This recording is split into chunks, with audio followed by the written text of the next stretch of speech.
The weather can be incredibly unpredictable. The Orchid City Zoo learned this the hard way, and has thus ordered a mass evacuation of all animals and personnel. The zoo has sustained extremely severe damages, however all of it, in time, can be reversed. Though things may look bad on the outside, remember, it always could have been worse. Thanks to the courage and care of Orchid City Zoo staff, all animals on site managed to survive this darkest day. We truly cannot thank our staff enough. Luckily, the Orchid City Zoo was built with something like this in mind, and thus we've constructed a large infrastructure home to a lot of backstage presence for our animals. Unfortunately, we're already at max capacity. We don't have enough room to house all of our animals comfortably and in a safe environment. As a direct result, many of our species need to find safer homes elsewhere. This is where you guys come in. I'm going to need a lot of help building these habitats for our animals. We have a wonderful community here, and I would love for a piece of the Orchid City Zoo to be at home in yours. There are very few things that are more exciting to me in gaming than looking at a blank canvas of a map in a sandbox game, knowing that yes, all we're seeing right now is just a barren wilderness. However soon, with enough motivation, time, and a lot of effort, we'll soon construct a very happy zoo. Before we get to that, we probably should address the elephant in the room.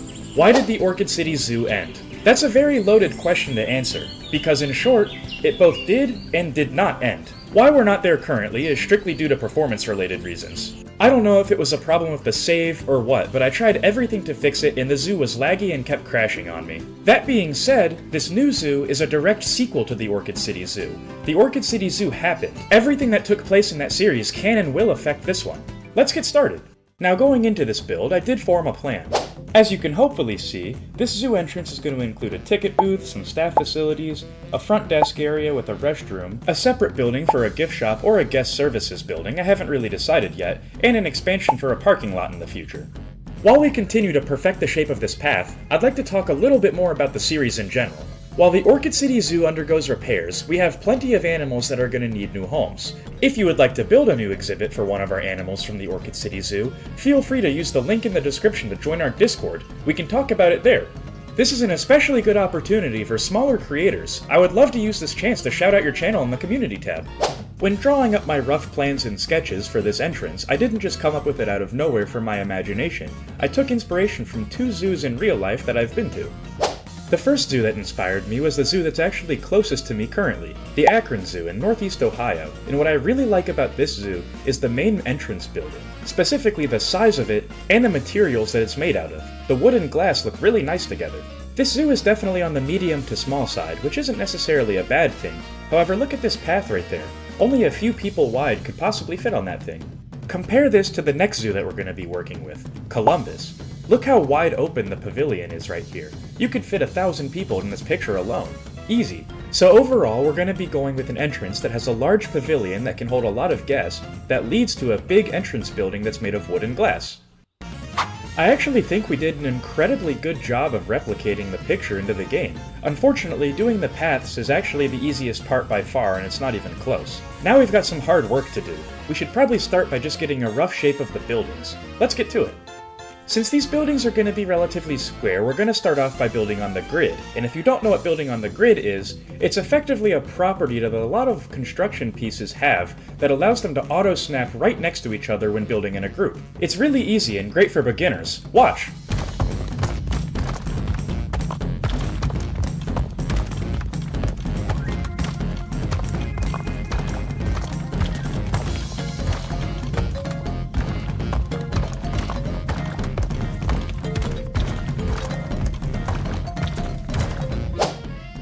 I told you it was really easy.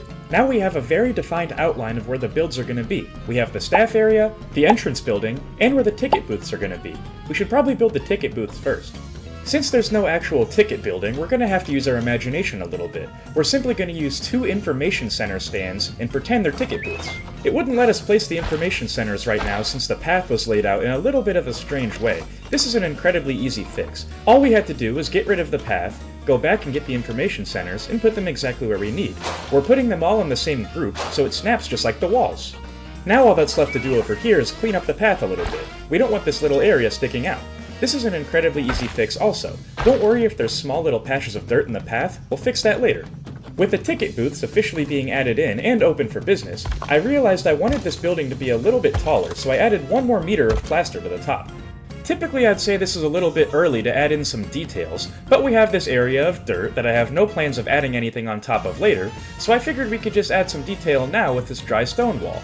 We're just going to make a simple plant bed right here, and maybe we'll add some more in the future. If you ever have an ugly space of dirt that you don't know really what to put in, try to add a little planter, maybe an area for benches. Try to think of a zoo that you've been to in real life. There's not really much empty space, whether it's being taken up by trees, bushes, or any plant life. So far, I'm actually really liking how this is turning out. The shaping, despite being pretty square and rectangular, is actually quite nice. Just because the shaping of the build is exactly where we want it to be, doesn't mean we're remotely near done. The first thing that we're going to have to do is add a custom texture, and these can be really tricky, but they make your builds look all the better. The reason, in my opinion, they make your builds look all the better is because take the regular New World wood, for example. Anybody can use that. It's a texture that you've probably seen 100 times in this game minimum. However, if you make your own custom texture, using very similar hues and shapes, it's actually completely unique to you. Our custom texture here isn't going to be anything too crazy. We simply just used the Planet Zoo beams, made them a little bit darker brown than they typically come in, and spaced them out accordingly. This custom texture idea is also why I left the plaster completely black at first. It's going to add a little bit more depth, and make the build appear a little bit more intricate than it actually is. Relatively speaking, it's a very simple texture. The base plaster wall that we used and these Planet Zoo wooden beams are exactly 4 meters by 4 meters. However, if you recall, about a minute ago in the video, we added another meter of plaster to the top, so we're going to have to come in with a little bit of a smaller beam to make it reach the top of the wall.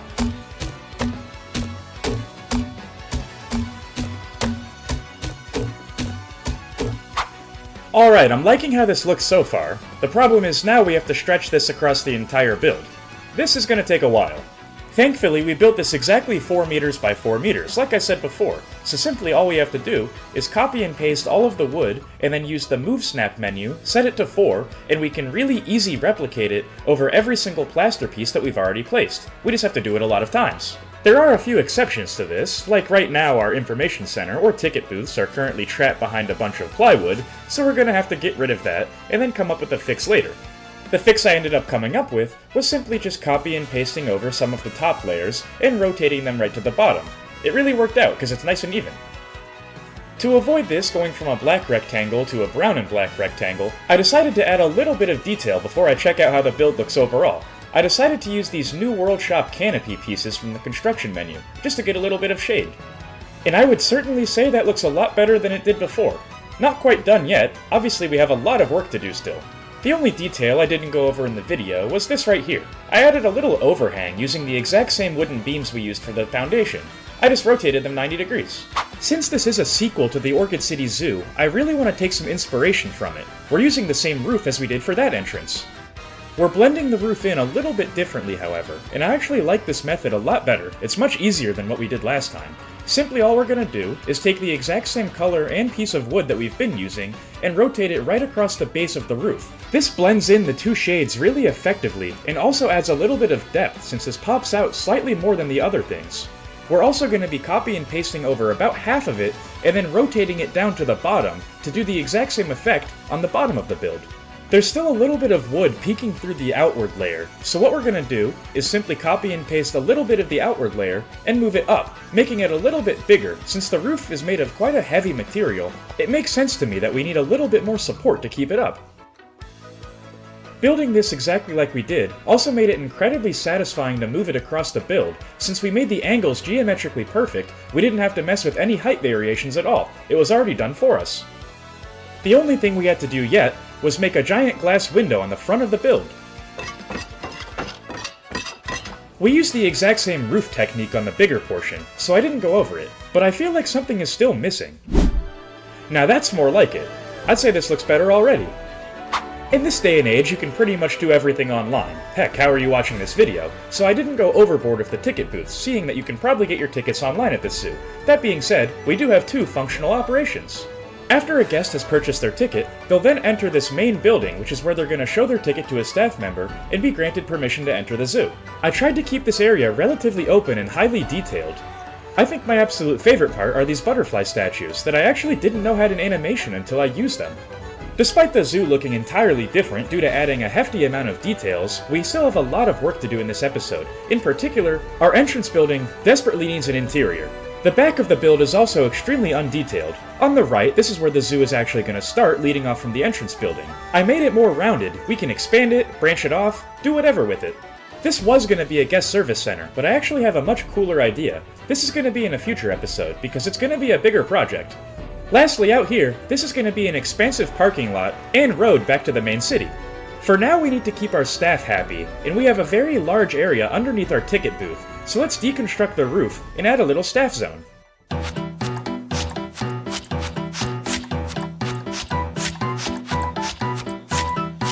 This right here should be plenty of space to work with, at least a staff room and a few other small buildings. The first thing that we're going to have to do is actually get rid of some of our hard work. We made this wall a little bit too thick. This is where the door has to go. Adding in the door was very simple. All we did was take the plaster that we'd been using as the backdrop, match it to the correct color that we've been using the entire time, and then simply just blend down the build just like we did for the ticket booths. Afterwards, we had to spend an obnoxious amount of time trying to connect the circular path to the straight path going into this building. I really don't want to admit how long this took, but it may or may not have been about 20 minutes. Eventually, we finally got the door on, and of course that still wasn't good enough, so we had to use the advanced movement menu to make sure the wood wasn't phasing through it. Eventually, we got it to look exactly how we wanted it. To cover up the floor and complement the path in a realistic fashion, I decided to make a concrete curb right here, separating the two buildings and blending their colors together in a natural way. So far, this is looking pretty much exactly how I wanted it to. The interior is going to be the tough part, but for now, I think the outside looks nice. This space is actually a little bit too big. I don't think we're going to get to be able to use all of it. Luckily, in the building process, we actually did manage to measure out exactly how much space we need for this large staff room. I'm also going to be adding in a workshop for now. I was going to use a keeper hut, but we don't have any animals. To avoid being bombarded by messages saying that the staff rooms are not connected, I'm now going to add the path on the inside, and surprisingly, since we could use the path grid, this was actually very easy and surprisingly pleasant. Before we work on the inside, now we just have to fix the outside and put the roof back on. I took a while to come up with the floor texture, but eventually I decided just to use what we've been using on the outside already. After the floor was dealt with, I decided to do the staff a favor and get rid of the insulation that was surrounding the buildings. I used the New World walls. I had to get a little bit creative covering up the glass. Eventually I decided just to rotate the wood 15 degrees and make an angle. Entering through the back door of the staff room, you'll be shockingly surprised to find nothing. We haven't done the interior yet, but we'll get there. The pre-built break room is actually quite nice. It's just as important to keep a happy staff as it is to keep happy animals, because who keeps the animals happy? The staff. Detailing an interior area that's this open is going to be a challenge, but one I think we can rise to the occasion and handle. The first thing that we're going to need in here is some sort of color or detail that's going to make this truly unique. I really wanted to use a wallpaper piece. I liked it a lot in my caracal enclosure in Orchid City, and I want to use the exact same piece, just recolored to fit. After ensuring that the colors matched up, I decided then to rotate it 90 degrees just to make sure it didn't peek past the wood. After that, all I had to do was line it up to the others. Since these are very specifically sized and can't possibly get any smaller, we have to be very careful not to let them burst through the walls like we did here. I thought the corners were going to be a slight issue, but surprisingly, despite not being meant to do this, they actually blend together relatively seamlessly. They look a little bit out of place, but nothing too major. A lot of the heavy lifting here was already done for us. We copy and pasted this piece exactly over from the x-axis from the exterior of the build. Just like when we did this on the roof to separate the limestone from the wood, we're now going to do this here to separate the wood from the wallpaper. It just makes the transition a little bit more seamless. We still have a ways to go before this is passable, however I think we accomplished what we set out to do. I really like the wallpaper, and it's unique. We need to work on the lighting in here a little bit. In learning from Savannah at Dusk, the first thing I did was get rid of the underside of the limestone. I did this because the limestone is really bright, and the bright in the game engine somehow contrasts with the light, meaning that it's going to be a lot darker in here. Speaking of the lighting, we're just using basic Planet Zoo hanging lamps. We're rotating them in increments of 5, making them 4 across. The lighting has definitely improved a lot in here. You can see the reflections off the floor. Fancy. I want to start off the interior by using another build that revolves around the information center trick. We did this in the beginning of the video, and first we're going to have to get rid of some of the path that underlies here. This is going to be where the guests actually give their tickets to gain entry to the zoo. We're going to have 3 stands for them to do this, so it doesn't get too crowded. Since technically we're still building this on the 4x4 grid, this next part was actually really simple. All I did was take 3 sections of the floor, so 12 meters in total, and raise it up just a few inches so we knew exactly where the dimensions of this desk we're building are going to be. Now that we have the dimensions laid out, using the extended floor piece, I then swung out a little bit of the wall and used it to line the perimeter. I then grabbed exactly what we just made, and then doubled the height to match it with the bottom layer of the desks. Afterwards, I spent way too long trying to match the exact shade of green with the one on the Information Center desks. With the desk nearly complete, albeit undetailed, this build is already coming together a lot better than it had been before. In my head while I build, I passively think of details. This wall, however, was stumping me. I then fell back on the classic mindset, if you can't think of a good detail, make something actually functional that your guests can use. This was a really long way of saying we now have a public bathroom. I also recolored some of the wood on the exterior to give a really nice gray trim to some parts.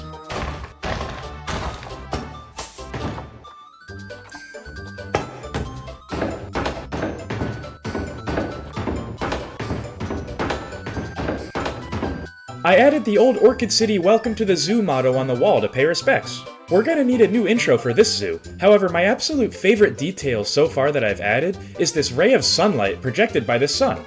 I thought I was so smart for figuring this out. I have no idea if it's common knowledge or if it's a common tactic, but one thing I really like to do is use guest curb barriers and color them the exact same color as my builds. This way, it looks like they blend into the floor more seamlessly, and it stops the guests from walking through the walls.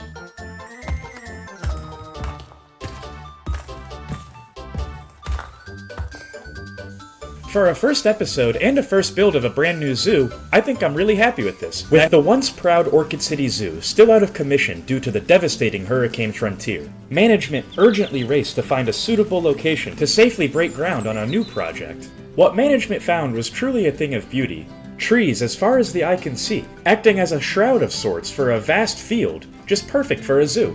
Locals jumped at the opportunity to do something great for their community, and just like that, we had a staff. The eagerness and excitement from the locals pressured the city governments into fast-tracking construction. With the promise of creating jobs and bringing tourism to this small town, they agreed. Once we had the city's blessing to begin construction, we started digging right away. With extreme efficiency, we quickly constructed an entrance to the zoo. This entrance comes equipped with a ticket booth for guests that don't want to buy them online, as well as the actual entrance in the zoo, which is inside this giant guest service building. While our brand new zoo does have the best entrance around currently, we're going to have to work on an exit today, because otherwise the guests are going to be able to enter and then not leave. Actually, now that I'm thinking about it, from a business perspective, that doesn't sound half bad. Anyways, if you're excited for this build and this series in general, don't forget to like and subscribe. Your support really does mean everything, and as we close in on 2,000 subscribers, I just want to say thank you. But you guys are here for the build. Let's get into it.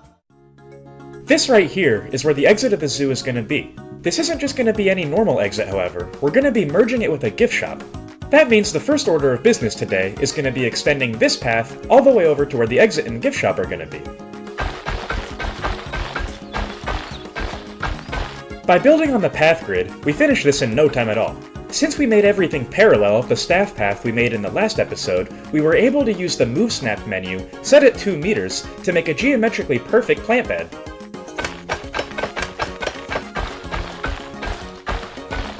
Now that we have the entrance and the will-be exit connected, leaving our guests not trapped in the zoo, we can finally begin construction.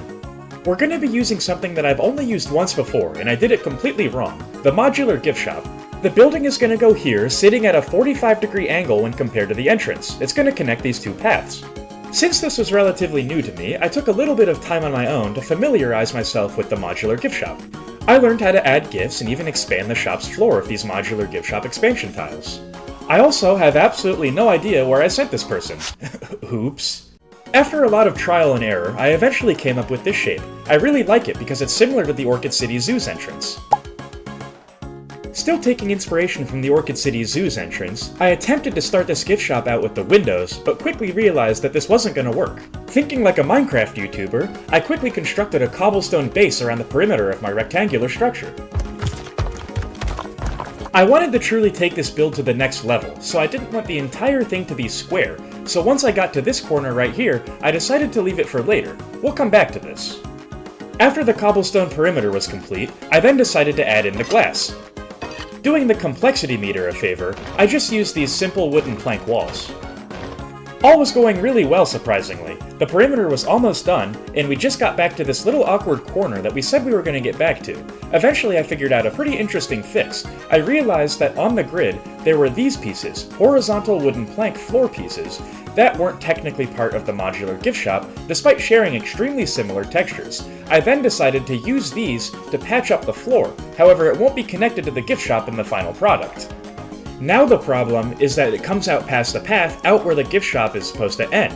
So to fix this, we then took this piece of path that we made in the last episode, raised it a tick, and then took this piece over here from our entrance, simply duplicated it, rotated it a little bit, and just added a small ramp. It's the exact same color, and it actually flows really seamlessly, and even adds a bit of elevation to the zoo. I really like the solution.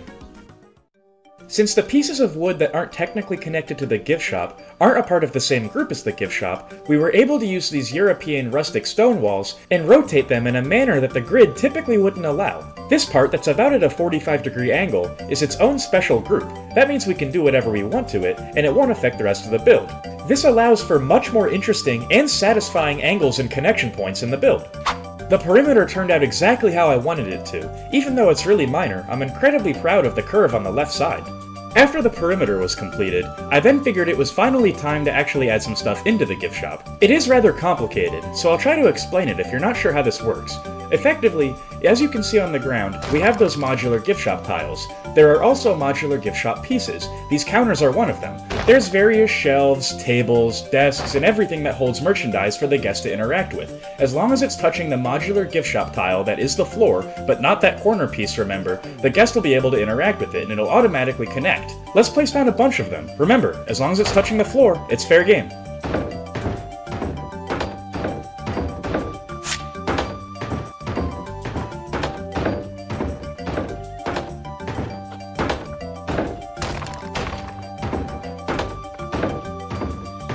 The location of the shelves and cash registers has officially been set, although I can't shake the feeling that something's missing from here.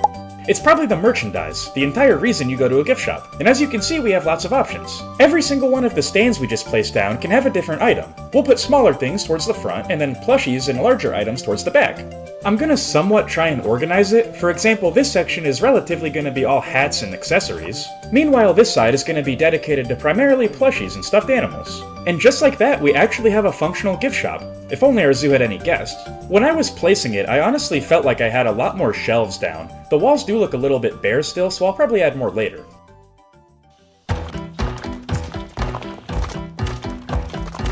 I want our zoo entrance to flow together and look as seamless as possible. To do this, we're going to be borrowing the exact same roof technique as the entrance building has.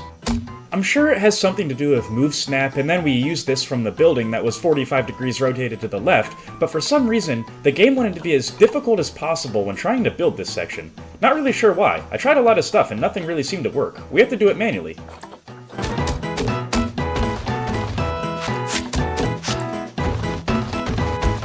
Never figured out why the game was acting a bit weird there, but we finished it. Now let's do the top. The first thing that we need to do is extend the top by about 2 meters. Since the lighting in this game can be a little bit finicky, especially in small buildings, I wanted to take that variable out of the equation entirely. Especially since this small wall right here has been a thorn in my side in terms of building, I figured this would be a perfect spot for a little sky window. After first putting down the glass, all I had to do then was come over with a very small section of this vertical plank wall that I've been using and put it inside the glass. The only part that was rather challenging was lining up the wood to make it look natural in terms of the build. Small details like this are really what make or break any sort of build, no matter if it's large, small, an exhibit, gift shop, or what. If a build doesn't have details, it's not going to be to its true potential. That skylight was actually so easy to build, and I think it looks so good and helps the lighting out so much, I wanted to build an extra long one along the west side perimeter of the building. The only thing left on the exterior was to get the roof design done, and I thought this was going to be a little bit of a challenge due to that awkward angle. Luckily, the exact same technique we used on the floor to make it worked on the roof just as well. We even added it to the same group, so it was geometrically aligned.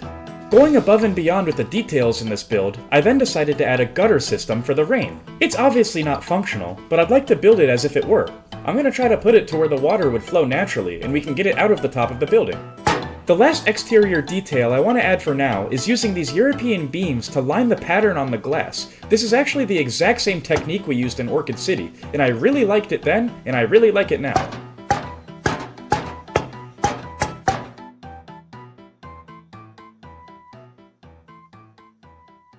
Some people call it uncreative to use the Chief Beef sign or just a memento sign, but I like to think of these as their own corporate brands inside of the universe of the Planet games. Just like we would recognize a Starbucks or a McDonald's by its logo, these people would recognize these stores, so they'd come running, so we're gonna use it. World building and small details truly are what make your build. You can use details to try and tell a story. For example, right here, we're going to be using this glass door, and if you'll recall, this build has a very large window on two sides of it. This is because people walking by, especially children walking by, are going to see what's inside the gift shop and want to come in and purchase something. Small details are incredible, but small details that have a reason to be there are even better. Not every detail has to have some crazy and convoluted backstory, or even equate to real-life businesses like the glass door trick. To make a build truly special, you need to have both types of details. The ones that make the build outright look better, and the ones that tell a story. These details make the build a lot more interesting, and if the build already looks good and is interesting, then you've got a quality build. Just like in the entrance building, I'm a huge fan of how the limestone looks from above, but not really below, so we're going to use the exact same trick we used, and just place a second layer of roof beneath it. Once again, things got a little bit tricky in this corner, but we've dealt with this 3 or 4 times at this point in the video, so this was really no problem either. Unfortunately, despite the large exterior window and the skylights, the lighting in here was still a bit dark despite it being at noon currently in the game. This won't be a problem for us, just our utility bill.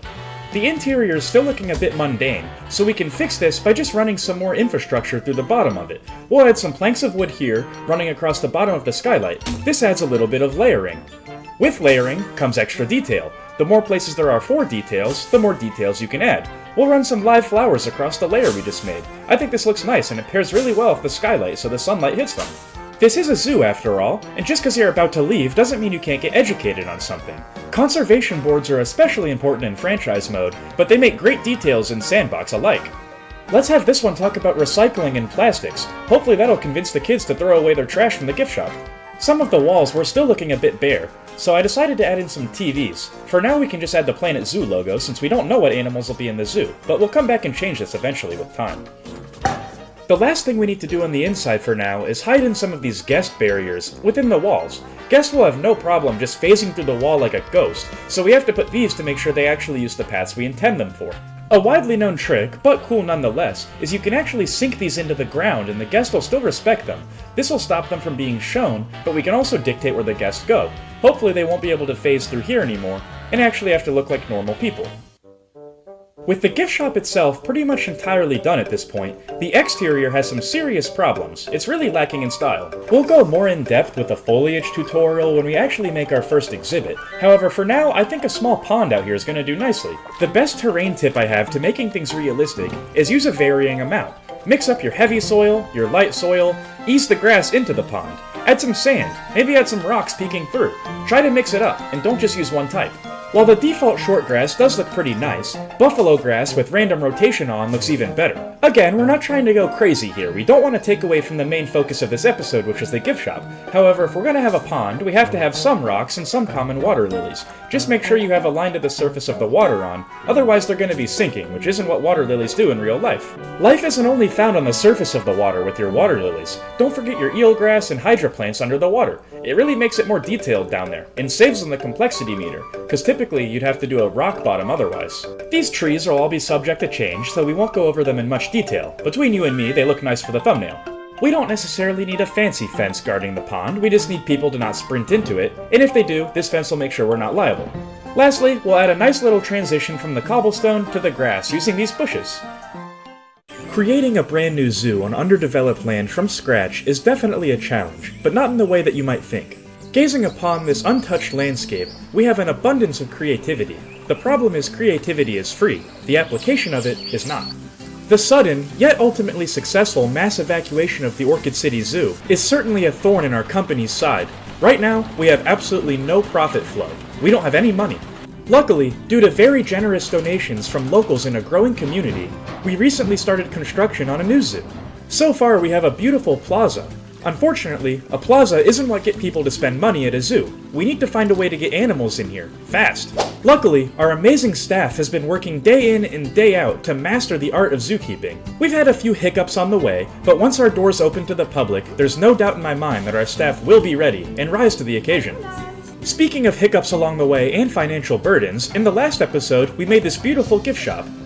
Unfortunately, our inventory manager made the mistake of fully stocking it and getting a lot of backup supplies before the zoo even opened. We need to get this zoo moving to avoid this from being a devastating mistake that could make us close our doors forever. Despite the financial challenges we're currently facing, there's no doubt in my mind that we're going to be able to get this zoo right to where it needs to be in a timely and efficient manner. I am getting a little bit sick of calling it our zoo or the zoo though. I officially welcome you to Keystone Park. A keystone species is an animal or organism that holds an ecosystem together. This is an absolutely perfect name for our zoo. Since we're low on cash right now, we're going to have to rely on local wildlife for our first few animals. Nearby game wardens have recently reported a pair of timber wolves causing chaos in local woods. This will be an excellent start.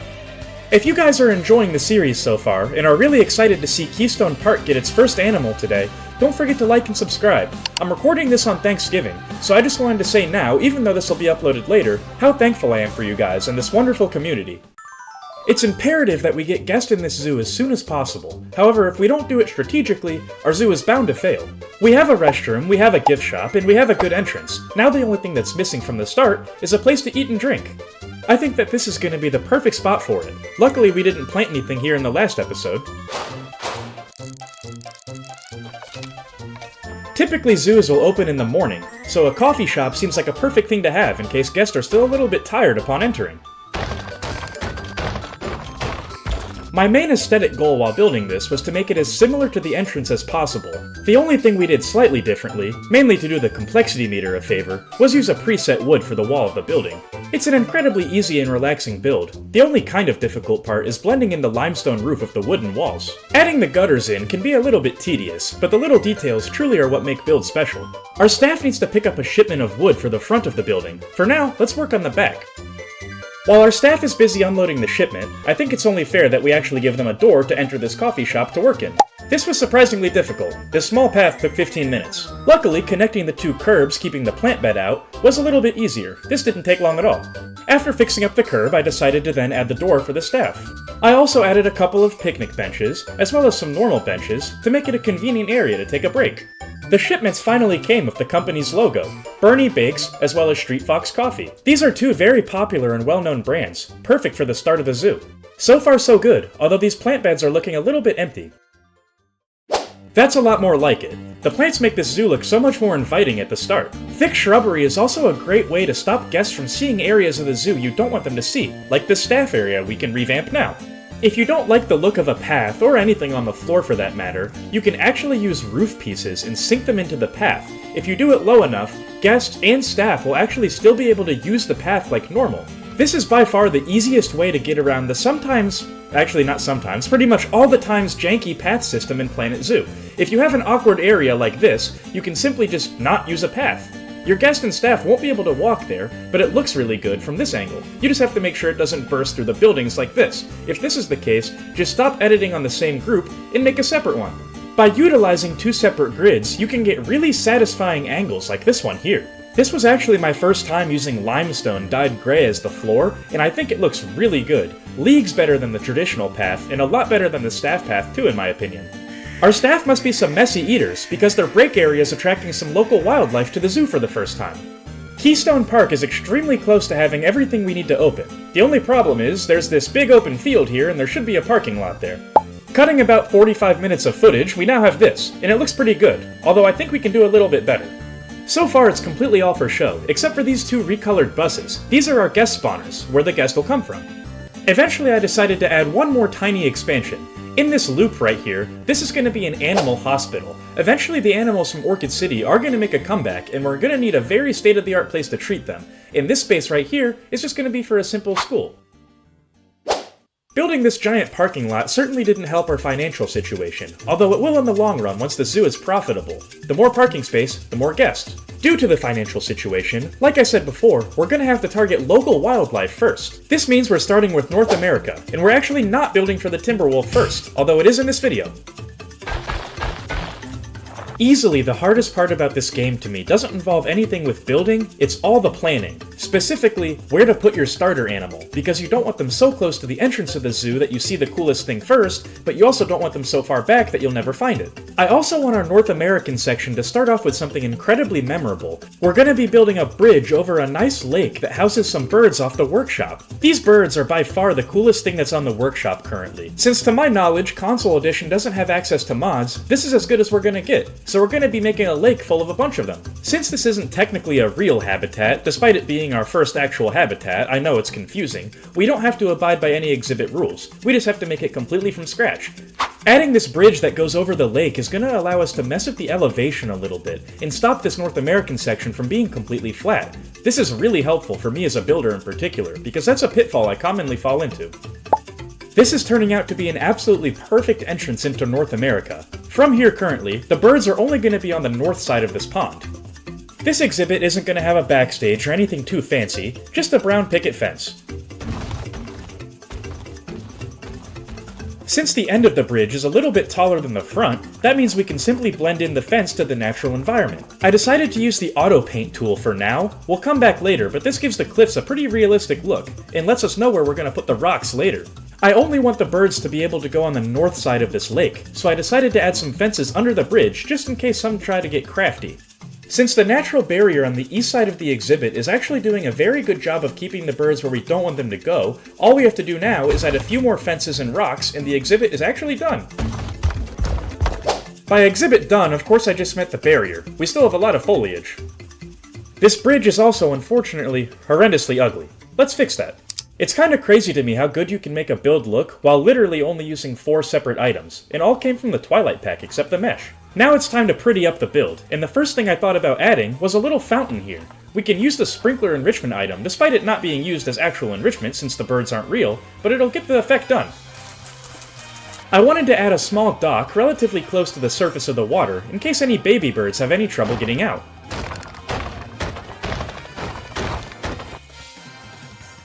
Water birds like ducks and geese love to eat off the bottom of riverbeds, so we're going to be adding a lot of plant life down there to keep them happy. Some of it's floating to get the effect that it's peeking through the surface of the water, but we'll add so much that nobody would ever notice.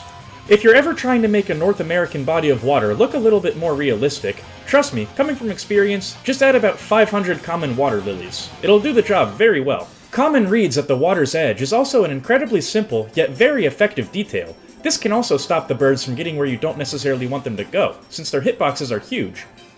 Trying to keep this build as realistic and as authentic as possible, I'm only going to be using plants from the region. That means only North American plants can be here, with the exceptions of vines and other plants that are only used for detailing. This makes it a little bit difficult to use the trees that I want, because right now we have to use a lot of trees and various bushes to make sure that guests can't necessarily see past this exhibit.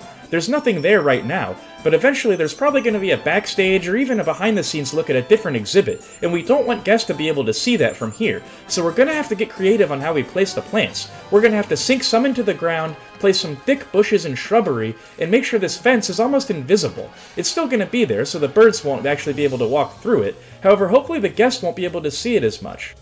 This is the bird pack I downloaded off the workshop, and again, just to reiterate, I didn't build any of these. What I am going to be doing is taking the birds from this blueprint and moving them over to the exhibit. We're going to be using a loon or two, maybe some herons, some geese, and some ducks of varying genders.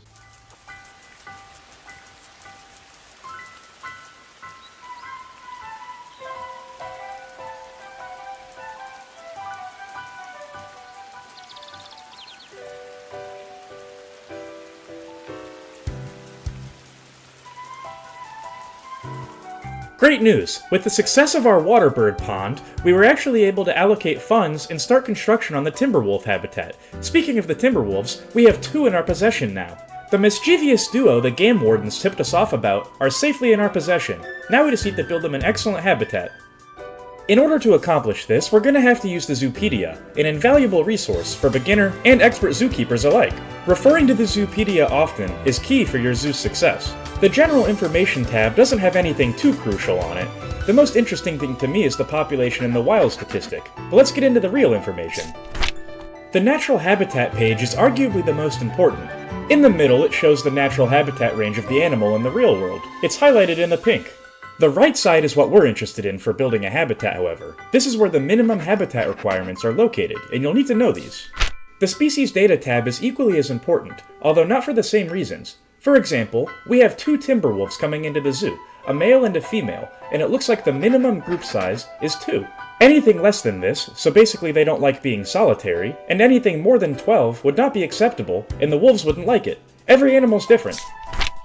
Research status typically affects franchise mode more often than sandbox mode, which is what we're playing on currently. In sandbox mode, by default, all of your research is already done for you, but in franchise mode, you actually have to earn all of these habitat enrichment items and dietary options. To each his own though. Personally, I like playing sandbox more, as it allows you to be more creative right off the bat. The final page of the Timberwolf tab, Interspecies Enrichment, lets you know if any animals can have cohabitation. In this case, they can't with the Timberwolves. This typically will affect African species, more often than not. This is the wolf enclosure at the Columbus Zoo, and although they're not Timberwolves located in here, it's very close. I'm gonna try to mimic the materials that this build is made out of, mainly the vines on the wood, and the chain link fence surrounding the exhibit. It's very simple, but gets the job done. Perfect for a starter enclosure. Similar to the Waterbird Lake that we already built, the natural barriers and constraints sort of let us know where the rough outline of the exhibit is already going to be. For this reason, I decided to start off with the viewing platform, which typically I wouldn't do until last, or at least midway through the build. It's very simple, just some glass and some wood beams protecting it as of now. The wood beams are strictly here as a support for the glass. The glass would look really unnatural if it was just standing freely, and I decided to use these Planet Zoo beams that we used on the entrance building and our Street Fox coffee to give some cohesion throughout the exhibits in the zoo. I want everything to look like it's part of the same company. After I got the viewing area to a point where I was happy with it, I then duplicated it entirely as it was and moved it to a second area so we could have 2 viewing platforms. It was slightly difficult to link up the 2 platforms. All we had to do is use some of the Planet Zoo beams, stack them up vertically, and just connect them. It took a little bit of time since there were so many of them to do, but overall it wasn't so bad.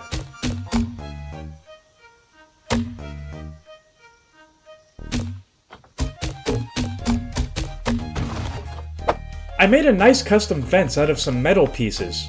Originally I had planned just to use the basic chain link barrier in the Barriers tab, however then I realized it was only a straight line going up and down and didn't necessarily have this overhang that we needed.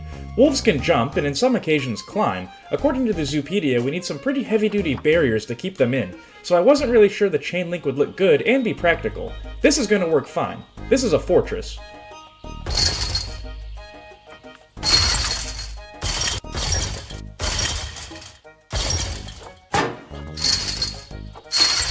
You need 2 things to make a legitimate habitat, and the first one of the 2 we can add right now, and this is a gate. It's found under the Barriers tab, and you can scroll over to the right to find it. They're surprisingly easy to place and use. The only problem is you have to deal with the pathing system once you do place it, but it's really not that bad with these. After a while, I got kinda bored of placing down the chain link fence, and that's not a problem. We'll come back to it later, but for now I just want to mix it up a little bit so I don't get burned down on this project. Before, I mentioned that you need 2 things to make a legitimate habitat, and the first one is the habitat gate. The second thing you need to do is use an actual in-game barrier and connect it to both sides of the gate. When I say in-game barrier, there are a few preset options. There's a brick one, a concrete one, a wood, chain link, even hedge. These are incredibly good items for beginners to use. However, today we're going to be focusing on using the null barrier. And effectively what the null barrier is an invisible wall that the animals can pass through. However, it does allow the habitat to be legitimate. They can't, however, pass through the chain link fence that we already made with items in the construction tab. But since the null barrier runs outside of it, this makes it so our completely custom barrier actually works in the mechanics of the game. All we have to do is connect the null barrier to the habitat gate, and anything inside of it that the animals can't pass through is now effectively the new gate. Alright, we just connected the habitat to both sides, and as you can see, it says ready right under habitat 4. That means we did it right.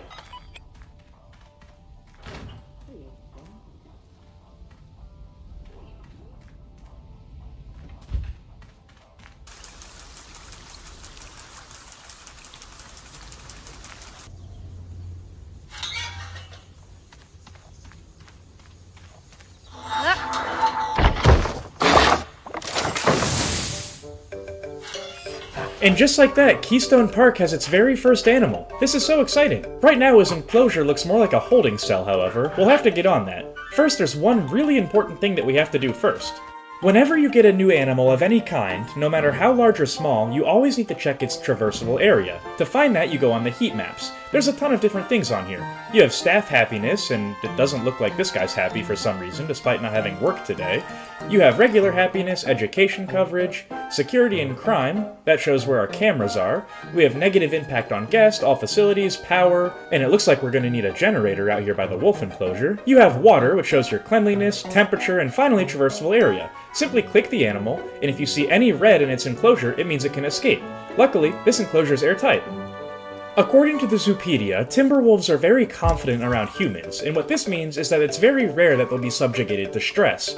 However, just because this is the case, doesn't necessarily mean I want their exhibit to be viewed from all angles. In order to fix this, we're going to need to plant a lot of trees and foliage around the exterior of the chain link fence, but in order to do this, we're going to need a retaining wall made out of some rocks, so all we have to do is line the coastline of this lake, and then bam, it's done. Along the south side fence, there is a particularly large area that I didn't necessarily want to keep the repetitive rock pattern up with, so I decided to use some mulch and place the rocks at the base of it. This will give us much more room to plant some larger trees. The build definitely looks a lot more sturdy now, which was the plan. Now we can come in with the foliage and help the wolves. After placing literally one tree, I had a really cool idea. I decided to use these waterfall cliff pieces that came out in the aquatic pack. I'm not sure if it was a part of the free update where the animal's allowed to deep dive, or the actual aquatic pack itself, I'll need checked on that. But anyways, I decided to use this to make a really convincing waterfall that flows into our lake of our waterfowls, starting at the Timberwolves stream, which is up here. This gives the water a realistic flow, which I'm quite proud of. I really like how this entire exhibit turned out, and I encourage you guys to stay around to the end of the video to see the final product. Now that we have this stream carved out, the wolf enclosure was actually much easier to detail up. Now that we had a place to start, it was a lot less daunting. Since this is meant to be the same location as the waterfowl lake, just with fences to prevent the wolves from getting in there, we detailed it up in the exact same way, using the exact same terrain tricks and rocks and plants. After completing our self-imposed side quest, it was finally time to go back to placing foliage around to stop the wolves from getting stressed. However unlikely it may be. The unsung hero of this build, and low-key one of the most underrated plants in the entire game, are these bramble bushes. They look incredibly nice when merged into rock. It looks like a moss of sorts. I needed a small break from placing foliage, so I decided to then work on the riverbed. If you ever get bored in something in Planet Zoo, or anything in general, it's okay to take a break. You don't necessarily have a time crunch, unless you're playing challenge mode, or you have to upload to keep your YouTube subscribers happy. I kept placing foliage and rocks until the last area that was undetailed was the bottom part of the peafowl lake. Remember, the birds can't get over here, so we don't necessarily have to make this safe for them, we just have to make it detailed enough to make it fit into the zoo. To do this, I made it match the other side. I used a lot of common water lilies and added some basic fencing. At this point you can hardly see the wolf enclosure, which is exactly what I was going for. But now we have to work on the viewing area, where we want you to see them from. I ended up making this build a lot more complicated than I really wanted it to. We started off by taking simple pieces that we already used to make the rough outline of the shape. The problem is, the shape we ended up choosing was rather complicated to build the roof for, but we'll get there. After I was successful in covering the outline of the path with wood, I decided then to add some supports to the top so we could hang vines from them later. Naturally, what we do to one side we must do to the other. This is where the build got pretty challenging. It's such an awkward shape for a roof, despite me liking it, I had absolutely no idea how to fill the space. At first I thought a triangle would work, harkening back to geometry class, but even that didn't work. I really had no idea what to do. I eventually figured out a plan. When in doubt, give up and come back to it later. I decided to do the floor. Some areas of the floor were a little bit awkward and came popping out. I decided then to use some tundra rocks and mix in some temperate rocks with them to blend it into the environment. There's not many rocks here now, but eventually there will be. Continuing my task to avoid doing the roof for as long as possible, I decided to give the interior a log cabin-esque design. I used a lot of tree bark pieces, and a lot of stray branches. I even tried to make this bench custom and cover up the back of it so it looked a little bit different. After a lot of sketching, planning, and pain, I eventually decided a way I could do the roof relatively easily, and that was completely change the design of it. I added an open section. This fundamentally changed the shape of the roof, and made it a lot easier to work with. Instead of one giant roof, I was now working with two smaller ones. This was surprisingly manageable. Eventually, after still a lot of trial and error, this is the design I came up with. It's very simple, but I like it that way. We still have a lot of room on the interior to put some education items and some signs. First I want to finish the outside of the exhibit though. We need to give our Timberwolves some items to stimulate themselves and be entertained by. These are called enrichment items and are crucial to the game. The Zoopedia will tell you specifically what your animal needs. However, all animals in the game, including reptiles, which don't need much, require two types: toy enrichment items and food enrichment. The Timberwolves fancy this bamboo feeder, and this is a food enrichment item since it feeds them. However, that chew toy we just placed doesn't have any food in it, so it's a toy item. The more animals you add to your enclosure, including juvenile and offspring animals, the more enrichment that you'll need. Most food enrichment items have to be manually replaced by a zookeeper, so you have to make sure they're in areas that are accessible. We'll talk more about how to manage your parks later, but for now, since we only have this one exhibit, we can do whatever we want. This has absolutely nothing to do with the in-game enrichment items. However, I wanted the wolves to be able to have some elevation in their exhibit. I didn't want them to live in a super flat world. At the base of this small hill, I added some low ground. Originally I was going to make this a den for them and have some hard shelter, but I eventually scrapped the idea. However, I did like how it looked, so I kept the low ground in. Naturally, after completing all of the elevation requirements for this exhibit, I then decided to use some terrain. One terrain tip that I really like to use and don't necessarily see a lot of other people using is 1. Combine your terrain with others. I really like the look of the fine sand mixed with the light soil. It makes it look like the animals travel along the path. Once the terrain was completed, it was time to come back in and complete the foliage. I really like using the buffalo grass and merging it with the terrain grass. It makes a really cool effect, and hopefully the Timberwolves like it too. After I finished placing all of the buffalo grass, I then decided to find a tree that would look really good in the center of the exhibit. I didn't really want the shadow to be cast in a spot that would disrupt the view, but eventually I found a tree that was just the perfect height to not let this happen and look good in the exhibit. I used these pretty large bushes to blend the hill into the low ground, and I really like the effect. Sinking plants into the ground makes them look a lot better, and it doesn't really change the hitbox all that much. The exhibit was looking incredibly green and brown, which isn't a bad thing, that's nature, but I wanted to add a patch of goldenrod just to spruce up some color. I then came by with some various bushes, including the bramble bushes I've grown fond of using, to lastly blend the chain link fence into the wall. It's absolutely amazing how the opening of a brand new zoo can bring together an entire local community. Seeing a brand new, rookie-level staff transform abandoned farmland into the start of a thriving and excellent zoo has truly been something special to witness. Being able to create jobs for these wonderful and hardworking people is almost as rewarding as creating excellent habitats for our animals.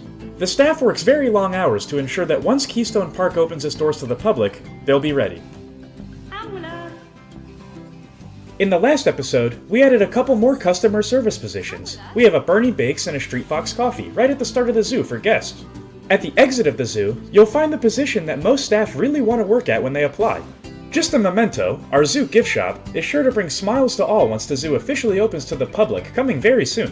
Unfortunately, due to our inventory manager over-purchasing merchandise, paired with the lack of profit flow coming from the zoo not being officially opened yet, we're running dangerously low on money. As a direct result of our financial troubles, we're being forced to rescue animals local to the region. Once the zoo begins to turn a great profit, we can venture out all over the world and bring animals in. But for now, we have to prove that there's beauty in our own backyard. We started this quest in the last episode by transforming a pond on our land into a melting pot for a bunch of beautiful native bird species. This habitat will take you right over a creaky, yet perfectly stable wooden bridge. After crossing, you'll immediately meet our next animals. This medium-sized enclosure so far is home to 2 Timberwolves. They're incredibly active and are sure to make the guests really happy once they arrive.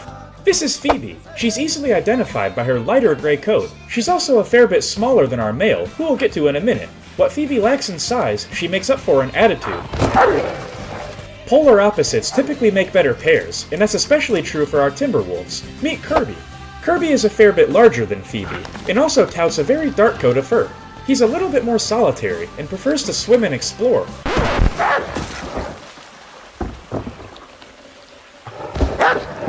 When Phoebe allows it. Experts thought that Kirby and Phoebe would have a hard time adjusting to life here at the zoo. Luckily, this couldn't have been further from the truth. In fact, they've grown such a bond with our head keeper, he feels confident and comfortable enough to go into the exhibit personally and feed them. Truthfully speaking, I don't think we could have found a better animal to start Keystone Park with. These Timberwolves are absolutely perfect in every way. We still have a long way to go before the zoo officially opens to the public. Lucky for us, local farmers have been reporting 3 mischievous creatures that we need to rescue. I think that means we need to start construction on a second exhibit, stat.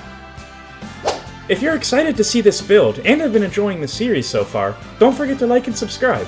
If you'd like sneak peeks of future builds and future plans, check the description of the video for the link to the Discord. The animals we're building for today are certainly a crafty bunch. They've been terrorizing the chicken coops of local farmers. Meet the red fox. Vulpes vulpes, also known as the red fox, is an incredibly abundant species on Earth. Luckily, they're of least concern. Their population in the wild is actually unknown. Their population is likely unknown because they're simply everywhere. Matter of fact, they're actually the most widespread species of terrestrial carnivore on the planet. This probably means they're pretty used to living in close proximity with each other, and since they're so small, they don't need a very big habitat. Everything on file appears to be pretty standard. They shouldn't be that hard to build for. There are, however, 2 things that stand out. For one, these animals are shy, which means they're definitely prone to stress. We're gonna have a lot of plants. The plants will be able to break up the view from the guest to the fox. This will help ease their stress. We'll also have to build them a pretty large backstage area so they can get completely out of the guest's eye if need be. The second thing that stands out to me is the minimum amount of offspring per mating event is 3, while the maximum is 6. This can get overwhelming quick, so we're going to have to try really hard to manage their population, but we can do it. I find it odd that the Zoopedia specifically says that they're a carnivore right here, but also that they eat fruit and vegetables here. Maybe that's a contradiction. Lastly, it doesn't appear that the red fox is going to gain any benefit from interspecies enrichment. Since we're not sure if they're truly carnivorous or omnivorous, we should probably go without for now. I've divided North America up into 2 distinct sections. The left, with the darker soil, is going to be the forest section. So far we have our timber wolves, and our foxes will be here too. And on the right, with the lighter soil, this is going to be the wetlands. Foxes definitely strike me more as a forest animal as opposed to a wetland. That'll be more for beavers, maybe a moose, and probably some more birds. But for now, let's get started. The fox's habitat is going to be on the left of this specially designed path, bordering the road. I'm thinking for a basic design we're going to come in with an L shape. I want this exhibit to look like a cabin, sort of overtaken by nature. This is typically where mischievous foxes are going to call their home.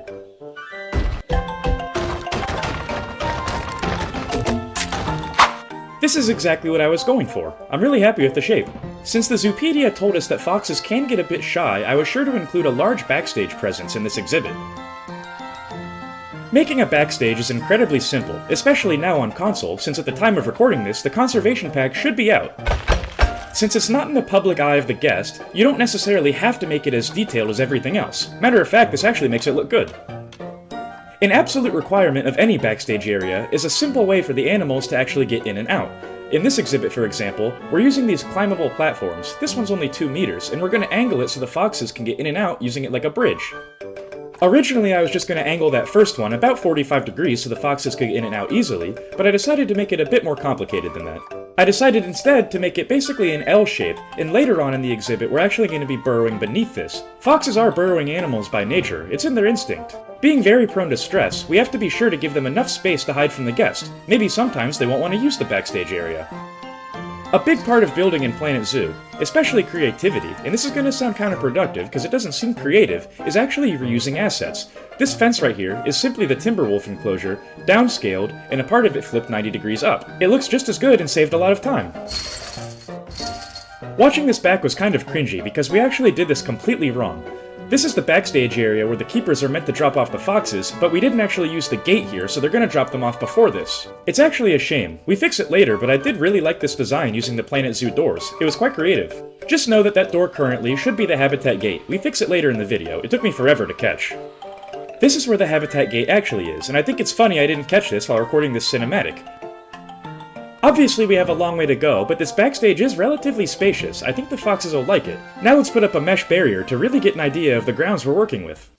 One really helpful tip when building with mesh barriers, especially this 4x4 one, is you can use the Move Snap feature, set it to 4, and this way, the barriers are going to be perfectly spaced out. A lot of the construction pieces in this game are 4x4, so this is a very crucial tip if you're trying to build efficiently. This game isn't Minecraft or Terraria, so we can't only build in squares. Eventually you're going to have to break this 4x4. We have this interesting little corner here, so I decided to use this other panel, set it on its side instead of straight up, and then use 3 of them to get to the top. Mesh doesn't just stand there freely, it's going to need some support. Wood is good. This beam of wood is 4 meters tall, so what that means is if we rotate it 90 degrees and put it on its side, it then abides by the 4 meter rule in the Move Snap menu. Geometry really is helpful.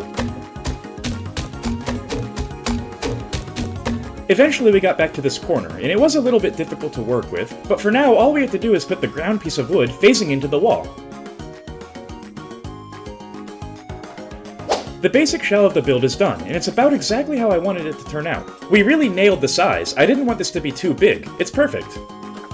We have to start working with some angles now to make the roof look a little bit more interesting. I wanted to go with the right triangle look, so I rotated this 15 degrees. We're using the exact same techniques as before, we're just doing it all on a 15-degree rotation.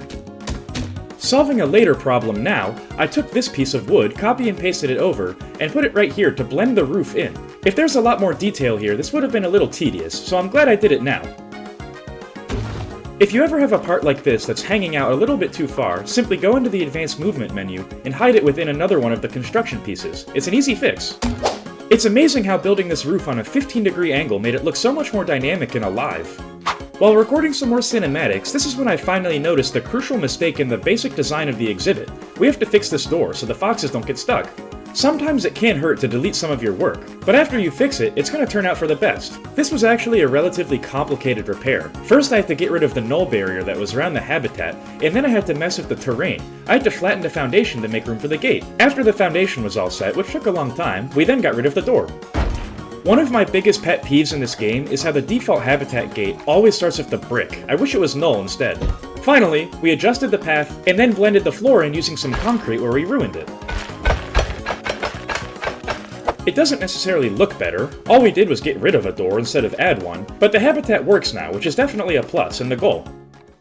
I decided to work on some exterior detail before finishing the inside of the exhibit. To make it match the rest of North America, I borrowed this fence we built in the last episode. This fence is imperative to the success of the exhibit, because remember, we made the exhibit out of mesh, which foxes theoretically could bite through. I don't mean they could bite through it and escape, that's unrealistic, this is strong material. I'm talking they could bite guests' fingers that happen to stick through it. This is what this fence is going to stop from happening. And if it does anyways, well, we've got good lawyers. Lawsuit proof. I tend to get distracted a lot when I play games, and I'm not talking about from exterior sources, I'm talking about just like this. I figured since we already built the fence and we're not going to put anything else over here anyway since it's close to the lot, we might as well finish it. Making realistic foliage is one of the most challenging aspects of the game, but there's two things that you can do right now to instantly become pretty much professional at it. One, put random rotation on, and two, use a lot of buffalo grass. As obvious as it is to say, grass is absolutely everywhere outside, and while you may be tempted to use a more exotic plant or even a flower of some sorts, these are much more uncommon. Therefore, if you use a lot of grass, it's bound to look more realistic. You can mess with the variations of the height, you can mess with the angles, and you can do all sorts of stuff. But the more you add, the more realistic it's gonna look. Just don't hurt the complexity meter. Usually in my exhibits, I don't want the grass to peer over into whatever I'm building, but in this case it was actually the opposite. Since it's made of mesh, I wanted the grass to overgrow into the fox enclosure a little bit. I was also sure to add a lot of bramble bushes and other foliage around. We get more into this later in the video, but remember, the foxes are stressed, and I've worked with the Arctic foxes before, and if these ones are anything like them, they're gonna be stressed a lot, so we need a lot of plants.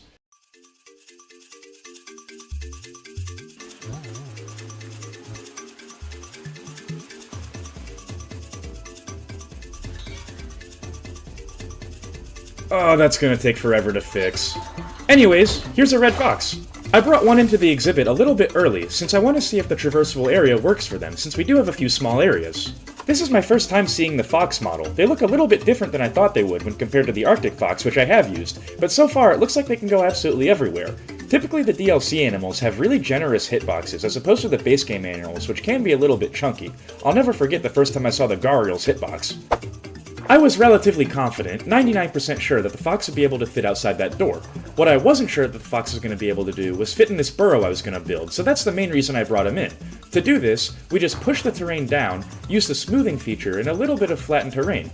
I wanted to sell the effect that the foxes had dug this themselves, so it was pretty important that they actually fit in here.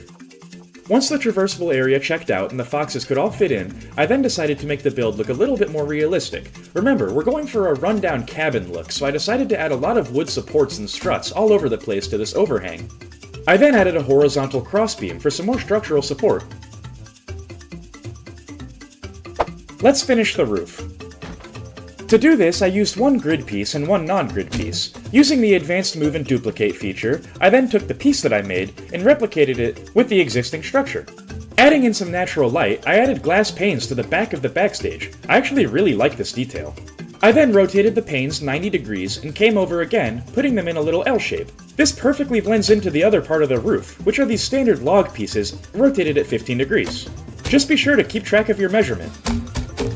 This part of the roof did get a little bit messy, and granted it looks pretty bad right now, but we actually came up with a relatively creative fix for this all. For now we had to patch up the back of the roof, and we used more of these vertical wooden plank pieces that are off the grid just to fill in the awkward holes.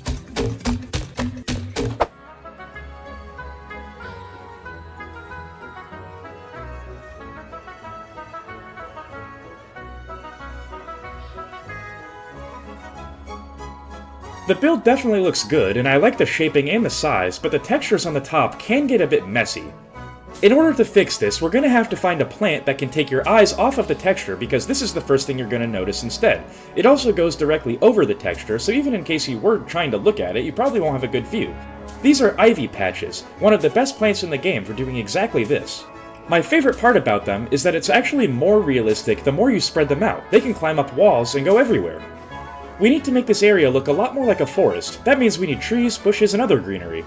To fit with the overgrown cabin theme, one of my absolute favorite details is using these vines. They're part of the base game, so everyone has access to them. They look really nice on a majority of builds, and really sell the overgrown look. They're also 4 meters long, and if you've been paying attention, that'll help our build. Whenever I build something, I always like to detail a little bit past it as well. This helps me transition to the next project, but that'll be in the next video, not right now. Speaking of the next project, I'm incredibly excited for the future of this zoo. I always love reading your suggestions in the comments, so feel free to leave some. For now, we need to focus on the greenery in finishing this build though. I came over the grass we initially placed of some cowberry bushes and some common saltwort. I thought this really made the grass look a little bit more vibrant, and not really samey. After that, I gathered some various tree stumps and put them all over the place. I was eventually content with how the exterior looked for now, so I figured it was time to turn our eyes to the inside. I didn't go crazy with the terrain paint editor, just some basic short grass and some soil. Forests aren't very complicated. I then added some basic habitat bedding to the bottom of the fox's burrow so they can actually sleep here. We'll add the rest of the enrichment in time. That was just an idea I had at the moment and didn't want to forget. For now, I went back to detailing up the floor of the enclosure, and at first I was relatively lost as to what to put here. We'll come back with some buffalo grass later, but I really like these leaf piles. I realized that these bearberry bushes were traversable by the fox, so I put a bunch of them together, hoping that they would actually be able to go inside and hide. It had been about 10 minutes real time since I last placed some buffalo grass, so I was about 5 minutes overdue for some. Let me know in the comments what you guys think about this. Not every exhibit in the zoo has to be an extravagant eye-catcher. I think this looks really good, and it's really simple too, which is exactly what I was aiming to make. I really like it. It's not quite done yet, we still have a lot of enrichment items to add, but overall, I'm quite happy with the shaping and the proportions. I'm gonna hold off on detailing the staff portion of the backstage though. The conservation pack hasn't been out at the time of recording this. It comes out tomorrow. We don't necessarily need the conservation pack to finish the build though. For now we can just add some basic enrichment items. I added a skittle feeder and a tennis ball to the outside. I've never actually seen a fox play with a box like this before, but it rhymes, so it has to be good. I left the inside incredibly basic, only adding a few necessities like a food tray.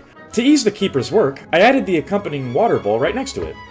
Being incredibly prone to stress, they might not necessarily want to use the bedding I already added outside, so I added some in here as well.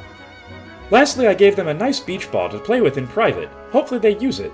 What was previously a wide open and barren field has rapidly transformed into the blueprints for a very successful zoo. If we're able to keep with this efficient pace, we should be able to open our doors in just a few short months. The backbone of any successful zoo isn't necessarily the animals that call it home, it's the staff whom work there. Very fortunate for Keystone Park, we have one of the best and most professional rookie staffs around. When our zoo's doors open in just a few short months, they'll be ready. There is one glaring elephant in the room, however. With having hired a full staff before the zoo officially opened its doors, we're running dangerously low on capital. This means we had to cut expenses in some other areas of the zoo, and luckily for us, we found a very creative solution. So far, we've simply been rescuing animals native to the region. Thankfully for us, all 3 of our habitats have recently passed a hard inspection. The first of these habitats to pass was our waterfowl pond. It's the first exhibit you'll see at Keystone Park, and also the smallest of the 3 so far. 4 native bird species call this pond home. Following up on the waterfowl pond, you'll then be met with our timber wolf enclosure. So far, it's by far the largest habitat here at Keystone Park. Only 2 rescue timber wolves call this place home, and they've adjusted to their habitat incredibly well. Once the zoo opens its door to the public, we aim to put these 2 in a breeding program. This is Kirby. He's incredibly friendly, yet also likes his alone time. He truly embodies the phrase lone wolf. Phoebe is a fair bit smaller than Kirby. Her fur is also a fair bit lighter, making them very easily distinguished. While usually the more hyper of the 2, she seems incredibly sleepy right now. Matter of fact, Kirby's tired as well. We should probably let these 2 rest and catch up with our other animals. In the last episode, we transformed an abandoned cabin on our land into a beautiful red fox enclosure. It comfortably houses the 3 red fox rescues, all of which have been given names. Let's go through them. Meet Todd and Vixie. Todd is one of our 2 males in the enclosure, and Vixie is actually our only female. These 2 are absolutely inseparable, and it's very rare to see one without the other. Our youngest fox is named Kit. Being the youngest, he's incredibly hyper and always on the move. It's very rare to see him actually standing still or sleeping. Though their exhibit is relatively small, it made great use of the land we were provided, and is an invaluable resource for the Keystone Park community. Being able to take something that was on our land and not destroy it but modify it was truly inspiring. The zoo is running like absolute clockwork so far. However, there is one problem that may begin to rear its ugly head. Our 2 main enclosures so far, being the timber wolves and the red fox, both eat meat. I think we need to locate a strictly herbivorous animal and add it to our roster. There's only one animal that could possibly fit the role of being Keystone Park's first herbivore. To answer this question, we have to first define what a keystone species is. In case you've forgotten, a keystone species can be defined as an animal or organism that holds an ecosystem together. I think this definition can naturally be extended to animals that create ecosystems, and if you're excited to see this build, don't forget to like and subscribe. In my opinion, this is the best and most professional build I've ever done, and you're really not going to want to miss this video. When I said create ecosystems, I really wasn't kidding. Meet the architect of the wetlands, the North American beaver. These herbivorous creatures are not only going to become our first herbivores in the zoo, but also our first rodents. Having a population in the wild of around 10 to 15 million, you'd expect them to have quite the range, but even this is quite impressive. We'll delve into their expert survival tactics later in the video, but for now, let's focus on their minimum habitat requirements. This is the first animal in the zoo with a water requirement, and a large one at that, but they also have a deep dive requirement too. This naturally makes the exhibit rather complicated, but we'll talk about why much later in the video.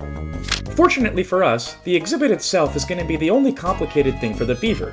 Their reproduction cycle and social needs are all incredibly basic. As long as we just have 2 beavers, everything is going to be accounted for. As you can see by their dietary options in the top left, these guys are strictly herbivorous. They also have some enrichment items that we haven't gotten the chance to use yet since we've only built for carnivores. They should make a perfect addition to the zoo. Lastly, they actually do have interspecies enrichment. However, we're not going to be adding the skunk or the raccoon to the zoo quite yet. In the future though, be on the lookout. We've made quite a dent in North America with our fox and wolf enclosure over here. We're going to be branching off near the waterfowl pond and making a section dedicated to the wetlands. The design for this exhibit is going to be incredibly dynamic. It has to match the deep dive requirements that the North American beaver needs. If you're unfamiliar with the deep dive mechanic, I'll try to explain it in as simple terms as I can. In summary, there's a select group of animals that are able to dive below the water's surface. Typically, the smaller the animal, the less requirement for deep dive there are. According to the official Planet Zoo chart, the North American beaver needs 2 meters of water to be able to deep dive. This is exactly why this random pole is in the middle of where the pool is going to be. It's exactly 2 meters tall. I'm going to be effectively using it like a ruler to make sure the water level is always where we need it to be for the beavers to be able to dive. It took an absolute ton of trial and error, but I finally found a design I was happy with. I really like the curves in the glass. They make the build look so much more interesting to me. I'm loosely basing this beaver enclosure off of the Columbus Zoo's future North American river otter enclosure. I thought it would be a really fun challenge to build a habitat based off one that doesn't exist in the real world yet. The main gimmick of this build, besides the deep dive pool, is going to be the multi-layer viewing sections. As you can hopefully see on the top, this exhibit actually goes up a fair amount. Let's work from the bottom up today. I think this will be easiest. The path isn't necessarily close to the tank, but I want to use these plaster pieces to give the illusion that it goes right up to it. We have to use the camera to be precise. The more the plaster comes through the glass, the less space the beavers are going to have to deep dive. To make this look good and really sell the illusion of the path, this is a very tedious process. Luckily, if something's tedious, it usually means the end product is well worth the grind. That actually took such a long time, but I'm incredibly happy with the final product. It looks so good. We're not quite done with the plaster yet. We have to find a way to make the interior of the pool look good. But from the outside, from this angle, it looks really nice, and we were able to keep the water level for deep dive requirements. We just received an urgent report from a local farmer. Apparently, a number of North American beavers have been trespassing on his land and eating his crops. Only one is available in the video he sent us, and the footage is relatively grainy, so it's tough to see how many we're dealing with.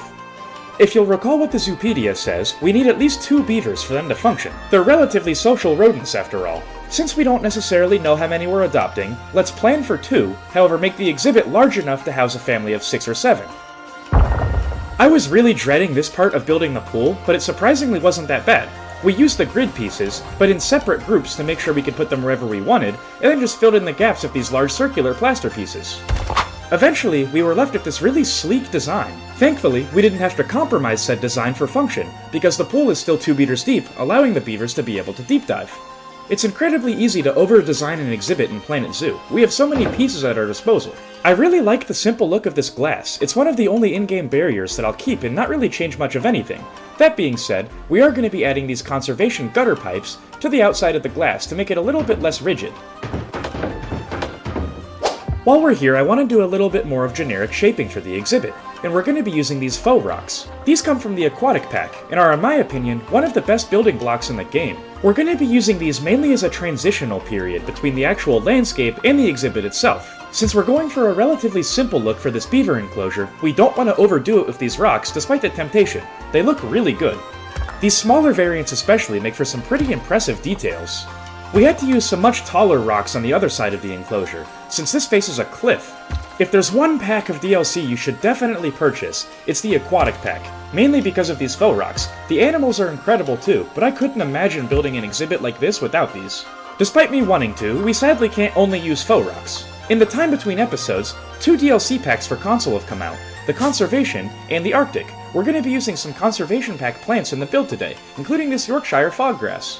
To add some cohesion to the rest of North America, as well as keep the kids away from the grass, I brought over this fence design we've used in the past couple episodes. With the bottom of the exhibit done for now and the shaping 100% complete, let's move on to the top. Since while in the water, the beavers are going to be incredibly exposed in this enclosure, I don't want the guest to be able to view them from every possible angle. However, now we're going to be working on the one section where the guest will always be able to see them. We're going to be building a small education center modeled after a log cabin that sits atop this hill. From here, the guest should be able to have a good view of the entire exhibit except the pool, which you'd have to go down to see. I wanted to incorporate some of the new items released to console, especially from the Conservation Pack. I've heard it's incredible. That's not to say the Arctic Pack is any slouch. I actually decided to use the Arctic roof for this build. After getting the roof exactly how I wanted it, I then started on the walls. I began with some glass panes.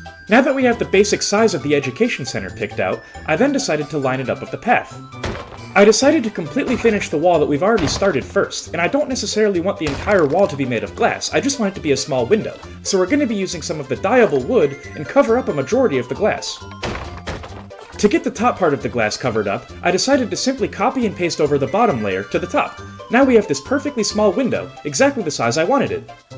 When building something relatively significant for an exhibit, I always like to check it out from a variety of different angles to make sure it looks good, and so far I'm pretty happy with the location. It's amazing how in just 13 seconds of gameplay, you can almost double the work you've done just by using copy and paste. I can't put into words how important the advanced movement menu is to becoming good at this game. Mastering every aspect of it is genuinely such a good investment of your time. The last thing I did for now with the viewing gallery was just work on the sides a little bit, using the exact same wood. Now that we have a functional viewing gallery and a deep dive pool, the last thing this exhibit needs to be fully functional is a gate for the beavers to actually enter through. Normally I'm very against using the in-game barriers and I'll null barrier everything, but for this exhibit we're going to be using the chain link fence. The reason I decided to use the simple chain link fence instead of a more complicated one is because I don't want the guest's eyes to be drawn to the fence. The focus is on the pool and the viewing gallery. There is, however, one more aspect of this exhibit that we haven't built yet that I want the guest's attention to be drawn to, and it's going to be right here. Earlier in the episode, I called the North American beaver the architect of the wetland, and I wasn't kidding when I said that. They actually do create these biomes. They do this by building their famous dams, and we're going to recreate one here. By building their famous dams and lodges, beavers can transform a simple small stream into a massive pond or even a lake. These wetlands, in turn, can provide habitats for many species including fish, other mammals, waterfowl, songbirds, amphibians, and insects. They create entire ecosystems, and they truly are engineers in the animal kingdom. The story I'm trying to tell with this beaver lodge is that this was once a small stream. The beavers built their lodge here, forcing this pond to be created. This is where their pool lies. I purposely made the build look a little bit incomplete as the beavers are currently working on it. Behind this is going to act as a dried up stream. We're going to decorate it with rocks and pebbles on the bottom, but for now let's get some foliage in. When placing down a lot of foliage, the number one thing I always like to do first is get the terrain requirements fixed. This will act as my blueprint for where the foliage will actually go. What I mean by this specifically is I'm placing this buffalo grass, as well as some other varieties of grass, over where the terrain is laid with grass. If you do all of the pre-planning of how you want your exhibit to look when you're placing down the terrain in the paint menu, it makes placing the actual foliage a lot easier. Starting off with any species of grass is also recommended. It's so small and you're going to end up using so much of it, it's better to get this step out of the way first. After the grass was placed, I then decided to utilize a variety of bushes. I'm mainly placing them within the chain link fence that was already placed. This is to obstruct the guest's view. We want to funnel them into the beaver education cabin. A little ways into the foliage, I realized that we weren't really doing a good job of selling the story this habitat's trying to build. Remember, a part of this is supposed to be a dried up riverbed, so I decided to use some parched versions of the grass we'd been using where the water was previously located. This entire exhibit is primarily built upon a slant. It's not very intense, the beavers are going to be able to climb it with ease, but we had to use a lot of the align to surface feature in the advanced movement menu. It really came in handy. It's nowhere near done yet, but the vision is relatively clear to me now. Before we continue placing the foliage, I want to place the enrichment items. Some of them are a little bit big, and since it's on a slant, we can't necessarily use anything that applies to gravity, like a beach ball for example. Apologies in advance for the screen flashing orange right about now. That's just what happens when you place these water jet rocks, they automatically take you to the heat map. Like the water jet rocks, a majority of the enrichment items in this enclosure are going to have to do with the water. This submarine buoy is actually a very good example of this, since it's almost entirely submerged in the beaver's pool. I hope they like this rubber duck, it'll be really cute to see them play with it. If I recall, in the footage that the farmer sent us showing us the beavers we're going to be rescuing, they were eating a watermelon. Let's give them a welcome gift. Since we don't have the space to actually build the beavers an effective lodge, we'll have to settle for this outdoor bedding. Who knows, maybe in the future we'll come back to this and actually build the beavers the lodge they deserve. To test the beavers' problem-solving capabilities, we're going to get rid of some of the buffalo grass over here and place a slow feeder. While I was over on this section of the exhibit, I decided to replace all of the buffalo grass with some Yorkshire fog grass. I went with the small variant since it's relatively new and I'm not quite sure how it's going to look when compared to the beavers, but I really like it. I used it to cover up some small imperfections that are now basically invisible. I also decided to finalize the slope in the pool. The connection of the two sections took a little bit of time, but I like the result. The pool in general is looking really good, although I want to see how it looks with some foliage on the bottom of it. I'm not sure the beavers are going to like the entirely sleek design. These underwater hydrilla plants take up a lot of space horizontally, but not very much vertically, so it shouldn't impede their 2-meter deep dive distance. We are pushing the limit towards the water level, so we have to be careful.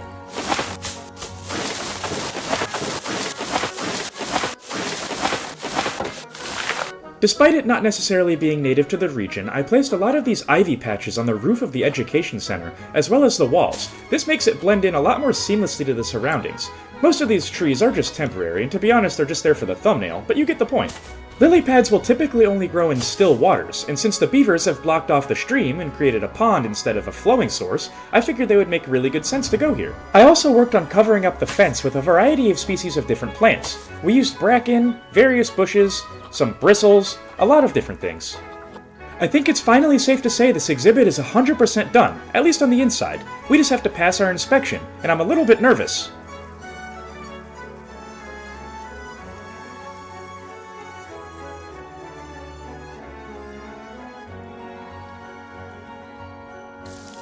Oh yeah!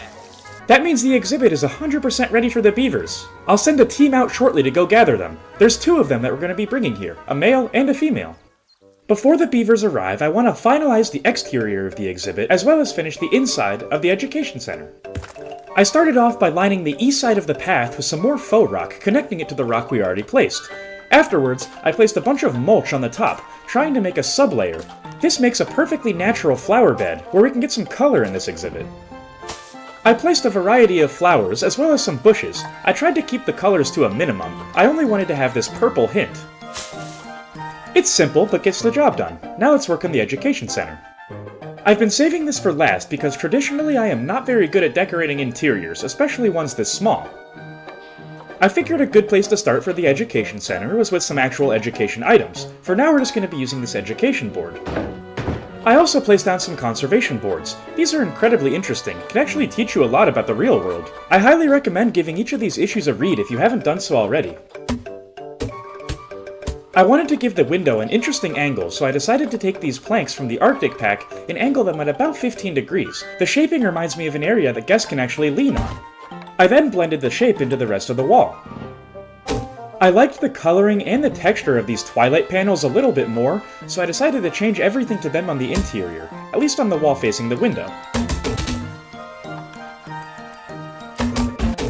After completing the wall, I then decided to borrow this education sign I found in the workshop that we used at our waterfowl pond.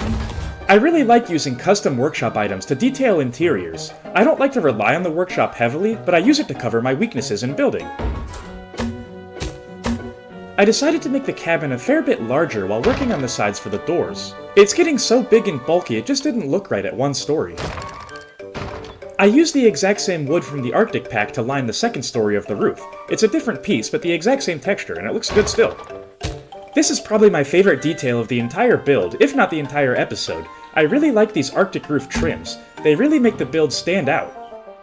Lastly, I added a fair bit of polish on the interior, using these thin planks of wood to break up the two textures.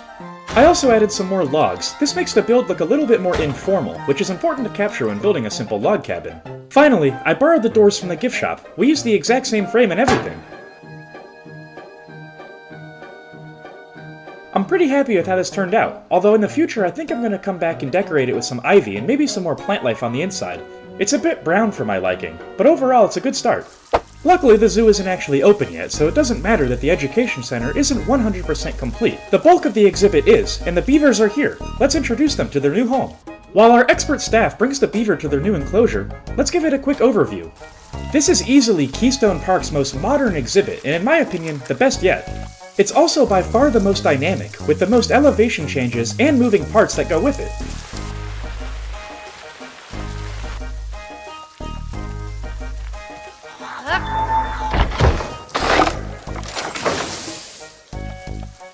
Welcome to the zoo! We officially have our first herbivores, and I couldn't have chosen a better one. The size of the beaver mixed with the view from the education center is absolutely perfect. I couldn't have planned it any better in my opinion. I can't wait to see what it looks like from the deep dive pool though. It looks like our male beaver's about to arrive. Remember, if you have any name suggestions for our male or our female, we have one of each. Feel free to leave them in the comments below. Community engagement and feedback is a huge part of what makes this channel special. I really enjoy reading every single comment in the videos. It looks like our two beavers have worked up the courage to embark on their maiden voyage. I'm just really hoping there's no collision issues with the plaster I used. Due to the hard-working and continuous efforts of all Keystone Park staff, the zoo is almost ready to open its doors to the public. To be able to provide education as well as entertainment to this wonderful community is truly exciting. We truly are in the final steps of preparation. Currently we're working on inventory management and quality control. The worst thing that could happen early on in a zoo is to have an animal escape, so we've already double-checked, and now we're triple-checking every single enclosure that we've already built. One small mistake can absolutely cripple a business, so we have to make sure we do this right, and we do this right from the start.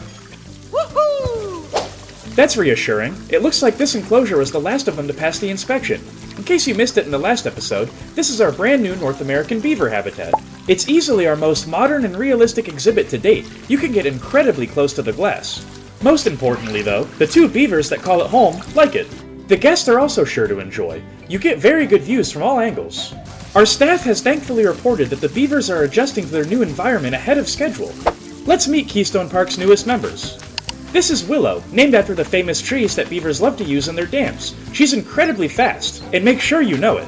While Willow chooses to spend most of her time on the land, Woody is basically semi-aquatic. It took him a little bit to work up the courage to use it, but he loves his deep dive pool. Remember, if you have any name suggestions for the animals in Keystone Park, feel free to leave them in the comments below, and you might get picked. Overall, this beaver enclosure is a perfect starter to the wetland sub-area of the North American section here at Keystone Park. Today, however, we're not going to be continuing with the wetlands, we're diverting our attention back to the forest. The reason for this change in plans is because our head veterinarian is currently conducting some research on our 2 North American beavers. They're still new after all. The forest is currently twice the size of the wetlands, having a whopping 2 species instead of the wetlands' currently 1. The largest, but surprisingly not the loudest species in the forest, are the timber wolves, and we have 2 of them here. Phoebe is the female of the pack. She's incredibly energetic and is sure to be able to entertain. Our male, Kirby, is much larger and also a whole lot quieter. He acts as a great foil. They're going to be perfect as the first animal guests see and are introduced to at Keystone Park. Right next to the Timberwolf enclosure was an abandoned cabin on our zoo's land. Instead of destroying the past, we simply modified it. It's now home to 3 orphan red foxes. They were causing chaos in a local community, so we brought them here for their own safety. It looks like we can't introduce them right now. They must have had a long day of play. Matter of fact, Phoebe's asleep too. That doesn't happen very often, she's so hyper. And Willow's asleep? This could be a problem. We don't want to bore our guests with sleeping animals. We need to come up with a solution for this problem. All of the animals sleep at the same time here at Keystone Park, but what type of animal could possibly be on a different sleep schedule? I think I've got it. In this brand new space we recently cleared out in the heart of the forest is going to provide the perfect location to put these animals. We're going to need something nocturnal, which means this building is going to have to be dark. All of our exhibits have been relatively simple up until this point, so this is going to be a challenge. If you guys enjoyed today's video and like the content overall, don't forget to like and subscribe. The channel's going in a great direction, and I'm really happy with the progress. You'll be later, you're already here, so are you. You were 2 episodes ago. Here we go. I think the raccoon is going to be a perfect animal to add to Keystone Park. Not only are they nocturnal, it's also going to be incredibly easy to find one since they're so abundant around here. They may be abundant, but they're incredibly intelligent and cunning animals. As a result, they've amassed quite the territory, venturing into Canada and having total control over the United States and Mexico. Despite being described as solitary animals, we're going to need to find at least 2 for them to be happy and live in their ideal conditions. It doesn't look like there's any enrichment or dietary options that we haven't encountered before. This exhibit may be one of the easiest we've actually constructed. Just kidding there, raccoons actually have cohabitation with our other animal. Cohabitation effectively means that the striped skunk and raccoon get along very well in the wild, and matter of fact they actually mutually benefit each other in some scenarios. If you recall the raccoon's population map, the striped skunk is incredibly similar. The only difference is that the skunks don't venture as far south and they go a little bit further north, but these animals interact in the wild a fair bit. Luckily for us, the striped skunk is also solitary and nocturnal. It's going to be a perfect fit to cohabitate this exhibit with the raccoon.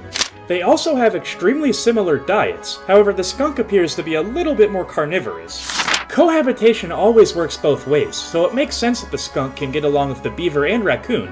However, it is interesting that they can get along with the black-tailed prairie dog from the North America pack. Now that we have the assignment and know exactly how to build for these animals, all we have to do is execute. Whenever I'm building an indoor enclosure, or any building in general, I always like to get my build palette first. For this build, we're going to be going with a relatively yellow wood. After you've chosen what color you want your build to be, then begin to work on the basic shape. Remember, you can always change this later, just get a rough outline. To avoid making this just a giant square, I'm going to work a curve into this side. It's going through the wall a little bit, so we have to adjust, not a problem. I want the inside of this build to be incredibly dark. These are nocturnal animals after all, so we're not going to make the whole thing out of wood. By utilizing the advanced movement menu using the Move Snap feature, we were very easily able to get geometrically perfect walls. For a basic outline, I'm actually quite happy with this. You can very easily see the 3 distinct chambers of the exhibit. Education Center, Backstage, actual exhibit where the animals are going to be seen. Typically I don't do details this early on into the build, but I figured this area looked really unfinished and I wanted to get the measurements correctly so we can put the door in now. The doors are very important for this build because if the doors open 24/7 it's going to let in a lot of light, and for a nocturnal house this is bad. To truly build something great, you can't get stubborn with what you've already done. For example here, we accidentally made these walls way too short for the doors, so we have to extend them up. No matter how good you are at this game, or any game in general, you're likely not going to get it exactly how you want on your first try. Never be afraid to get rid of what you've already done, or modify it in a small way to get it perfect. The dimensions are good now, the doors look perfectly natural and will be able to slide in and out once the exhibit is fully open. The next thing after the basic shape, I always like to add the roof.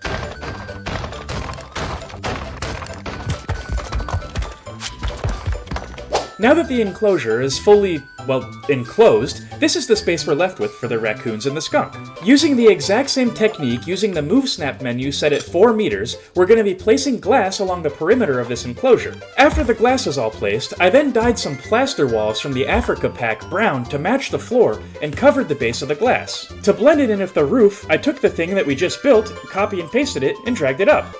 I'm actually quite happy with how the final shape turned out. I like how the bottom layer of plaster is slightly smaller than the top, to give shorter guests a better view of the animals. I will say, admittedly I do like the wooden look of the floor, however the path doesn't necessarily blend too well with the exterior, so we're gonna have to change it.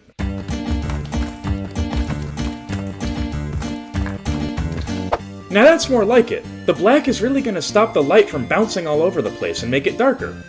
I used a different type of bench than I typically do. The conservation pack is still relatively new, and I wanted to try out its materials.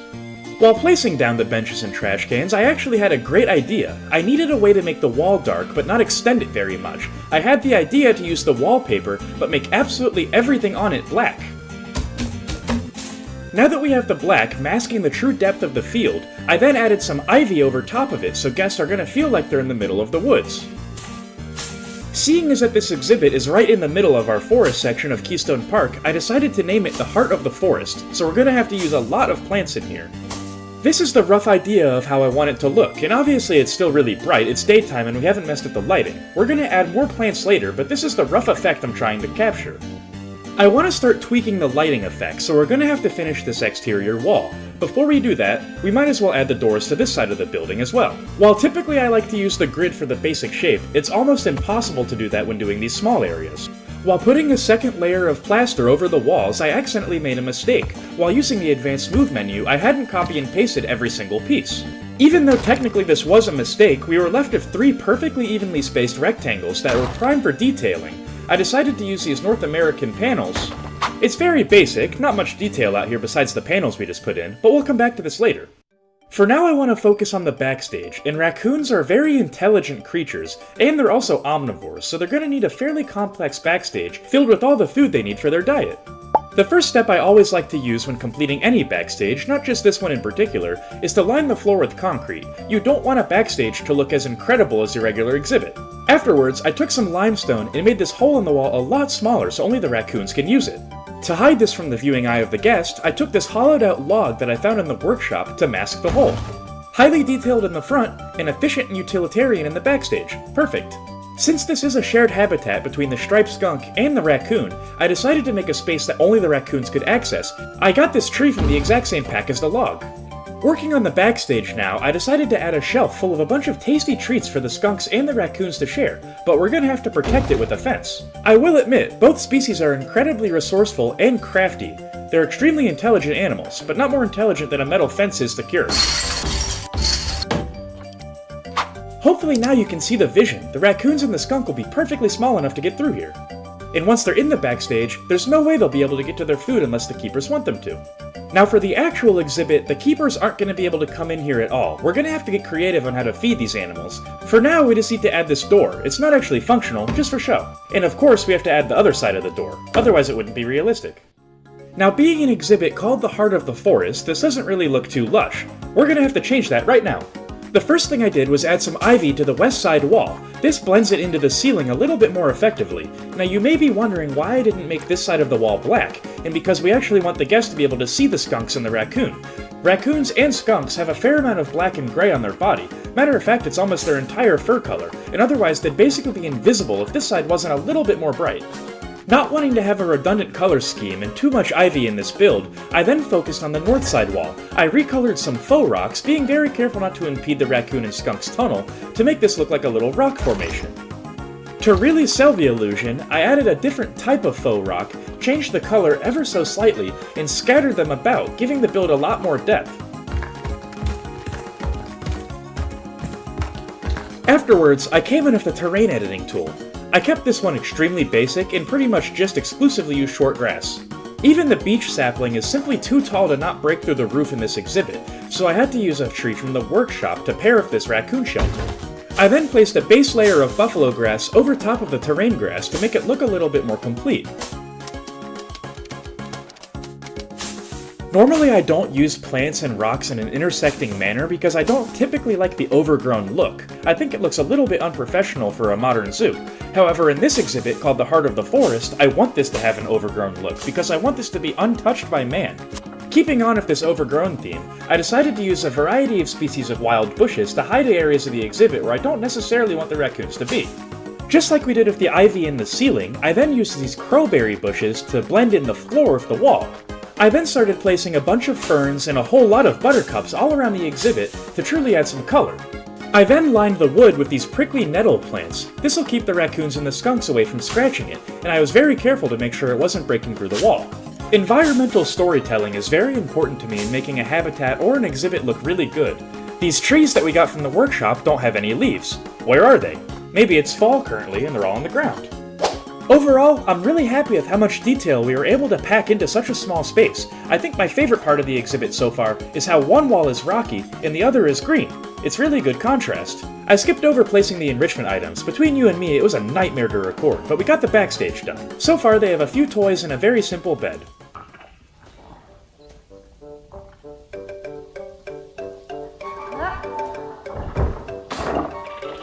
It looks like all three animals are finally in the enclosure.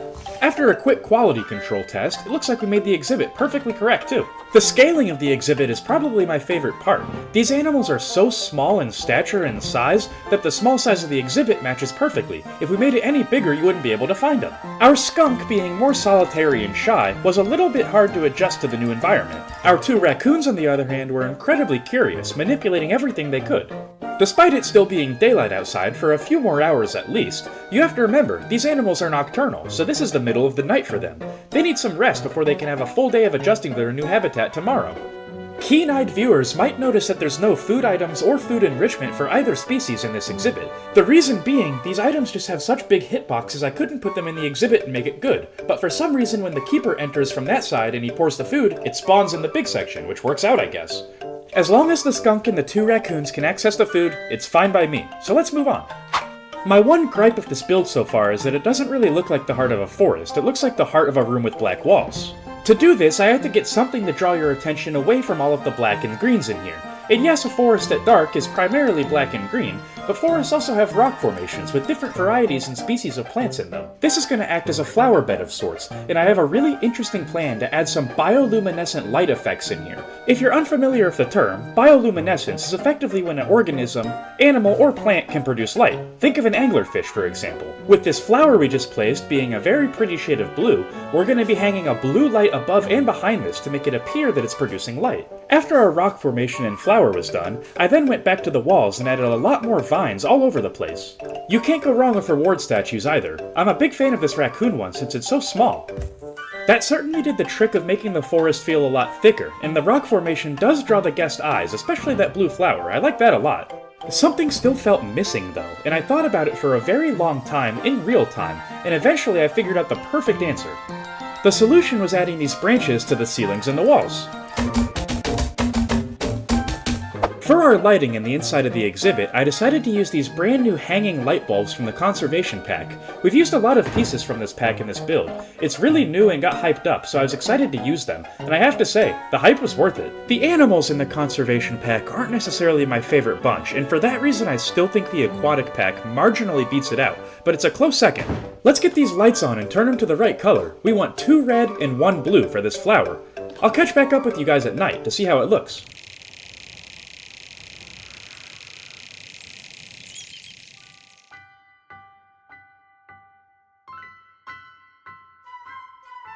After nearly a full year of difficult construction, Keystone Park is almost ready to open our doors. You only ever have one shot to make a great first impression, and we're confident we're not going to disappoint.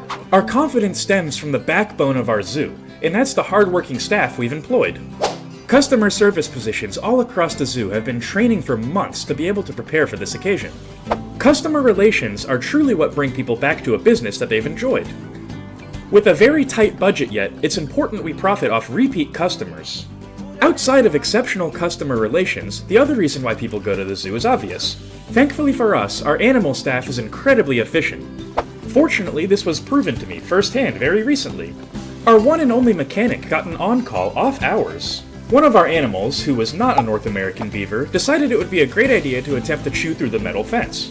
Luckily, our mechanic acted swiftly and prevented a disastrous escape. Fortunately for us, the beavers decided they would rather swim than escape. This is not the face of a remorseful creature. After doing a quick check-in of the heart of the forest, our mechanic then went home. If you're unfamiliar or missed the last episode, the Heart of the Forest is our newest enclosure, and our first that features cohabitation between the raccoon and the striped skunk. It's an incredibly modern and up-to-date enclosure. Just like the heart of any forest, this exhibit has one really cool secret. But also like the heart of a forest, you're not going to see it right away. You're going to have to come at a specific time, or look rather closely to find it. You may not see any animals in here currently, and to solve this mystery, come back at night. This is when the heart of the forest truly awakens. When the sun goes down, they wake up. This is because the heart of the forest is home to 2 nocturnal species, and 3 animals in total, a skunk and 2 raccoons. Our keepers aren't necessarily positive yet as to why it took these animals so long to adjust to their new enclosure, but it appears that they're finally ready to be introduced. This is Bandit, our smaller and female raccoon. Bandit always has to be doing something. Wherever there's an enrichment item, especially this cardboard gift box, Bandit will always be there with it. This is Stella the skunk. She's a female and she's also the polar opposite of Bandit. She's very sleepy. This is Rocket. Rocket enjoys to... Rocket really likes to... He's a raccoon. Keystone Park's animal lineup is incredibly impressive for the short amount of time we've been given to build. Thanks to our incredibly tight budget due to not being open yet, we've had to make work with what's around. We don't have the funds to bring in animals from all over the world quite yet. This is precisely why our first section in Keystone Park is based off of North America. Animals local to the region are a lot cheaper to bring in, and we're about to get another one today, a big one. About 300 miles north of us in Canada, trail cam footage has revealed a giant bull moose that's getting very close to people. This could be a problem, so we need to send a party out. Not to spoil the end of this video, but this habitat turns out absolutely stunning and I'm incredibly proud of it. If you guys like the build and today's episode, don't forget to like and subscribe to grow this wonderful community.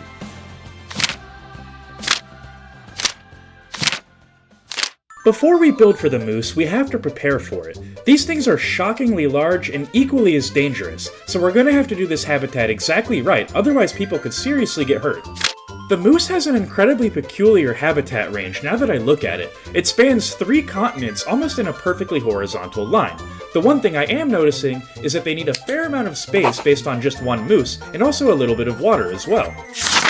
The Zoopedia states that moose are solitary animals, and it makes this exceptionally clear. We're only going to have 1 bull moose today. They're nowhere near threatened either, so no need for a breeding program. Luckily the zoo is going to open soon, because these moose are so big I have a feeling their diet is going to be expensive. Matter of fact, they're so big, they give us access to some brand new enrichment items like these scratching trees. No cohabitation today.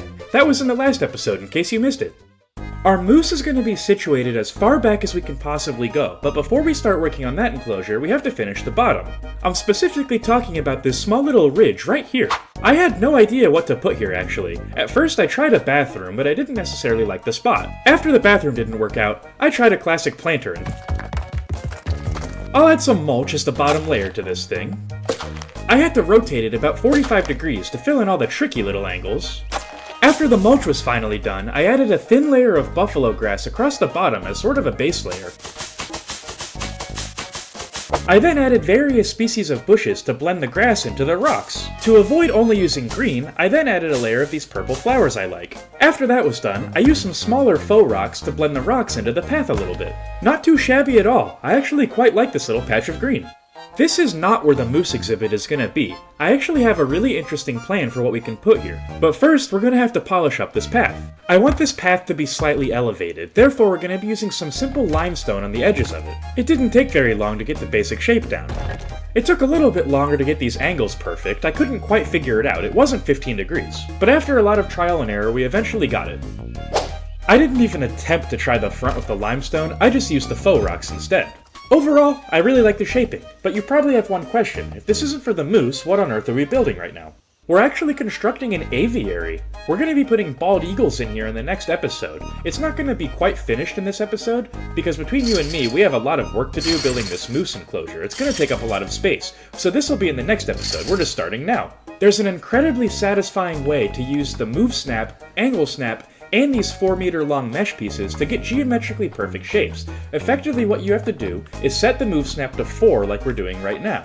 After that, set the angle snap to 45 degrees and move everything twice. It all lines up perfect. Look at the corners of the build, it's a little tricky to see, but it is perfect. There is one thing, actually a lot of things, missing from this potential aviary. A little bit of foliage and greenery. Now that's a lot more like it. I also took the liberty of adding this fence in off camera. It took a while to get the design down, but I'm actually quite happy with how it turned out. Compared to every other zoo I've made so far, whether it be franchise or sandbox, my favorite part about this one is the elevation. That's gonna be enough of the aviary for this episode. Like I said, it's absolutely not the focus, and you're looking for the moose enclosure in this video. That's why you clicked on it after all. Let's get to that right now.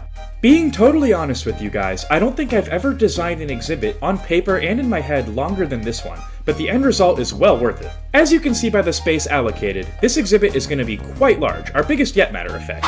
Seeing that Keystone Park is about to open its doors to the public for the very first time, I quickly realized that we might need more than a simple food court at the start of the zoo. This is why we're actually going to be building a restaurant to pair with the moose enclosure. Let's just say the guests are going to be able to get up close and personal with the moose.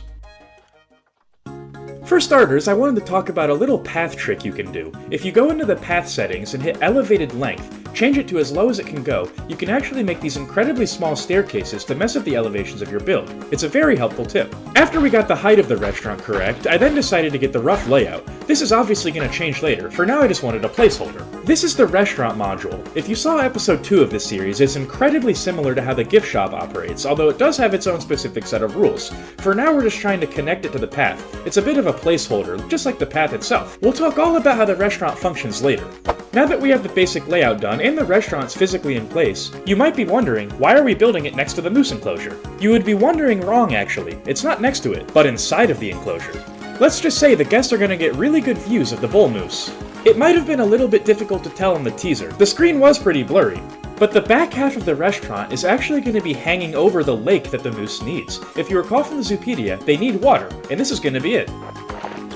They only needed 20 square meters, this is plenty that already. I might make it a little bit deeper. Moose are a lot taller than you might think they are, and I actually want to put a little waterfall over here towards the bottom. Whenever you're building something in Planet Zoo, it's always important to take a minute once you've completed a pretty major step, and just observe what you've made. Maybe you made a mistake, maybe something needs to be smaller. It's better to fix it now than later. Before we continue, I figure I might as well explain how these restaurants work. So imagine that your POV currently is the guest. They're gonna walk in here and go through this empty black void. Once they go through this black void, they're gonna end up not on the other side, but they're gonna spawn in these tables we're gonna place later. You have to use the specific tables required by the Facilities tab though. Before we place the tables down, I'm actually gonna punch out one little layer of the path we made and put a bathroom in. We only have one in the zoo so far. I actually omitted this while designing the restaurant at first. The reason for this is because I was simultaneously designing the bathroom that we ended up scrapping. If you recall, we ended up putting a flower bed there. I overall like the decision, but we do need a bathroom here. These are the tables that the guests are going to appear at when they walk through the restaurant's black void. Now that I say that out loud, that sounds incredibly suspicious and really weird, but I promise you it's exactly what happens. Just watch. Right now, absolutely nothing would happen. The guests can't use the restaurant. You have to instead click the restaurant, scroll over to link tables, and highlight all of the tables. It'll pull up a semi-heat map of sorts, very similar to traversable area. But now, since we've selected all of the tables, now that we highlighted them green, you can click a table, and it'll say it's connected to Restaurant 3, which is this. Spoiler alert for the end of the video, but we're not going to be naming the moose. I already picked a name for it that I really like, but if you have any restaurant names, feel free to leave them in the comments. I decided to throw a temporary shell around everything that we've put so far, although I actually really like the shaping of it, so it's not so much temporary as it was designed to be. However, we ended up keeping it. The absolute first thing I did was expand the left side of the building. I realized it was way too small and we're going to need an indoor seating. I wanted the indoor seating to have an incredible view of the animal as well. To accomplish this, I borrowed this piece of glass using the same wood material I made earlier. The restaurant almost doubled in size. We made it far too small earlier. Truth be told, there's a lot of trial and error in this. I've never done it. One thing I can say with confidence that I've done is use the Arctic wood trim to line the roof of a log cabin. We actually did it a few episodes ago when we made a habitat for the North American beaver. It was for their education center. Now that the basic facade of the building and the roof are both in place, we need to actually start detailing it. To make the detail and the rough shape of the build very cohesive, we're going to be using these log pieces from the base game that look very similar to the grid pieces that we've been using for the cabin so far.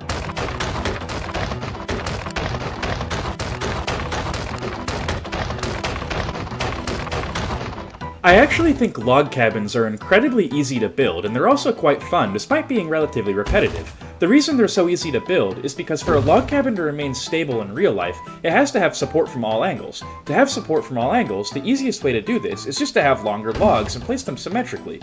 This makes using the copy and paste menu on the advanced movement menu a really efficient and easy way to make log cabins look really nice in Planet Zoo. You can only place so many logs for so long without wanting to go insane, so instead I shifted my focus away from that so I would actually be efficient in building. If you ever get bored or something is a little bit too repetitive, this is a good tactic to actually remain on track. Production will never stop here. For now I focused on lining the bottom of the building with these rocks to go in the lake. The absolute worst thing that can happen to a brand new business, especially a zoo, is to get sued, and the fastest way to get sued is to have somebody jump into the moose enclosure. To stop this from happening, and to make sure we're not liable in case it still does, we put up these railings all over the outside of the restaurant. This is hopefully going to stop people from making a really bad choice. It's obviously unpolished still, and we have a long way to go, but let's shift our focus elsewhere for now. The restaurant turned out a lot larger than I expected, which is good. This is going to be the east side of the moose's enclosure, but now we need to figure out the other three directions. As stated several times, moose are incredibly large and have an appetite for destruction if provoked. To stop this from happening, and not make their exhibit look like a prison with a sturdy fence, we're gonna elevate the path. If this looks a little bit familiar, this is precisely why we started this video by making that bald eagle aviary. I wanted some practice with the technique, and I actually really liked how it turned out, so we basically made two. Since moose are so big, they might still be able to reach up here. I'm not sure, I haven't put the in-game model in here quite yet. To avoid it being able to escape and get out of the null barriers, we're gonna have to use a little bit more than concrete. We're probably gonna have to put a pretty good rock wall up this entire path. Moose enjoy swimming a lot more than the Zoopedia lets on. We're going to be giving them a lot more than just 20 square meters of water. I want the moose to have some deep water that it can stand in and have its head barely peeking out of the water. We're also doing this for a completely separate reason that you might not have thought of. I don't want this path to look too repetitive with the rocks along the side of it, so we're going to be adding a waterfall here to break up the two sections of rock. I don't want the moose to be able to get incredibly close to the restaurant either. That could be a little bit dangerous, so we'll add a small bit of high ground right over here. As I said a second ago, I haven't actually put the moose model in here and checked the traversable area. Moose are quite big, and typically bigger animals have kind of janky hitboxes, so I went over the entire enclosure with the smooth feature, just to ensure that it would work. I also made the habitat far too big for just a single moose, so I got rid of the null. Looks good so far, it's really open, which I like. Now let's add the fence in. Realistically, the fence is actually the least important aspect of this build, and I'm talking purely from a visual standpoint. This fence doesn't matter because primarily the guests are going to be viewing the moose without a fence. For this reason, we're simply going to be borrowing this fence from the Timberwolf enclosure. It'll save us a lot of time and it looks sturdy.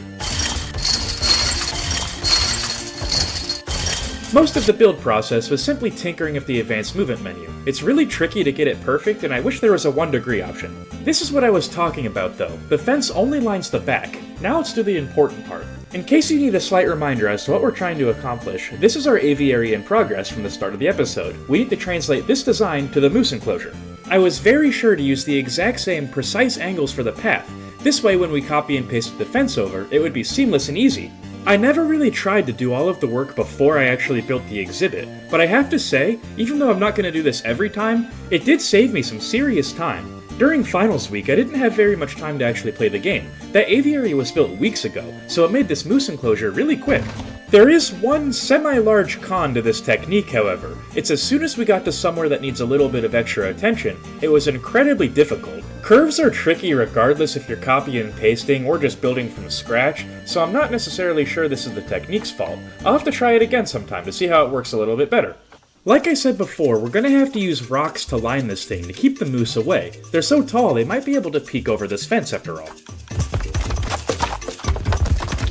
Rock work in Planet Zoo certainly isn't easy, but the one thing you have to remember to make it look good is constantly be making rocks face in and out of each other. This sounds counterproductive, but it really does work.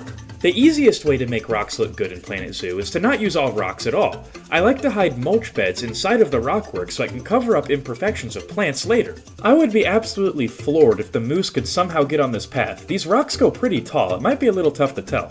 I'm starting to see the vision I've had for this habitat, but I don't know where to start with the foliage. I think the pond would be the easiest place and then work out. I want the one by the restaurant to look a little bit nicer. This is going to be more swamp-like. The easiest way to accomplish this illusion is to change the color of the water to dirty water, but then mess with the transparency so it doesn't look awful. Being so large and their heads are so massive, moose can actually bend down and eat plants right off the bottom of the water, and this is exactly why we're lining the bottom of this pond with these underwater hydrilla plants. It's going to be perfect for the moose to graze on. Since the plants are a bit darker, I decided to mess with the transparency again so you could see all the way to the bottom. An absolute staple of North American bodies of water are these common cattail reeds. They're really good, just place them everywhere in varying heights.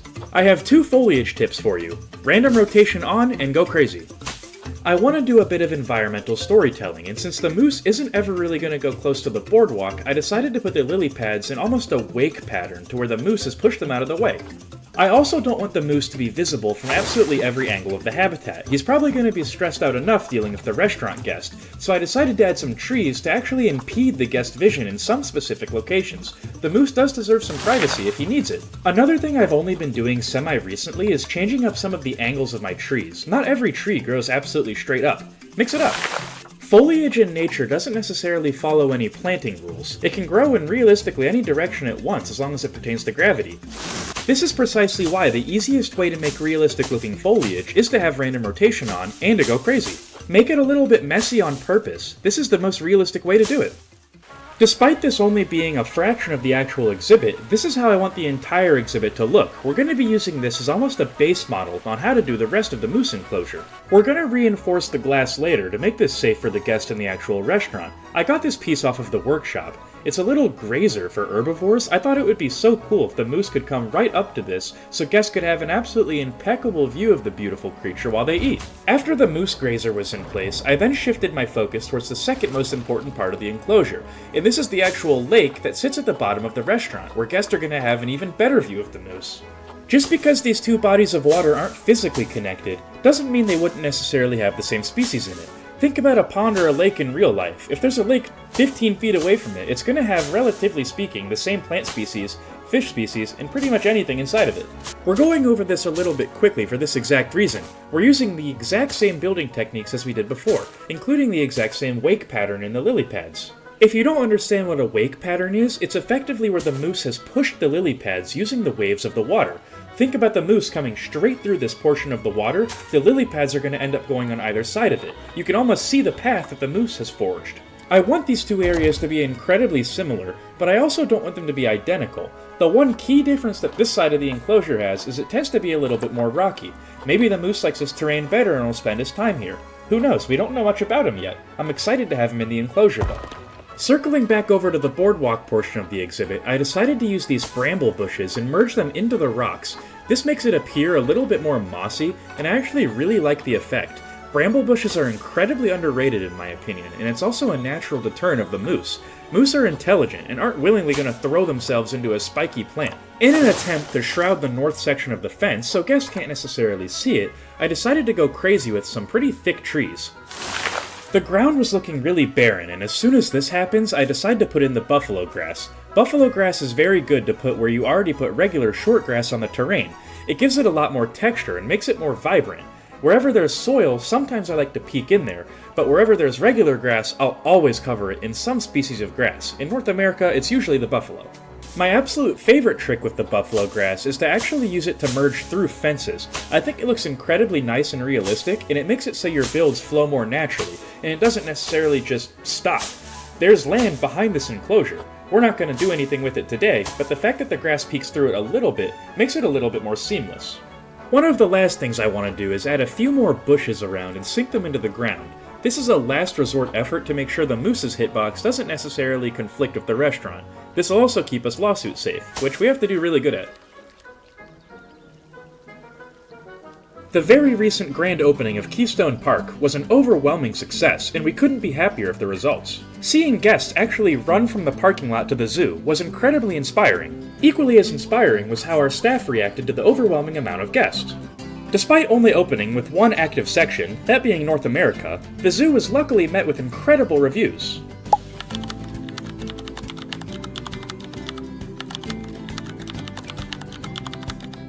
Seeing all the amazing and positive reviews truly is what makes it all worth it in the end. Keystone Park has no plans of stopping anytime soon. Unfortunately, the zoo can't stay open forever. However, due to the outstanding success of opening day, we actually managed to make enough money to expand the business a little bit. The first thing that we're going to be doing is starting a brand new project. Before we start on that, however, we have to address the elephant in the room. We only have one zookeeper, and I think we can afford to put a second one on payroll now. We had quite a few applications. This guy didn't make it because he looks the exact same as our head keeper. Nothing personal, the cinematics would be ugly. Eventually, after several more applicants, we found the right man for the job. He walked in with such confidence, and after a few hours of shadowing our head keeper, the decision was easy. Any doubt that if we made the right choice or not was quickly crushed as soon as we saw him interact with Teddy for the first time. In case you missed the last episode, this is Teddy, our big bull moose. Now Teddy's a big guy, so he's going to require a lot more care compared to the other animals and a lot more food. Hopefully this takes some stress off of our head keeper. Before this new hiring fair, he was doing absolutely everything all by himself, from preparing the food, to feeding the animals, to checking up on them, alerting the vet, absolutely anything you can possibly imagine, this one man was doing. He truly is the backbone of Keystone Park. Now before we finally reveal what's behind this tarp, there is one thing I want to talk about, and it's a little bit serious. In case you're unaware, we have a community Discord server, and it's a great place full of a bunch of creators that are more talented than myself. Unfortunately, there's a group of people that have made it their life's mission to see to its destruction. Who is this most heinous villain, you may be asking? He only goes by one name, Kirby.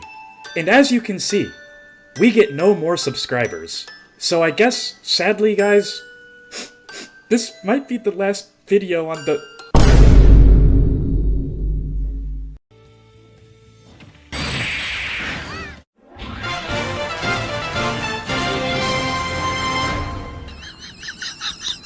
2,000 subscribers, I mean, who would have thought? I just want to take a second to sincerely thank each and every one of you who's ever checked out a video of mine. It really is what gives me the motivation to wake up every day and do this. In case this is your first time checking out the channel, we'd love to have you aboard in this wonderful community, so don't forget to like and subscribe. The sky truly is the limit here, but we should probably start building. Recently, we sadly received video evidence of an illegal reptile trade. Luckily for us, we've already begun construction on a reptile house. As you can see, this is going to be quite a large project, which is good because there's a lot of reptiles to be rescued. In summary, the build is going to go like this. Cafe, exhibits, more exhibits, dwarf caiman, and this back part actually ends up getting scrapped. It was just a little too ambitious. But before we start building, we should probably read up on the dwarf caiman. It is our first species outside of North America after all. I wonder who Cuvier is. Anyways, if you look in paragraph 2 of the Zoopedia entry for the Cuvier's dwarf caiman, you'll see why this build is incredibly important for us. It's outwardly described as a keystone species.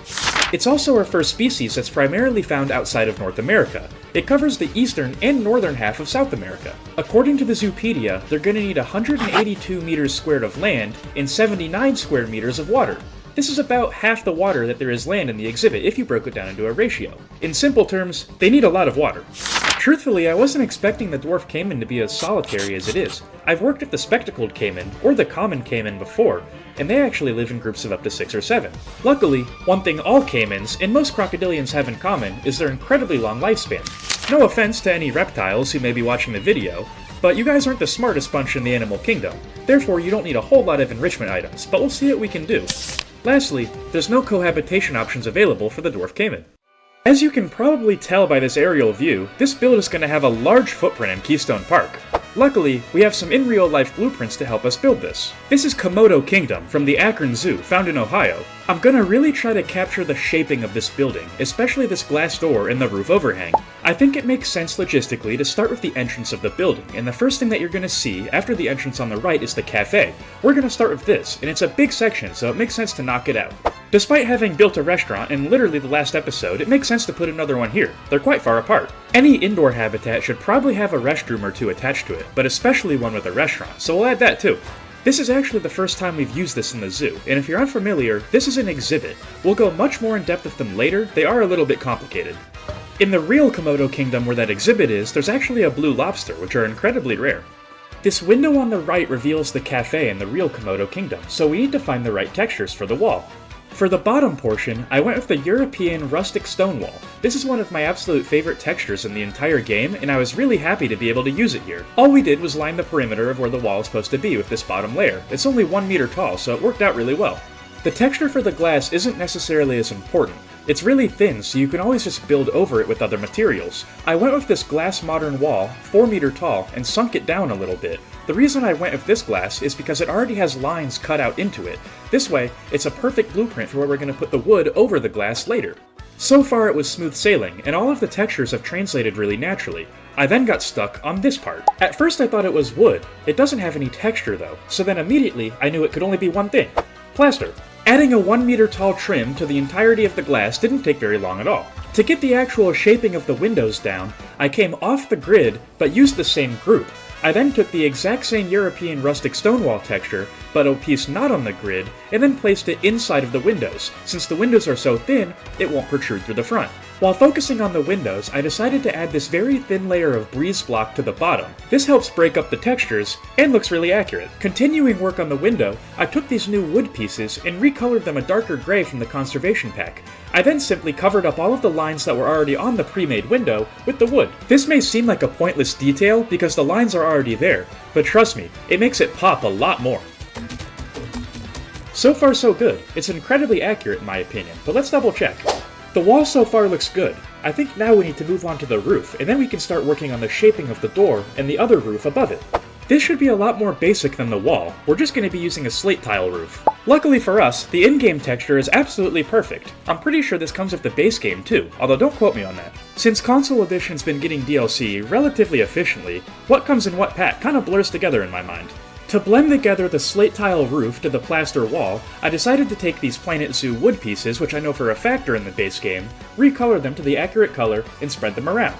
After that was finished, I decided to go back to adding small details. For now, I decided to add this gutter along the top. I then added a way for the water that gets collected on the top to be funneled down to the ground level. In the reference picture, I also noticed on the right side were 3 electrical circuits, at least that's what they look like to me. Not really sure what they would be used for, but attention to detail is important. The last thing I did in this section was duplicate over the wood we added to blend in the slate roof to the plaster wall on the interior as well. It's looking really nice so far, but I think we need to start working on the interior of the build. We'll add the real door later. This is just a placeholder, so I know where it'll be. Before we start the main construction of this first hallway, we need to find the dimensions of it and get a rough outline of the build. This was a lot easier than I thought it would be, and it was simple because we used the wood that we already had placed. We simply rotated it 90 degrees and then used a move snap of 1 meter, spaced it out, and placed it accordingly. After that was done, we added in some skylights, putting some glass in between the wood pillars. This is actually where our first exhibit in the reptile house is going to be located. In the actual Komodo Kingdom, this is actually where there's an aquarium for some bamboo sharks. However, we're going to be using a trick in here to make this exhibit appear a lot larger than it actually is. There's 3 windows in this larger exhibit, however only the middle one, with the actual exhibit inside of it, is going to be functional. The way we're going to do this is by making an optical illusion. We're going to have clear walls in the middle exhibit and put foliage all over the left and the right one, making it appear that the exhibit is 3 times the size that it could be. Before starting any work on the actual exhibit, I wanted to make sure it was perfectly blended into the wall. I also went ahead and added in the floor. I went with a very basic gray plaster look to it, so it matches with the wall, but contrasts differently with the different texture. We're going to be adding this absolutely everywhere. Hopefully the path won't be seen from anywhere in the build. So far I think the shaping is quite good, where it's going to be a little bit difficult to blend in the top part with all of that glass into the exhibit, but we'll see what we can do. Let's work on that exhibit now. So far we have 2 exhibits. There's one in here, and another one's out here. Just because this one has wood around the outside of it doesn't mean anything. They're the exact same. To put an animal in, simply hit Request Exhibit Animal. But first we need to get some. So how do you do that? Well, go over to your Animals tab and go to the Exhibit Animal Market. From here it's the exact same as getting a habitat animal. You just have a bunch of different options. Your exhibit animals are going to be your smaller species. Things like amphibians, snakes, a lot of reptiles, and a few that are walkthroughs. We're not going to do those today, that's a little bit more complicated. Since this first exhibit is technically 3 exhibits wide, we're going to be going with a bigger animal, the green iguana. This is also going to give us some good practice of the foliage for our dwarf caiman. They have very similar territories. Once you've selected your animal, remember, hit Request Exhibit Animal, select the actual species you want to place into the exhibit, and then click the exhibit. As you can see, we have a pre-made habitat right here for the green iguana, and our job now is to make the left and the right side of this look just like the middle. This may seem kind of difficult at first, but I promise it's actually incredibly easy. This was the first time I've ever used this technique in particular, and I didn't think it was hard in the slightest. It's the exact same foliage work we've been doing the entire series, just on a much smaller scale. In fact, it's a 4x4 square. Unfortunately, the iguanas are going to be confined to the middle portion of the exhibit. Our job now is to blend in the outside portions to the middle to make it appear that they could go to the outside, even though in reality it's impossible. The reason that we are doing this is because at the end of the day, this is a reptile house. There's going to be a lot of these small exhibits in here, so we don't want them all to look the same. And remember, as soon as you place a reptile or amphibian in this exhibit, you're going to get a preset design. So we're going to have to be very careful and very creative to make them not look repetitive. This is a way to do this. From the outside, it looks pretty seamless to me. I actually think we did quite a good job. This is my first time ever attempting this technique, and I think it's passable. Passable does not mean done, however. This wall looks incredibly bare, despite looking nice on the inside. Much better. Let's go over what we did. Using a different texture of wood to trim up the windows and the base of the build really does make a big difference. Other than that, all we did was add a TV and a security camera. Do you ever have a grand build project on your mind, and you're really excited to continue it, but there's just that one thing that's stopping you from going? That's me at the store. It's really funny because it doesn't even look that difficult, it's just going to be blending it into what we've already made that's going to be the tough part. And also the glass pieces don't really represent these dimensions quite well. It's going to be a challenge, but one I think we're equipped to handle. I started off the door by adding the other wall so we have something to line it up to. Being able to line up this door on 2 walls instead of 1 is going to make things a lot easier in the future. We also had to finalize the height of this build now. The reason for this will become clear later, but in summary, we have to blend in everything to the roof that we already made, so getting the height exactly correct for the second roof that's going to go over top of this needs to be done sooner than later. Don't forget also, if you recall from the reference picture I've shown a few times by now, the roof also has a giant overhang on this side of the wall. Now that we have both sides of the wall complete, and the height of the roof 100% established, we can come in and clean up everything that we've built so far, thus finally allowing us to start working on the door. I started the door by getting the outline perfectly done with the plaster pieces that we used as the floor. This is going to be the exact outline of the door, and all we have to do is trace the shape of the glass afterwards. That really wasn't all we had to do. Keep in mind to make this, I just cut about 2 hours of footage. Luckily, I can really start to see the vision of this place now. It looks quite good already. We just need to add some more detail to the door, but luckily this is going to be as simple as adding a wooden trim that we did before to the other window. That surprisingly didn't take very long at all. It was actually a really easy trim job. Now let's shift our attention opposite of where the cafe is going to be. This is going to be the first actual habitat animal of the reptile house, the dwarf caiman. Astute viewers are going to notice this looks very similar to the beginnings of our beaver habitat. This is because the dwarf caiman and the North American beaver are surprisingly similar in terms of their habitat requirements, both needing 2 meters of water in order to use their deep dive animations. In case you missed that episode or you forgot, I'll explain it again really quickly. On screen there's a chart. This is describing how much water is needed per species in order to deep dive. In case you don't know what deep dive is, it's basically a special set of animations where the animal goes really deep into the water. They're really cool, and I highly recommend you include them if you're building for these animals. According to the chart, the Cuvier's dwarf caiman needs 2 meters of water in order to deep dive. Now this means the water level has to be 2 meters. This is exactly why we have this pole in the middle of the pool. That pole is 2 meters tall. This means if the water level is above that pole by even a millimeter, we did our job exactly right and the dwarf caiman should be able to deep dive. And shockingly, I actually got this right on my very first try. It even looks like we have a foot or two to spare.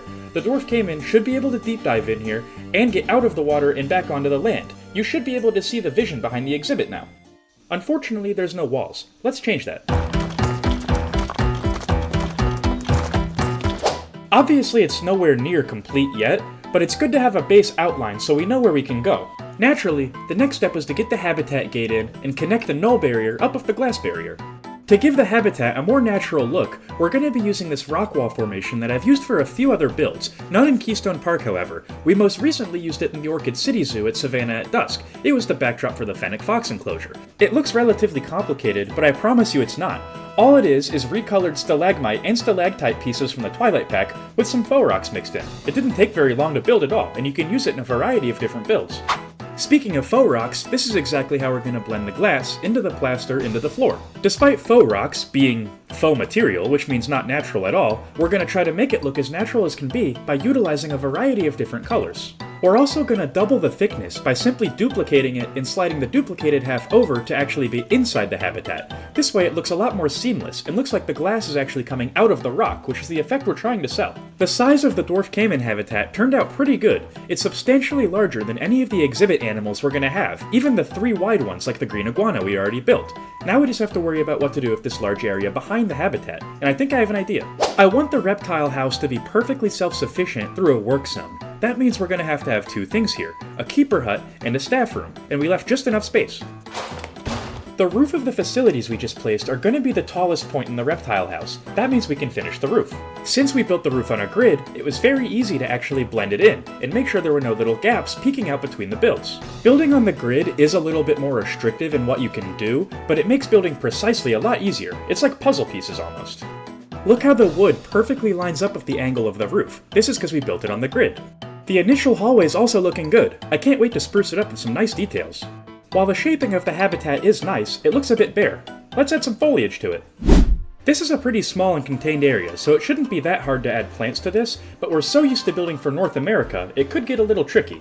Right before we started on the foliage and plant work, I decided to polish up the entrance a little bit more.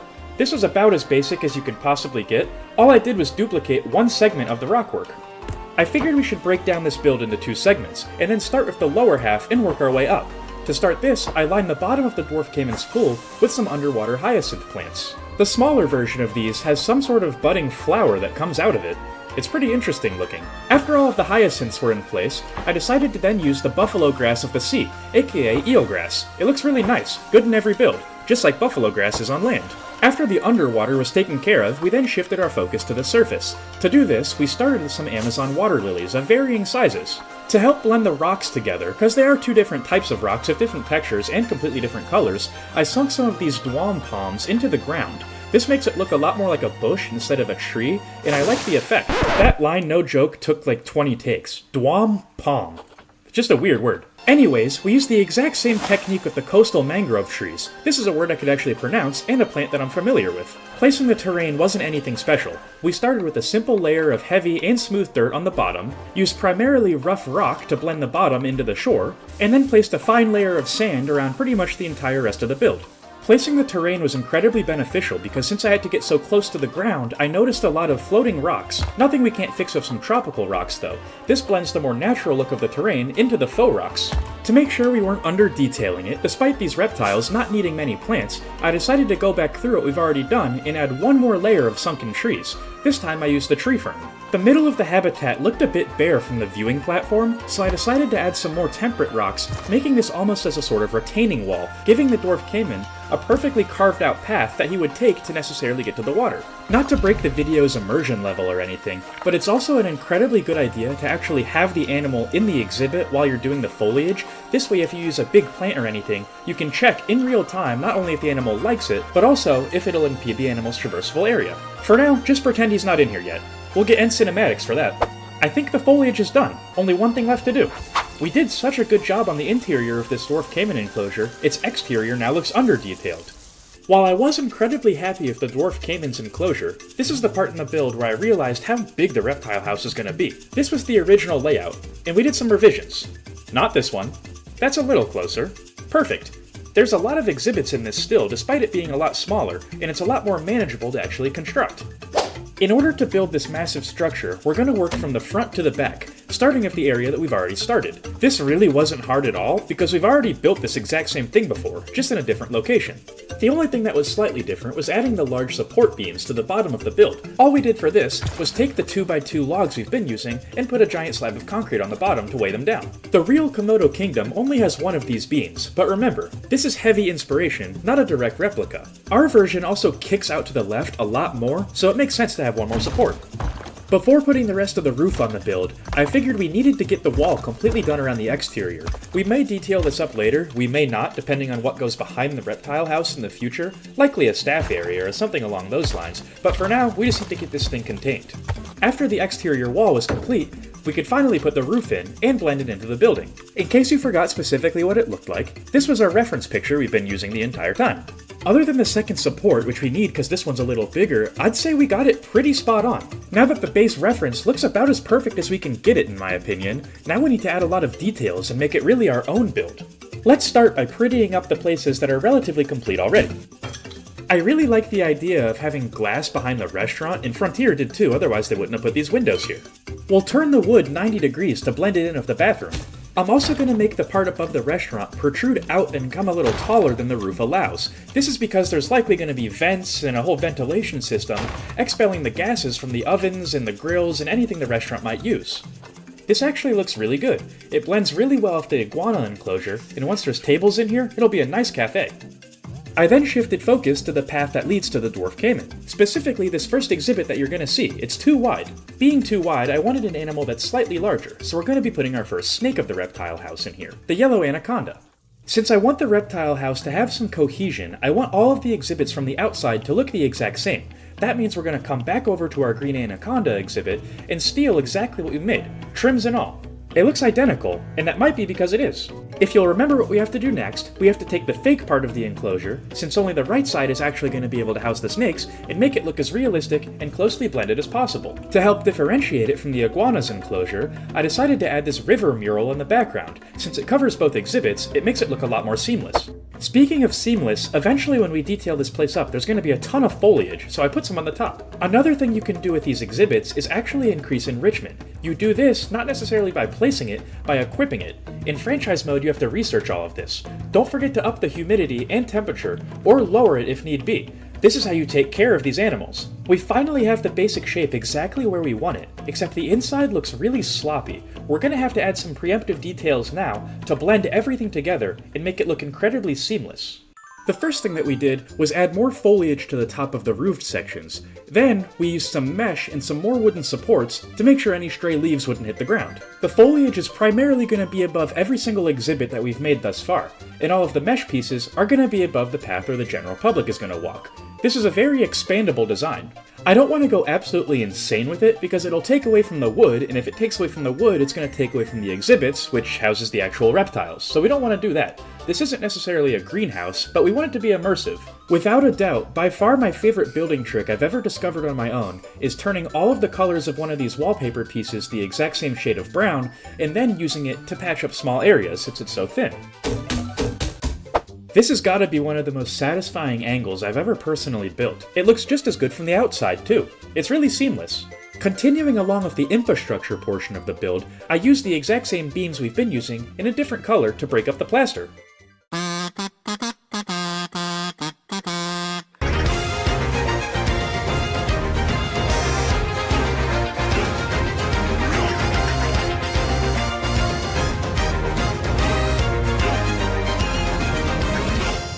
The recent grand opening of Keystone Park was more successful than anybody could have possibly imagined. Unfortunately, that was about a month ago, and things tend to get stale. Dedicated and hardworking staff members have begun to report overhearing guests complaining about one thing, and that's a lack of innovation among Keystone Park. Innovating in the zoo business is incredibly difficult, because just because the guests leave doesn't necessarily mean the animals are going to be perfectly fine on their own. Our keepers are still here working incredibly hard to make sure the animals live their perfect life. Luckily, our rookie zookeeper has finally completed his training. He's incredibly competent and a very hardworking employee. Being so new, you wouldn't necessarily think he would be burdened with a ton of responsibility, but you'd actually be wrong. Currently, he works in our wetlands department. This is a relatively simple job, only consisting of covering two habitats, our moose enclosure, as well as the North American beavers. Both species are 100% herbivorous, so there's a lot of overlap in their diets. This took an incredible amount of stress off of our head keeper's shoulders, as now he only has to deal with the more carnivorous animals, which is what he's more comfortable with doing. Though he's an incredibly hard worker and an equally skilled zookeeper, he wasn't necessarily the most competent employee when it came to feeding the herbivores. He's much more comfortable and confident when preparing food for the carnivores. He was much faster and a lot more efficient at preparing the meat instead of the fruits and vegetables. Now that the workload is split between two zookeepers, we now have double the time to work on company innovation. The guest complaints about the lack of innovation at Keystone Park are 100% valid. Unfortunately, they just can't see the innovation behind this giant tarp. This is our reptile house. Our maintenance crew has been working incredibly long hours to ensure that it's set to open on schedule. The guests that are crying innovation have no idea that Keystone Park's largest addition to date is right around the corner. In case you missed the last episode, let's go over the basics of this reptile house so you're not lost in this one.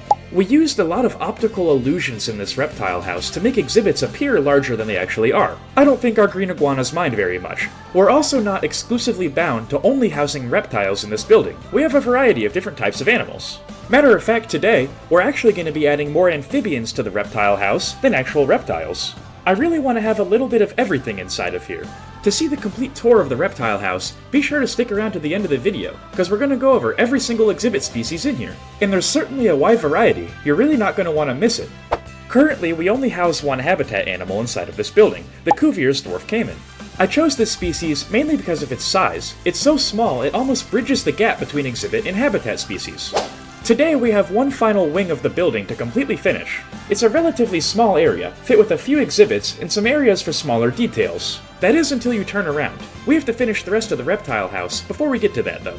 Let's just say guests aren't going to be complaining about the lack of innovation at Keystone Park for much longer. If you enjoy the final product and today's video, don't forget to like and subscribe. We're growing a wonderful community here, and we'd love for you to be a part of it. Before we build anything brand new, I want to completely polish and finalize everything that we built in the last episode, starting with the cafe. At a glance, I'm noticing the lighting in here is pretty poor despite having windows on 3 sides of the building. We'll have to fix that.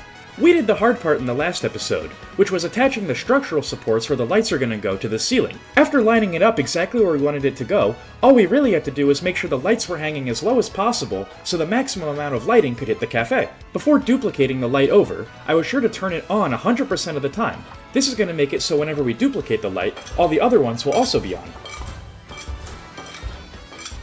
The new lighting was good, not great, and that's not acceptable for this build, so I decided to add some more lights to the wall. Scrolling the construction menu under the lighting tab, I noticed that these lights from the North America pack were the exact same color that we happen to use as the floor trim. I probably wouldn't have noticed this otherwise, but they actually fit in really well.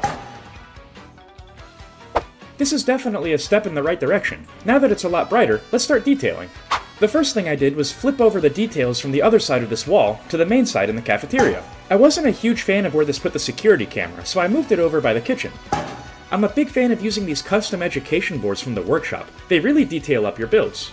We can worry about education later. For now, this is a cafe, so we need some chairs.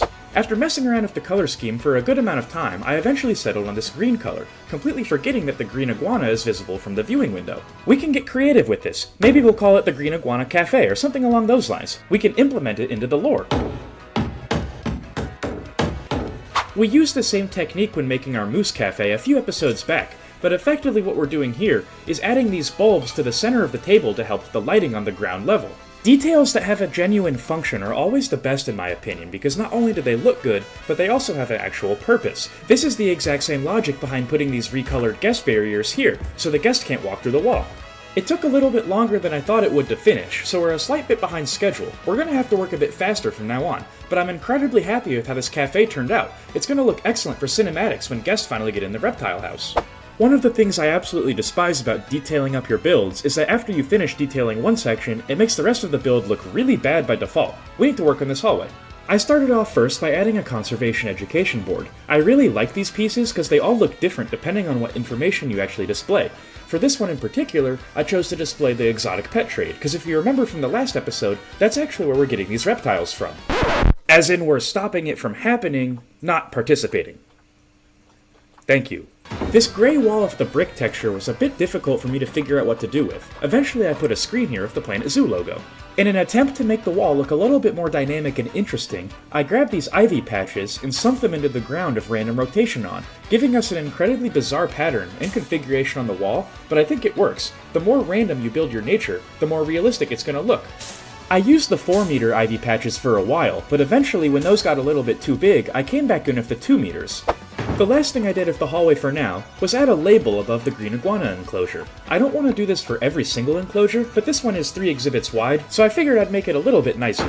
We might as well continue on with the detailing in the order you would encounter these areas in the building itself, so the next thing we have to do is this transitional hallway between the cafeteria and the dwarf caiman enclosure. This is where the yellow anaconda is housed. The first thing that we need to do is work on the lighting again. Luckily, since we built the lights right on top of these support structures, using the advanced movement menu, it was really easy to spread them out evenly. After we could see a little bit better, I then decided to take the faux rocks and merge it into the plaster wall, making a much smoother transition. I was already quite happy with this area before, and merging these bramble bushes into the faux rocks looked really good. I just want to extend the design, because I was already happy with it, we just need some more. If you guys want to have a fun behind the scenes fact about this video, this is actually the last thing I recorded, because Anaconda only has one end. I certainly took a less is more approach for the yellow anaconda. That's because if you were looking at the yellow anaconda and simply turned around, you would see this, which is a lot bigger and more detailed.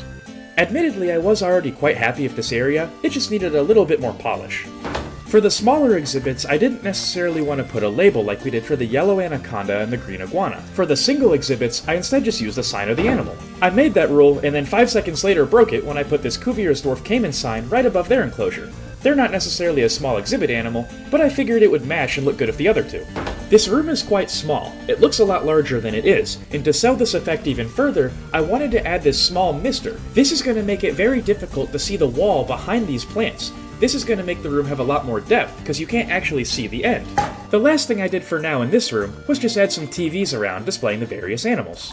This isn't only my favorite area in the reptile house, this might actually be my favorite area inside of Keystone Park. The mist makes it look so much better, but we still have a lot of work to do.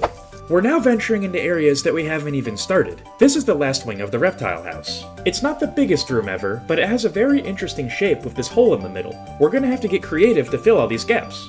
The first thing I did was use concrete to get rid of the path texture in the hallway. Continuing our work with this hallway, we were then tasked to find a way to blend this wood into the plaster. In case you forgot what's behind here, this is a staff-only section, with a staff room and a keeper hut. We're gonna have to put this door here to make sure nobody accidentally walks through. Blending it in was actually a lot easier than I thought, and if your builds are looking a little bit mundane, I highly recommend doing this if you have two conflicting textures. Literally, all you have to do is just trim the outline of what you've built with a flat material like this wood plank. It's the little details that truly make a build special, and having this staff room be a little bit nicer is one step closer to completion.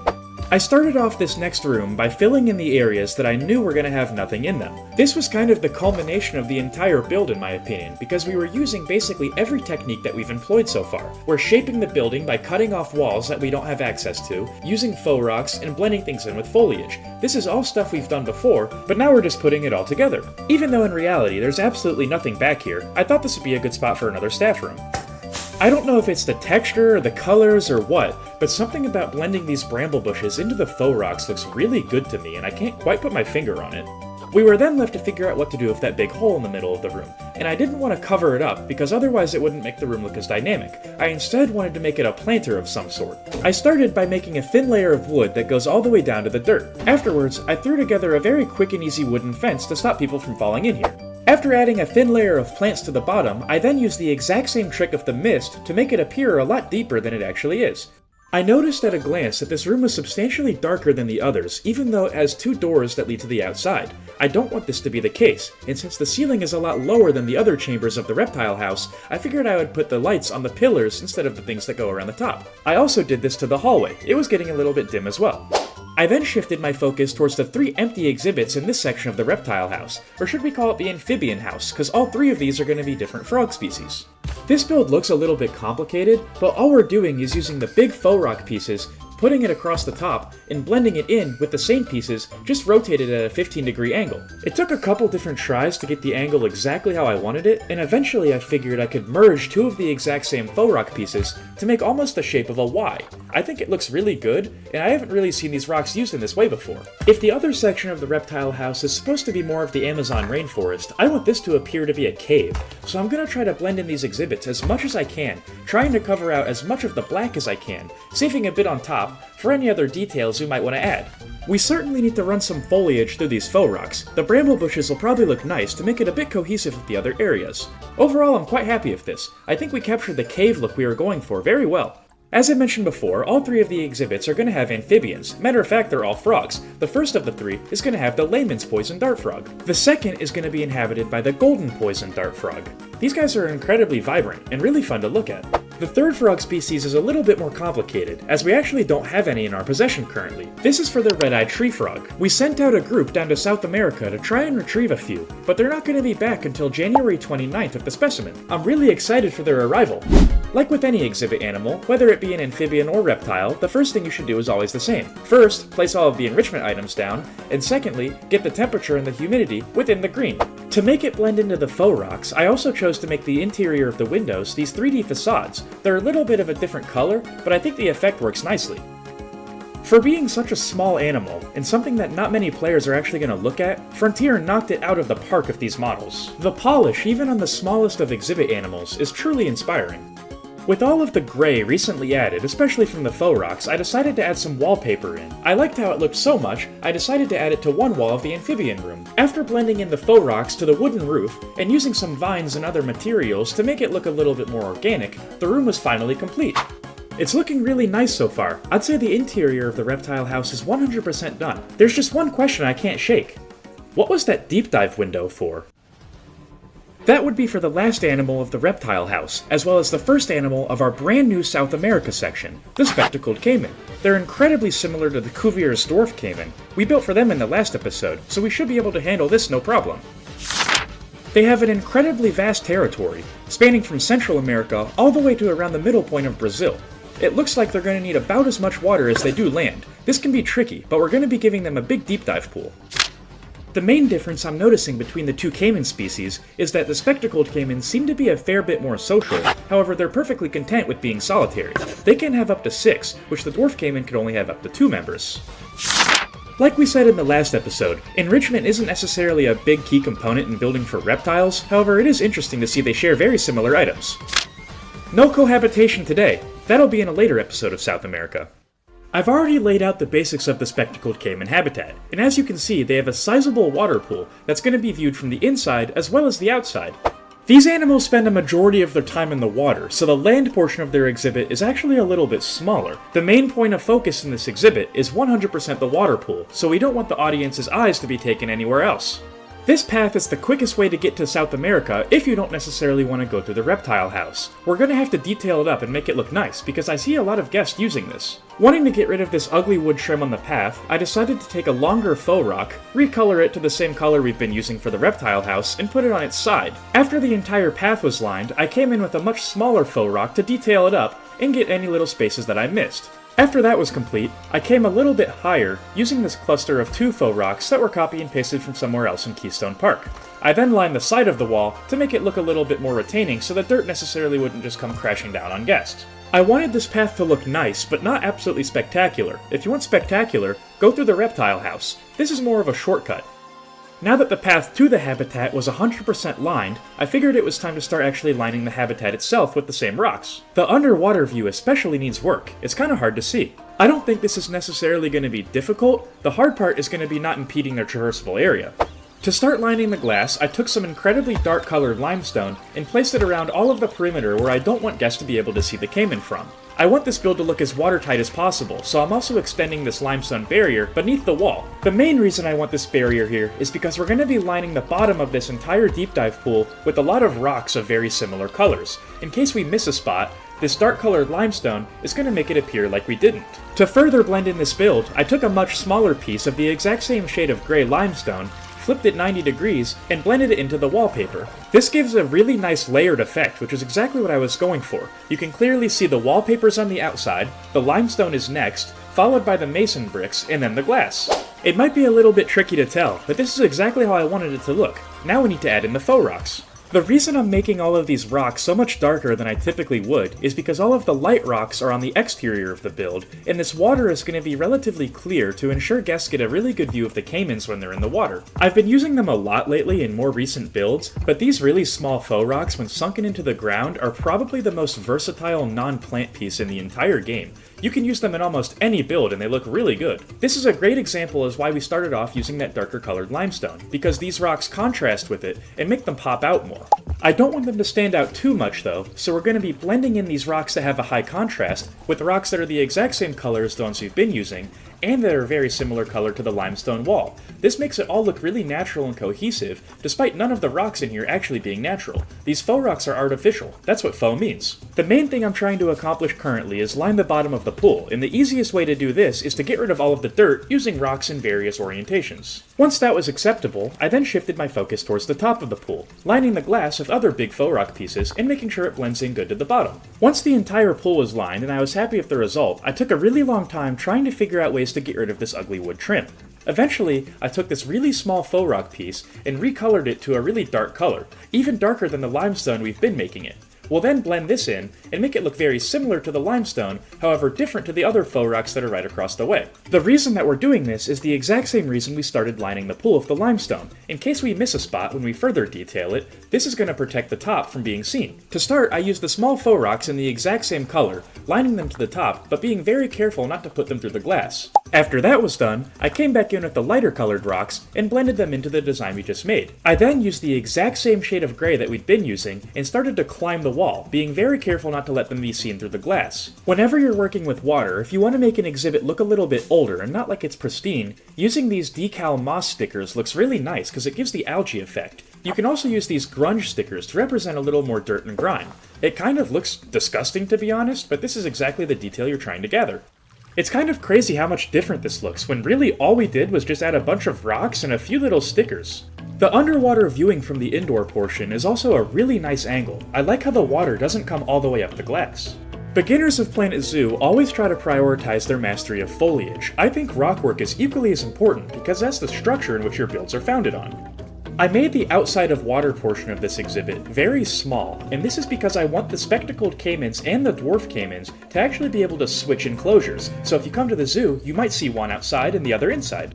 The two species of caiman have basically the exact same habitat requirements and needs, so it's going to be a really easy swap. Real zoos actually do this all the time. It's a form of enrichment for animals, so they have something new to experience every day. Another reason why I really want to do this is because after we placed all of the faux rocks at the bottom, we actually made this a little bit too shallow for the spectacled caimans to deep dive. However, the Cuvier's dwarf caimans will be able to deep dive. It's about 2.5 meters deep, and the spectacleds need 3. This completely changes how the habitat would function. If the spectacled caimans are in here on one day, you'll mainly focus on the water's surface. However, if the Cuvier's dwarf caimans are in here another day, they're going to be deeper in the water, and the outside portion is going to be more popular. Caiman can jump. I kind of forgot this when designing the exhibit, so I had to add this little overhang of mesh. I think it looks really sleek, and it turned out quite nice. I'm not thinking there's actually going to be an interior portion of this exhibit. I think this simple archway of the rocks and the door of the habitat gate looks fine enough. We're going to have to add a lot of foliage around here though, and a few more key details. All reptiles, including caiman, are cold-blooded animals, and if you're not sure what this means, effectively they can't really regulate their body temperature as easily as mammals can. That means they're going to need a lot of shade in here, as well as some heaters, so if it gets too hot or too cold, they'll have a place to go. This habitat was already relatively small, and I didn't want to overdo it and crowd it with a bunch of palm trees. Instead, to create the shade, I took this piece of cloth, and to get rid of the weird design on top of it, I colored it both to be the exact same shade of gray. This makes it just look like a normal cloth, instead of having this intricate pattern on it. It looks a lot more realistic, and you can use it in a variety of builds this way. I decided to keep most of the foliage outside of the exhibit to not impede the traversable area. I like the more natural look of these planters just using these small faux rocks. I'm thinking this is how we're going to line the paths of this South America section. Of course, plants also exist underwater, and since the dwarf caimans are going to be able to deep dive down here, I figured we should probably detail up the bottom of the pool a little bit more as well, using the hydrilla plants and some underwater eelgrass. To finish up the outdoor caiman enclosure, I decided to add some little vines that go across the top of the reptile house. The scale of this build turned out exactly the size I wanted it to. It looks like it fits in really well with the reptile house and doesn't take away from anything actually inside it. However, it looks completely different from anything inside of it. It's perfect.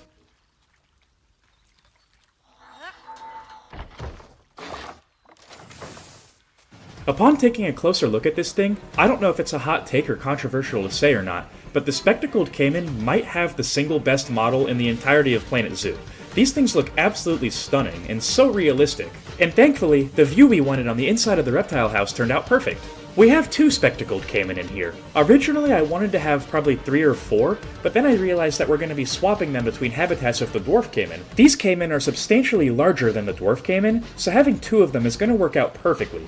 They're not too big to where they'll look out of place in the dwarf caiman enclosure, and this enclosure is small enough to where the dwarf caiman will probably fit right at home. Being able to see the spectacled caiman from above and below the water's surface is such a cool detail, and I really like it. For now, we should probably let these two brand new spectacled caimans adjust to their habitat a little bit, especially before we swap it out for the dwarf caiman. In the meantime, let's get to this reptile house's grand opening, and let some guests in. Keystone Park is opening in just a few minutes, so we're gonna have to be quick on this tour. Let's go over absolutely everything on the inside of this reptile house. The reason I said inside is because, admittedly, the outside isn't done yet. This is gonna be where South America starts, and it ends over by the caiman enclosure. I'm not quite sure the details I want to add yet, so I can't really detail the exterior of the house until we start South America. That'll be done mostly off screen. As you can see, the reptile house takes up a very large footprint in Keystone Park. In South America, which can be expanded later, mind you, takes up an even larger area than North America does. Let's get on with the actual tour though. This is the main entrance of the reptile house. It has two ways you can go. One takes you to the cafe, and the other takes you straight back towards the amphibians. For the sake of simplicity, let's go in the order of what we built. This is the main entrance hallway, and on the right, you're gonna get to the Green Iguana Cafe. But before you get there, you'll actually see our green iguana. There's actually two green iguana in here. They're really well camouflaged, so they can be tricky to see. Luckily, there's plenty of viewing angles. This is the actual cafe. It's a great place to come and relax with plenty of seating. I can't wait to see the guests in here and all the chairs. It's gonna be awesome for cinematics. Right outside, you'll find a habitat for the lesser Antillean iguana. There's also two in here. Being a white, almost light grayish color makes them a lot easier to spot. Continuing straight on from the Green Iguana Cafe, you're gonna get to the main bulk of the reptile house. This houses 4 species. The first species you'll find is surprisingly the only snake in the reptile house, the yellow anaconda. Right after that, we're gonna get a trio of mostly aquatic animals, the first of which being the diamondback terrapin. This is another standout model in my eyes. The exhibit animals are so underappreciated. After meeting the diamondback terrapin, you'll then be greeted with the biggest enclosure actually in the reptile house. This is one of 2 caiman habitats. They rotate between the spectacled caiman and the Cuvier's dwarf caiman, and it looks like the dwarf caiman are in here today. This is one of my favorite detailed sections in all of Keystone Park. The mist really brings it all together. The last animal you'll find in our semi-aquatic section is the most critically endangered animal in all of Keystone Park, the axolotl. After meeting our axolotls, you'll then be thrust into the amphibian section, which includes everything we built in today's episode. My favorite detail of this room is how the back of the axolotl enclosure is seen from both the amphibian section and the aquatic section, since they're both. This also segues perfectly into the second caiman enclosure, which is going to be the beginning of our South American section at Keystone Park. Overall, a job well done. But now I hear the guests coming. What was once a very small zoo, teetering on the edge of bankruptcy, has rapidly transformed into a shining light of a small community. Just because the locals are incredibly happy with Keystone Park and our views are as good as they've ever been, doesn't mean we can afford to take our foot off the gas for even a second. Luckily, our recently completed reptile house is going to buy us a lot of valuable time to think about our next moves. The reptile house outright doubled our species list at Keystone Park. We have a ton of variety inside this building. We also came up with an incredibly innovative way to make the reptile house fresh every single day for guests. Let's show you what we came up with. The reptile house is home to 2 habitats, the Cuvier's dwarf caiman, which is on the inside, and the spectacled caiman, which is outside. What's going to make this exciting, from now on, you're not going to know which species of caiman is where until you actually go inside of the reptile house. This is because the 2 caiman enclosures aren't necessarily tied to a species anymore. They're for both caiman. And that's why the Cuvier's dwarf caiman enclosure you saw yesterday might have a completely different animal in it today. It's really innovative in the zoo industry. This also means that both caiman species effectively have double the space that they used to. This change also allows them to interact with different enrichment items, eat different foods, see different things, and in general allow them to live more exciting lives. Variety is just as important for animals as it is for people like you and me. Speaking of the people, guest feedback on this change has been incredibly positive. The reptile house is our most popular attraction by far. Granted, it is our newest attraction, so this data could be skewed a little bit. Despite this fact, the animals are happy, the people are happy, we're making money, and there's room to improve. There's only one thing wrong with this for our 2 caiman species. I don't think their popularity is gonna last. Being such a new zoo, Keystone Park has had a lot of firsts happen recently, and today, sadly, we have to add another to the list. The North American beaver was one of the first animals added to Keystone Park, and the very first added to the wetlands section. They were indispensable in the zoo's success early on. Unfortunately, our female beaver, Willow, has had some health problems as of late. She's one of the oldest animals in Keystone Park relative to their maximum lifespan. She had been laid in the same spot for some time. Willow is one of the most iconic animals in Keystone Park, so a crowd of dedicated guests gathered around her, unsure of what was coming next. Miraculously, Willow got up. The guests' presence almost seemed to inspire her. She looked right at them, but unfortunately went right back down.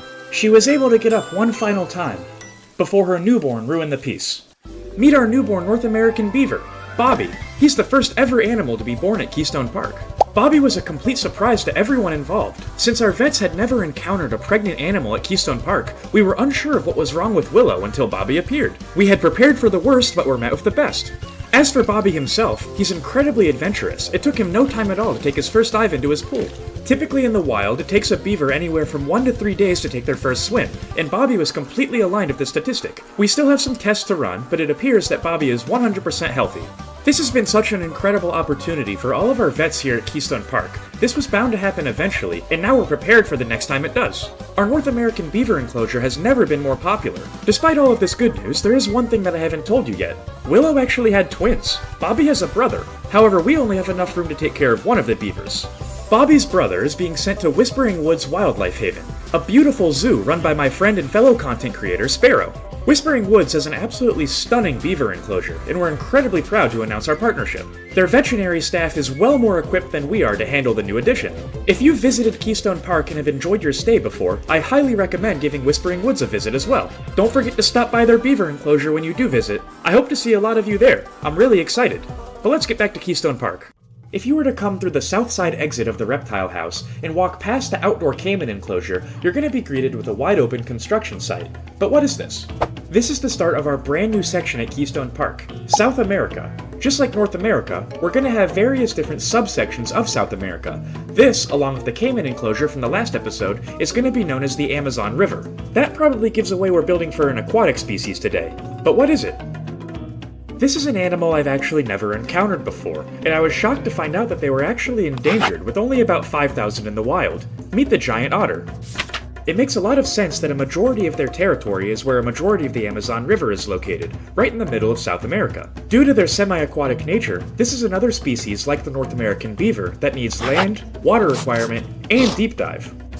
These are very social animals, with a maximum group size of up to 15. They're also a lot larger than people realize. Males in particular can grow almost to 6 feet long and weigh up to 70 pounds. Keep in mind, these are also pack-hunting predators. Despite being cute, they can push even caiman out of their territory. Giant otter are also incredibly intelligent. We're gonna really have to handle them with care. Nothing on this page is sticking out to me too much, except for their diet. It looks like they're gonna eat primarily fish, which is very similar to our caiman. This is gonna take a big burden off of our keepers, since our caiman and otters appear to eat the same thing. It doesn't look like we're going to deal with any cohabitation today. Let's start building. Keen-eyed and consistent viewers of the channel probably saw that large brick in the center of the path and know exactly what it's for. The first thing we're going to be building for this habitat is their deep dive pool, and luckily they only need about 2 meters deep of water. Not to spoil the ending of the video, but we end up putting 7 giant otters in here of varying genders, so we're going to make this a little bit bigger than it should be. Once I got the size of the pool about where I wanted it to be, I came in with the Add Terrain feature and made the sides a little bit smoother. After that was done, I then used the actual smoothing tool. Once the rough dimensions of the pool were done, we then had to put the glass around the side. All we're trying to do now is make sure the glass borders the perimeter of the path. It's important we do this now because this water is going to be the central focal point of the exhibit. It's going to be the main draw to it that every guest is going to notice immediately, so we have to make sure the water level is exactly where we want it before we continue and do anything else. I think the size is pretty good. This is going to be substantially larger than any other deep dive pool we have in Keystone Park so far, which is a good draw to the new exhibit. Of course, that only matters if the water actually works. And it looks like we got the level pretty much perfect on our first try, which is basically unheard of. So far so good. I'm thinking this exhibit is going to have 3 main focuses. One, the deep dive pool we already made. The second is where this path is going to be. This is going to be the main viewing area above the water. And third, we're actually going to be making a backstage that connects relatively close to our moose enclosure. We should start on that one. This is one of the blueprints that launched up the base game, created by Frontier themselves, and I think it looks pretty good. Although it's a bit small for our likings, we can do a really cool trick to expand it.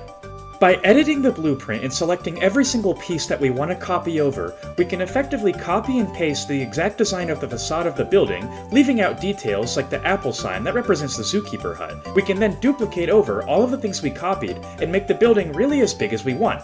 This is a backstage keeper hut, so we don't necessarily want this to look absolutely perfect. It's going to be relatively out of sight, but we still want it to look good and presentable.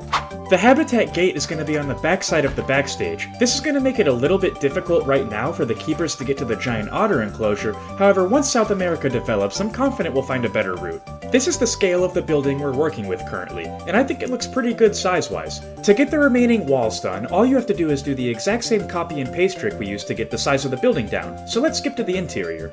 Before we work on the interior, I made one of the doors substantially smaller than the other. Take a wild guess which one's for the otters and which one's for the keeper. Now starting on the interior, first I wanted to get the floor done. We're going to be using a basic limestone texture, relatively similar to the color of gray we used for the walls. You want the floor of a backstage to look a little bit beat up and rugged, so limestone is going to be perfect. I took the same limestone texture and made a little ramp for both the otters and the keepers to make it easier to get in and out of the backstage. It's definitely quite small in here, but I like the space. We're going to have to get creative with how we use it. I'm thinking the otters will be on the right and the keeper stuff is on the left. To divide the two sections, I brought over the backstage piece I already made for the raccoon enclosure. This is where their food tray is going to be. Our keeper won't have to walk very far to stock it. It's really convenient. I also decided to throw some of their bedding around here too. The keepers are going to get an absolutely perfect view of the otters and tell just how many they have to prepare food for. In summary, really easy backstage trick. From start to finish, I'd say it probably took me about an hour, and that's not bad at all. Now that the backstage is officially complete, we need to start working on the basic shaping and framing of the underwater section. To do this, we're going to line the walls that are already made of dirt with some basic wood. When building the path, I was sure to make the width of it 4 meters wide. This was because I knew we were going to come on the grid for this step of the build, and these Arctic wood walls are also 4 meters wide, so it was really easy to make everything line up and be geometrically perfect. A little bit of planning ahead goes a long way. Eventually we were left with this shape, and I say eventually because it took a lot longer than I thought it would, because I eventually came into some plaster blocks and made the path look a lot nicer on the bottom, including the stairs. We're not going to go over how to do it in this video, but I got the plaster in the floor to get right up to the glass. If you want a better look on how to do that, check out the beaver episode.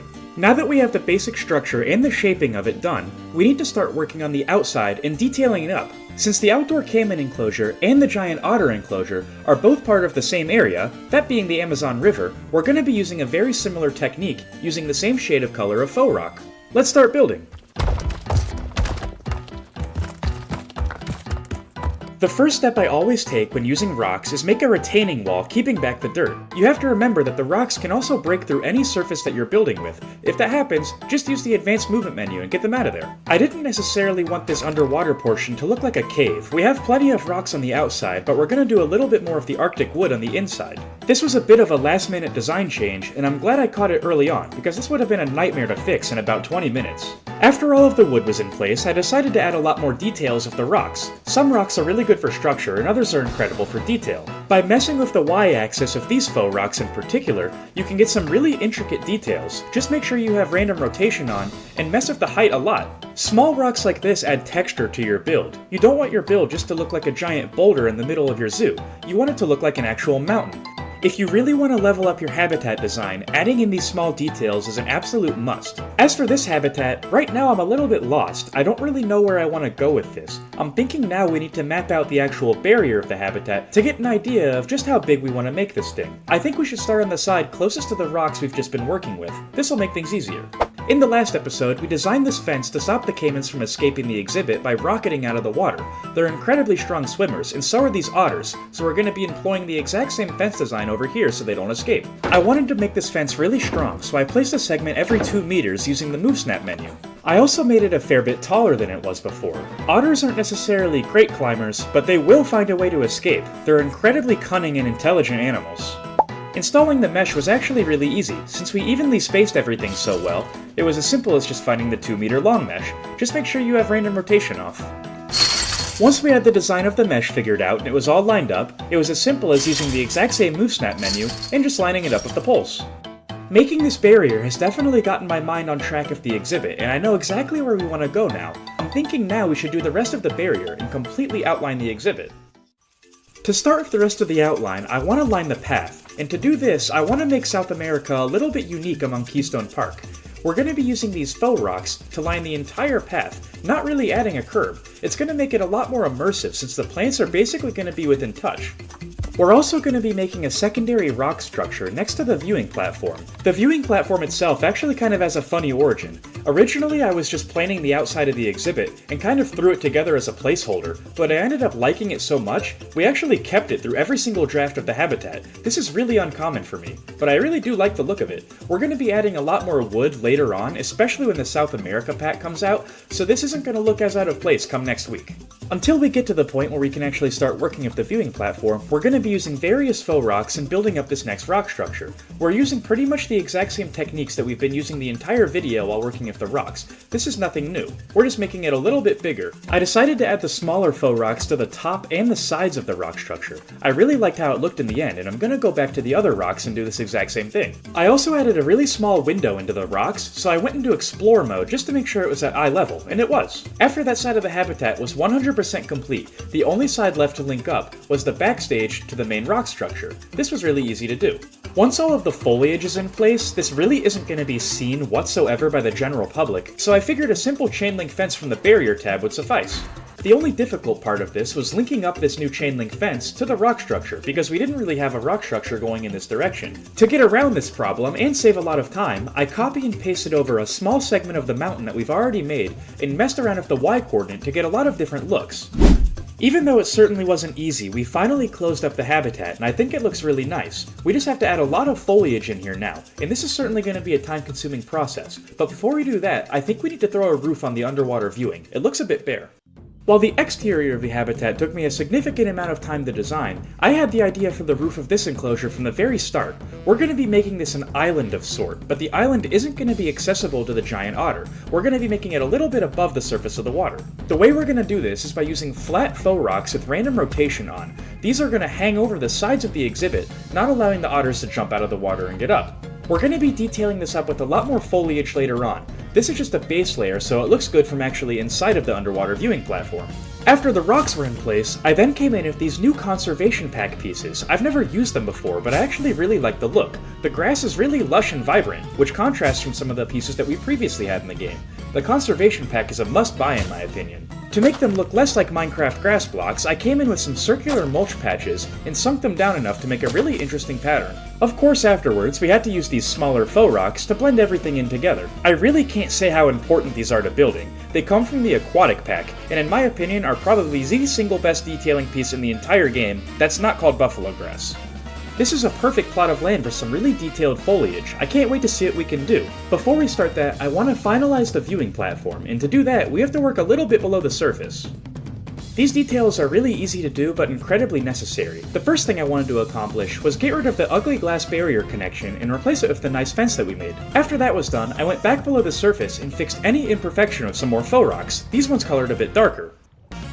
This is going to be a fun foliage section. This is effectively going to be getting our plant palette down for the entirety of South America. I started off South America with an African oil palm. Doesn't really make sense, but I thought it looked nice right here. I then turned my attention to the island that we just made, placing a bunch more palm trees all around, making sure that they don't peek through the floor. If placing plants ever feels a little bit stale, try to angle them at 15 degrees. It really makes them look a lot nicer. One of the more important foliage settings is called Align to Surface of Water, and if you have this turned on, it's going to automatically snap any plant to the surface of the water. Not just water lilies, but absolutely anything. This is really important when building for water lilies though, as this is where they're naturally found. Just remember to turn the setting off afterwards, because you don't want every plant to be aligned to the surface of the water, just the ones that actually belong there. Usually I'm not the biggest fan of these scaevola bushes, because they're really big and tend to be a little bit awkward to work with, but I actually really like them as the groundwork of this island. Since no animals are going to be up here, the visibility of the plant doesn't matter. Matter of fact, since it's so big and obstructive, it actually works in our favor, making you see less and less of the actual island itself. Now that we placed enough foliage to get a really good understanding of how this exhibit is going to be laid out plant-wise, I figured it was time to come in with the terrain. The terrain in this enclosure is relatively standard. Around the water, we've got sand, two varying types, fine and coarse, and outside of the sand, we have some short grass. We're going to cover that up with more plants later. Now that a majority of the plants have already been placed in the exhibit, we have to come in with some smaller details and varying textures. These bracken plants, along with some bramble bushes on the rocks, are going to do a great job of this. We used this technique of the bramble bushes and the faux rocks a lot in the reptile house, and I liked how it looked. I want to incorporate a lot of these palm trees into South America. This will give it a very good contrast from North America and the rest of Keystone Park. When detailing foliage, it's incredibly important to remember all sightlines of the exhibit. Remember, we have a giant underwater viewing portion in here, so we can't just let the underwater go undetailed. I really like the look of this tick seed from the conservation pack. I'm surprised to learn that it's actually native to South America, so it's going to fit perfectly. This definitely looks a lot better than it did before. I'm quite happy with it so far. We still have plenty of details to add, and it's nowhere near complete yet, but this is definitely a step in the right direction. All of the different types of foliage made this a lot more engaging to build than anything in North America we've built for so far. While the inside of the exhibit is nearing completion, the exterior still has a few more key details I really want to add. The first thing I wanted to implement were these bronze statues from the aquatic pack. This is a really rocky and mountainous terrain on the exterior, so there's not really a good spot for a sign saying specifically what animal's in here. These statues are going to tell people. This exhibit also didn't have a name, so I decided to call it Below the Surface. For obvious reasons, look where we are.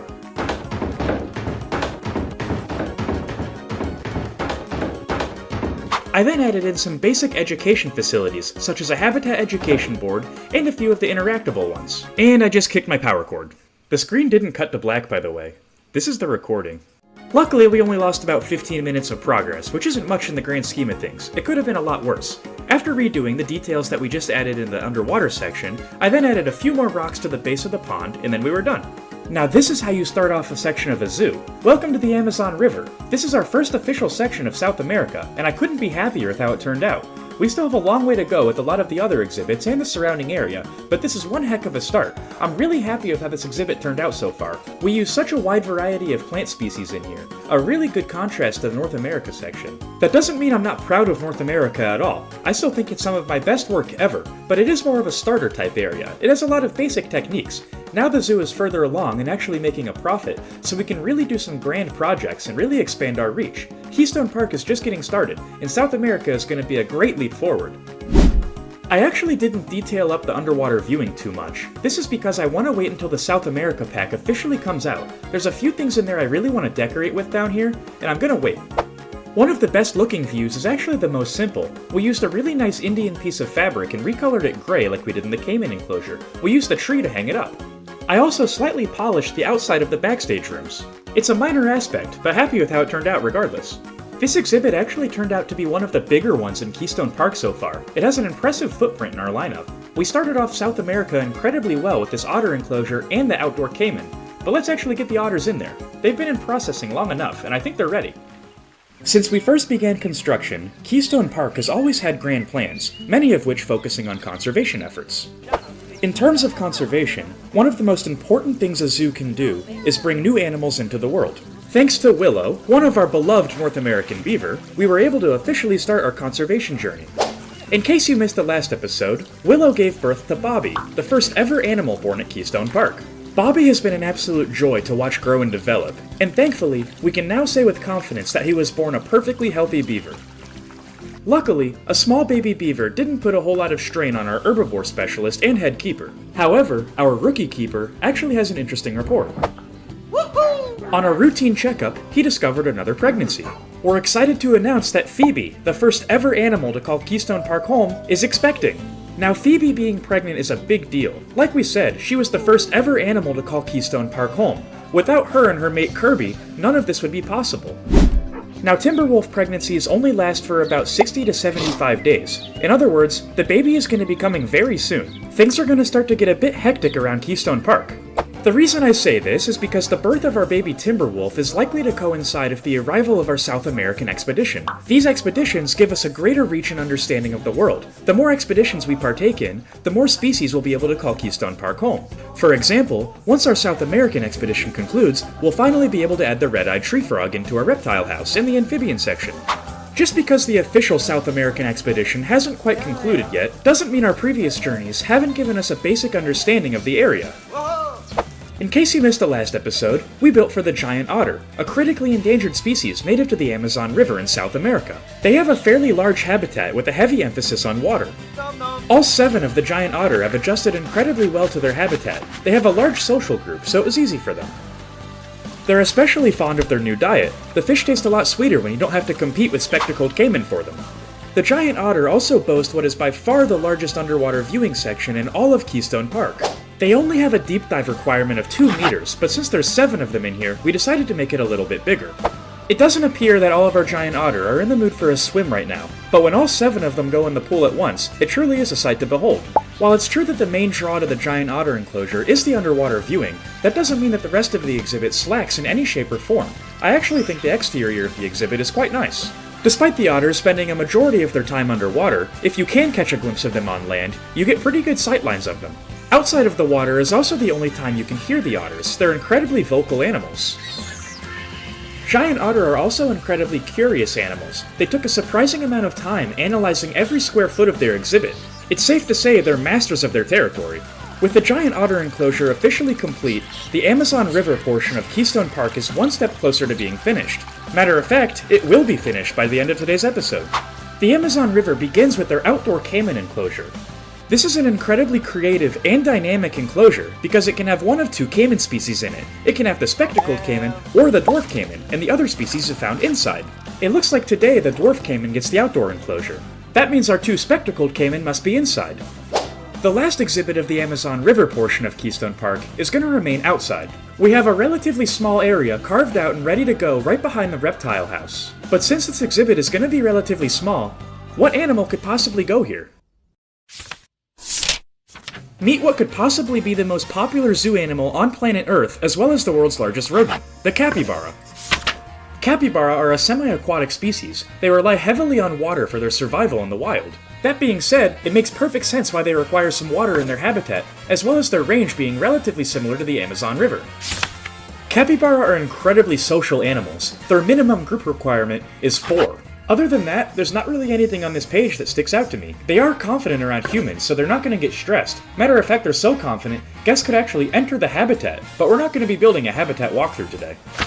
Completely opposite to every other animal that calls the Amazon home at Keystone Park, capybara are completely herbivorous. They also have access to the hot water tap enrichment items, which are incredibly interesting. The capybara also has a ton of different paths it could go for its enrichment with other species. You can pair them with the tapir, the collared peccary, the Galapagos giant tortoise, as well as the maned wolf, which is literally a predator. Explain that one to me. The space we have laid out for the capybara isn't big enough to do anything of cohabitation. It is the perfect size, however, for 4 capybara. If you stick around to the end of the video, feel free to leave name suggestions in the comments for all 4 of them. If you do enjoy today's video, don't forget to like and subscribe. The YouTube algorithm is boosted by engagement. By liking and commenting, you're helping get these videos out to more and more people and helping grow this wonderful community. So thank you guys. The left side of the capybara enclosure includes this relatively steep drop-off. I think this would be the perfect opportunity to implement a waterfall here. This waterfall can act as a channel for all of the water that comes from the Amazon River portion of South America. It's going to feed it into the next portion, which will start in the next episode. The waterfall piece we're going to be using is a special effect from the Aquatic Pack. If you don't have that DLC pack, unfortunately you can't use this piece, but it's one of the best in the game, and the Aquatic Pack in general is an incredibly worthwhile DLC. I highly recommend it if you don't have it. Terraforming land around a waterfall can be a little bit tricky, since the land doesn't necessarily react to the waterfall being there. You have to instead use the smooth feature to make sure there's no dirt covering it. After the waterfall was in place and freed from any dirt, I then shifted my focus towards the top of the enclosure. We had to make sure we had a little path for the river to flow. After the rough outline of the river was dug out using the terrain sculpting features, I made a little branching section of the path to get a rough outline of the habitat. I think this is going to work fine. Let's make the river a little bit deeper. Capybara are incredibly gifted swimmers, however they don't climb very well, so the reason that we're making this river so close to the path is because we're going to put a large section of rocks in between the river and the path. The rocks are going to accomplish 2 things. For one, they're going to stop the capybara from climbing over them and getting to the path, and for 2, it's going to act as a retaining wall to keep the water in. Here's the moment of truth, and the water worked. Despite capybara having the ability to deep dive, surprisingly like every other animal in this section of the zoo, we're not going to be incorporating that into their exhibit. Off-screen, I went ahead and added the back of the habitat. This includes the gate. There's already a null barrier wrapped all the way around the water as well. The layout of the habitat should be abundantly clear now. It's not the biggest habitat in Keystone Park. Matter of fact, it's one of the smallest. At the base of the waterfall, I realized that the section of the reptile house that intersects it is actually completely hollow. There's nothing back there. I was able to punch out some of the walls, and we're going to make this the backstage of a future exhibit. Lining the path of rocks isn't necessarily the most engaging thing ever. Let's fix that.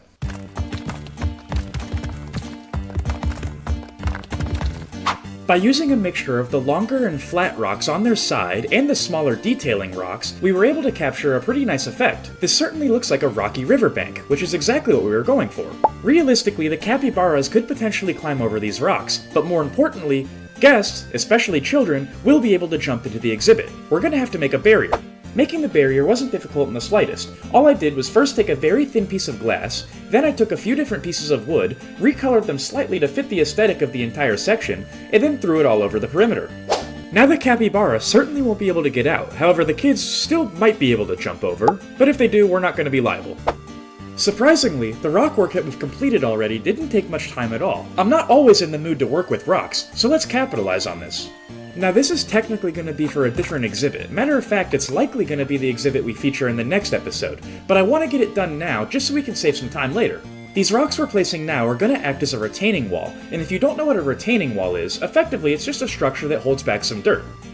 This small formation is going to allow us to place a lot of different plants here, and this next section of the Amazon rainforest is going to be titled the jungle. That means we're going to need a lot of different areas to place a variety of different plant species.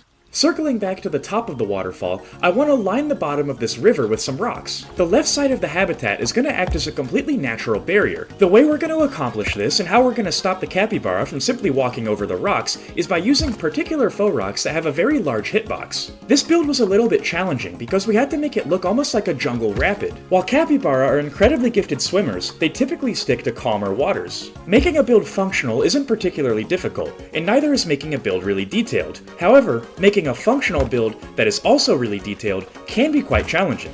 Success for this build means two things. One, it has to look like a jungle rapid. It has to look like a place the capybara won't be able to cross naturally. But then it also has to look very natural. By utilizing water special effects, particularly the waterfall top piece, we should be able to accomplish this. I certainly think this is a good start. It doesn't look entirely perfect yet, but I think that's because we haven't really messed with the elevation between the rocks and the fence. We're gonna get to that later. It also really needs some foliage, but again, that'll be later. For now, I wanted to work on the capybara's hard shelter, and I figured I could be really creative with this by actually being uncreative. What I mean by this is typically I avoid using the pre-built Frontier blueprints. However, in this build, I think it's going to fit perfectly. It blends in extremely well with the fence that we already have placed. What we can do now to even further the build is actually extend the fence. Now the hard shelter is only going to have 2 entrances, and we can really easily predict where the capybara are going to go. Now that we have one of the main aspects of the exhibit included, we can easily do the rest of the detailing. It's a little bit of a difficult skill to acquire, but thinking a few steps ahead like this really is worth it. The first thing I want to do is make the shelter more accessible from the bottom side. As mentioned before, capybara aren't the best climbers, nor do they enjoy climbing at all. That being said, a gentle stone path is going to be perfectly accessible for them. Since this is a path, we want it to be accessible and we don't want the capybara to be able to bypass it. So we're going to use these faux rocks to block their hitbox, very similar to what we did with the river. If the capybara want access to the enrichment items that are going to be along this path, and I have a feeling that they will, they're going to have to use the path that we've laid out. This is also where their habitat bedding is going to be. They're probably going to spend a lot of time in here. Capybara really enjoy their rest. In the wild, grass makes up about 75 to 80% of a capybara's diet. Unfortunately for the capybara, grass doesn't really have a ton of nutritional value. This means that they have to spend a large portion of their time grazing on grass and then resting. The reason capybara have to rest so often is because they need to have maximum energy pretty much at all times in order to make an escape from the many predators in the Amazon rainforest. Luckily, the capybara at Keystone Park don't have to worry about predators. They're about 50 yards away and behind some glass. Now that the front and back of the enclosure are 100% capybara proof, we need to work on the sides, because currently they could just waltz right out of here. I want the habitat to look incredibly cohesive, and what I mean by this is I want to use very similar techniques to keep the capybara in. We're not going to have a giant overarching fence, we're not going to have a giant dome or anything of the sorts. We want this to look like a habitat with absolutely no barriers. Natural boundaries are going to keep the capybara in this enclosure, not anything man-made. I want this to look like it was pulled straight out of the Amazon rainforest. I want the capybara to still be able to access the water, but not be able to escape through it. The way we're going to accomplish this is by using the exact same faux rocks that impede their traversable area. We're going to be placing them pretty much inside of the barrier. It's still going to stop the capybara from jumping over the barrier, however, the water is big enough to where they'll be able to use it. After the functional aspect of the habitat was done and the capybara could likely no longer escape, we're not going to know for sure until they're actually in here and we can check the traversable area, I then shifted my attention to detailing the top of the barrier. The left side didn't take very long at all. However, the right was a little bit more challenging because we have to go straight through the pond. Getting to the water wasn't a challenge whatsoever. We just had to make sure we didn't mess up the rock path that we already made. Going through the water was going to take a little bit of creativity. After all of the rocks were finally in place and the foundation was secure, I took a look at the habitat and tried to figure out how we could get the water to flow. Eventually, I realized that a mesh barrier would work perfectly. The capybara won't be able to get through it, but the water will be able to. And just like that, the habitat was 100% secure. There's no way the capybaras can escape from here. Before we finish detailing up the capybara enclosure, I want to finalize this little transitional pond between the giant otter, the dwarf caiman, and the capybara. The reason I think this is important is because, as I previously mentioned, the capybara enclosure is going to act as a transition between the Amazon River and the jungle. That means this little pond is going to act as a transition in itself between the rest of the Amazon River and the capybara enclosure, which is going to be a little bit different. We're not doing anything crazy here. These are all techniques that we've used in the past, however, it's a little bit more toned down. The rest of the Amazon River relies on elevation to get the deep dive effects and underwater viewing. The capybara enclosure doesn't have anything like this. It's a lot more flat than the other enclosures around here. Therefore, we're going to be using the smaller bramble bushes. It's the exact same technique we've been using in the rest of the Amazon River, however, it fits the design aspect of this habitat since it's a lot flatter and closer to the ground. Other than that, the details in this section weren't very complicated at all. It had reeds next to the water, a few more bramble bushes covering up any loose patches of dirt, as well as some pretty iconic plants native to South America. Since Keystone Park isn't located in South America, and we're eventually going to have some more plants around here that are more native to the region, I added some leaf litters into the pond. Details that make your zoo a little bit more dirty and imperfect are some of the most important ones, because realistically, zoos do get dirty. They're not pristine places. I think my favorite part of this pond is the mist effect I added in the middle. It makes it look a little bit more mysterious. It's also going to tie in incredibly well with a certain enrichment item I have planned for the exhibit. We're going to have to wait a little bit more before we get to that. We have an entire habitat to detail up with some more foliage. Let's get to it. I don't want the capybara to be able to access the water from every point of the exhibit, so we're going to have to make a little retaining wall here. I don't want to use the word overused, because I really am proud of how this exhibit is coming. However, I don't want to use any more rocks to make this retaining wall. We're instead going to be using wood logs. It wasn't perfect on the first, second, or admittedly the third try. I honestly forget how many it took total, but eventually we got it blended right into the terrain exactly how I wanted it. Right now it's just a simple bridge, a bridge that really goes to nowhere, but in order to make it a wall, I simply copy and pasted over the entire bridge, flipped it 90 degrees, and moved it along the front. If your math teacher ever told you that you'd use this in real life, odds are they were talking about Planet Zoo. Knowing basic geometry is actually such an invaluable resource, I can't even put it into words. Just wait until the next episode when we bust out the Pythagorean theorem, and after that we might do a little bit of SOHCAHTOA. Just kidding on that last one. Thankfully the game does those calculations for us, otherwise this would be a nightmare. After the retaining wall was complete, I added a ramp so the capybara could get up here from the water. I think we got the height just right. The capybara shouldn't be able to jump and use the retaining wall unless they use the ramp. This is more path manipulation. After the retaining wall was 100% complete, I figured it was finally time to stop avoiding the foliage and just jump right into it. I started off by adding some basic ivy patches around. Even though I stand by the use of the basic wooden structure and the pre-made barrier, I really wanted to add some ivy to make it look a little bit more dynamic in my own. Whenever I use ivy in any build, I always try to use both species available in the game. The slight color variation in the two makes it look a lot better and more detailed. I was also sure to add some of the ivy hanging down from their shelter. Despite the Zoopedia claiming that capybaras don't get stressed all that often, no animal is 100% immune to stress. The extra ivy placed here to break up the sightlines is going to go a long way in the long run. Speaking of sightlines, I didn't want to clutter up a relatively small exhibit with a lot of trees. All trees in this exhibit are going to be held behind the retaining walls. As mentioned before, capybaras spend a bulk of their day grazing on grass to bulk themselves. We're going to have to add a lot into the exhibit. I would say 9 times out of 10, typically we place the enrichment after the animal is already in the exhibit, but I really wanted to get the capybara in here after the enrichment is already placed. Capybara require a lot of enrichment items. As stated before, they're very social animals, but there's one item in particular I'm really excited to use. That would be the hot water tap. They come in 2 sizes, a large and a small, and we're going to be utilizing both. We're going to turn the path that we made to the hard shelter into a bit of a hot spring for the capybara to use. Capybara hot springs were first discovered by a zoo in Japan.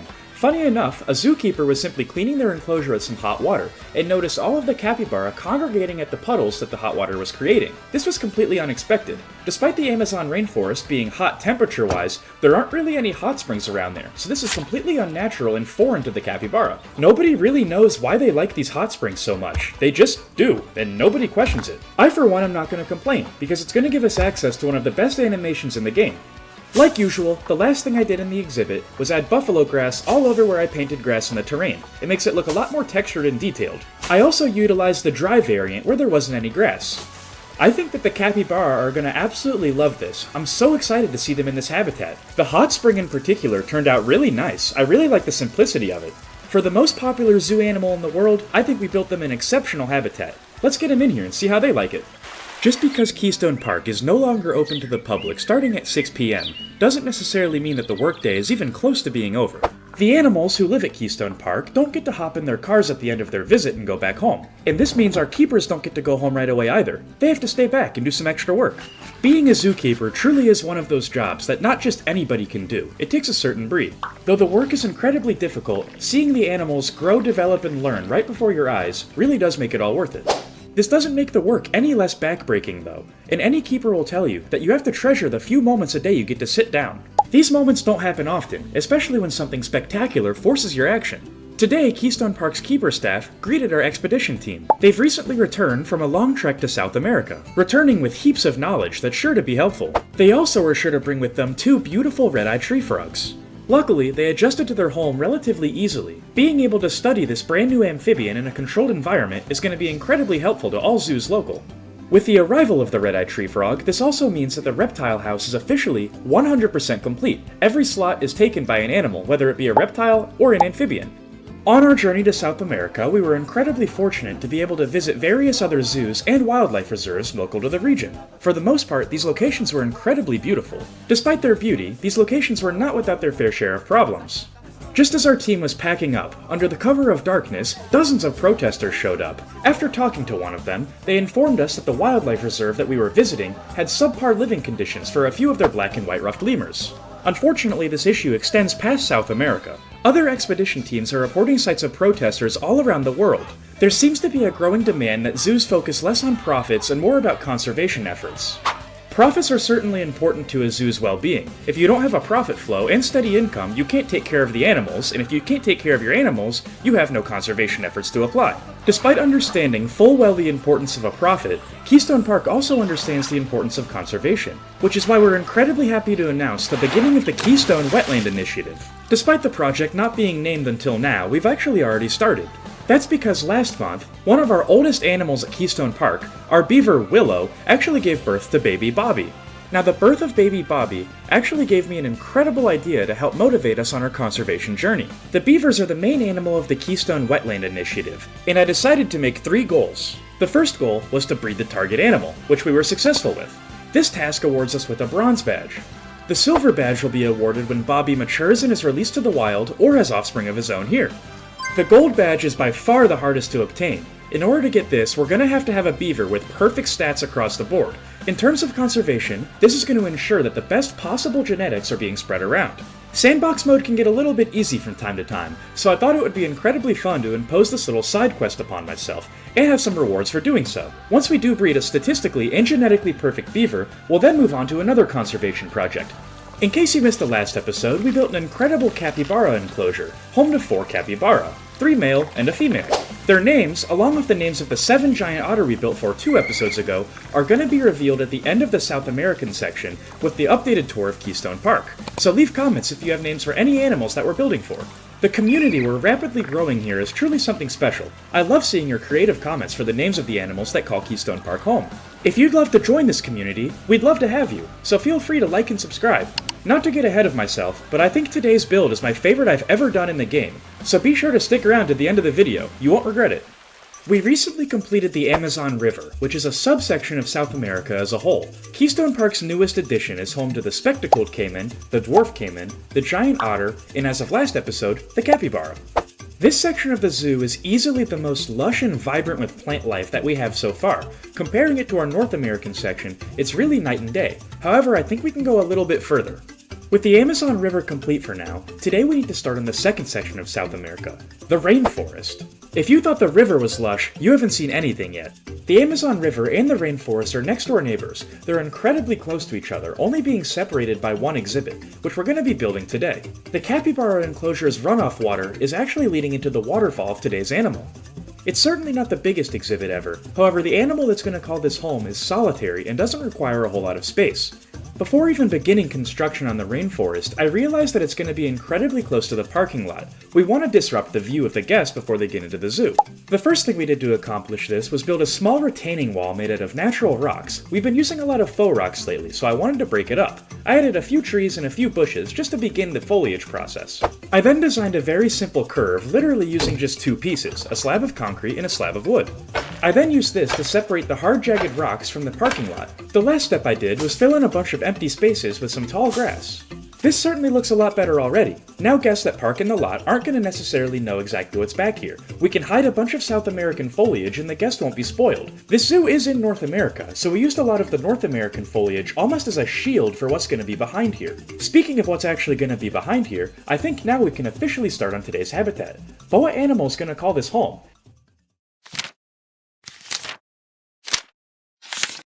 Meet the giant anteater. This is one of the species that we actually learned about on our recent South American expedition, and now we know enough about them to build them an effective habitat. Unfortunately, we also learned that there are vulnerable species, with less than 5,000 left in the wild due to a variety of reasons. According to the Zoopedia, the anteater should be relatively basic to build for. They don't need any climbing requirement, deep dive water, or water in general. The Zoopedia doesn't explicitly state this, but the reason that they don't need any climbing requirement is pretty obvious if you know some geography. The left side of South America is incredibly mountainous, and look where their habitat is. It's all the way on the east, nowhere near the left. This means that the giant anteater cannot exist in mountainous regions, so therefore we can't include any climbing for them, not even if we wanted to. Giant anteaters are solitary animals, and typically will live alone, with the exception of a mother and her young. This is a pretty well-known fact, and not surprising at all. What is surprising, however, is that guests can actually enter the habitat according to the Zoopedia. The reason I find this surprising is for two reasons. One, anteaters have incredibly poor eyesight. Pair this with the fact that they live with jaguars, anteater can be a little bit trigger-happy, but what are they using to attack? What's a lesser-known fact about anteaters is that they have claws that rival the size and power of a grizzly bear's. You don't want to get hit by one. Other than their lethal claws, anteaters are relatively harmless. Matter of fact, the only thing an anteater is a threat to is obviously an insect, particularly an ant. Obviously, a single ant doesn't have very much nutritional value. That's why anteaters can actually eat up to 30,000 of them a day. We're gonna have to have a lot of ants at Keystone Park. Despite their poor eyesight and pretty intense weaponry, they have a surprising amount of cohabitation options. However, we're not going to be using any today. In the Zoopedia, we learned that anteaters can't climb, and this is 100% correct. However, they probably realistically could get over this tiny 1-foot gap that separates their habitat from the path. Because of this, I think the best possible barrier for the giant anteater is going to be a moat. In order to build an effective moat, we're going to have to get the elevation down for the rest of the build first. Realistically, the only thing that we have to do is make the pond a little bit bigger so water can actually flow from the waterfall. I think this is going to be adequate. In terms of shaping the actual moat, the first thing I always like to do is use the push terrain feature. After I get the terrain going down a little bit, not a whole lot quite yet, I'm then going to transition to the flatten to foundation feature. This is an incredibly useful one because it's going to make the ground entirely flat exactly where you want it, leveling it to the foundation. For now, all we have to worry about is the basic shape. We can worry about the depth later when we actually go to detail the thing. If you ever do build a moat of your own, it's recommended to do it around the base game paths. This is because the paths restrict the flatten to foundation feature, and you can get really close to the path, but it's entirely even since you can't actually touch it. Now that we have the layout of the moat perfectly dug into the ground exactly how we want it, we can use the exact same technique of using both the push feature and flatten to foundation to make it as deep as we want it. This is by far the easiest step of the process because all we're doing is just tracing what we've already dug. Now the entire point of a moat is to eventually have water in it, and the water level is perfect because even if the anteater did somehow jump in here, it won't be able to swim out to the other side. Naturally, I added some mist effects to the water. I think it looks really nice, and there's no way the anteater is going to be able to escape. The entire point of building a moat is to have great sightlines of your animal. We don't have to have a giant fence to contain the anteater because the natural barrier is doing it for us. That being said, we still do actually need a habitat gate, so we can't make a moat around the entire exhibit. Since a lot of this exhibit is covered by either the moat or the back of the reptile house, we're going to be using a lot of null barriers. 9 times out of 10, when I'm building a habitat, I really like to have a reference picture, usually from somewhere where I've been personally. Today we're going to be building from Disney's Animal Kingdom. They have a really nice giant anteater enclosure. The main point of reference is that they also use a moat, which is exactly where I got the idea from. To further detail the moat, I'm thinking we should start from the bottom up, and the furthest point down in the moat is going to be the bottom, or the bed of the river. I'm thinking a very thin layer of these cladding rocks is going to do perfectly fine. After the bottom layer was set, I tried to do the corners of the moat. This was almost like building a puzzle, trying to match the outline of the moat with some big rocks. During this entire build process, we're mainly going to be sticking to 2 species of rocks. The one are these dynamic mossy rocks. They're incredibly interesting because no matter which way you rotate them, the moss is always on the top. I actually find this out later in the video and I didn't know it before. The second look like these but without the moss. They're just the tropical rocks. By far, the hardest part of this build process was to get these 2 species of rocks to work together. Like I said before, I want this build to look incredibly lush, and you saw the reference images. That being said, I don't want every square inch of this to be covered in foliage, so we're going to have a lot of areas where we don't necessarily use the dynamic mossy rocks. Once we built an effective retaining wall holding all of the dirt back, I then used some really small rocks to blend it into the bottom of the moat. Finally, after that was done, I used the smooth terrain feature just to make sure the ground is perfectly flat. Now that the terrain was perfectly flat and smooth, we could then use some smaller and thinner rocks to blend the rock formation into the terrain.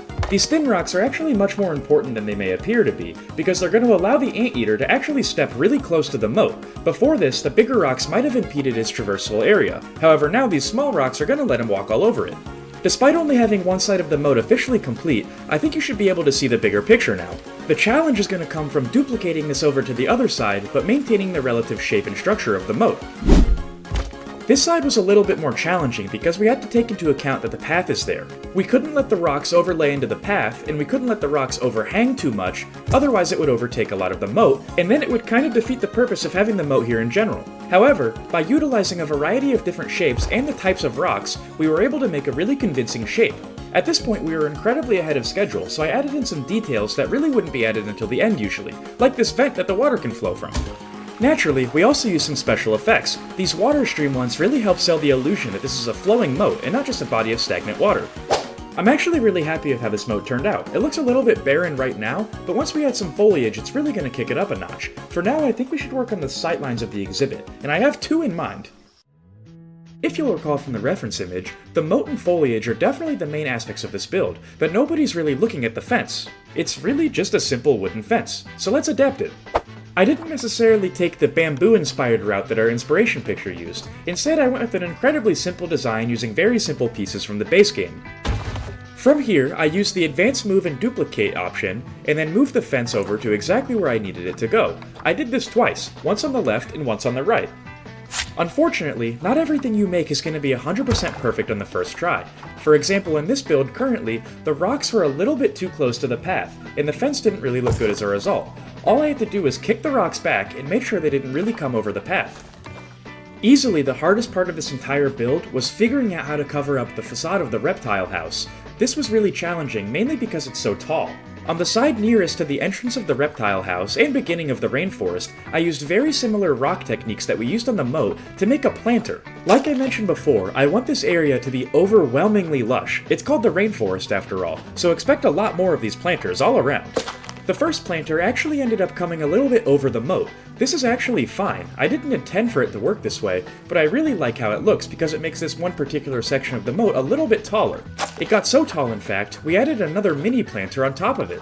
On the channel, I often stress just how important first impressions are, and realistically, 50% of the people that visit South America are going to enter the rainforest first. The other half might go to the Amazon, but it's crucially important that we get this right. So far, I think we're doing a really good job. It's a basic build, but it looks really nice regardless.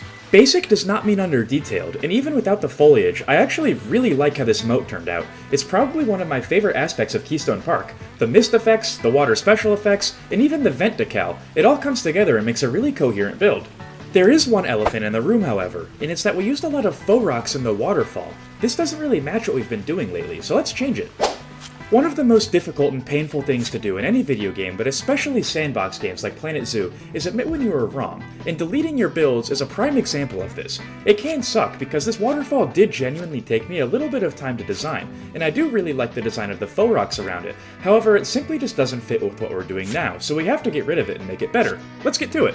We're using a very similar technique to how we designed the moat, however instead of using the dynamic mossy rocks, we're just using the simple mossy rocks. The main difference between the two is that these ones are entirely covered in moss, and they don't have any of the other color peeking through. That's not to say I don't want the tropical rocks to have any representation here. Matter of fact, I want them to have a lot. However, the mossy rock and the dynamic mossy rock only has the moss on the top, not the sides, so we had to get creative with how we implemented this. What we ended up doing was using a lot more of the tropical rocks than the mossy rocks. We just left some gaps open to where the mossy rock would still appear. We used this strategy to build this all the way up to the peak of the waterfall.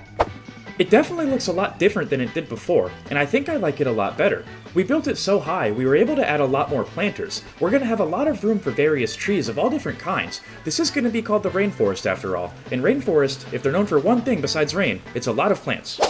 You know, in hindsight, that was a perfect transition into the foliage portion, but unfortunately, we have to deal with this wall first.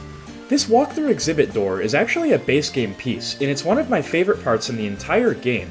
It looks really nice, and it actually has an animation allowing the animals to walk through it. I'm surprised I haven't used it yet in Keystone Park. It's one of my most favorite pieces. All we did to implement it was put it right in the middle of that large doorway we already had pre-built. After that, I used the exact same pieces that we used to line the outside of the reptile house, lined them up to make sure that annoying glitch that makes everything have a seizure when you put it on top of each other doesn't happen, and then cover up the PVC strip. Side note, if you don't know what I'm talking about, look at the parking lot right in the middle of the screen right now. This is one of the most annoying glitches in the game, and one of the only things that I really don't like about Planet Zoo. Frontier, please fix this. Anyways, after spending 20 minutes to make sure that glitch didn't happen, I simply used the advanced movement menu and duplicated it over to the other side. If you couldn't tell already, this is going to be the backstage for the anteater. They're not necessarily prone to stress, but they're going to need a hard shelter. This should be plenty of space for them. Remember, anteaters are solitary, there's only going to be one in this habitat. The build is incredibly detailed on 3 of the 4 sides. Let's worry about that 4th side now. I'm thinking we can add another sightline, because currently we only have one, and it's the main sightline.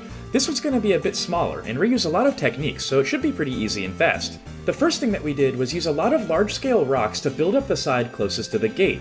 After that, we came in with some smaller rocks and built up the connection point between the moat and the path. Finally, we used the exact same fence as before, put it into position, and officially created the second sightline. I would say the build is 100% done, minus the foliage. It's probably about time we get to that, we've been putting it off for a while.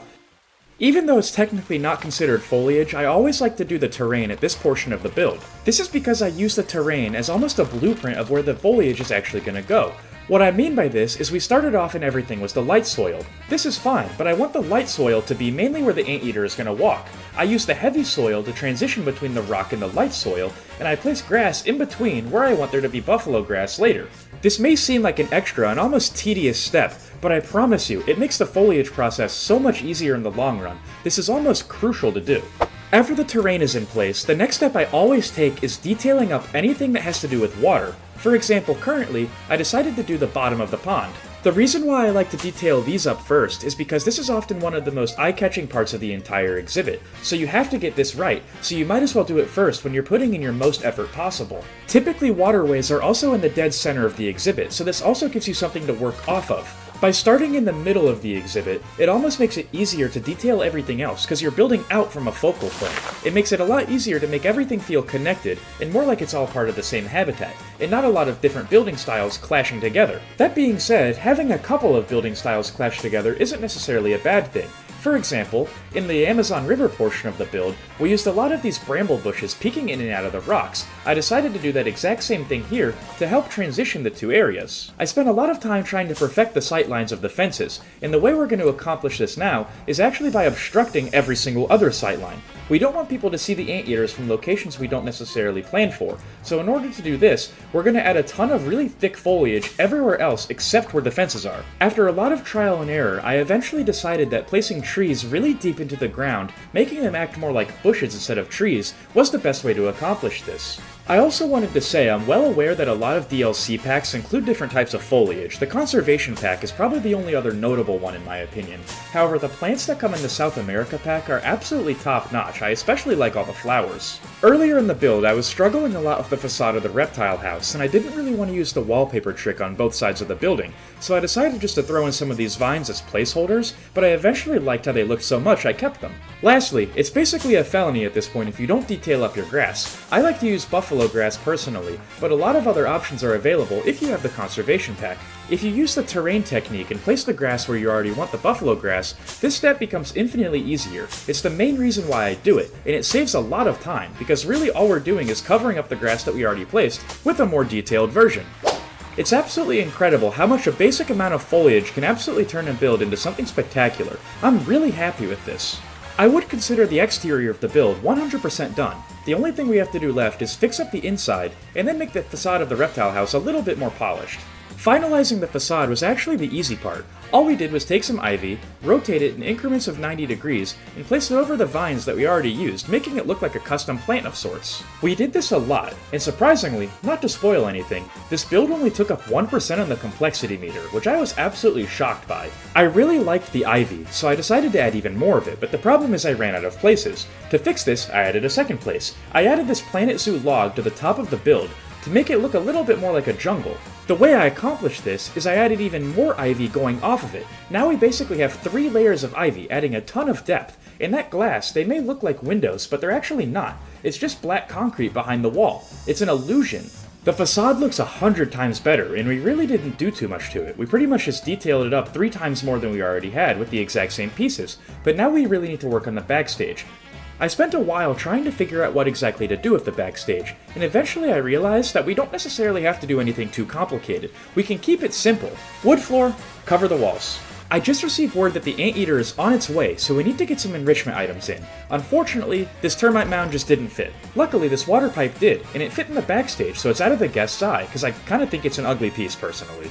We'll make the anteater a nice custom bed right next to its water pipe and food bowl. We were also able to fit a forage pool in the water. This made the water look better in general, but now it's actually functional. Lastly, a rubbing pad and a door finish the build. After every successful day at Keystone Park, we get a little bit better at running the zoo, and this extends to our staff. Our veterinary team in particular has become so efficient at their job, they're almost overqualified to work at a zoo this small. A good veterinary team is incredibly important and hard to assemble. A team of all rookies simply just won't cut it.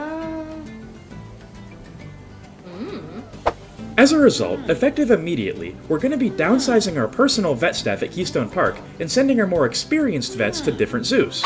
Admittedly, this did have unforeseen consequences. Mainly the general cleanliness of the zoo went downhill. Since the keepers now had to pick up some of the slack in terms of disinfecting and general disease management, some of the animals were visibly frustrated with the less frequent checkups from keepers. To management, the solution was obvious. Simply hire another keeper. Recently, Keystone Park sent out an expedition to South America. However, local wildlife and knowledge weren't all that we returned with. Luckily for us, a disgruntled keeper from a Brazilian wildlife reserve approached our expedition team. In a scenario that exactly mirrors our veterinary staff situation, she too felt a bit overqualified to work at a reserve that only housed a handful of species. Luckily for this overqualified South American species specialist, after a couple of quick over-the-phone interviews, she had a new job. This was an incredible decision, mainly because it took a ton of burden off of the shoulders of our other keepers. The new South American species have a bit of a learning curve to them. Nom nom! Luckily, this learning curve is a lot less steep when you grew up with capybara running in your neighborhood. I think it's safe to say that the capybara definitely agree with this management decision. As long as our inventory managers can keep a fresh stock of watermelon, I don't really think they would have a problem with anything. After only a few short days of working at Keystone Park, eventually our South American specialist got into a great routine of working with all of the South American animals. Carnivore, herbivore, omnivore, insectivore, doesn't matter. She's incredibly skilled with everything South America, and we're glad to have her on board. Also, apparently this is supposed to be live ants. This does not look like live ants. Speaking of ants, in case you missed the last episode, we made a beautiful enclosure for our giant anteater. This was the first habitat in the rainforest portion of South America. It's a really simple habitat, but it gets the job done. I think it's incredibly effective as a starter habitat to a new area. Giant anteater are solitary animals and typically will live alone. Therefore, we only have one in the habitat. However, he's perfectly happy this way. Now, the 30,000 ants he eats a day typically don't offer a ton of nutritional value each, so he has to spend a lot of time indoors sleeping. They're also incredibly shy animals. However, if you do manage to catch a glimpse of him outside, you're in for a treat. They're incredibly fun to watch. If you have any name suggestions, feel free to leave them in the comments. South America is going incredibly well for Keystone Park. However, we do have some exciting news from our other section of the zoo, North America. Just a couple episodes ago, the first baby animal was born at Keystone Park, a wonderful baby beaver. Every day he gets stronger, smarter, and bolder. Today his mother even taught him how to deep dive in his pool. Every time an animal is born at one of our zoos, we collect a badge of the species. The birth of baby Bobby awarded us with our first ever bronze badge, but today we're gonna get a second. Phoebe, the first ever animal to call Keystone Park home, has had a pup. She's a beautiful, healthy baby girl, and actually our first gold-rated animal. Of course, the birth of this pup awards us with the Bronze Timberwolf badge. In order to get the silver badge, this pup is going to have pups of her own one day. That's going to take some time. Getting gold is by far the most challenging. We have to get a 100% genetically perfect wolf. There are currently 195 different species of animals in Planet Zoo. That means there's 585 badges to collect. Currently we have 2. This is going to take an incredibly long time, and realistically, we probably won't finish by the time Planet Zoo 2 inevitably comes out. But look on the bright side, there's going to be a lot of baby animals. Shifting back to South America, today we're going to be continuing construction on the rainforest and actually building what is probably going to be the biggest build in all of South America, not including the initial reptile house. I don't want to get too ahead of myself, but what you're seeing here is a little bit outdated. The build ends up a lot bigger than this actually. Today we're aiming to knock out 2 things. 1, the initial shell of the building. We're also going to name drop it at the end of the video. And 2, the actual habitat of the episode, which is going to take up this space, marked by the light and dark soil. If you enjoyed today's video, please don't forget to like and subscribe. By liking and subscribing and engaging with the channel in any way possible, you're telling YouTube that these videos are worth being pushed out to new people. And the more new people that see these videos, the more videos I can make. It's a win-win for everybody involved. Meet the first ever primate to call Keystone Park home, the Colombian white-faced capuchin monkey, or capuchin for short. Sadly, their IUCN rating is classified as vulnerable, despite their population in the wild being unknown. They have a very limited habitat range, appearing in the northern half of Venezuela, peeking into a little bit of Central America.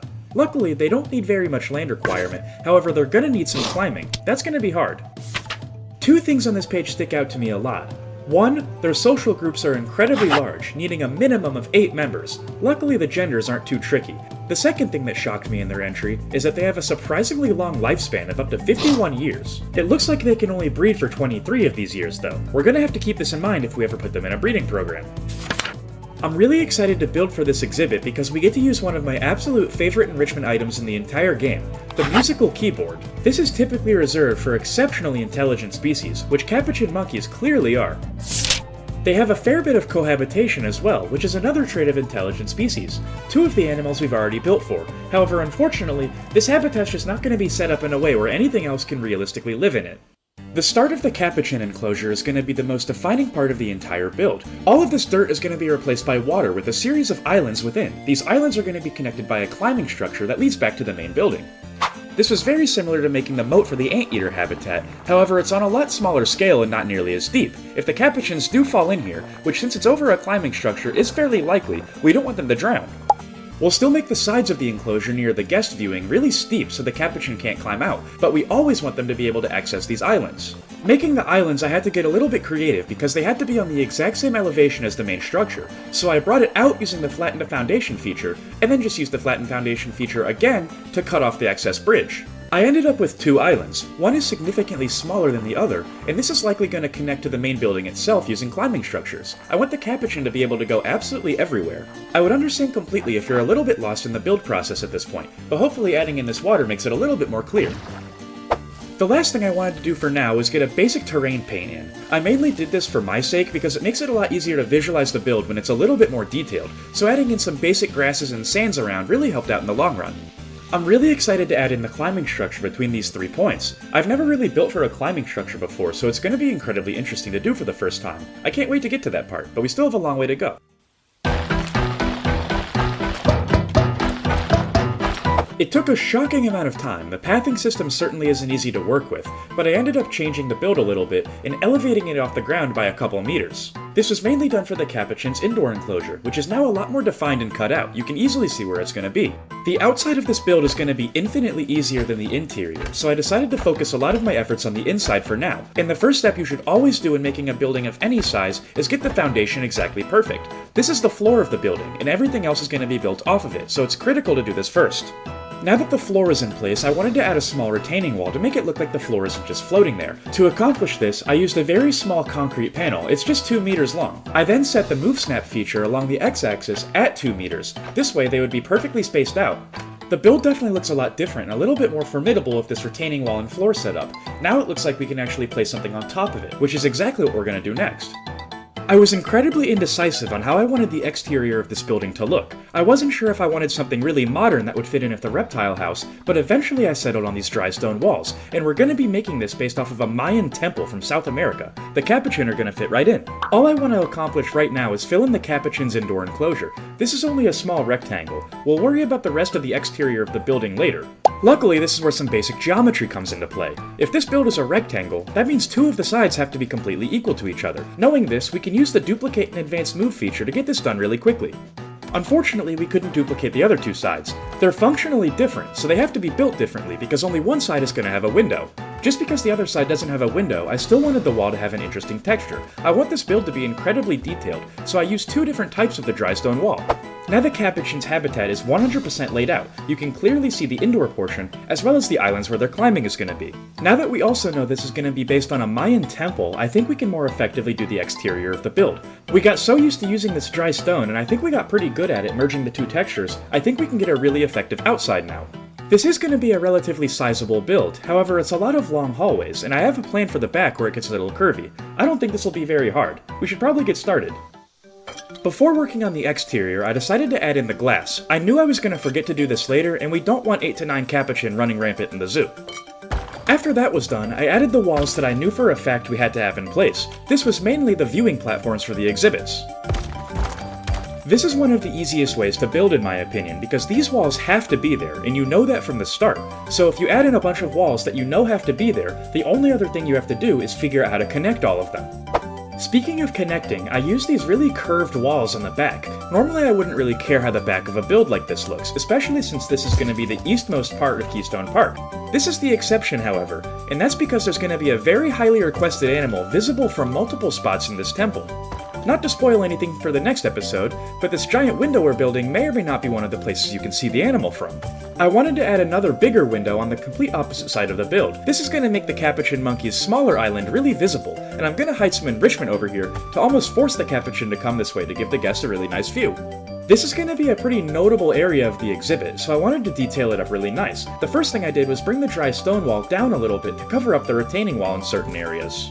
Another way I'm trying to make this stand out compared to the other windows is I want the glass to curve to almost mirror the curve of the dry stone wall. I think this is really creative, and it just makes it stand out that much more compared to some of the other things in Keystone Park. Of course, building things on an angle takes a lot longer, and it's a little bit tricky to get everything to match up perfectly. You have to utilize a few of the different movement options and settings to get it exactly right. It took a long time, but I think the result was worth it. To improve at building every single time, one thing I always try to do is something a little bit different in each build. For example, in this build, the curved walls. It may seem like such a minor aspect, and to some it may seem quite simple. However, I typically don't work with curved walls very much, and most of my builds are very square. Now I'm a lot more comfortable working with them, and I think it looks quite nice in this build. We still have a long way to go, though. I think we should start focusing on the actual habitat instead of the exterior. I'm not joking one bit when I say getting this gate here took over an hour. No. Maybe raising the ground will help. Oh, hold up. Come on. Go. Good enough. Detailing up this habitat gate now meant I had to use golf tactics. And what I mean by that is you play it where it lies. The first thing I did, of course, was replace the floor. I had to tear it up in order to get the gate down. After that, I extended all of the dry stone wall downward to hide the ugly curb. To make sure I never physically had to move the habitat gate again, I ran the null barrier around a little bit earlier than I typically would to ensure that it connected to the gate and that there were no issues with it at all. To further emphasize my paranoia, I literally tried to take one of my Capuchin out of the Animal Trade Center and just make sure I could actually put it in the habitat, and luckily I could. Now that I was positive that the habitat was functional without a shadow of a doubt, I then decided to actually detail up the door.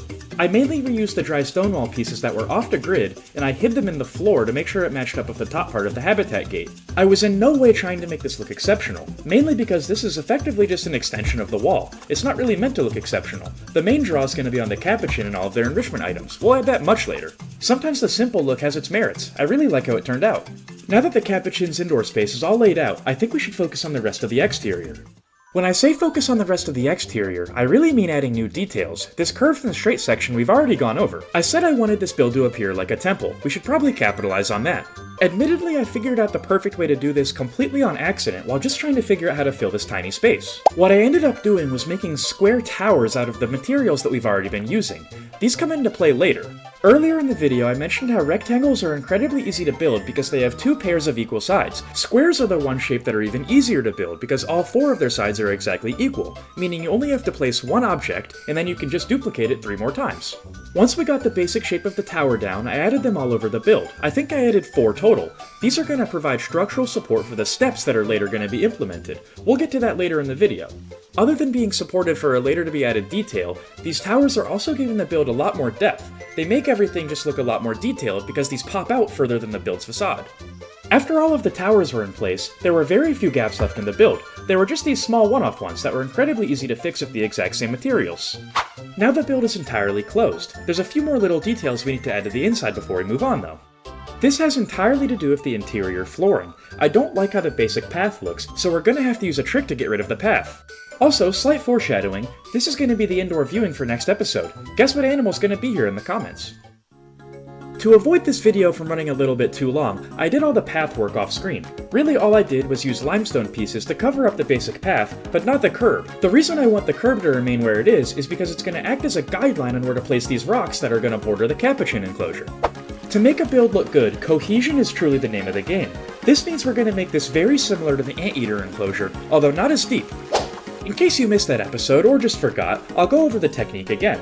Effectively, we're using 2 types of rocks, these tropical rocks and the dynamic mossy rocks. The mossy rocks have a green texture, and the tropical rocks look a lot like the part of the mossy rocks that aren't green. We then merge these 2 rock families together to make it look like the moss is overtaking the tropical rocks. This gives it an incredibly natural look when you pair it with the foliage that we're going to add soon. This trick works really well on coastlines, but the catch is you have to make the rocks go all the way down to the water's edge, but I typically don't like to add the rocks that are on the lake bed until the very end when I do the foliage. This is because in some areas we don't want rocks. I also like leaving large areas blank and coming back in with some soil. This is because this is going to be an area where we plant larger foliage like trees.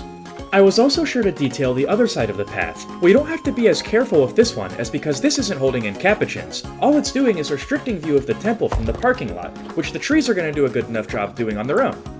When I said cohesion was the name of the game, I wasn't joking. We're also going to be reusing this really nice barrier we made in the anteater episode. The reason I like to do this so frequently is because these habitats are literally right next to each other, so reusing assets including foliage, barriers, rocks, or anything of the sort makes the habitats flow together because they look like they're part of the same area.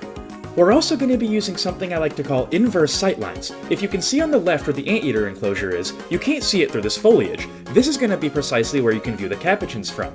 Where you can view the anteaters from, you won't be able to see the capuchin. This is going to make sure guests can only see one animal at a time, and hopefully eliminate large crowds. Of course, this isn't the only sightline in the exhibit. Matter of fact, it's one of the smaller ones. The main sightline is going to be head-on. As soon as you exit the reptile house, this is the first view you're going to see, and once the climbing structure's in place, it's going to be a spectacular one. The far right side isn't necessarily a sightline, however I wanted to add the fence just in case. The foliage might be a little thin in some locations to get a good view of the capuchins, and just in case it is, I want to add the fence to make sure that they can't escape. A man-made barrier can always only go so far. I think it's about time we finally add some foliage into this exhibit. Foliage is by far the easiest if you start from the ground up. This is because you're never going to miss a sightline if you start from this low.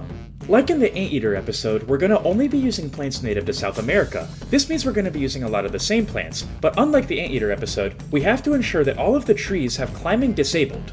This is more so important for the mangrove trees that are close to the water. The capuchin realistically could jump on these, but if climbing's disabled, they can never have the option.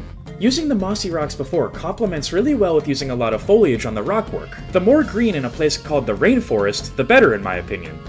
To make a zoo more realistic in Planet Zoo, you don't necessarily have to make every single area hyper-detailed to the region. Some places in zoos just don't have details, which is exactly what we're trying to accomplish with these bramble bushes. Bramble bushes are native to North America, where this zoo naturally takes place. If this habitat literally took place in South America and the entirety of Keystone Park was in South America, these bramble bushes wouldn't be here. It's definitely a bit confusing, heck, I'm confusing myself just talking about it, but to add to the immersion of Keystone Park, we're trying to break the immersion slightly of South America using bramble bushes. That's a pretty good base layer. Now the exhibit is entirely enclosed, whether by foliage or fence. Now we can start adding some crazy details.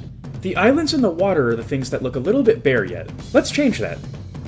You know, if I ever do a YouTube membership program, I'm straight up gonna name one of the tiers the Buffalo Grass Enjoyer Club. I'm not even joking. Buffalo grass is literally one of the only reasons why I don't play on franchise mode.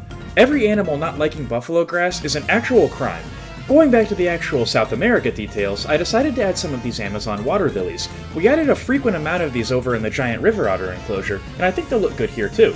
This foliage section was incredibly odd to record for me, mainly because I think it's the best foliage work I've ever done, but it also took the least amount of time. Really all I did was throw around a variety of plants that are native to South America and a few North America ones, but I think it all turned out really well, and for once I got it right on the first try. Watch, I'll prove it. I really stand by that I think this foliage is about as perfect as it can get. Obviously we still have to do a little bit of work on the walls of the exhibit, but that'll be later when we finalize the roof. For now, I'm thinking there's something missing running between the islands. Just to preface this, you get all of the materials I'm about to use from the Habitat menu, not the Construction menu. To see if an animal can or can't use this, you can filter by species. For example, the orangutan can actually brachiate on some of the larger beams, but other animals can't. It would tell you this if you filtered by orangutan, but for now we're working with a much smaller primate. Building a good climbing structure is among one of the hardest things in the game to do in my opinion, because you have to make it functional but also look really nice from a viewer's perspective. The easiest way I found to do this is to start by making a nice general platform that all of the other smaller platforms are going to connect to. For the sake of realism, you have to act like things are affected by gravity. That means adding a lot of support structures. However, if you don't want the animals to be able to climb on the support structures, you have to enable not climbing. Once your original larger platform is complete, add a smaller one, but make it different. Maybe make it taller, maybe make it fatter. Who knows, but have some variation in the two. This is going to give the capuchin a lot more enrichment while running around.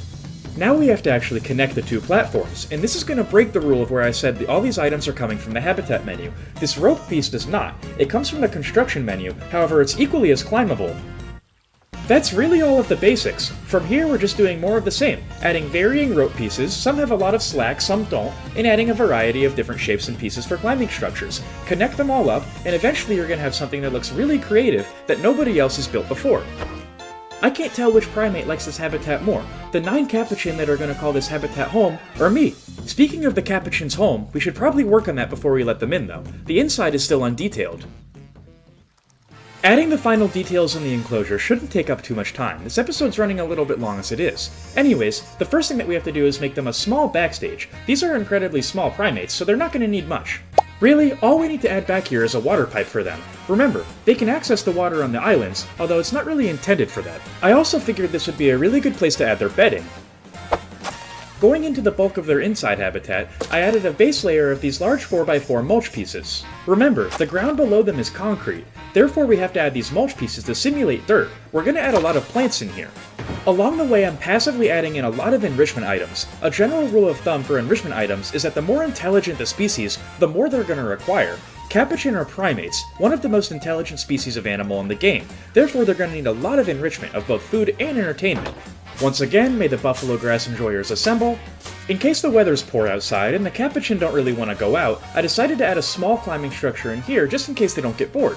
When I say small, I really mean it. It only ends up being made of about 8 pieces. It's incredibly simple, but hopefully the capuchin enjoy it just as much. It is really basic in here, but remember, the main draw of the exhibit is the exterior. The interior is going to be home to a different species, which is going to be in the next episode. Basic builds that are intended to be basic will always have a place in a game like Planet Zoo. It makes your more complicated builds, like the outside of this, stand out all the much more. If you'll recall from earlier in the video, I said I wanted this to look like a Mayan temple, and the way I accomplished this was actually relatively complicated. See, I made the towers a little bit tall, and then took the same pieces I extended the towers with and rotated them 45 degrees facing inward. I then took a piece half the size and made little steps with it. Once it's complete, the temple look is going to become readily apparent, and I'm sure you can see a little bit of it forming now. I don't want to get ahead of myself, because we still have to execute a lot in the next episode of the design, but this looks good. The last thing I had to do before we added in the capuchin was simply add a roof to the build. All we had to do here is make a basic square until we got to these skylights. This took a little bit more creative thinking, however it really wasn't hard to work around a hexagon at all. It's a relatively basic shape when you're using square panels. I almost forgot to blend in the interior. We didn't want the staircases to be seen from the roof. It looks a little rough currently, but we're not aiming to finish the whole roof, just the capuchin part. As for the interior, I think we got it about as perfect as we could get it. We'll add some ivy and a few other details off screen, but for now, I think this is great. To say the least, things at Keystone Park lately have been a bit hectic. We were recently forced to downsize our veterinary team to ensure that zoos all around the world had adequate care for their animals.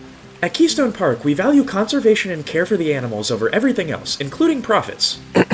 One thing passive-aggressive Keystone Park shareholders may not understand is that the care you put in towards your animals directly impacts your zoo's financial growth. Failed retention is the one thing that can absolutely cripple a starting business. Specifically, what I mean by this is that you're never going to make money off of a guest that only comes to your zoo once. Repeated customers equals profit margins, and if you don't care for your animals, nobody's going to come to your zoo again. As an owner, the easiest way to take care of animals is to hire somebody to do it for you. Zookeepers are absolutely the beating heart of any zoo, and every penny of profit that Keystone Park has accumulated can be traced back to them. Taking care of every single animal and effectively knowing that our entire business model is dependent on their success is bound to be a little bit stressful, no matter what they say, because they'll tell you no. Unfortunately, not every zoo around the world values animal care and conservation. As the saying goes, one bad apple truly can spoil the bunch, which is precisely why the relocation of our veterinary staff was a necessary move. Thankfully, despite our skeleton vet crew, all animals at Keystone Park appear to be in good health. This includes our newest animal too, our new wolf pup Reagan. Reagan is the pup of her father Kirby and her mother Phoebe. Kirby and Phoebe are definitely two of our favorites here. They were unfit for the wild and were thus brought to Keystone Park. That was about a year ago now, and I think it's safe to say they adjusted well. Being parents is a totally different story. Hopefully they're going to be able to teach baby Reagan everything that they've learned. So far, our veterinary staff has had nothing but positive things to say about Kirby and Phoebe's parenting. Let's check back in on them later. Due to most of our vet's time being taken up by the unexpected arrival of baby Reagan, another pregnancy was able to slip through the cracks.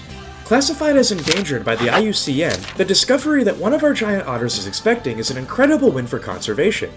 Giant otter births in captivity are exceptionally rare. Matter of fact, in the United States, it hasn't happened since 2004. Obviously, we take all pregnancies and births here extremely seriously. However, due to the endangered nature of this species, the pressure's on. As sad as it is to say, giant otter in the wild are truly struggling, so we have to ensure this pregnancy goes as smooth as possible. As a start, we decided to first upgrade the quality of the food the giant otters are receiving. Admittedly, it is a little bit expensive to import fish straight from the Amazon. However, the sight of a happy and healthy otter is truly priceless, so it's worth it in the end.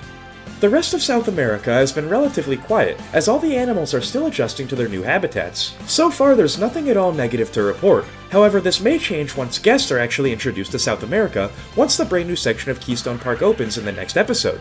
What's left of our veterinary staff has been doing frequent check-ins on the animals and monitoring their stress levels to ensure that they're going to be prepared mentally for the zoo's opening. The animals, as well as the staff, seem to have gotten into a healthy routine. In theory, adding about 500 guests to Keystone Park shouldn't change this. In practice, we truly have no idea. Being able to adapt to any situation is truly a trait of a successful business, and hopefully we can get there. In case you missed the last episode, we started construction on our very next indoor habitat. This was a difficult build. It took a lot of revisions and my delete button is almost worn down. Eventually, with enough perseverance and luck, we were able to bring out a product that looks exceptional. Taking heavy inspiration from both Aztec and Mayan temples from South America, the ultimate goal of this exhibit is to look like an ancient structure that has been overtaken by nature, providing an excellent home for the capuchin monkey. Our capuchin troop definitely has one of the more intricate enclosures at Keystone Park. They have a sizable indoor portion, as well as a very large exterior that has a ton of climbing structure. The capuchin proved to be just as curious as they are intelligent. Their enrichment items as a result were quite difficult to place and maintain. Primates of any species, but especially capuchin monkey, are incredibly dexterous, which effectively means they're really good at using their hands. Since they're so articulate, it was really hard to keep them entertained, since they can go pretty much everywhere in their habitat. We had to make sure we packed the entire habitat full of enrichment items that the capuchin would be sure to enjoy. By observing the capuchin for a couple of weeks, I would say that our plan was definitely a success. They've really made this temple their home. However, they're gonna have to share it with a different species. Let's get into that. If you guys enjoyed today's video and have been enjoying this series as a whole, please don't forget to like and subscribe. Your support really is what keeps me going, in terms of my own personal motivation as well as the YouTube algorithm. Putting it in simple terms, the more likes, comments, and subscriptions a video gets, the more people can see the video. The more people that see the video, the more videos I make. Thanks again for the support. Now let's read up on our animal.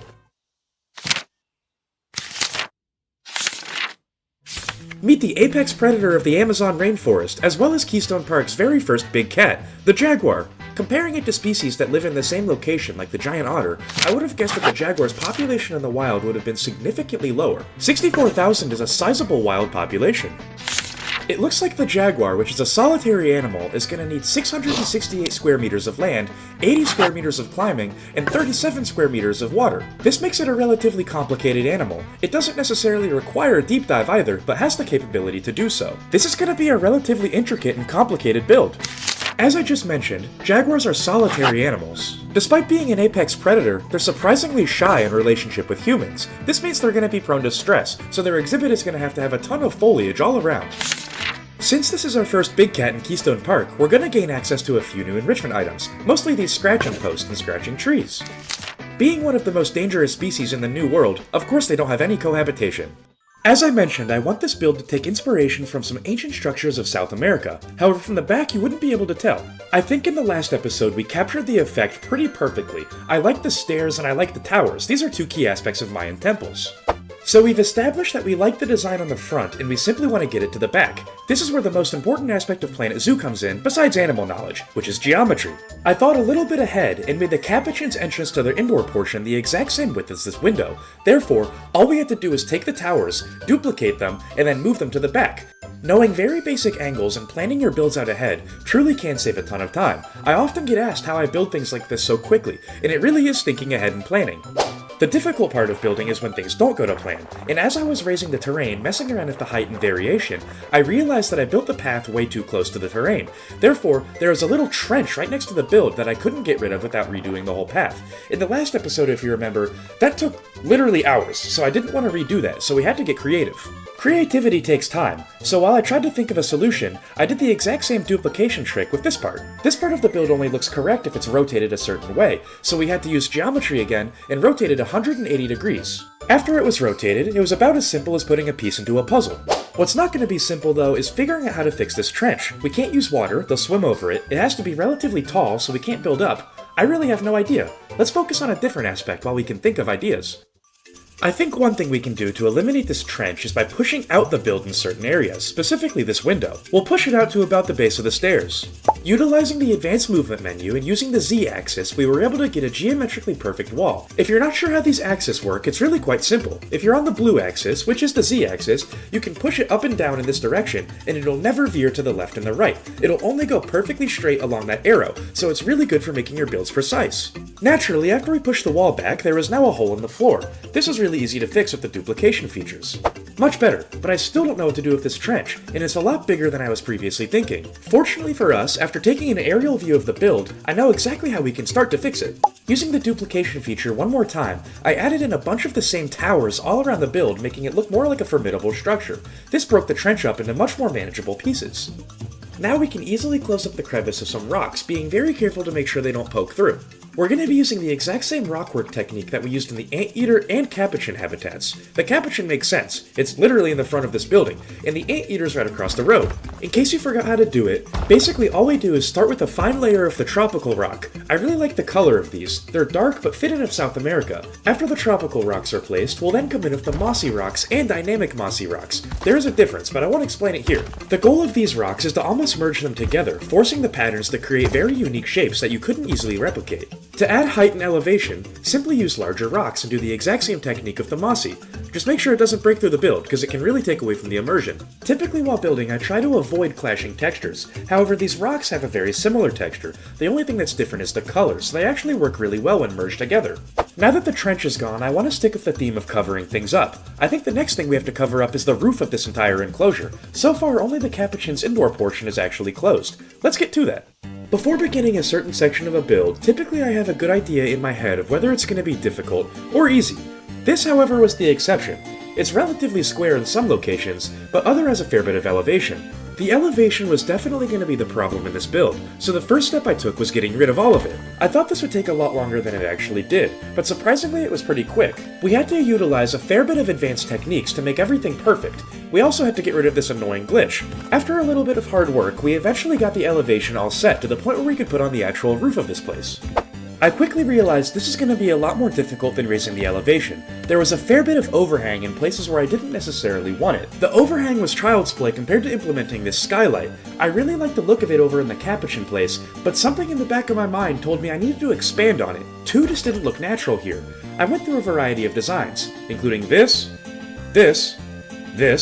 and eventually settled on this. It took a really long time to cover everything, and the corners, especially where it was rounded, were exceptionally difficult. If you look about in the center of the build though, I left a small space that's a bit hollow. We'll get to that right now.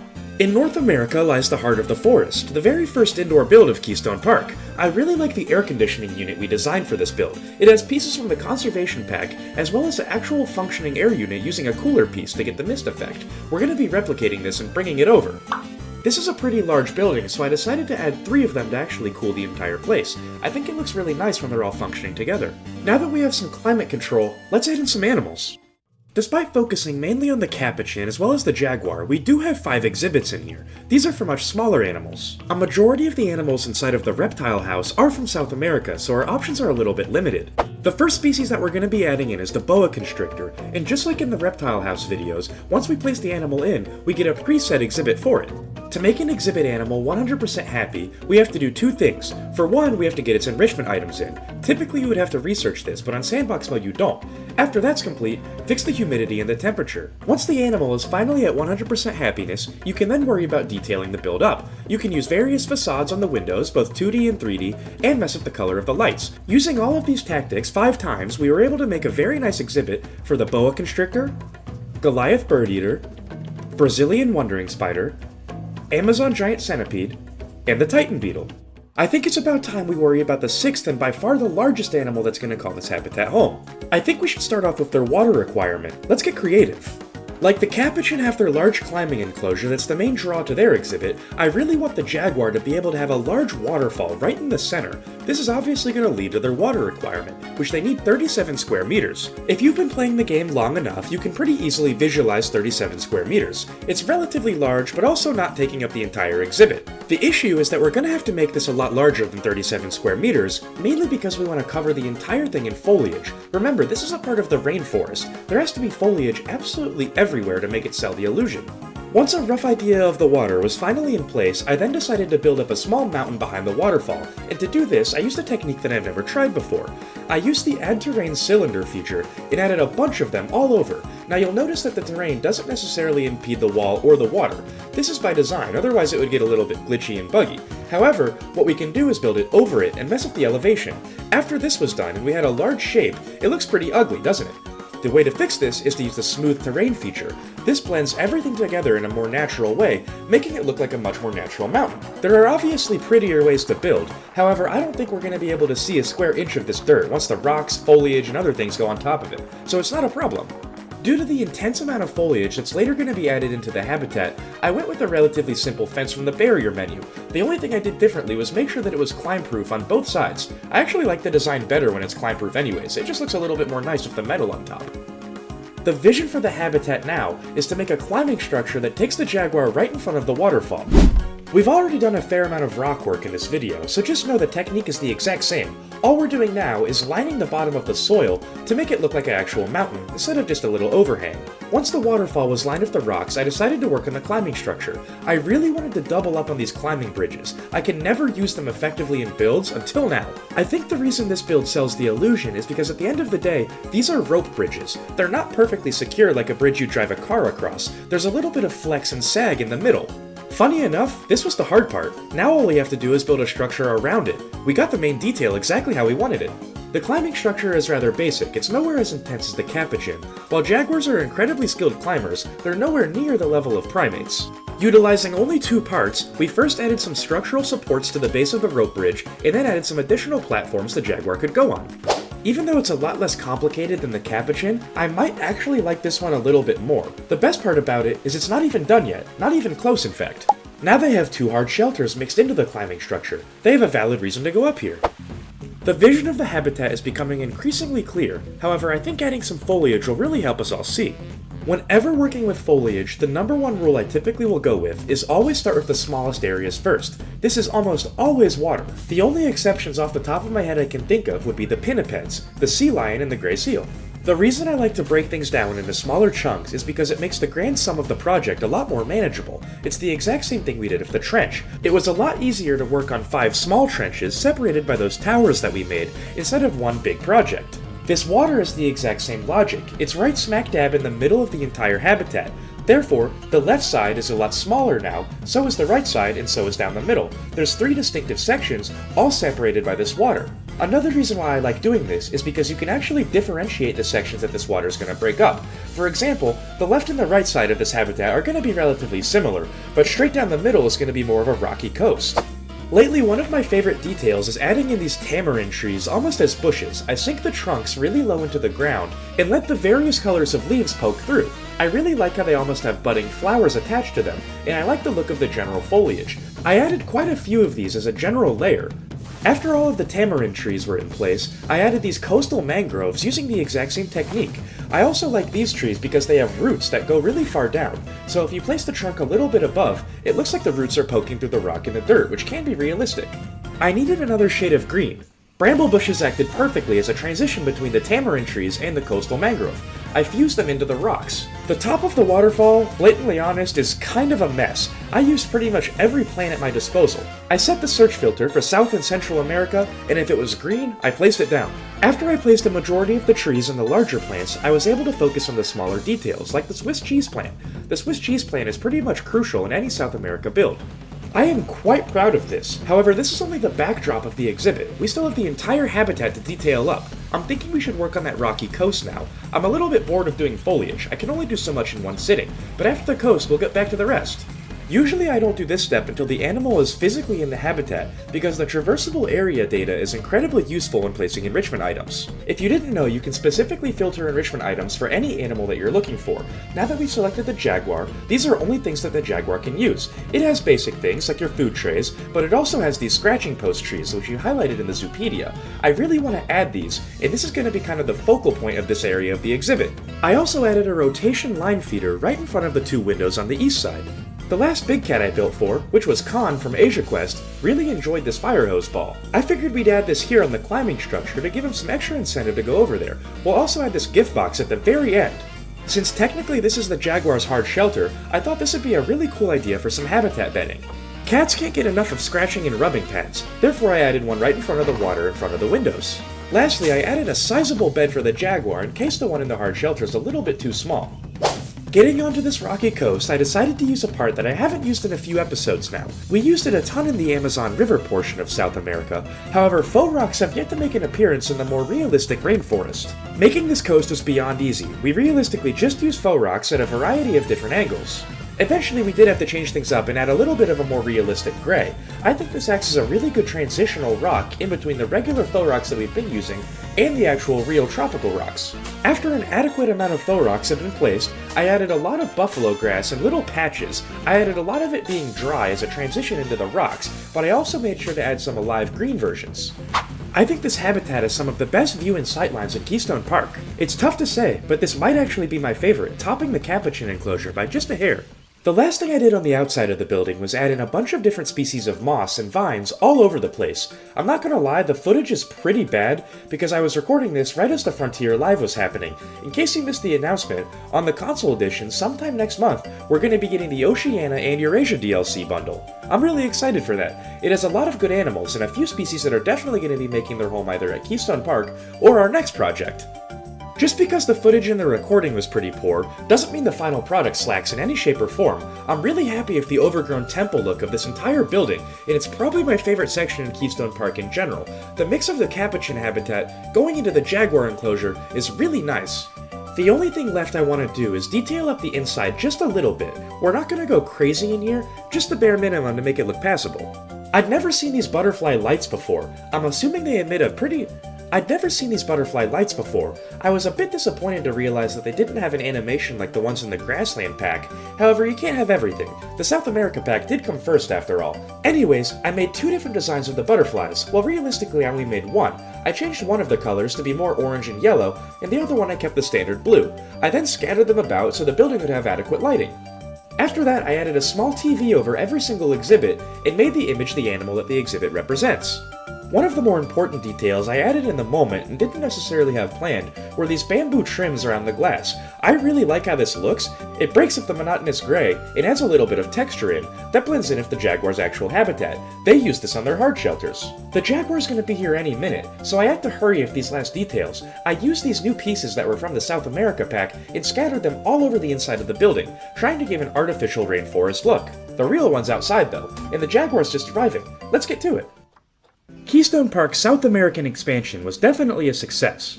After months of hard work and backbreaking labor, we were finally able to bring guests face to face with some of the most exotic animals in the world. With all of the focus being on the zoo guests, it's very easy to overlook the fact that it's a learning experience for our keepers and staff as well. A significant amount of resources went into staff education to ensure that they were ready and prepared to take care of all of our new friends. So far, the staff has exceeded our expectations, and South America is running like clockwork. This expansion was so large that it actually became the largest area of Keystone Park, which was unexpected. Unexpected doesn't necessarily always mean bad, however, but with the significant resources South America is currently taking up, I think we need to focus our attention back to where the zoo started. Before South America was even a sketch on a piece of paper, our head keeper had grown overwhelmed with the amount of work he had to do for North America. As a result, we hired a fresh-out-of-school rookie. We went with somebody significantly younger than the competition in hopes to gain loyalty. It turns out this gamble paid off, because after just a few short weeks of trailing our head keeper, the rookie was able to run North America entirely on his own. Throughout the entire construction process of South America, this rookie keeper was running North America single-handedly. He had zero help from anyone else. Now, this isn't because the staff dislikes him or has any sort of vendetta. Matter of fact, it's the exact opposite. During the construction of South America, he kept Keystone Park open. We didn't have to close to the public at all, despite allocating resources elsewhere. As a result of going above and beyond what was asked of him, effective immediately he's being promoted. During our promotion discussion, he only had one simple request: to hire another keeper to help him out in North America, because despite working really hard, it was getting a little bit overwhelming. Due to the massive success of South America and an increased cash flow, of course we were able to honor this request. Anybody who's brave or bold enough to walk straight through a moose enclosure is alright in my books. Being the oldest of the 4 keepers at Keystone Park, the new North America rookie promises to use her experience and seniority to help lead us to a profit. Teddy approves. She's off to a good start. Speaking of Teddy, we should probably recap all of the animals this keeper's going to be responsible for.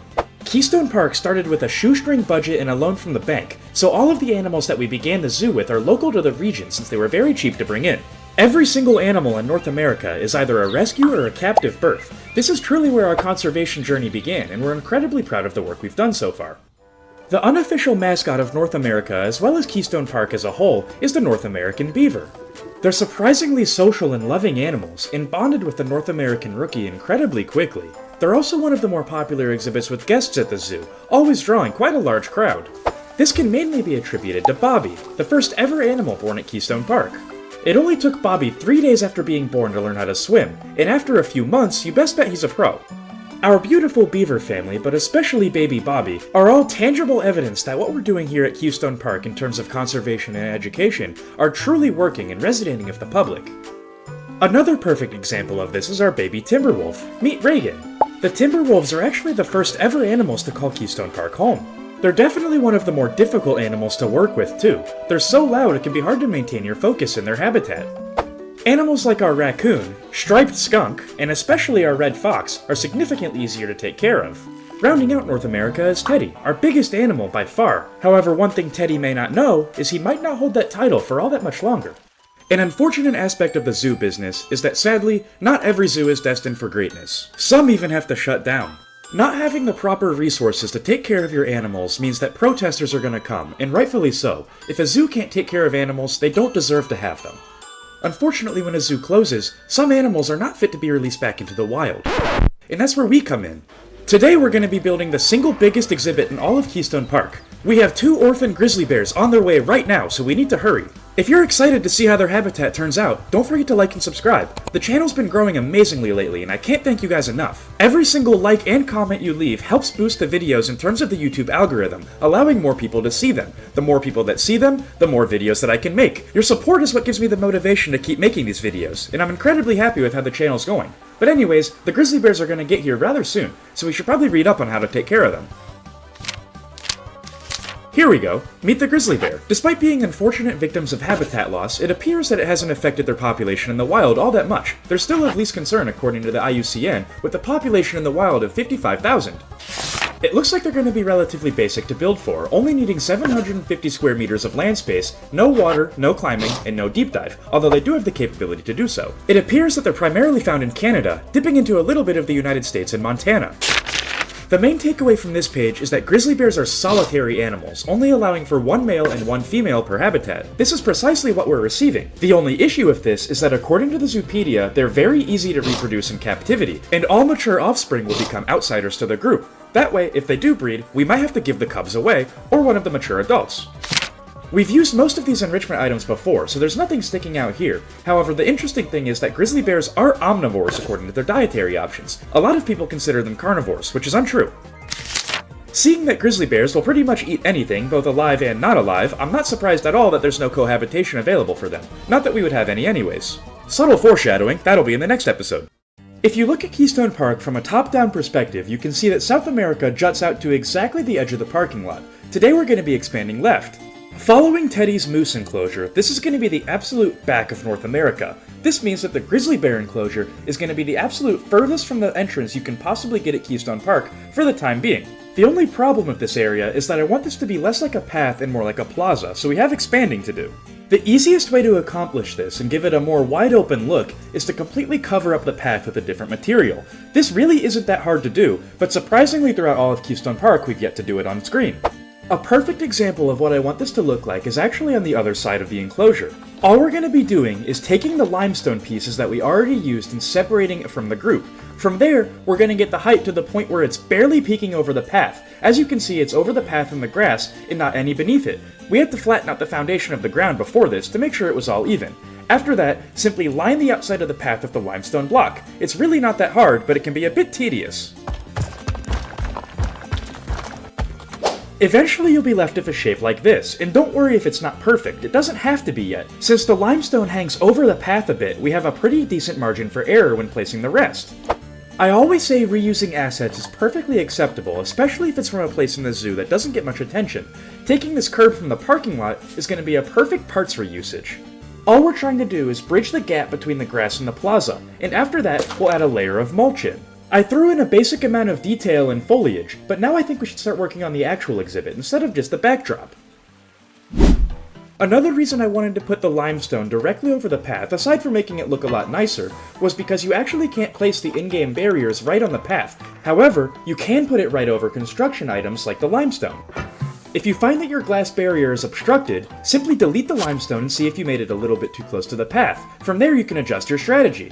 Whenever using the advanced movement menu, always be sure to adjust the Y-axis to make sure this visual bug doesn't happen. It tends to happen the most when you're using a duplication feature, and the reason this occurs is because the two objects are basically fighting for priority and the game doesn't know what to do. In order to fix this, simply go on the Y-axis and move one of them up just about a millimeter, then the game will prioritize the topmost object. Building the barrier of this habitat was actually surprisingly difficult. I'm not very good at building habitats that are just a plain wide open field. We had to get creative with the back of it, but for now we had to focus on the front just to get the basic shape done. Typically I'll plan my habitats out a lot more than this one, but I kind of wanted to freestyle it and go back to the basics after trying so hard of South America. The one thing I did know going in is that I wanted to use elevation to hide the back of the habitat from guests, so I ran a null barrier all throughout. We were left with two pieces of glass, which are going to be the two main viewing areas for the grizzly. The one on the right is where we'll focus. I spent a long time trying to figure out how I wanted to handle this habitat, and I finally had a good idea. To start, we're going to have to figure out exactly where the path the guests have access to is, so we're going to have to move a large chunk of the pavilion out of the way. This is because the right side of the habitat is going to be a cave, a den where the grizzly bears would typically rest. The reason that we had to move the pavilion out of the way is because I want the structures of the cave to be exactly where the path isn't. This is so the guests don't walk straight through them, and I want it to look completely natural, so the guests are going to be forced to walk through where the gaps in the path are. For one of the first steps in the habitat, this was certainly pretty difficult, especially compared to what we normally do. In summary, I used a mixture of the tundra and the temperate rocks to get a really natural color. I didn't want to touch the faux rocks in this build, I wanted to keep it 100% realistic. It doesn't look like much, but I was really happy with these structural supports. Now we can start going vertical and make the cave a lot bigger.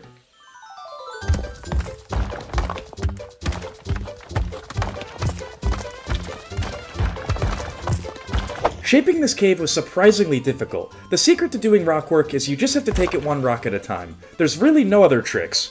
The shaping of the cave was by far the hardest part to do, and the easiest way I found to do this was to use these long and slender rocks as almost scaffolding, and then use bigger rocks to fill in the gaps. While making the interior walls of the cave, I was sure to use a lot of these long and flat rocks, just in case we wanted to detail up the inside later. Since this is an actual structure and not a real cave, I made the roof of it white. This matches with the entrance building at the beginning of Keystone Park, as well as the gift shop.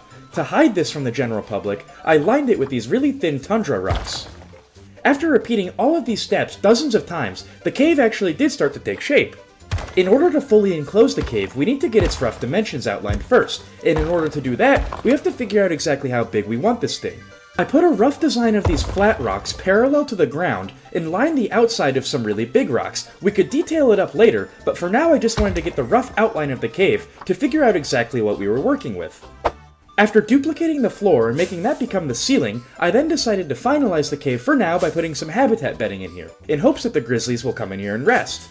I definitely think we did a good job with this. We're certainly going to have to further detail the habitat and especially the cave later, but for now, this is a rock-solid foundation. The next thing we had to do was get the back of the habitat laid out, and I said before I wanted to use elevation to accomplish this. The way I did that was by using the cylinder add terrain feature. I first completely lined the perimeter of the cylinder terrain feature, making a thin line of them. To make it a fair bit more realistic, I then used the same feature but a little bit taller, doubling up on where we already placed the cylinders, making it appear to be more mountainous. In order to blend everything together more seamlessly, I used the smooth feature and ran over every single cylinder, blending them all together. I then went over everything again using the auto paint feature to get a more grassy look. This helped me visualize where I want certain aspects of the habitat to be later. I want the grizzly bears to be able to climb a fair bit, and I want to incorporate elevation into a lot more of my habitats. I'm sick of just making things flat. Elevation leads to dynamic habitats, and dynamic habitats are always more interesting to watch. Speaking of dynamic, I was also sure to add in some low ground, and I made it fairly deep. Grizzly bear are huge animals, so I wanted their pond to be fairly deep so they could wade around. It obviously looks a little bit barren now. The cave is fairly detailed, but really nothing else is. We can change that now by adding more rocks to the mountain backdrop, but for now I think this is a pretty good shape. Once we add some foliage and some climbing equipment in here, it's gonna look perfect. To get the mountainous look, the first thing that we have to do is completely line all of the elevation with rocks. We can worry about the orientation and the color later, but for now, we want all of the place where the auto paint put the rock terrain to have actual physical rock props. As long as you have random rotation or a line to surface on, the rocks are bound to look good right off the bat. We can worry about the finer details later. We can't forget that, but for now we just need to get the basic shape done. For the backdrop where the grizzly bears physically won't be able to climb up, I want to have some of the grass remain. In order to do this, we're going to be taking these large rocks and putting some of them inside of the cliff, but having some parts poking out. This is a pretty beginner-friendly technique because you're using the exact same rock, but since random rotation's on and you're putting it into terrain, it looks really different every single time. Now that the base layer is done, we can come back in and do the exact same thing with a slightly differently shaped rock.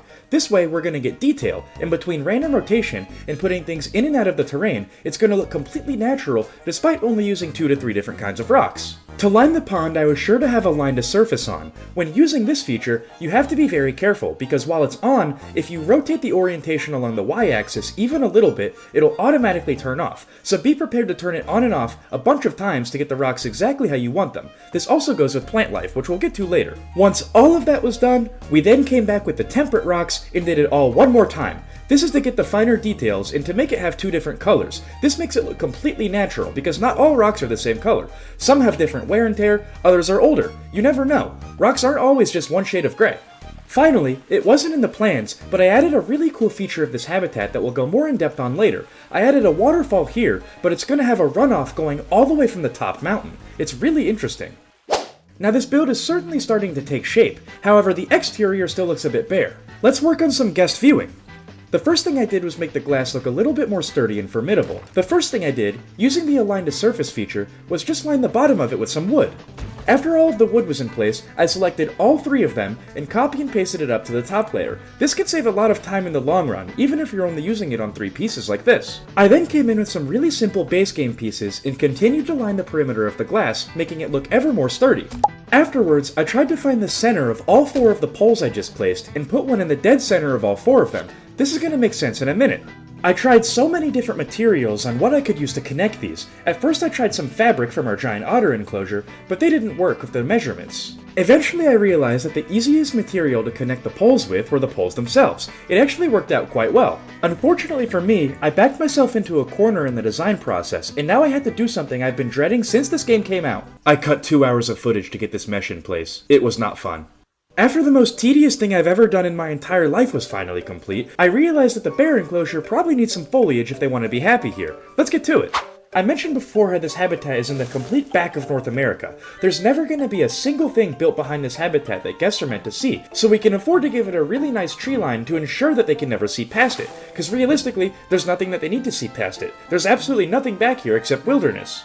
The Zoopedia said that grizzly bears are primarily native to a majority of Canada as well as Alaska, and when I think of those two regions, I really do think of evergreen trees. Obviously maple trees too for Canada, but I didn't want to get a lot of orange in here. I needed a smooth way for the grizzly bears to get up to the second layer of their habitat, and typically I will never use Frontier-made blueprints, not that they're bad, I just don't think they're up to Keystone Park quality. However, this one was absolutely perfect. This large animal climbing frame was the exact thing that we needed, and I don't think I could have built a better one myself. Now this may look like a continuation of the foliage, but this is actually an enrichment item. The grizzly bears can scratch on this tree, and it's one of my favorite animations in the game. I put it here mainly to get a good shot for the thumbnail, I'm not gonna lie. I hope I was successful. Just because North and South America have two completely different plant palettes doesn't mean we can't share techniques between the two. I really liked merging the trees into the rocks of the jaguar habitat in particular, so I used the exact same style here, just using the beech trees instead of the palm trees. Continuing to borrow from South America, I then used a lot of North American bushes to blend the rocks into the terrain a lot easier. It's a really smooth way of making sure the grass goes into the bush goes into the rock. Layering like this is a really easy way to make your foliage that much more realistic. To get the tree line to wrap all the way around the habitat, I copy and pasted it over, but rotated it 180 degrees so it looked completely different. In some areas, I even mashed it into the rocks to make sure the trees had different heights. In working with the backdrop, I was incredibly careful to leave this area behind the waterfall open. This is because we're going to make a second waterfall that permits the water to go to the first one. We're going to add a small body of water so the bears can also wade up here. To make the water look a little bit different and make it look almost more aggressive, I used the base game special effects instead of the waterfall pieces that came in the aquatic pack. Following the flow of the water, I then decided to detail the base of the pond. Ponds are always one of my favorite things to detail in Planet Zoo. It's really simple, mainly a mixture of common water lilies and common reeds. To not obstruct the guest view of the grizzly bears, I decided for all of the trees that were actually in the enclosure that the bears could interact with, I would make them a lot smaller. To accomplish this, I used the white birch tree. Afterwards, we use an absolute classic. I can't make a habitat without buffalo grass. It's physically impossible. Just make sure you have random rotation on and place about 800 of them. Working with elevation always entails that you'll have to have a line to surface on at some points. If that happens and the buffalo grass is hanging up in an awkward spot, just use more buffalo grass to hide that. Buffalo grass is to dirt what bramble bush is to rock. I really like using bramble bushes on these rocks. I really can't explain why, I just think it's an incredible effect. Any species of fern is also a vastly underrated plant in my opinion. I really like how they mix with buffalo grass and themselves. They're also a good blending piece in between rocks and the dirt. Criminally underrated if you ask me. I usually don't like to overdo it with flowers. It's surprisingly more realistic to have less of them. However, a few flowers can work really well as a nice accent, bringing the guest's attention to the one thing of purple in a sea of green. Enrichment items were pretty basic in the habitat. We added some tires, some frozen fish, and even a heater in their den. Hopefully this makes them nice and cozy. I think we absolutely knocked this foliage out of the park. This might be our best work in all of Keystone Park so far. I went ahead and detailed up the outside of the habitat off-screen. It's a lot of basic facilities, nothing too major, but the one thing that I did that I really liked was use the European decals to make a little bit of wear and tear on the path. I also found this really cool custom bear enrichment piece on the workshop. I am in no way talented enough to make something like this, so thank you for saving me a lot of time. The workshop really is one of the most underrated features in the game. Planet Zoo wouldn't be the same without it. The bears have completed their time in quarantine and are set to come into the habitat. Let's do one final security check just to make sure everything's complete. We don't want a grizzly bear escaping. There were a few structural errors in the wood, but that's understandable. Luckily, our experienced mechanic was able to fix everything just before the bears arrived. Speaking of which, I think they're on their way now. With the recent return to North America, Keystone Park is more popular than ever. Having recently completed our South American expansion and introducing zoo guests to exotic animals both large and small, it's been rather rewarding to go back to the section that started Keystone Park in the first place. In case you're unfamiliar with our story, Keystone Park started with a very small budget. This means we had to get creative with animals that we could include in the zoo, because we couldn't spend much money on them. Nearly every animal that calls North America home at Keystone Park was either relocated or rescued from the wild. Admittedly, it was a bit difficult to start off so small when we had such large ambitions. However, we were playing the long game with this one. By saving a lot of money at the start and telling the story of animals local to the region, we were able to build enough capital to then pursue more grand projects. In pursuit of these projects, we were also able to give back to the wild. We do this through our breeding programs, which have so far been extremely successful. So successful, in fact, that in some cases we're able to give the animals away to neighboring zoos so their people can be educated as well. When our beavers had twins, we didn't have the capacity to take care of both. Luckily, our friends over at Whispering Woods Wildlife Haven had just constructed a state-of-the-art beaver enclosure of their own. It was absolutely a trade deal that benefited both sides, but nobody benefited more than the beavers themselves. Despite being physically separated, they've individually grown incredibly strong. They're both excellent swimmers and are going to be great fits to be released back into the wild one day.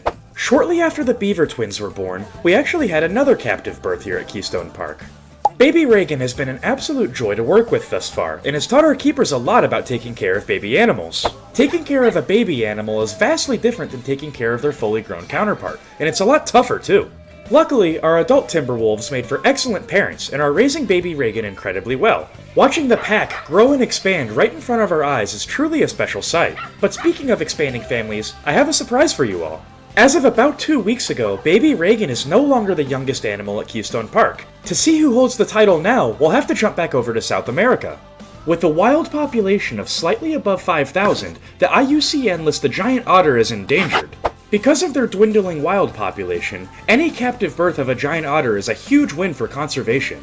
It was certainly a difficult pregnancy for our giant otter Paku. She couldn't go in the water nearly as much as she used to. Luckily, she's creative at finding other ways to entertain herself. Thankfully for Paku, the birthing process was significantly smoother than the actual pregnancy itself.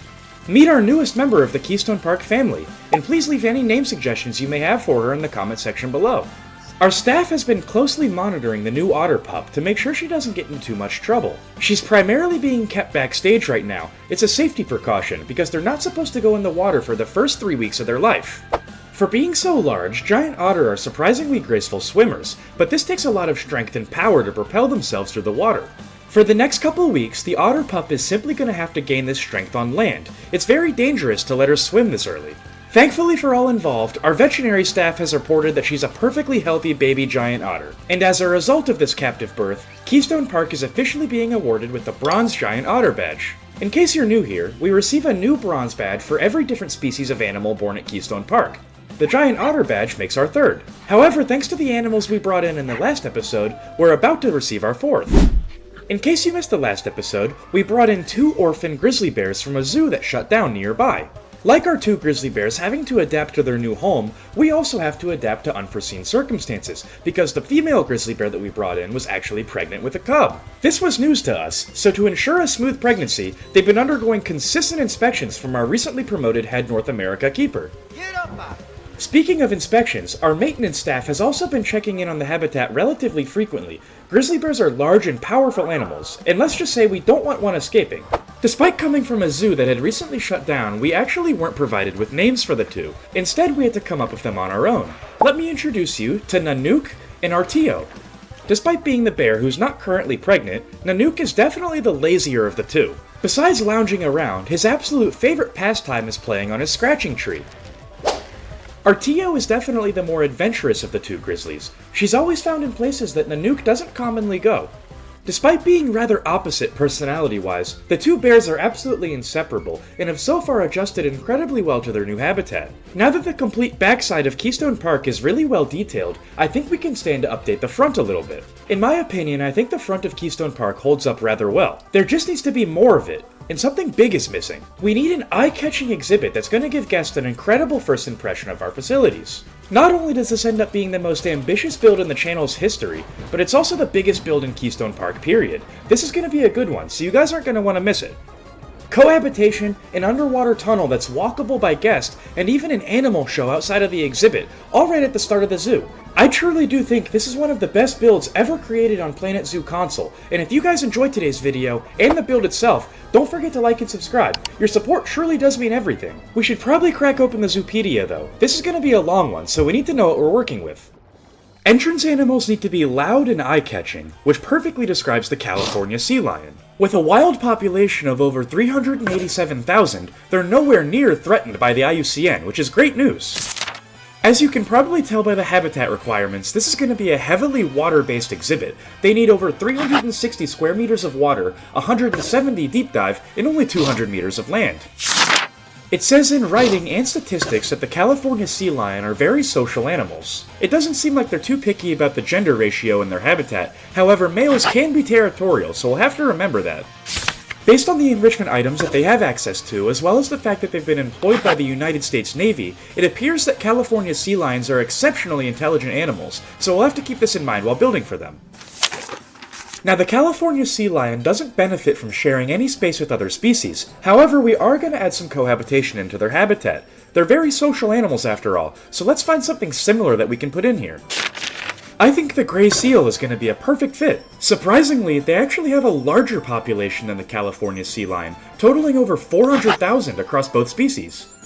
We already know that the habitat is going to require a lot of water to maintain both species. However, we need to look at the temperature regulations. The gray seal has to have water that ranges from 5 to 79 degrees Fahrenheit. Let's flip back to the California sea lions page to make sure that they have an overlapping number.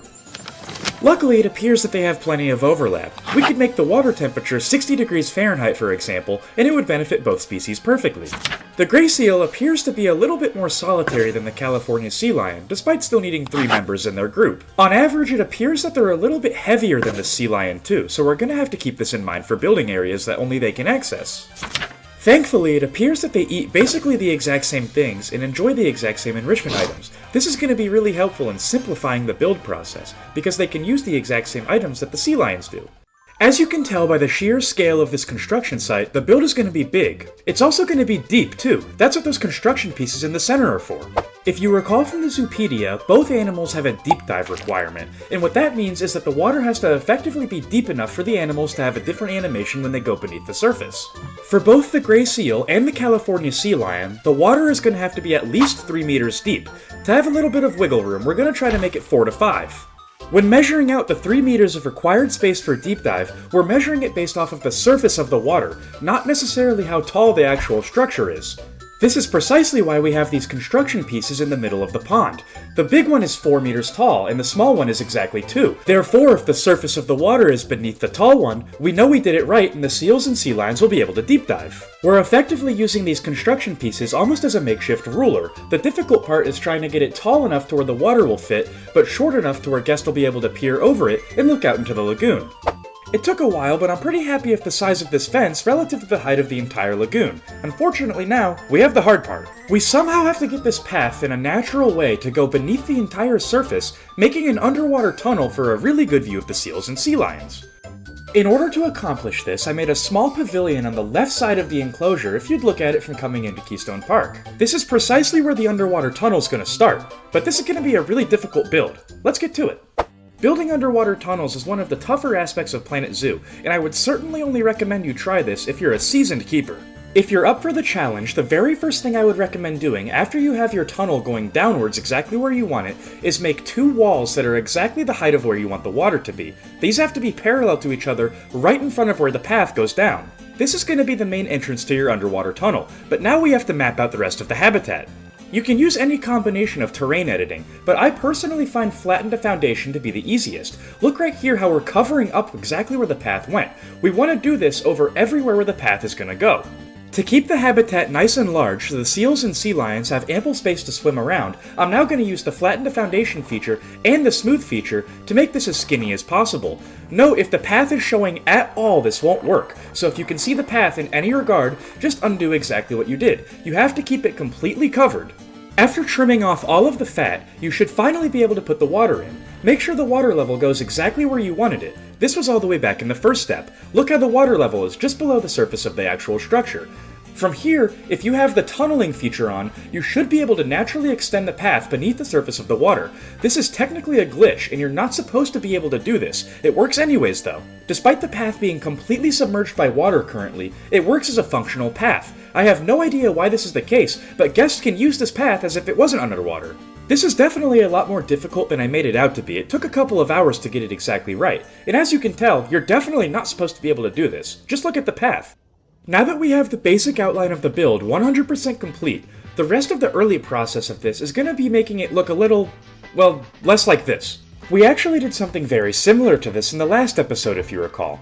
All we're doing right now is using these limestone floor pieces and putting them right above the path. The guests are still going to be able to walk on it, but it's going to look a lot better than just the standard path pieces. Like any build of quality, you're going to have to deal with a little bit of tediousness. Getting the foundation and the outline of the build exactly right is crucial in details that'll come later in the process that are a lot more fun to do. Whenever building something on a large scale, I always like to grab one of my zookeepers and place them down in the build. This is going to show us exactly how tall we need to make things, because the guests are roughly the same height as the keepers. The kids are even shorter, so if the build looks good with this keeper as our model, it's going to look good for any guest. Now that we have the scale of the build exactly down, we can start to implement some finer details, like this window. It looks perfectly in scale of the keeper right next to it, so we know it's the exact right size. We can now start to line the entirety of the lagoon with these plaster pieces. This is going to separate the glass from the rest of the build. The main objective now is to get our faux path right up against the glass and the plaster pieces, so guests will be able to get really up close and personal to the animals. We're going to continue to add layer upon layer to the build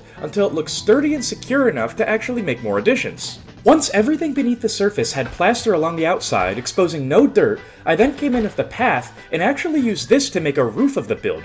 We're going to have an animal show up here that's going to lead directly to where the seals and sea lions come into their habitat. It's going to be incredibly interesting once it's actually complete, we just have to make sure it looks good first. If you're unfamiliar, because we haven't used them in Keystone Park yet, these are animal talk seatings, and you find them in the Facilities tab. Since they're in the Facilities tab, that means they're actually functional. These can be linked to a nearby guest education talk point, in which one of our educators that we're going to hire can actually inform guests about the animals and even put on a little show for the guest. It's really interesting to watch happen. Outside of the underwater tunnel, this is going to be the main draw of the entire habitat. I want this to become iconic among Keystone Park, and one of our coolest exhibits is going to be the very first one you see, giving an incredible first impression. Now that we have the animal talk show all laid out, the next thing that we're going to have to do is very similar to the previous step, in which we have to fix up the foundation and make it look a little bit more secure. To start this, we're first going to have to build the outline of the animal stage. In order to do this, we're going to have to do several steps, starting with outlining the path and raising it slightly. From here we can outline the stage, and only the keepers, seals, and sea lions will be able to access this, so we don't really have to make it with any restraints involved that we would have to work around with the typical path. After the stage was laid out and I made sure it was the exact right height, we now needed a way for the seals and sea lions to get from the stage down to the main bulk of their habitat. This was a surprisingly simple solution. All we did was copy and paste over some parts of the stage that we already created, but rotated them at a slight angle so the seals and sea lions could simply hop up and down. After the ramp was in place, I then installed a very small pool up here that will mainly be used for baby seals and sea lions for the animal talk show. We reused all of our tricks one final time to make sure the plaster of the stage got right up next to the glass without actually peering through it. From here, all we had to do was polish up everything. The foundation is officially complete. This is clearly going to be a large and sizable build, so I needed more things to put on the interior. I figured an entire animal hospital would suffice. Since day one of Keystone Park, our veterinary staff and zookeepers have been using this thing over here. I figured we could change that and basically move every single building that was in that temporary hospital over to the seal and sea lion pavilion. I also added in a small staff room. This wasn't in the original hospital, but I figured it would save a lot of time for our vets. I then weaved in a staff-only path underneath all of the limestone that we'd use for the stage. After that, I connected all three of the buildings that we just added to the path so only the staff can access it. I wanted to work on where the seals and sea lions are actually going to be dropped off to their habitat next. I figured this is an important area to add. They're going to start off in the backstage, and in order to add this effectively, I had to get rid of a little bit of the path that I had just placed and make sure the terrain was high enough to where the staff gate could actually sit. No matter what build I'm currently working on, the very next step I always do after placing the gate is running the null barrier, or the regular barrier in some rare circumstances, around the entire habitat. This is so I can get the exact measurements done and figure out exactly what I'm working with, or if I made the habitat too small. I can definitely see the outline of the habitat now. The backstage is clearly defined, as is the show. We're just gonna have to take this one step at a time, because all we have to do next is keep layering up. Eventually we're gonna get to the point where the exhibit's done. We can worry about the finer details later, but for now let's get the obvious stuff out of the way. For instance, I think plaster looks nicer than exposed insulation. When I say take this build layer by layer, this is exactly what I mean. We have the top of the build already laid out thanks to the animal hospital and staff room. Now we just have to get the rest of the walls we've already added up to that exact same height. After doing that, now the front of the build is pretty much entirely done and we can start to work on some finer details. I went ahead off screen and added in a very small waterfall that's taking water from the pond and flowing it into the lagoon. Now we can just build off of this. We sure have a lot of rocks to place. Rockwork is one of those things where the more you do it, the more efficient you get at it. This one wasn't bad at all. All we did was start at the top of the waterfall and work our way down to some faux rocks. After getting our basic shape in place, I came in with some different faux rocks that have a more interesting texture and placed them all over the tops and the bottoms to get a little bit more detail involved. I always like to take a step back after making a relatively major detail to the build. I really like to see it all pile up and start to finally take shape into what I'm envisioning. The next major step of the habitat is going to involve working on the underwater tunnel. As you can see, the path is less than stellar right now. This jagged shape shouldn't be here, so we're going to have to find a way to cover it up. I'm thinking some more faux rocks in the bottom of the lagoon is going to work perfectly. For now, all we need to do is line the sides and blend it in.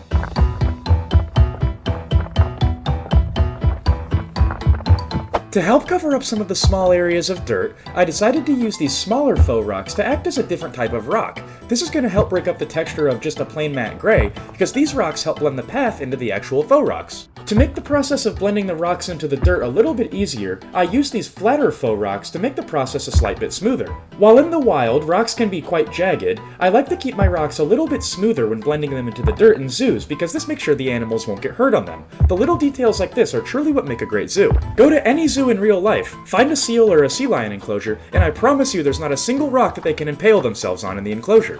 The last step in the tunnel for now is going to be using these classic arbor arches. This is going to give the illusion that this actually is a rounded tunnel. Don't forget, the guest could have walked on this well before we actually placed these arches and rocks. This isn't necessarily to keep the guest from escaping, it's from keeping the seals and sea lions from getting in. After a ton of trial and error, this is the design I came up with. There's a slight curve in the tunnel, which was definitely the hardest part. We had to use some faux rocks to get the effect. What's important is that it's airtight. There's no leaks and no water's gonna get in. I hope. Now that we have an underwater tunnel with an amazing view, we have to give the guests something to actually look at. Detailing up the bottom of the lagoon and blending everything together is now a top priority. We should probably start with the terrain first so we know what we're blending into. The California sea lion as well as the gray seal are both coastal dwelling animals, which in my mind means sand, and a lot of it. When using sand, it can be a bit difficult to make the texture look interesting. The only real options you have are the coarse and the fine variants. We use this trick a lot when utilizing soil and dirt. We'll make the heavy soil where the animals will commonly travel. We'll do the exact same thing here, but replace the heavy dirt with the coarse sand. Now, sand isn't the most formidable terrain around. If you've ever been to the beach, you'll know this to be true. So we're gonna have to make a retaining wall with some faux rocks to make sure the sand wouldn't just fall over. After completing the retaining wall, I decided to stretch it around the other side of the enclosure as well. This isn't necessarily to keep the sand in place, I just thought it looked a little bit more natural to blend it into the plaster. After the rock wall was bordering the entire perimeter of the lagoon, I came in with these smaller faux rocks and placed them absolutely everywhere. We obviously placed them on the floor, but after that we even started to climb the walls with them. The complexity meter was absolutely not a fan of this build. The grizzly bear enclosure took only 1%. This took 4. A seafloor doesn't only have rocks and pebbles in the bottom of it. We need to add some aquatic plant life, as well as some enrichment items for the seals and the sea lions to enjoy. These underwater hydrilla plants are basically the buffalo grass of the sea, and what I mean by this is I place them pretty much everywhere where there's not a rock. They come in all sorts of different shapes and sizes, but luckily we can merge them into the rocks in the ground to make them appear smaller or larger than their counterparts. Plant life under the sea is equally diverse as it is on land, so we're going to have to add a lot of different species of plants. This underwater eelgrass blends really well with the rocks in the hydrilla plants. Lastly, I utilized a lot of these underwater temple plants as more of the fine detail of the build. These are going to be in areas where they would naturally be flowing around and very eye-catching to the guests. After the foliage was complete, I shifted my focus towards enrichment items, and luckily the lagoon was big enough to use these platform floats, which I've never actually used before. You have to get it right on all 4 sides. Submarine buoys are always fun to watch animals play around with. They're one of my personal favorites. We're gonna have a lot of seals and sea lions in here, and they're big animals, so I hid around a few of these underwater fish feeders. To allow the seals and the sea lions easier access to the water, I used a blueprint of a dock from the aquatic pack. Sticking to land, I wanted to give the animals a reason to come over to the education show, so I added in a lot of food trays and enrichment items over here, mainly consisting of bubble machines and sprinklers. I added in a huge soccer ball that the baby seals and sea lions will get to play with one day. Finally, I added a lot more faux rocks to the coast, blending the building into the sand and blending the sand into the water. One thing I think Keystone Park needs to drastically improve on is the amount of shade that we can provide for the guest. Speaking from experience, it would not be very fun to watch an education show without some shade overhead, so I came up with a design using Indian fabrics as well as some Planet Zoo wood pieces, both from the base game. I tried my best to make this a modular design, meaning we can use it in a lot of different places all around Keystone Park. In this case, we're going to have to mess around with the supports to make sure that every guest who watches the education show has a good view. To make it look a lot more sturdy and formidable, I connected more supports to the front that are going to blend into the foundation of the build. After I was happy with the placement of the supports, I finally added in the animal talk point, and basically what this is we can hire an educator and add this to his or her work zone. Then they'll come here and educate guests 1 month out of the calendar year. We can link this to the seatings that we've already applied. Linking the seatings is really easy. It's the exact same system as linking seatings to a restaurant, which we've done a few times. Now we just have to pick what month we want the guest to be educated in, and I'm thinking March is going to be perfect. We can also come in here and add some music. There's a ton of different tracks, but I think I'm just going to go with some basic Planet Zoo music for now. This education section is looking to be pretty awesome. I really like how the fountains are going to draw the seals and sea lions in. I think we can go for a few more details around the surrounding building though. The details I added in this portion were mainly for show, and not actually effective details like the fountains and the food trays that are going to draw the seals and sea lions in. For example, we mainly started off by adding structural supports and items that are going to stop guests from walking off this ledge. Somehow I found a way to incorporate buffalo grass into this build. I have no idea how.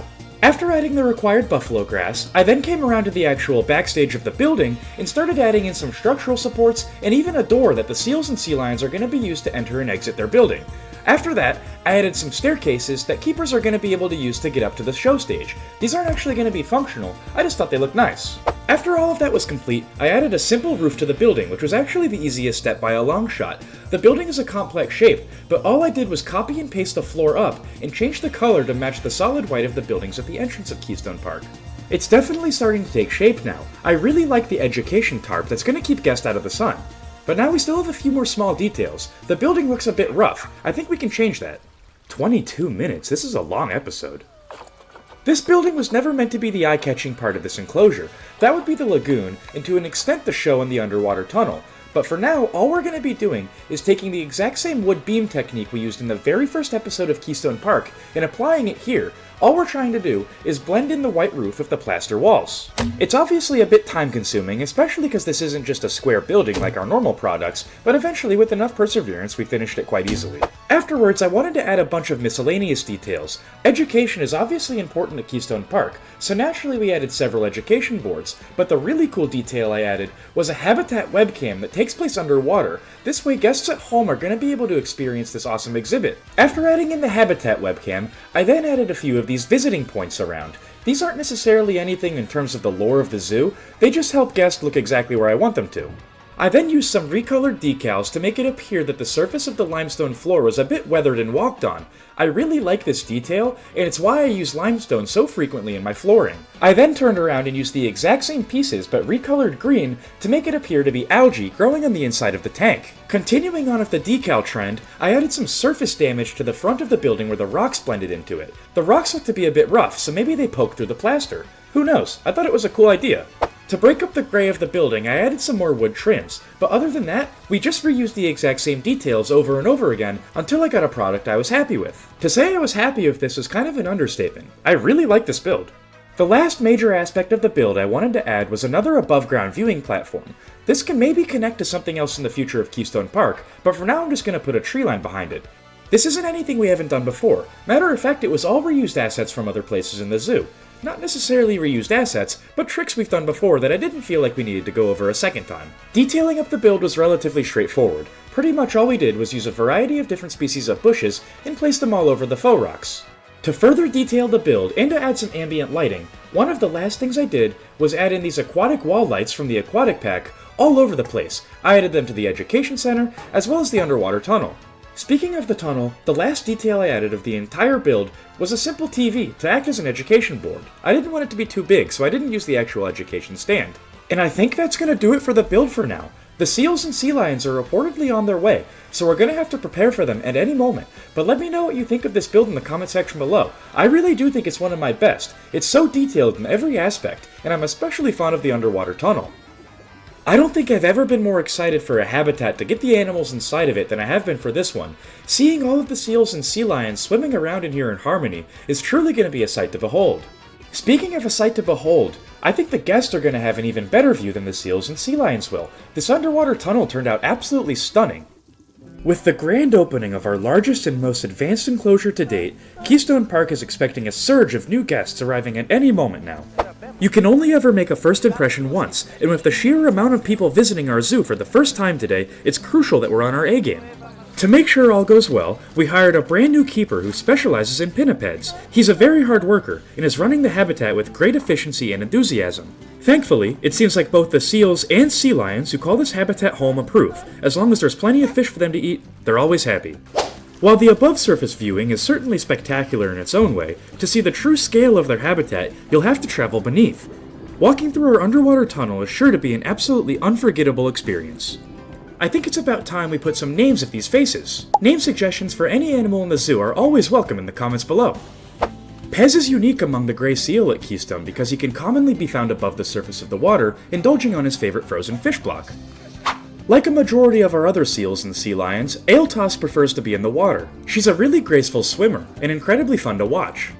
Speaking of graceful swimmers, allow me to introduce you to Jip. Like Aeltos, she spends a majority of her time in the lagoon.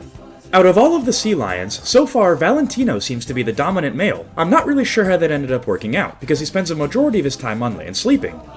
As predicted, the seal and sea lion enclosure was an absolutely massive success of the public crowd. The exterior viewing is only the start of the fun though, because today we're also introducing our animal talks. On the far left side of the seal and sea lion's habitat, you'll find a stage for our first ever talk.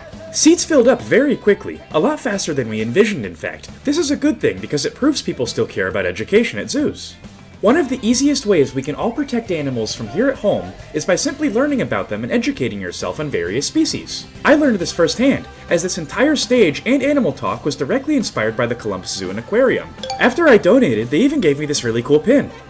Keystone Park's first ever animal talk was an overwhelming success, and our brand new educator did an excellent job. Merging education with entertainment is key in retention.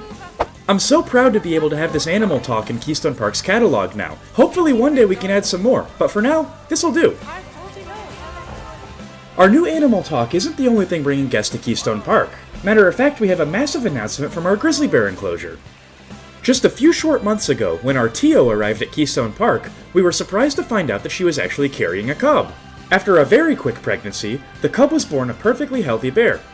She is an absolute ball of energy, and completely attached to our Tio at the hip. And of course, like mentioned before, name suggestions are always welcome.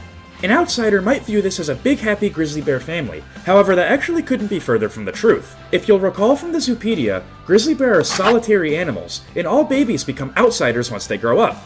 Unfortunately, Nanook is going to have to be off exhibit for a while. Matter of fact, he's being sent to a neighboring zoo. In time, Nanook will return and the cub will be sent off to either the wild or a zoo of its own. For now, she needs to learn survival skills from her mother, and so far she seems to be a quick learner. The birth of this beautiful cub of course awards us with the Bronze Grizzly Bear badge. Of course, it's going to be sad one day when we inevitably have to let her go, but for now we just need to enjoy her presence. Commissioning some toys and stuffed animals of this bear cub also couldn't hurt. Zoos do need money to take care of all of our animals, and grizzly bears certainly aren't cheap. If you enjoyed today's video, don't forget to like, subscribe, and leave a comment below. By engaging with the content, you're telling YouTube to push this video out to more people. The more people that watch the videos, the more videos I can make, so everybody wins. For now though, we should probably get to building. It's about time we add another rodent species to Keystone. Meet the black-tailed prairie dog. The IUCN considers them of least concern, and the Zoopedia describes them as abundant across their habitat. This is very good news. Correct me if I'm wrong, but prairie dogs might be the smallest animal in the entire game, meaning they don't need very much space at all. Only 180 square meters with no water, no deep dive, and no climbing. This'll be an easy build. It says here that they're social animals, usually living in large groups that are called towns. Typically they have one dominant male per harem, which means there's one male surrounded by a bunch of females. In terms of breeding, it looks like mature males related to the alpha become outsiders, so we'll have to remember that. These are going to be a perfect animal to add to Keystone Park because the Zoopedia directly describes them as a keystone species, and if you don't know what a keystone species is, it's considered an organism that helps define an entire ecosystem. Think about how a beaver's dam helps create the wetlands. That's why they're a great example of a keystone species, and also our unofficial mascot. It looks like the prairie dog does have some cohabitation with the American bison and the striped skunk. The striped skunk already lives here with our raccoon, and the American bison will live here soon. Just not today. To the left of the wetlands and south of the grizzly bear habitat lies the future location of the American frontier, Keystone Park's newest section. Prairie dog are incredibly small animals, so I wanted to incorporate a little bit of elevation into this habitat so the guests are viewing them almost from an upward angle, so the prairie dogs are going to be about at eye level when viewing them. Whenever modifying the terrain, it gets a little bit finicky when you get close to the path. You can't necessarily put terrain right over the path, so we're going to have to find a way to get creative in order to make it look good. Luckily, I happen to know a trick exactly for this, and we've used this in the past couple episodes, so you should be familiar with it too. We'll simply take this limestone floor and place it all above the path, but just slightly so you can't see the path, but it's still there so guests can use it. By placing the path right along the terrain, it'll look like the guests are going to be able to go right up to the prairie dogs and see them from close up, despite the actual path being a little bit behind. This is looking better already, and we can clearly see where the layout of the habitat is going to be. I think next we're going to have to make a fence that keeps the prairie dogs in and the guests out. By make, I meant borrow, and by borrow, I mean steal from the capybaras. They won't mind, I promise. They have much more important things to do. Reusing parts of your zoo like this isn't necessarily lazy as long as you mix up the presentation. For example, our capybara enclosure was surrounded by faux rocks and a lot of foliage, so unless we do exactly that, this habitat's going to look different enough to where you wouldn't even notice the fence reusage. Changing up the height of the fence is also going to do a lot, because this one is significantly higher than the capybaras. You're not going to be able to look over this. Instead, you look through it. The only problem is, despite using our limestone trick, the terrain still looks a bit weird. In fact, it has these strange triangle patterns on it. We're gonna have to find a way to cover that up, but I can't really think of one now. Let's focus on something else first.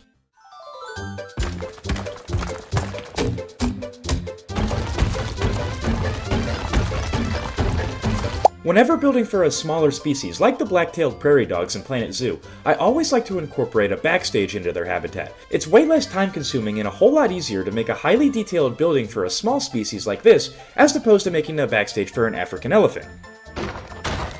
The build overall wasn't anything too difficult, mainly utilizing the grid and a lot of base game pieces, other than the plaster walls that are from the Africa pack.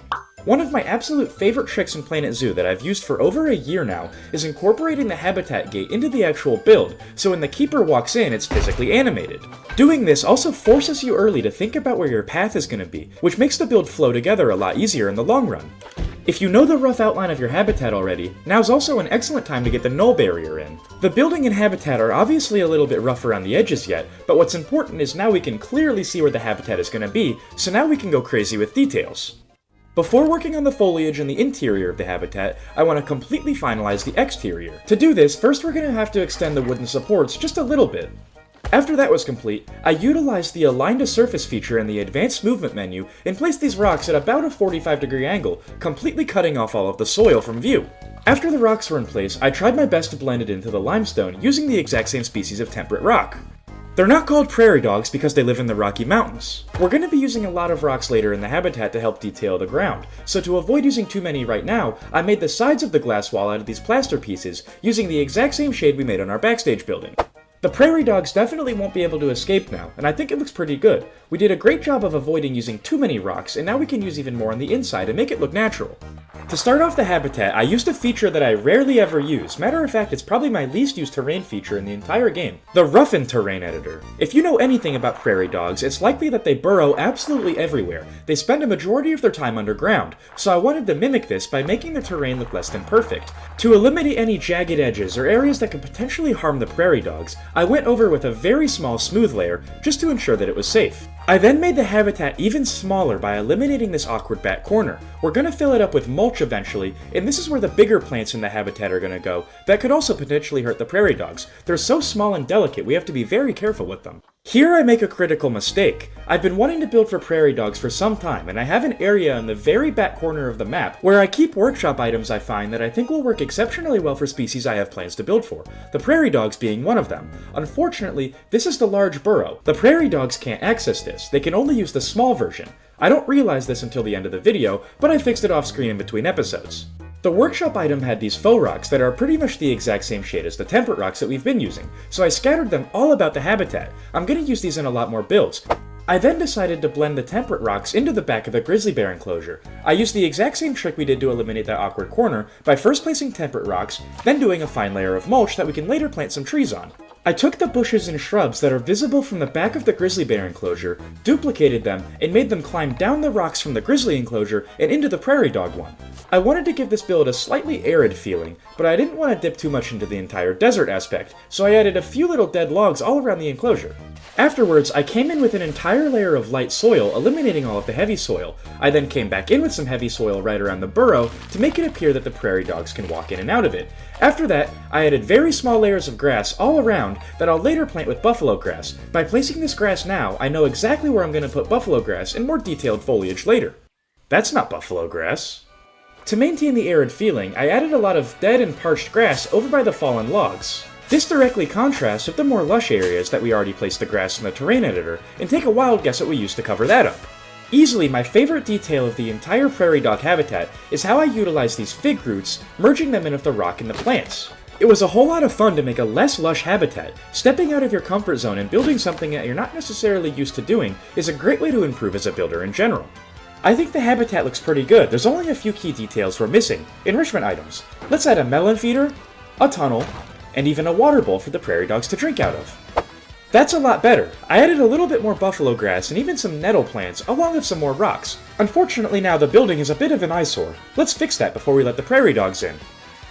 I wanted to first beef up the plaster walls. They looked a bit puny and we're going to be upgrading this building, so we want everything to fit in. I also want to use a bit more brown in the actual building, and having a lot of brown over here is going to be an easy way to segue into it.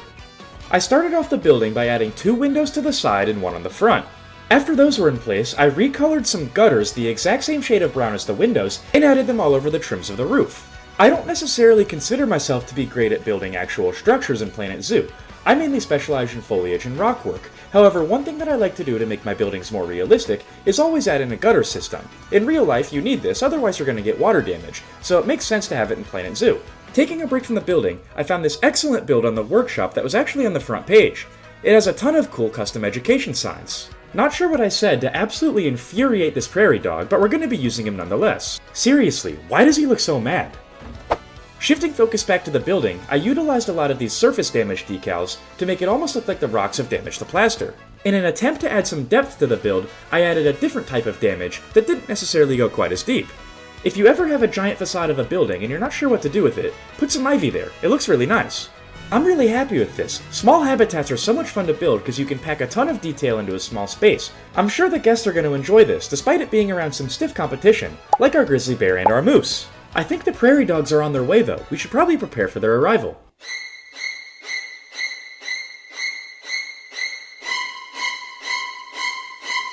With our most recent additions to the zoo, Keystone Park is more popular than ever. Our brand new state-of-the-art entrance pavilion, starring the California sea lion and the gray seal, succeeded in giving guests an excellent first impression of the zoo. Feedback, but especially that surrounding the Pinniped show, has been tremendously positive. This is thanks to the new staff we brought onto the team, starting with our head educator, whose passion truly shines through. Her education talks and shows always draw quite a crowd. It's getting to the point where we're heavily considering adding more all around Keystone Park, including some exhibits that have already been completed for some time. As of now, the exhibit most likely to receive this update would be our grizzly bear enclosure. This is mainly because of Autumn, one of Keystone Park's newest animals and most recent captive birth. Autumn has been an absolute joy to work with thus far, and first-time mother Artio truly has stepped up. There's not much that can challenge a full-grown grizzly like Artio, but a cub like Autumn is quite helpless. It's up to the grizzly bear mothers to teach their cubs survival skills. So far, Artio's done a great job, and Autumn is getting bolder and braver every single day. She's started to run around the habitat a lot more frequently, and even interact with some of her enrichment items. Baby animals are always popular, but Autumn truly is something special. The issue arises when you consider how much extra work a baby animal is to a habitat. Constant check-ins are required, and habitat maintenance. Baby animals are typically born curious, so we have to reinforce every single habitat where there's a captive birth. All of these extra requirements can put a strain on even a veteran staff. Taking care of your employees can be just as important as taking care of your animals in terms of the zoo business. With the ultimate goal of higher staff wages, we've franchised some merchandise of the new baby animals at Keystone Park. While animals and entertainment are ultimately what bring people to a zoo, the staff is absolutely the backbone, and the zoo couldn't run without them. If you'd like to support Keystone Park and our staff a little bit more, you're in luck. We've recently launched a brand new zoo membership program filled with a whole slew of exclusive rewards and perks. If you'd like your name forever immortalized in Keystone Park, like Chaza Gaming, Sparrow, and Alex, feel free to sign up. Speaking of massive moments in Keystone Park history, let's go back over to South America at our giant otter enclosure. According to the IUCN, giant otter are considered endangered with a population in the wild of only 5,000. Sadly, this easily puts them as the animal at Keystone Park closest to extinction, but we're not going to let that happen today. After a relatively rough pregnancy, Mother Paku gave birth to a healthy baby girl. The two were inseparable, as Paku showed her daughter around her new home. Unfortunately for Lumi, giant otter can't swim until they're about 3 weeks to a month old. Swimming for the first time is a big deal, so before Paku showed Lumi how to do it, we had to make sure she was perfectly healthy and capable. She certainly has the strength, so after hours upon hours of staff research, I think we're finally ready to let her have her maiden voyage. It certainly wasn't perfect, and matter of fact, our keepers think she underestimated just how hard it would be. There were a few points where she had to stop and tread water. Overall though, smooth sailing, especially for her first try. She was certainly excited to be back on land, you could see it in her eyes, but she's going to get more confident with each attempt at a swim. Amazon giant otter are among the most social animals at Keystone Park, and they'll never leave baby Lumi behind. We'll be sure to keep you updated on all of her progress.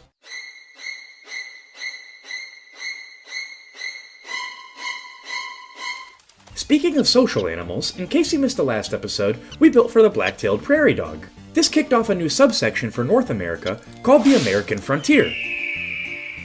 With all of the baby animals being born recently, a small rodent species like this was a perfect addition to Keystone Park's animal roster.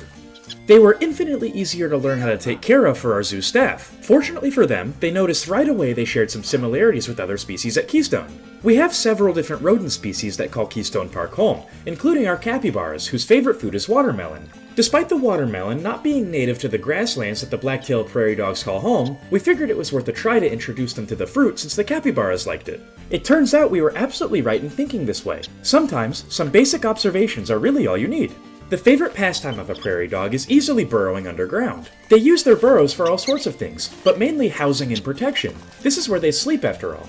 The animals that hunt prairie dogs are too big to get into their burrows, so when a prairie dog is down here, they're relatively safe from most predators. Even though it's incredibly safe, they don't spend all of their time underground, however. Typically, a few members of the group will be on lookout duty, keeping an eye out for any predators that might be around the area. If they do spot a predator, they can use their distinct chatter and vocal patterns to alert the rest of the group. Normally, I only name the breeding pair, but I like this comment so much I made an exception. Meet Topeka, Sunflower, Lewis, and Clark. Comments with interesting backstories like this are much more likely to get picked, but I'm always happy to read any suggestion. If you guys enjoyed today's video, please don't forget to like and subscribe. By engaging with the content in any way, you're telling YouTube to push the video out to more people, and as a result, I can make more videos. At Keystone Park, we recently sent a majority of our veteran medical staff to other underperforming zoos all across the country to get some veteran experience into their medical teams. One of these zoos out west came across a grievously injured pronghorn antelope and sadly labeled her a lost cause. Despite working on a skeleton medical crew, we're not going to let this happen. Reports indicate that this pronghorn was injured by a barbed wire fence, which should be outlawed in their native habitat. The species almost went extinct because of this exact reason. They're the second fastest land animal on the planet, but don't jump very well, so fences are a huge hazard for them. The Zoopedia makes specific mention of this, so it's clearly a big deal. Despite almost going extinct, their population has since rebounded. 700,000 in the wild and least concerned by the IUCN is quite the turnaround. Based on their habitat range of westward America, it's no surprise that they only need land requirement. No water, no deep dive, or no climbing. This should be a relatively straightforward habitat to build. Their social groups are a bit odd. It appears that the males are solitary, but the females will live in bigger herds. The main takeaway from this page is that pronghorn are shy, and if you remember anything about an animal being shy, it's that they're prone to stress, so we're gonna have to account for this in the build. Like I said before, pronghorn do have the capability to jump, but for some reason they just choose not to. They'd much rather crawl under a fence, which is exactly how the pronghorn we took in got injured. Pronghorn do have one friend on the American prairie, and that's the American bison. Today we're going to be building a cohabitation habitat with both of the species. Sadly, the American bison isn't nearly as well off as the pronghorn are, with only 80,000 in the wild and listed as near threatened by the IUCN. During the westward expansion of the United States, they were hunted to near extinction. Despite these numbers still not being good, they're definitely better than they've been.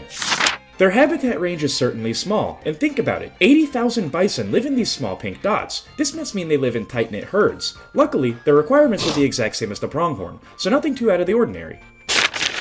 It looks like our theory was correct. Bison do live in pretty large herds, needing a minimum of 3 members and having a max of 15. I don't think we're going to have anywhere near 15 today, but it's good to know. Unlike the pronghorn, however, bison are not shy.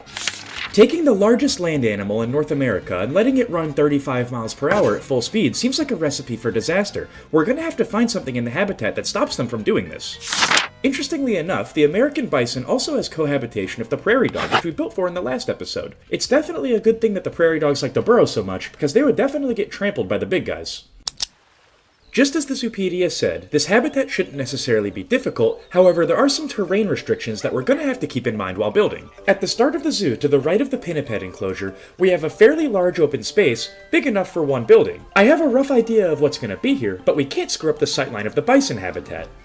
The bison and pronghorn habitat is going to be right above this, but you're not going to be able to see it since it's going to have a big mountain as its backdrop. The reason we're adding this instead of a regular fence is because we want it to be tall enough to where the habitat sightline doesn't get screwed up by the large building that's going to be right behind it. As the Zoopedia stated, both the American bison and pronghorn antelope are not necessarily good climbers, so this mountain is going to be a perfect natural barrier. The problem is that since this habitat is so large, it's going to impact roughly every sightline in North America. We're likely going to have to go crazy with the foliage to make sure you can't see it from anywhere other than the habitat itself. As you can tell, the habitat's going to be quite large, and I wasn't really sure where to start off. For once, I figured we can work from the front to the back. Normally we do our habitats in a really odd order, but this time, let's go basic. As the Zoopedia mentioned, bison can run at 35 miles per hour, and they're also absolutely enormous, so we have to make sure they can't get out of the habitat if they decide to ram the fence. A simple wooden barrier is not going to cut it, so I made a custom design that I spread all across the front. That's not to say we're not going to be using a wooden fence at all. Matter of fact, this one might be arguably more important because it keeps out an even more dangerous creature. Children. Now the habitat is completely defined and safe. The bison on the right won't be able to escape, and the children on the left won't be able to get in. It's a bit undetailed though. Let's fix that. The 3 main things I think we need to add right now are some decals on the path, some foliage in between the fences, and I also want to add a restroom. There's not one close by. Path decals are easy, but you're gonna have the Europe pack to do this trick. The main reason I use the limestone as the floor over all of my paths at Keystone Park is because it pairs really well with this wear and tear detail that I like to use these decals for. There are some parts in a zoo you want to look pristine and brand new. A path is not one of them. There's going to be thousands of people walking on this every single day, so you don't want every section of it to look perfect. You want to add some damage to it, and that's exactly what these decals do.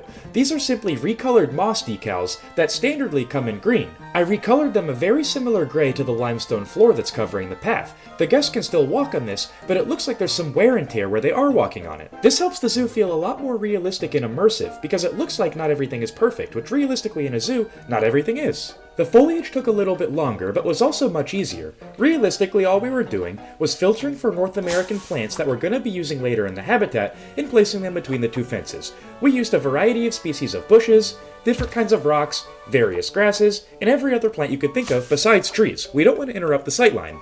I blended this new wave of foliage all the way to the other side of the enclosure where there was already foliage placed. A restroom's obviously not the most impactful build in a zoo, but if we do it poorly, it's going to pull people out of the immersion. The easiest way to maintain immersion in the American frontier is going to be to make the buildings look relatively similar to each other. I don't want to copy and paste this directly over, but we're going to be taking heavy inspiration from it. Obviously, I made this a little bit bigger than the standard restroom block has to be. Originally, I wanted to put a keeper hut back here as well, but I figured a realistic restroom would need to be a little bit bigger than the standard ones in Planet Zoo provide space for. Overall, very simple build though. We use 3 materials, breeze block, plaster, and these vertical wooden planks that I think make an excellent roof. When that was done, I brought over most of the same details from the prairie doghouse to finish out the restroom build. Without a doubt, the most important detail when you're using materials right on top of each other is something that can break up the textures and add a little bit of depth. A small wooden plank of any type can do this absolutely perfectly. Notice how it acts almost as a bridge of the textures between the breeze block and the plaster, and also has some depth because it's popping out just a small bit. When you have two flat surfaces together, you have to blend them together with something like this in order to make it flow naturally. Once I was happy with the main structure, I added a few more small details, mainly consisting of more decals from the Europe pack, and the restroom was done. One of my favorite parts about Planet Zoo is how you can build something relatively mundane like a small restroom and be incredibly proud of it at the end of the day. I think this looks awesome. The space between the two fences turned out quite well too. In theory, this should further deter the bison and the pronghorn from wanting to escape even more. Now we have one small project left, actually building the habitat you guys came here to see. I think we're going to start with their indoor portion of the habitat. This isn't necessarily going to have guest viewing because remember, the pronghorn are shy. They're going to need an area to retreat to if they get stressed. We're going to wedge this build in this back corner here, but we're going to build it in the main bulk of the habitat to make sure it fits. To keep with the American frontier theme, we're going to be using a lot of wood. Wood can be a bit flimsy without a strong foundation though, so we're using these dry stone panels as a base to make sure the wood stays firm if the bison or pronghorn ever decide to scratch. I usually say our builds are pretty easy a lot on this channel, but this build I really mean it. This is literally just 3 pieces and I think it looks pretty good. The way I like to build on the grid is to build something simple and easy at the start. You can then expand it and make it into any shape you want. We don't really want this square building to be in the middle of the habitat though. We're just building it here. We can move it absolutely anywhere we want after the construction is complete. I don't really consider myself to be good at building roofs, not because I think it's necessarily hard, but because I feel like I never pick out a good texture. However, this Arctic wood trim fits perfectly with this build. To compensate for my lack of skills in building roofs, I always try to incorporate some cool detail. In this one, I made the bottom half of the roof significantly lower so we can come in later and put some glass in where the gaps are. This is going to allow a bunch of natural lighting into the pronghorn and bison's backstage. The build isn't quite done yet, there's still a lot of details to be added, but the dimensions are 100% complete, meaning the build's never going to get bigger. There's a little bit of overlap on this cliff face, which I actually intended for. We can detail this up with some rock work and make it look really nice. I think this is a great spot for the building. Typically for the sake of content creation, I try to build away from the shadows, making the fronts of the building a lot brighter and look nicer on YouTube. However, in this case I did the exact opposite. I wanted to make the front of this build as dark as possible, so the guests have a relatively difficult time seeing the pronghorn inside. If you ever build something on the grid, just know that adding the floor is going to be the easiest step in the entire build process. Since guests aren't really going to be able to see in here, I went with the same basic limestone floor so we can use the European decal texture trick.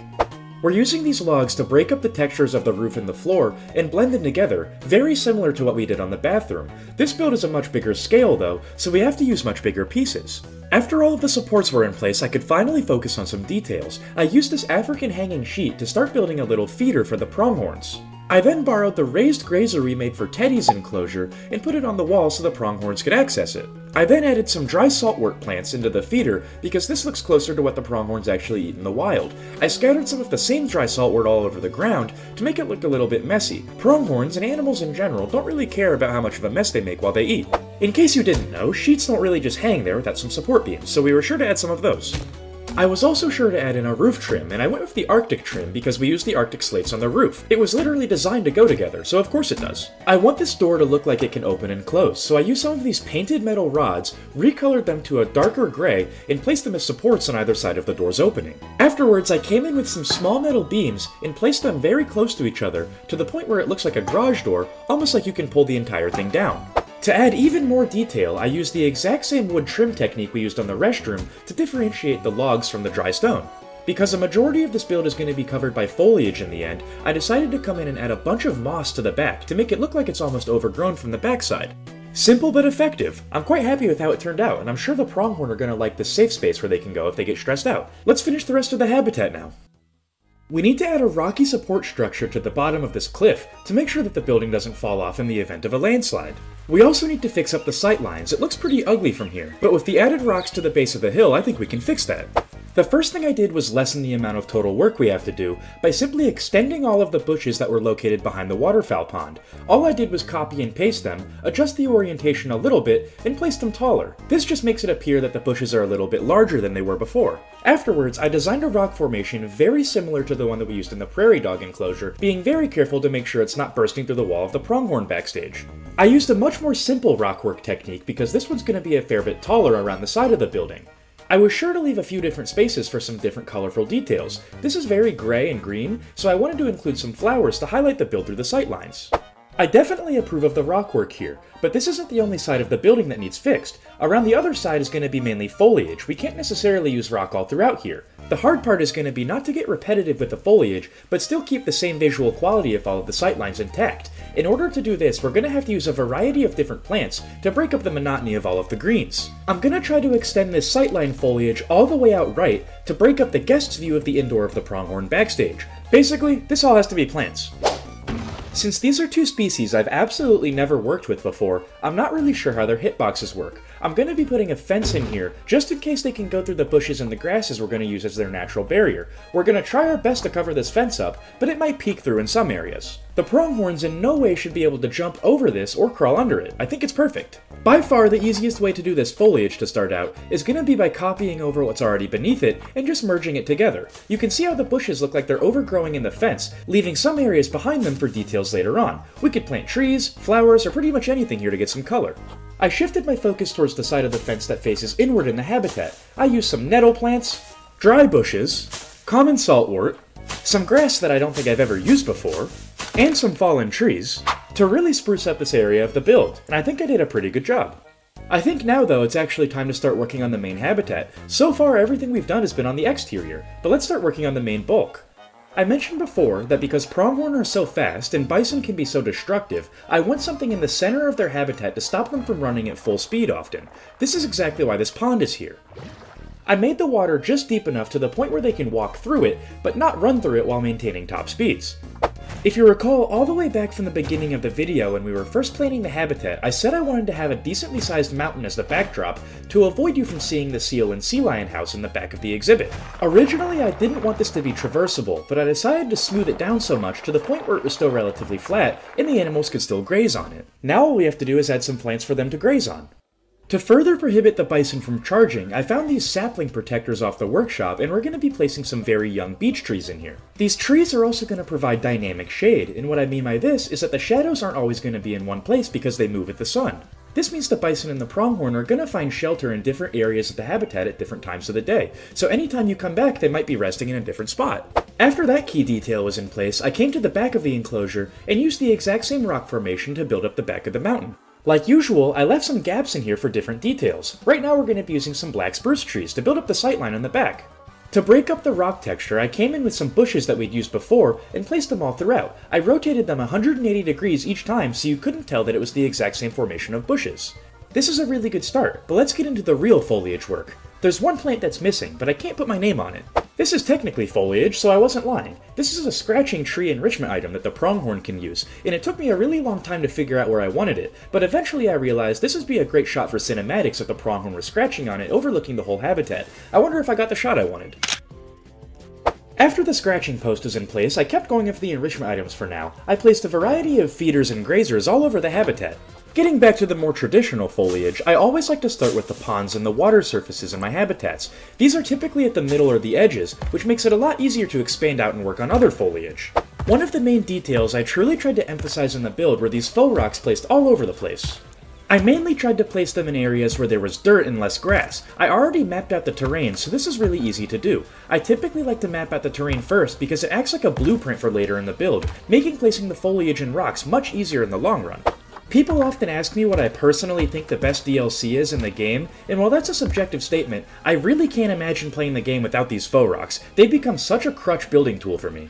Since they're flexy colored too, they also pair really nice with the more natural looking rocks like these temperate ones. Since pronghorn and bison are both grazing animals, I decided to add a ton of buffalo grass, even more than usual, but in places where there's a lot of the faux rocks and typically dirt underneath, I added a lot of the dry variant of the buffalo grass to make it look like they've already been through here. Of course, a majority of the habitat is going to be using the normal buffalo grass. I even use this to hide some of the enrichment items like this herb scent maker, and blend in the fence and the bushes to the main part of the habitat. If I could give you one tip in building habitats, and if there's one thing that you take away from this video, it's every molecule of your habitat where there's the terrain editor grass, place some buffalo grass over top of it. The texture of the buffalo grass is just so much more alive than the standard terrain editor. If you look closely, it even flows in the wind. Another foliage technique you can employ to make your grass look a little bit better and more realistic is to actually not use grass at all. Right now I'm using this common saltwort dry variant to make it look like the grass over here is dead in the less lush areas of the habitat. I wanted to make one more very slight biome difference, so I added some of these buttercup flowers to the top of the hill to make sort of a meadow. The pronghorn's grab ball and scratching tree is up here, so hopefully they come and use it. I doubt they would actually eat this like a moose would, but I added some of these hydrilla plants to the underbed of the lake. This is mainly an aesthetic detail. Like I said, I don't think they would actually use this. Typically, a large body of water is the main draw for the habitat. Think about our giant otter enclosure, or even our North American beaver. However, in this case, I wanted the water to look a little bit dirty, so you look elsewhere. This isn't the main focus. Remember, this is more of an obstacle. The last bit of foliage I added were just a few more bush formations to help break up the sightline and protect the pronghorns in case they get stressed. Outside of the habitat, I added an animal talk education point, as well as some custom education pieces I also got off the workshop. Admittedly, when I started this habitat, I was a bit worried that the shadows going into the build were going to ruin it, but I actually think it looks a lot better with the shadows in place. It gives a perfectly outlined place for the pronghorn and the bison to rest after a long day of grazing on the buffalo grass. This habitat truly does look like we pulled a piece straight out of the American prairie and put it in Keystone Park. Of course, if the bison, or especially our pronghorn, get a little bit too stressed out, they can always retreat to the safety of their backstage. Speaking of the bison and the pronghorn though, I think they're on their way right now, so let's greet them. Every morning at 9 a.m. on the dot, buses drop guests off to Keystone Park, and you can tell by the looks on their face they're excited. Now, why would you arrive to the zoo so early, you might ask? Well, there's a simple answer to that at Keystone Park. All of our education shows are held early in the morning because this is typically when zoo animals are the most active. Our talks began exclusively with the pinnipeds at Keystone Park, being the California sea lion and the gray seal. These animal talks proved to be so popular, however, we decided to include them in our newest completed section of Keystone Park, the American Frontier. This is Keystone Park's smallest section to date, home to 3 different species. The first of these 3 is also the smallest. Meet the black-tailed prairie dogs. Their exhibit is certainly small, matter of fact it's among the smallest in all of Keystone Park, but when the animal inside can fit in the palm of your hand, that's more than enough space. They're so small in fact, sometimes it's hard to keep track of all 4 of them. They're only all grouped up together when it's feeding time.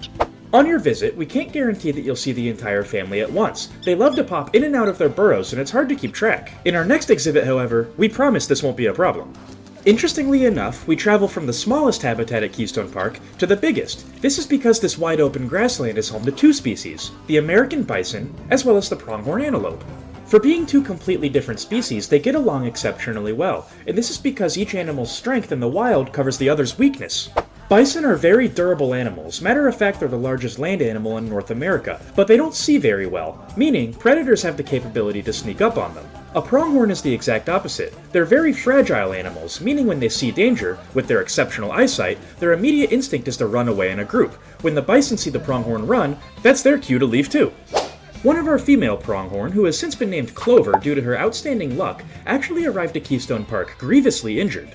Unfortunately for Clover, a majority of our medical staff is currently off-site working on different projects, helping train the next generation of vets. As a result, her survival seemed unlikely. We just didn't have the medical expertise to take care of this injured pronghorn. Nobody seemed to tell Clover this, and slowly but surely she began to recover. After weeks of consistent treatment and checkups, her injuries began to visibly heal. Thanks to the medical team for stepping up to the plate when she truly needed them the most, Clover is expected to make a full recovery. Although her injuries healed, some lasting damage has persisted, and as a result, Clover will never be fit to return to the wild. Luckily for her, she has a perfect forever home here at Keystone Park.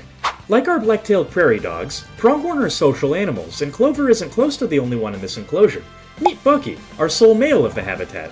Bucky and his friend Sacagawea really enjoy this hanging grazing feeder enrichment item. This must boil down to their roots because, fun fact, the pronghorn is actually closely related to the giraffe.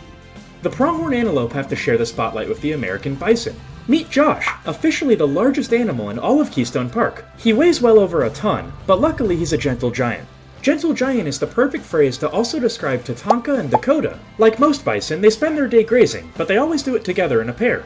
Together, these 2 separate herds truly have become one, and they look out for each other like they're their own. Being able to record and study these behaviors in a controlled environment truly is something special. The only thing that's more special is being able to share our studies and our findings with the guests at the zoo. The Bison and Pronghorn Keeper Talk is set to open with the rest of the American Frontier right this second. Guests rapidly flooded into the new area of Keystone Park, and seeing the happy looks on their faces made all of the hard work constructing it truly worth it in the end. The Bison and Pronghorn in particular... This isn't good at all. It looks like somebody broke the glass of the black-tailed prairie dog enclosure, and it looks like the prairie dogs are doubling down on the opportunity. Completely ruining the launch of the American frontier, Keystone Park had to go into a level 2 lockdown. This means there's an animal on the loose, and we had to evacuate the premises. 3 of the prairie dogs were luckily contained, and maintenance quickly worked on repairing the fence. Unfortunately, the prairie dog that escaped is still out there somewhere, and our keepers truly have no idea where to find her. This issue becomes a lot more urgent when you remember who the prairie dog's neighbors are. While they make a plan to find her, we need to fix everything that was broken in the evacuation. Many small parts of the zoo are left damaged. Unfortunately, it appears that these repairs are going to take some time. After the repairs are complete, maintenance has informed us they're going to completely revamp our security system, making Keystone Park a lot safer. This also means if the escaped prairie dog is still on our property, we'll find her. But sadly, there just isn't much we can do about it right now. Despite this devastating setback, construction must continue on our latest project. A few months ago, Blueberry Forest Zoo, located all the way out in Finland, asked for our help in a project of theirs. They've recently partaken in a breeding program for the critically endangered Amur leopard. This was on a relatively short notice, so the zoo's creator, Raven, didn't have time to build the leopard a new habitat. As a result, Jojo, her male cougar, was effectively homeless, so she reached out to Keystone Park and asked if we could take him in. Naturally, we said yes, and he's on his way to Keystone Park right now, so we need to make him a great habitat. If you're eager to see what we came up with, don't forget to like and subscribe, and leave a comment while you're at it. By engaging with the video in any way, you're telling YouTube to push the video to more people. The more people that see the video, the more videos I can make. It's simple. Also, don't forget to subscribe to Raven. The link to her channel is in the description. Her channel is about to officially launch sometime this week with the tour of Blueberry Forest. With her insanely talented skills in art, and the full resources of Keystone Park behind her, it's sure to be a successful series, so you won't want to miss it. With Jojo arriving to Keystone Park quarantine any day now, it's imperative that we learn as much about the cougar as possible. Luckily, this is Keystone Park's second big cat, so nothing should be too out of left field here. Their population in the wild is unknown, but assumed to be least concerned by the IUCN. This is because of their absolutely enormous habitat range, reaching from the southern tip of South America, peaking all the way into Canada. They're very basic to build for, only needing some land requirement. They also need a climb-proof barrier though, despite not needing climbing requirement. As per the species data, the cougar can be a bit strict and not necessarily beginner-friendly. They're both shy and solitary animals, meaning all mature offspring will become outsiders. This is definitely one of the tougher bios we've had so far. Between the dietary options and habitat enrichment, there doesn't appear to be anything that's too out of the ordinary, although I finally have an excuse to sneak the bubble machine into a build. I've been waiting to do that since the Africa pack released. For being an apex predator that spans pretty much the reign of the entire New World, it's absolutely no surprise that the cougar doesn't benefit from sharing any spaces with other species. But let's start building. After passing through the wetlands and visiting our moose Teddy, you'll be greeted by an open path that's going to lead to the cougar habitat. As you can tell, this is going to be a relatively cramped space, and we're going to have to make every single inch count. The guest viewing platform is going to be the most difficult part by far. Due to the constricted space, I really want to make this memorable. I'm going to be trying to model it after a log cabin, where the guests can view out the other side to see the cougar. For the early stages of this build, we're going to be staying on the grid. I decided to use the Arctic wood because it gives the perfect mix of stability and age. I want this to look a little bit run down, but at the same time sturdy enough to where it won't just fall over at a natural gust of wind. My main goal in the early stages of the build were to divide the log cabin into 2 separate parts. This back part that we're working on now is going to be where the viewing windows are to actually see the cougar. The exterior, where you're seeing now, is just going to be detail and immersion. Of course, the Arctic roof goes with the Arctic walls. They were literally designed by Frontier to function this way. In terms of the roof, one thing I did a bit differently was make the second layer of the roof a bit steeper than the first. This will make sense when we actually go into building the cougar's exhibit. We're going to be using a mesh netting on the top, so this has to be a little bit taller than the other angles would have provided. I then polished up and finalized the viewing section. We're simply going to be adding some more wood to the top, and then placing some glass beneath it. It's certainly a bit cramped back here, but that's kind of the effect I was going for. Overall, I'm really happy with the size the cabin turned out. It looks a bit strange when viewed from the outside, but we can fix that. For now, I think we need to polish up the front of it. I think building with wood, and especially a log cabin type build, is one of the most beginner-friendly things you can tackle at the start of the game. This is because once you get your basic shape down, realistically all you have to do is keep adding supports. The more supports you add, the more detailed it's going to look. Another reason why I find these wood builds a little bit beginner-friendly is you can much more easily get away with reusing parts. A lot of people don't realize that you can have supports going horizontally too. Most people typically will stop at the vertical supports. As for the rest of the build, I effectively kept reusing the exact same pieces that we've already placed, I just used a lot more of them. It's quite basic and a lot more brown than I'd like it to be. We can certainly add in some more details now that'll liven up the build and even tell a story. As for the functional aspect of the build, I think this turned out quite nice. There's plenty of space for guests to be comfortable. After a lot of tinkering around of various textures and pieces, I found that the Oceania doors, when recolored gray, fit really well with the Arctic wood. I placed a door perpetually open at each entrance of the enclosure. One thing I don't think a lot of newer builders realize is that you can detail details. What I mean by this is we added this door, and it looks a lot better than the blank facade we had. However, now I'm adding a door trim to the top of it to make it look even better. After it was done, it was a really easy advanced move and duplicate job to get it over to the other door, so we didn't have to do all the work twice. Once that was complete, I rotated it 180 degrees to get it on the inside of the builds. One thing I know myself, and a lot of others tend to struggle with, is how to detail the facades of buildings. I completely agree, this is definitely one of the trickier aspects of building in general. Really, all you can do is just throw as much detail on the wall as you can and see what sticks. If you find yourself running out of ideas and you don't have any inspiration, one thing I can highly recommend you try is taking a break and working on something else. While I was trying to think of cool details I could potentially add to the front of the cabin, I did something really easy and brainless, building a simple chimney. All it is just a square. I always like to try and sneak a bit of motion into my builds, especially ones I highly detail, so I added the smoke special effect piece. It's a really subtle effect, but it makes the build look so much more alive than actually feel lived in. I really like this. Since the chimney went in much quicker than expected, I still didn't have time to process what to do with the facade of the cabin, so I added in some trims. I've also yet to see a single build in all of Planet Zoo that didn't look better with a little bit of ivy. The ivy in this build is especially important because in order to achieve that overgrown look of the surrounding forest that we're going to add later, we have to make the forest appear to have overtaken the cabin. We're going to need more details on top of this later, but I also realized that we could use the ivy to limit the amount of work we have to do on the facade. After using the Oceania door so effectively, I realized that the Oceania benches under the facility menu were the exact same texture. After noticing the similarity in the two textures, I realized I could use the door rotated vertically to make a convincing backing for the bench. I finally realized what I can do with the outer wall of the cabin when I remembered that the conservation pack exists. One of the very subjective cons of content creation is that it forces you to play the game slower. I can only build for about one animal per week, so a lot of the content that's come out to the game since launch I haven't experienced yet. Personally, I really enjoy this. It always keeps the game fresh, and there's always some new piece that I haven't used yet in a build. However, I do see these conservation pack pieces becoming a mainstay in my arsenal. The last two details I added were both functional and appealing. I added in a few lights that came from the Australia pack, as well as some basic trash cans that blended into the cabin.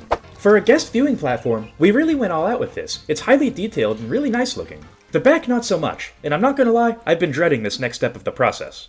The reason we made the cabin at that weird angle at the top is because we needed it tall enough to connect to the mesh that we're gonna add. I want this enclosure to be fully concealed by it.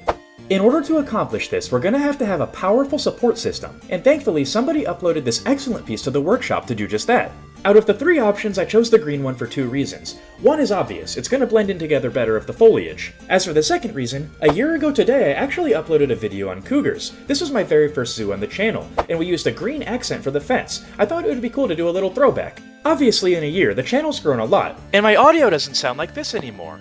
These support structures are where the build gets a little bit complicated. I had to tweak and rotate a piece about 30 degrees to make it make a little bit more sense later on. That's because right now we're simply making the framework and we'll add the rest of the mesh in later. I want this to appear to go up at about a 30-degree angle so the build gets even taller.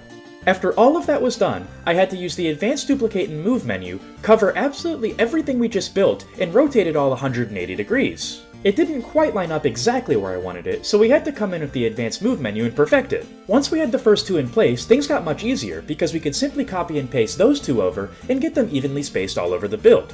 This was certainly an advanced technique, but I'm really glad we pulled it off. However, I have a feeling that adding the mesh is going to be even tougher. This is going to take some time. What's important now is that we have the exact dimensions and outline of the habitat. We know precisely how big it's going to be, so we can easily plan some interior design.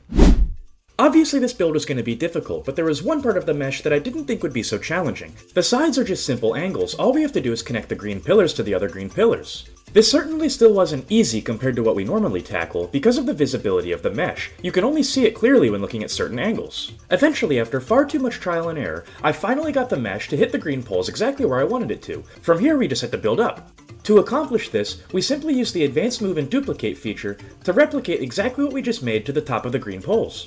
Once one side was complete, realistically the rest were too. The problem is, now we have the hard part. Filling in squares of squares with simple geometry, filling in triangles of squares, that's going to be a challenge.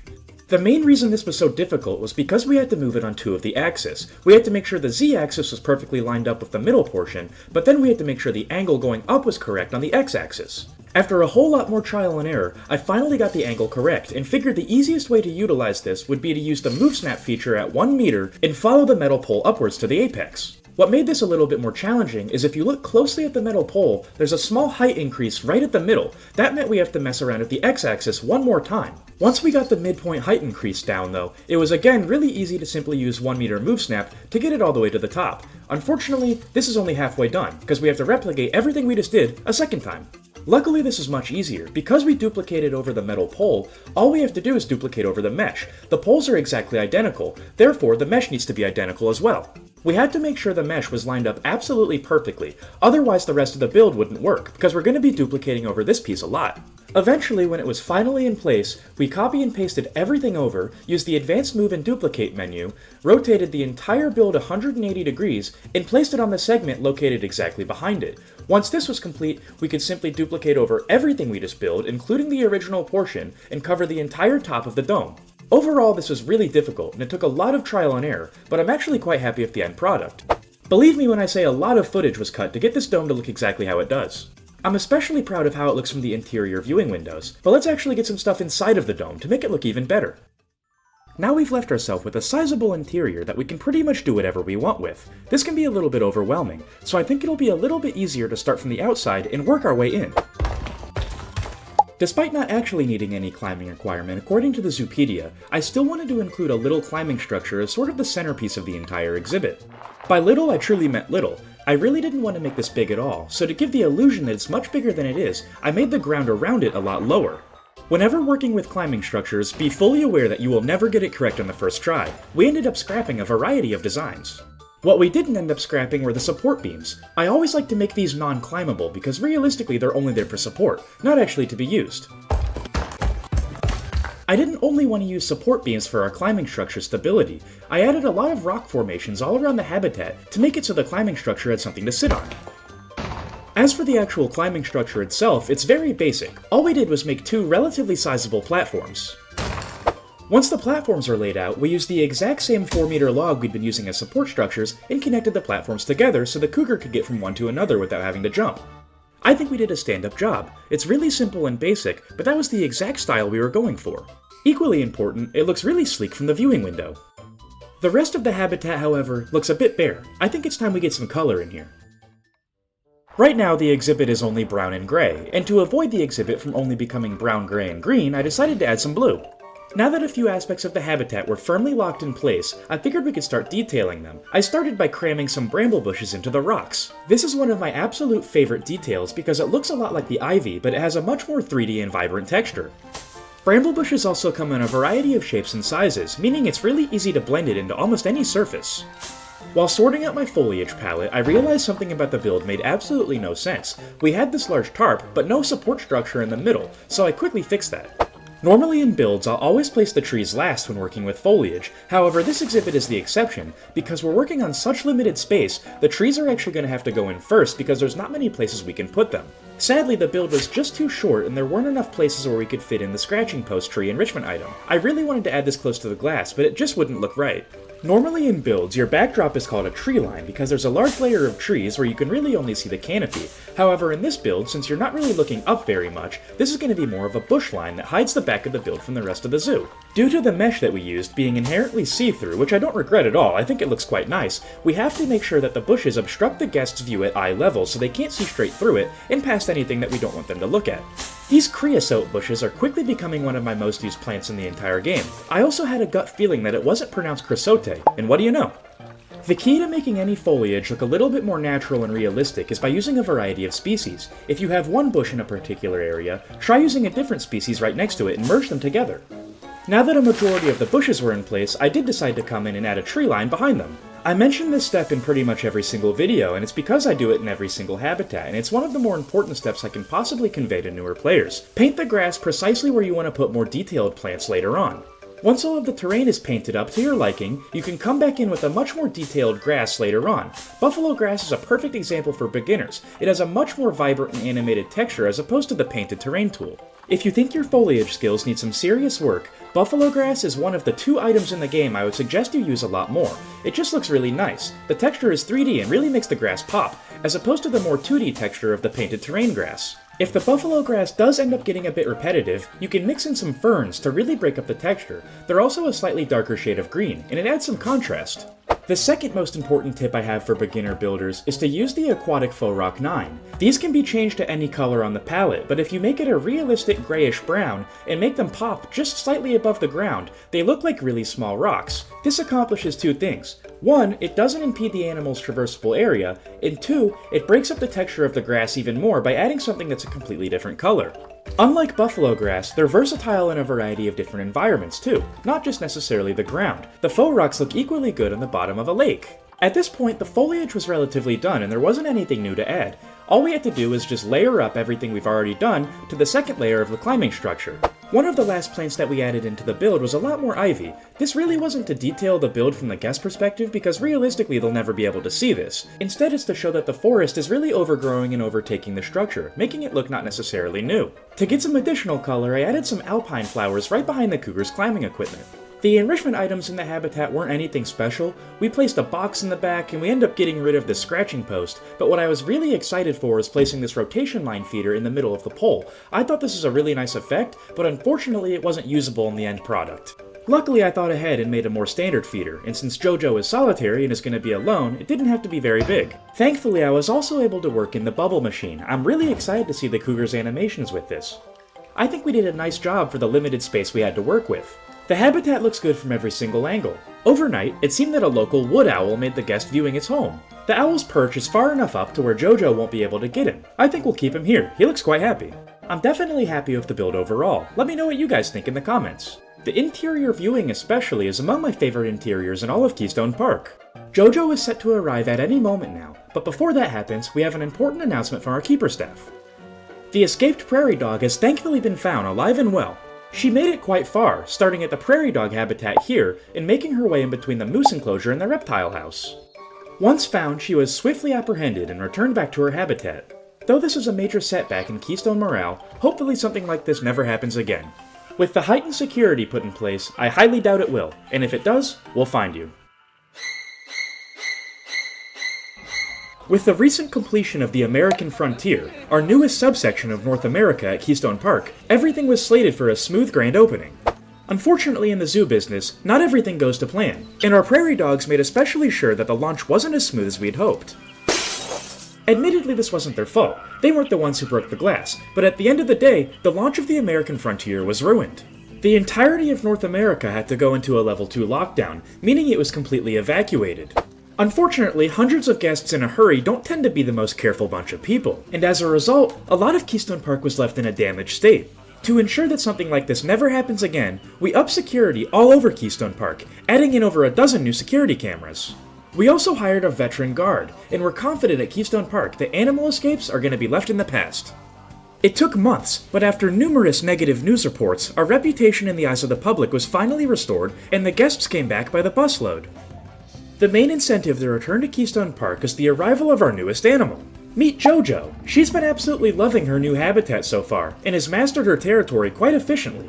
JoJo is Keystone Park's second feline species, and joins us all the way over from Finland, from Blueberry Forest Zoo, created by Raven. JoJo has lived her entire life in captivity at Blueberry Forest, so the adjustment wasn't exactly easy. Luckily, however, due to the dwindling public opinion, we were able to put absolutely maximum effort and resources into perfecting every square inch of this habitat, and according to Raven, JoJo's never been happier.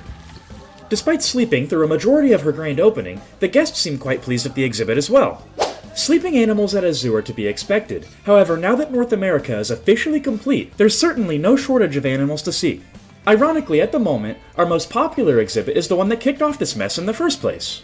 This is because of Keystone Park's newest members. And yes, I said members. Meet the new prairie dog twins. And like usual, name suggestions for any animal in Keystone Park are always welcome in the comments. This birth was a complete surprise for our staff because prairie dog are only pregnant for 2 months at a time.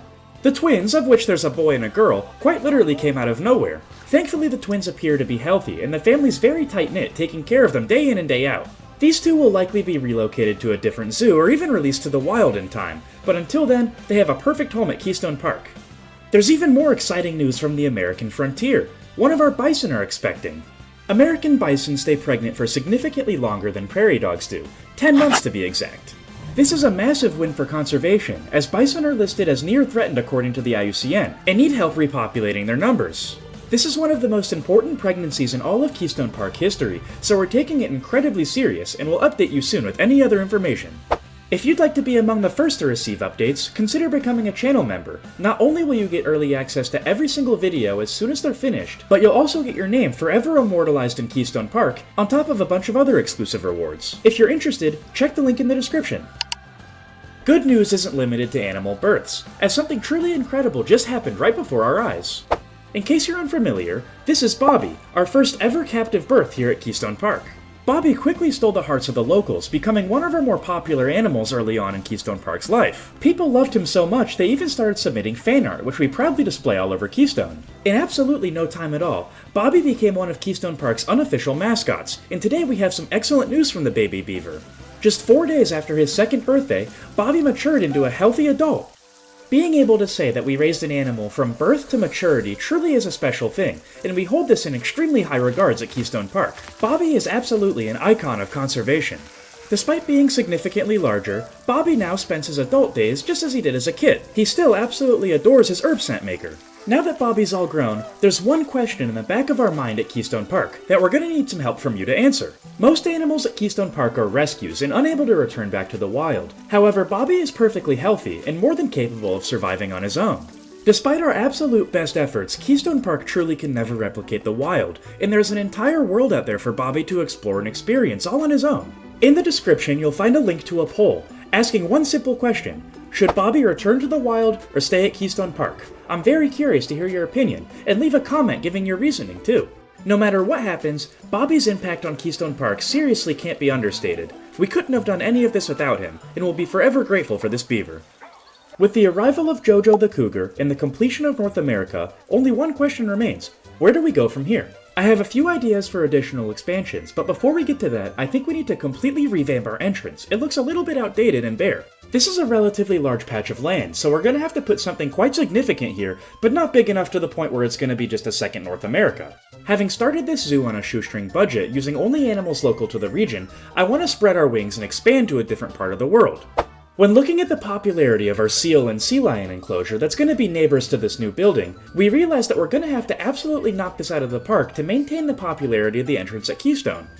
If you guys are excited to see what we come up with, don't forget to like and subscribe, and also leave a comment while you're down there. By engaging with the channel in any way, you're telling YouTube to push these videos to more people. The more people that watch, the more videos I can make. I humbly believe this is my best work yet, so you're not going to want to miss the end of the video when we show everything off. But one question remains: what animal are we building for? With a population in the wild of 4,500,000, the king penguin is nowhere near threatened. This is good news for us on the logistics side, as we're not going to have to worry about setting up a breeding program. Once all of the penguin are in the exhibit, we can sort of just let them exist. King penguin are rather difficult animals to build for, as they're going to need land requirement, water requirement, as well as deep dive. Pair this with the fact that we have over 20 of them on their way to Keystone Park right now, this habitat is going to be massive. 20 plus king penguin is a perfectly acceptable amount. They're highly social birds. They can live in colonies with up to 500 members. Unlike their habitat requirements, their social requirements are surprisingly easy. They're not prone to stress, and they actually have surprisingly long lifespans. Since a majority of their habitat is going to be highly water-based, it's no surprise at all that a majority of their enrichment items are also water-based. We'll make sure that these penguin are never bored. The king penguin doesn't benefit from sharing space with other species. No cohabitation today. I have a feeling this build is going to be plenty challenging even without the cohabitation, but let's jump into it. This is going to be a fun one. Like I've said, this is going to be a sizable habitat, and the aim is to make it go from the pinniped enclosure all the way to the back of the bison and pronghorn habitat. The reason I think this is going to be relatively challenging is I want to have two separate deep dive pools in this habitat, connected by an overpass of land in the back. I figured we should start working on one of the deep dive pools first and build everything else around it. The main gimmick of this part of the habitat is you're going to be able to see this from the ground level from the complete outside, but above the surface on the inside. If you're curious as to why there's a piece of wood in the center of the enclosure, we're actually using it as a makeshift ruler. It's precisely 2 meters tall, and the king penguin needs exactly 2 meters of space to be able to deep dive. This means as long as the surface of the water is above the tip of the wooden pillar, the penguins are going to be able to deep dive and have room to spare. I also took this time to pre-detail up the enclosure for when we come back and do foliage much later in the build. I want to have a little bit more sunken down so we can put different plant species lower in the habitat. Now that we have half of the entrance laid out, I figured it was about time we could start planning out the actual main way to get into the penguin house. And after that, I began the tougher part of the opening portion of the build, figuring out just how the penguins are going to get in and out of their deep dive pool. After about an hour of contemplation, I eventually decided that a second-story backstage would be both interesting and capable. I started raising the terrain all over the right side of the path. This is where the king penguin's land portion of their habitat is going to be located. I raised the terrain just slightly more to get it to line up perfectly with the limestone that they're going to use as a bridge to get over to their deep dive pool. To exit the entire habitat, you're actually going to go right beneath this bridge. Hopefully I can add in a window over top so you can get a peek into their backstage. After the king penguin's land portion was laid out, I put a layer of glass over it that ended up being permanent. We didn't change this whatsoever. The difficult glass work came next, but before that, we had to make another path to get to this deep dive pool. It's going to be slightly taller than the first one, and have a curved design, so it was a little bit challenging to get the terrain exactly where we wanted it. Whenever you're trying to make curved glass from the barrier menu, always start with the center and branch out using the exact same measurements. It helps to have angle snap-on, but you don't necessarily need it. Just make sure the length is exactly equal. The habitat turned out much bigger than I expected, but I'm really happy with the shaping. The main thing that we accomplished was having a bunch of different angles where you can view the penguins at, some below, some above, some right on. It was at this exact moment in the build when I realized the sheer scale of this thing, and I figured I was up for the challenge. Now that the skeleton of the build is entirely finished, we need to worry about making the habitats actually functional. These deep dive pools are worthless if the penguins can't use them. Since these aren't really going to be seen by the public, I decided to make them a simple limestone, because this is going to be the texture of the floor of the backstage. Thank goodness the king penguin has a generous hitbox, because surprisingly this worked on the very first try. I used the exact same limestone pieces and the exact same angle to ensure that every single inch of the habitat was traversable once the king penguins arrived to the zoo. Up in the backstage, I also decided to add in a keeper hut. This keeper is going to be in the same work zone as the pinniped enclosure, but there's not really an easy way to get to the keeper hut from here. This all changed when I realized that this keeper hut was pretty much on the exact same Y-coordinate as the American frontier, so it was a really easy fix by a simple bridge. I also took this time to add in the habitat gate and ran the null barrier all around the habitat. I actually ran into an interesting issue here, however. I have no escapes turned on in the settings, which means the animal can't physically leave the habitat even if there's nothing stopping it, so it can't leave the confines of the null barrier. Right here, I added the null barrier to the side of the glass, which meant that the animals couldn't actually go in the deep dive or anything connected to the glass. Don't do this if you have escapes turned on. Very interesting, and I'm glad I figured it out by myself. This floor may look a little bit strange and out of place right now, but that's because it's exposed to the light. Eventually this is all going to be covered in by a ceiling, so it's going to look a lot better in the future. I'd say the skeleton of the habitat is 100% done. You can clearly see exactly the path that the king penguins are going to take, but now we need to start building it up. Luckily, I'd say the hard part is behind us. Planning this took a long time. Whenever building the foundation of any structure in Planet Zoo, I always like to pre-plan out the details that I'm going to add. For example, the main objective of this outside portion of the build is to be able to let guests see the king penguins in their deep dive animation from the complete outside of the structure. This means that the emphasis of this portion of the habitat is going to be heavily on these windows. Instead of just making a flat surface that's boring, we're going to be adding in a little bit of depth. We can work on this even more later, but just getting a little bit initially is a huge start. To finish off this bottom layer, we can come over the top with some plaster pieces and just make a simple perimeter around the entire structure. Now that the foundation layer is getting closer to completion, we can start detailing a little higher and work on other portions of the building.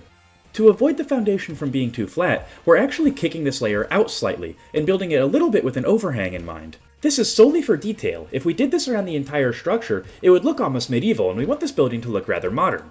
One thing to always remember when making large structures like this is remember what's above and below you. If I didn't look and place this piece here, the penguins wouldn't have access to their pool. This portion of the build was surprisingly fun because I got creative and was able to add windows in a lot of places I hadn't had planned. That's not to say this was by any means easy. There were a lot of locations where I had to use smaller pieces of plaster that ended up being a problem later in the build. Things got especially difficult to line up once we started working with the curved pieces and the curved deep dive pool. Overall, the build is really starting to take its shape, and I really like the amount of depth that we were able to capture. I'm thinking now we need to focus on one side of the build and completely finish it, almost splitting the work entirely in half. This will make each side much more manageable in the long run. After adding a few more basic 1-meter layers, my favorite detail in the entire build eventually surfaced. It may not look like much at all. Realistically, it's just a small window, but it's going to allow guests from the ground level to get a peek into the backstage of the king penguin habitat, and I just thought this was a really creative detail because typically backstages are entirely hidden. At this point, the build was also large enough to where I could perfectly envision how the rest of the habitat was going to turn out, minus some details here or there, so I was able to finalize the shaping of the structure, and even some other sections that played around with depth like we did before. Technique-wise, this layer was the exact same. We set the move snap to 4 meters, but instead of placing plaster, we started using glass panes. In my designs, the roof was always meant to be a little bit flatter, however while building I actually had a cooler idea. We'll get to that in a second, but what stayed the exact same was the fact that on the right side you can see the penguins on land, and the left side you can see them in the water. While looking at the build and the rough design, I realized that we're missing one fundamental aspect of the building process. There's nothing that really stands out. Eventually, even when this was entirely detailed, it was just going to look like a big gray blob. This is going to be one of the very first things that you see upon entrance at Keystone Park, and first impressions in zoos matter a ton. That's exactly why I scrapped the flat roof design and ended up adding in a triangular roof made entirely of glass. It's really going to stand out among the plaster, especially when we get some trims on it. The actual build process was about as easy as you could get. It was entirely done on the grid. After that, all I had to do was line up the grid portion with the pieces that we already placed. The glass roof almost makes the build look twice as big, and now it really stands out against the rest of Keystone Park. All that was left for the outside of the build was simply to blend the roof into the rest of the structure. For this, we went back to using the plaster. The more pieces that you use and the more layers that you add, the easier it becomes to blend everything together. Now that the glass roof is complete, you can almost chop the building up into thirds. It's much more manageable this way, but to be honest, I'm getting a bit bored only using this plaster. Let's work on something a little bit more fun. Sometimes you just need a little change of scenery to keep your motivation up, and that's exactly what I'm feeling right now. The second you get bored, you tend to start cutting corners, and I want to take this build really serious and make it the best I can. I started working on a bit of the interior of the penguin habitat, and to start, I used some faux rocks from the aquatic pack to eliminate all of the barriers in between the plaster and the actual terrain. Once I had the angle going exactly parallel with the plaster wall, it was really easy to duplicate all of them over. I then used one of the bigger and flatter faux rocks colored the exact same as the ones we used as the barrier. I placed these absolutely everywhere over the build, covering every last piece of the terrain. This is also the exact reason why I made the terrain sand, as it contrasts heavily against these whiter rocks, making it easier to ensure that I eliminated it all. Once all of the sand was gone, I came back in with some snowy rocks that were a lot flatter than the ones we'd been using from the aquatic pack. Since they're so flat, it gave a really dynamic texture over the thicker aquatic rocks. Messing around at the elevation was really nice because it gave a texture that I couldn't repeat twice. Once the ground was entirely complete, I repeated the exact same process on the wall. The only difference is I added a base layer of the ice rock. I had a ton of fun doing this, because in the short amount of time that Planet Zoo console has been out, these are some textures and pieces that I've never used before. One piece that I've used extensively were these faux rocks, and I colored them to match the floor, to help blend them into the wall. After that I decided to use another classic, the recolored faux rocks sunken into the ground. They look like little pebbles and tiny rocks. I think they make really nice textures on the ground. I use them in pretty much almost every build, but this is the first time using them in white. This went together surprisingly quick. Overall, it only took about 30 minutes. It's nowhere near done, but it's pretty much all we can do right now. I don't really want to go back to the plaster work, so let's find a different area to detail. I haven't done a good backstage in a while. Typically I save these for last, and I'm just wanting to get it done. I started off by borrowing some assets from the prairie dog enclosure. It's really not much, simply just a piece of wood on top of the glass panel that we've already used in this build. I used these to make clear boundaries between the penguin side of the backstage and the keeper side.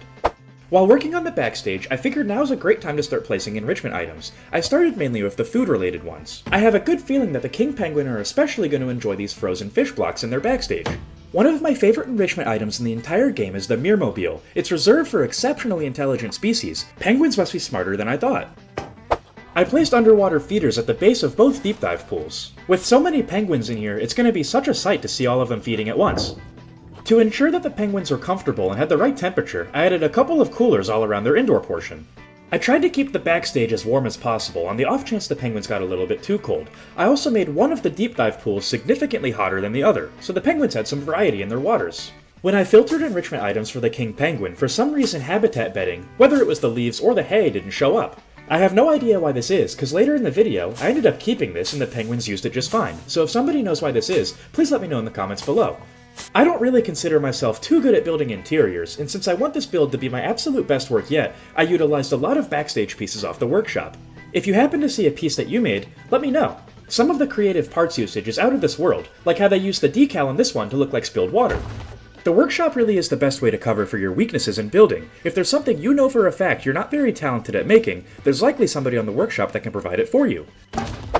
To give the room a bit of a more industrial and utilitarian feel, I used the exact same metal-clad piece from the workshop item and spread it all around. I had to be careful at first to make sure it didn't sink through the floor, but it was perfectly fit. I wanted to add some life to the outside of the building. Other than some basic depth, we've neglected the exterior, so I started off by a simple mulch patch. Realistically, the king penguin has no reason to be near buffalo grass, but I added some anyways. I think I'm going to start doing the backstages in the middle of my videos like this, because I put a lot of more effort and care into this one, and I really like the end product. I'm certainly happy with the details this build is accumulating, but I think it's about time we get back to the exterior and start working on some more layers. Maybe we'll even start to close up some of the build and add a roof.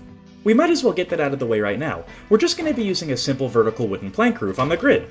Once the rectangle was complete, we carefully maneuvered it using the advanced movement menu to make sure there weren't any gaps in the build. I then came over to admittedly one of the more forgettable buildings in Keystone Park to borrow the air conditioning unit. I then placed a couple of them on either side of the glass roof. I think this is going to be the colder of the two deep dive pools. I'm certainly glad we got this out of the way, and I think it looks a lot more professional with the lighting as well as the roof over top on the backstage. I quite like how this is turning out so far.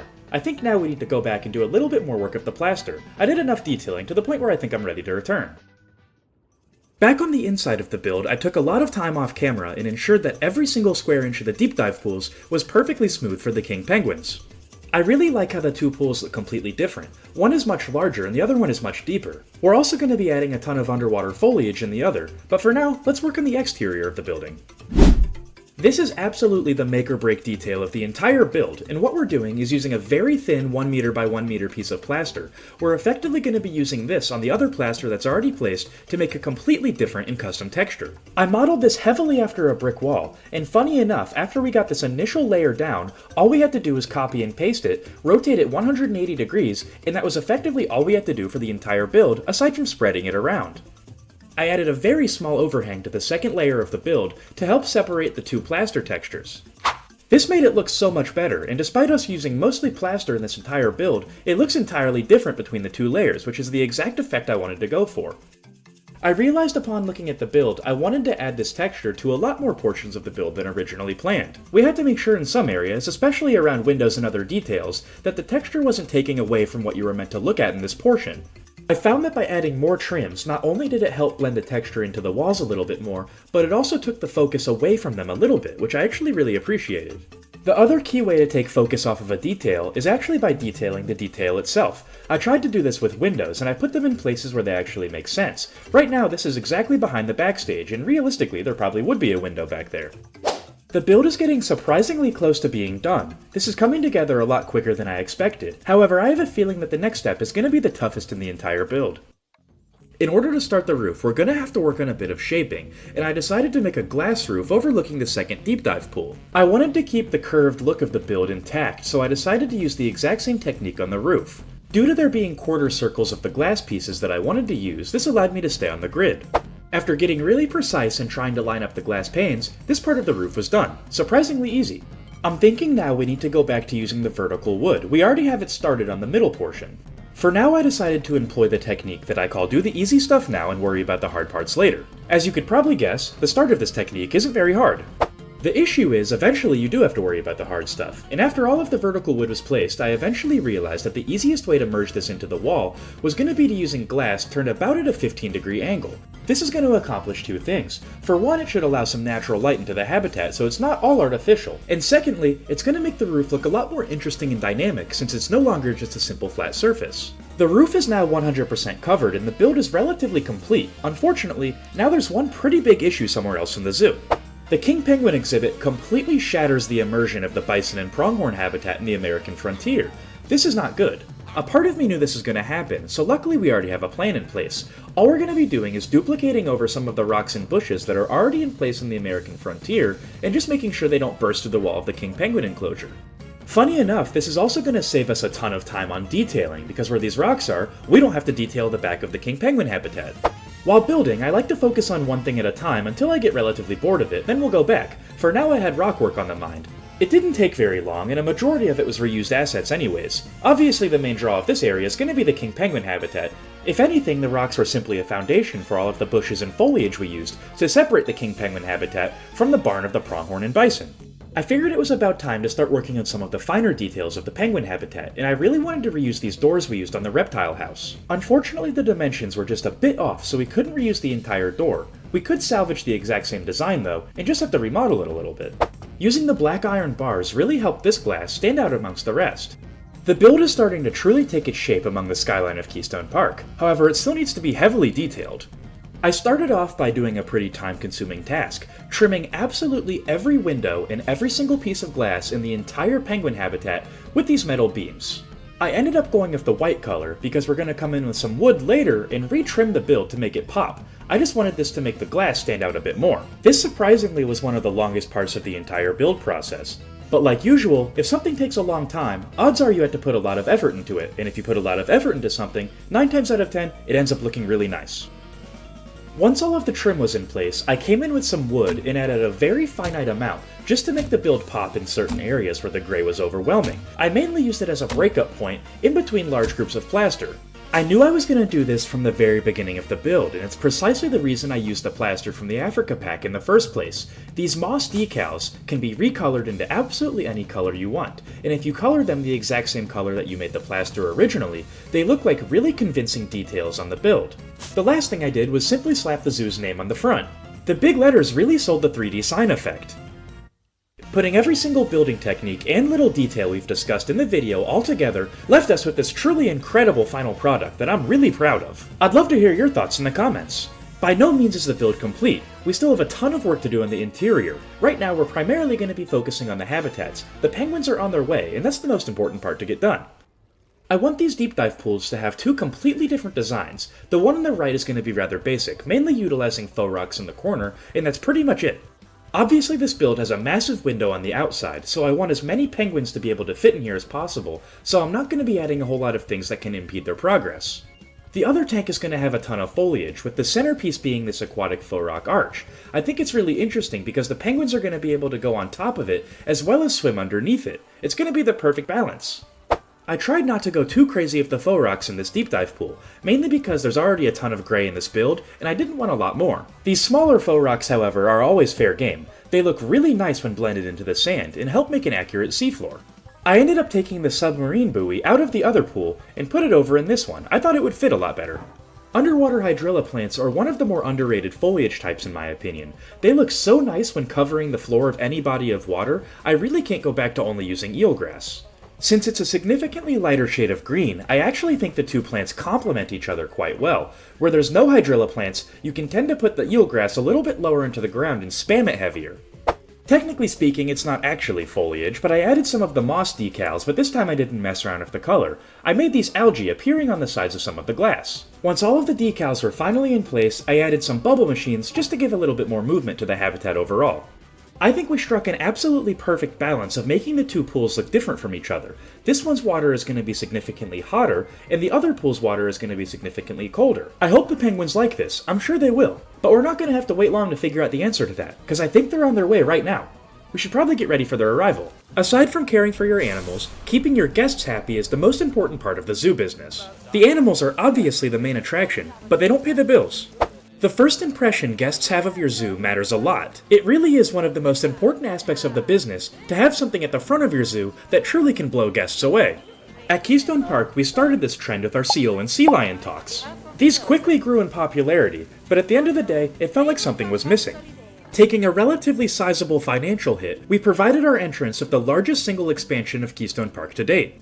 This habitat is home to 21 king penguins, which is by far the largest amount of animals in a single habitat at all of Keystone. Keeping with the theme of audience retention and great first impression, the main idea of this habitat is dynamic viewing. Depending on where you're located, you might be able to see the penguins on the surface of the water. Maybe they're in their Arctic zone, which is significantly colder than the other rooms. They could also be in their smaller deep dive pool. There's usually a few of them in their backstage taking a nap, but there's so many penguin in the habitat, you'd never notice. Through careful observation and research, we've been able to learn a lot about the king penguin in the short amount of time they've called Keystone Park home. They're surprisingly intelligent and social birds. We at Keystone Park believe that everybody has the right to a basic education, so for the first time ever, we have a 24/7 live habitat web camera providing an excellent view of the penguins in their habitat. With this webcam in place, guests that couldn't make it out to Keystone Park can still visit virtually. If you want to check out any of the brand new King Penguin merchandise though, that still requires an in-person visit. The habitat is set to open its doors in the coming weeks, and guests are eagerly counting down the days. I'm sure the penguin are just excited for the guests as the guests are for them. These are highly social birds that thrive off of enrichment. For a majority of the flock, enrichment isn't limited to toys or physical objects, it could also mean each other. The king penguin appear to care incredibly deeply about one another. We care deeply about them too, especially Oswald, Charles, Chippy, and Aurora. The flock is absolutely getting more comfortable with each other and more confident each day, and the grand opening is bound to be a success. The brand new king penguin habitat is predicted to bring a lot of new guests to Keystone Park. And on the topic of first impressions, these brand new guests are going to have a 100% finished North America to explore. North America has been open to the public for some time, however there is one thing that not everyone has seen. A couple weeks back, one of our more challenging animals to take care of, the black-tailed prairie dog, actually gave birth to twins. Meet Bean and Lily. Our prairie dog family is incredibly tight-knit, and it was rather easy for them to incorporate the two newborns into their daily routine. Though their ultimate destiny is likely to be released to the wild so they can start families of their own, for now they'll remain at Keystone Park where they can learn how to survive from their parents. Surprisingly, the prairie dog aren't the only animal from the American frontier with exciting news. Let's check out what their neighbors have been up to. The American bison is listed as near threatened according to the IUCN. Knowing this, when we realized that one of our bison was pregnant upon arriving to Keystone Park, it was all hands on deck to make sure the pregnancy went as smooth as possible. Thankfully, our valiant effort was rewarded, as just a few days ago we were left with this beauty. Meet our brand new bison calf. Bison gain the ability to walk within moments of being born. However, it's so far been undocumented for a bison to start life with the full sprint. Obviously she tired out rather quickly, but it's nonetheless remarkable, and if you have any names for our female baby bison, leave them in the comments below. I love hearing your suggestions. She appears to be very close to her mother, like most bovine. Since she is so young, however, her health and safety is going to have to be closely monitored by our vets. You'll have to wait just a bit longer to see her in her habitat. Aside from the historic birth of our bison calf, Keystone Park also made headlines today for a completely separate reason. Just a few short months ago, Bobby, the first ever captive birth at Keystone Park, fully matured. Words can't describe how exciting this was for our staff, who have hand-raised Bobby since birth. To see all of their hard work and effort finally pay off into something tangible truly was a special sight. Despite being with us at Keystone Park since his very first swim, there's always more to the world than a zoo. Bobby can accomplish more in the wild by having children of his own than he ever could at Keystone Park. And after asking the zoo guests, it seemed like they agreed. Bobby's last day at Keystone Park was bittersweet. The guests knew this was truly the right thing to do in the end, but it didn't make saying goodbye any easier. Whether it's a good day or a bad day, one thing always remains constant, in that the day eventually has to come to an end. And with the end of this particular day, so too came the end of Bobby's time with us at Keystone Park. For one final show of love and community, our staff entirely gathered together outside of Bobby's enclosure one final time. It was here when they finally realized that this singular beaver truly did touch each and every one of their hearts in a different way. Thankfully for everybody's peace of mind, Bobby isn't being relocated too far away. Matter of fact, we found a perfect reserve to release him to, just a few miles north of the zoo. This is protected land, and matter of fact it needs Bobby's help. It's become overgrown and flooded, leaving a thick layer of algae on the surface of the pond. A beaver dam can fix this and reverse all of the damage that's been done. Confident in Bobby's ability to perform this task, we eventually had to see him off for the last time. On the way out though, we were sure to set up some trail cams just so we can monitor Bobby's progress. After a few weeks, we even managed to catch a glimpse of him, and if you'll notice, right next to Bobby is a gnawed-on tree. We'll be sure to keep you updated on Bobby's progress, but for now, I think we need to get back to Keystone Park. One of the greatest lessons nature can teach you is that you always have to keep moving forward, and despite no longer having Bobby with us, his impact will never be forgotten. Traveling back to Keystone Park, it's evident that one side of the zoo is a lot more developed than the other. This is the current state of the zoo, and as you can see, we've put a lot of work and effort into building Keystone Park to the zoo it is today. This is the land selected for Keystone Park's final expansion. We're finally going to be traveling left of the entrance building, working on the other side of the park. In this location, I have plans for two different subsections, the first of which we're going to be starting today. This habitat is actually in a very interesting spot because you can see it as soon as you walk into Keystone Park, but it also divides the two sections on the left side of the zoo. Realistically, you can see this habitat from three different locations, so we're going to have to make it pretty neutral and basic so it doesn't stand out too much. If you enjoyed today's episode, don't forget to like, subscribe, and leave a comment. Community engagement truly is the backbone of this channel. By participating in any way, you're telling YouTube to push this video out to more people, and the more people that watch, the more videos I can make, so it's a win for everyone. If you'd like to further support the channel, like Scotty, Jordan, and La Bozen, consider becoming a zoo member. The link is in the description. Thank you all so much for the support, but let's read up on the latest addition to Keystone Park. With a population of 1.5 million in the wild, the reindeer is surprisingly listed as vulnerable according to the IUCN. If you couldn't tell by now, Keystone Park is going to be expanding into the Arctic. Having a vast range all over Canada, it's not surprising at all that they only need land requirement. No water, no climbing, no deep dive are going to be required. It's a very basic animal to build for. Like the last few species we've built for at Keystone Park, reindeer are also very social animals. Luckily, nothing appears to be out of the ordinary. They're not shy, and they have one dominant male per group. Their habitat enrichment appears to be the exact same as our bison and pronghorn, so it's more or less exactly what we know already. These animals are completely herbivorous, so feeding them's also not going to be an issue. Lastly, it appears that the reindeer doesn't benefit from sharing space with other animals. No cohabitation today, but if cohabitation is what you're after, the Barnyard Pack is coming out very soon for console, and be ready for that, because that's our other expansion. As mentioned, Keystone Park is going to be expanding into the Arctic, and the name reveal of this new section is going to be released at the end of the episode, so stay tuned. This habitat has an incredibly important task it needs to accomplish, in that it needs to act as a natural barrier in between two sections that realistically don't have a lot in common. To the right of the reindeer habitat is going to be the bulk of the Arctic expansion, and to the left is going to be more of a petting zoo, utilizing the Barnyard Pack coming to console on May 14th. This build is going to have to be a little bit basic in order to fit in between the two themes, but basic does not have to mean bad and undetailed. When looking at the rest of Keystone Park's entrance, every single habitat is relatively large and complex. A basic habitat is going to add extra entertainment as well as draw more attention to our heavy hitters like the king penguin enclosure. Off camera, I already laid the path that's going to border this habitat, so to start the build I used a simple piece of plaster to act as a curb and put it on the perimeter of the path. Once the curb was placed, I started making a custom fence, being sure to pop down into first-person mode to make sure it was just tall enough. Once I got the height exactly correct, I came in with some very small pole pieces from the Grassland pack. I really liked the look of these as the bars of the fence, so I added a few of them going all the way to the top. From here, using the Advanced Move and Duplicate menu, we were able to select every single piece of the build except the leftmost pole. This allowed us to expand the fence really easily since we weren't bringing the pole with us. All we could do was connect it to the rightmost pole, which is now in the middle. From here, the expansion of the fence was easy. I made sure to make it exactly 2 meters long, so I could use the Move Snap menu set at 2 meters to get them perfectly spaced apart. I also was sure to add a sizable gap in between the curb and the fence. This is because I don't want guests to pet the reindeer after coming from the petting zoo.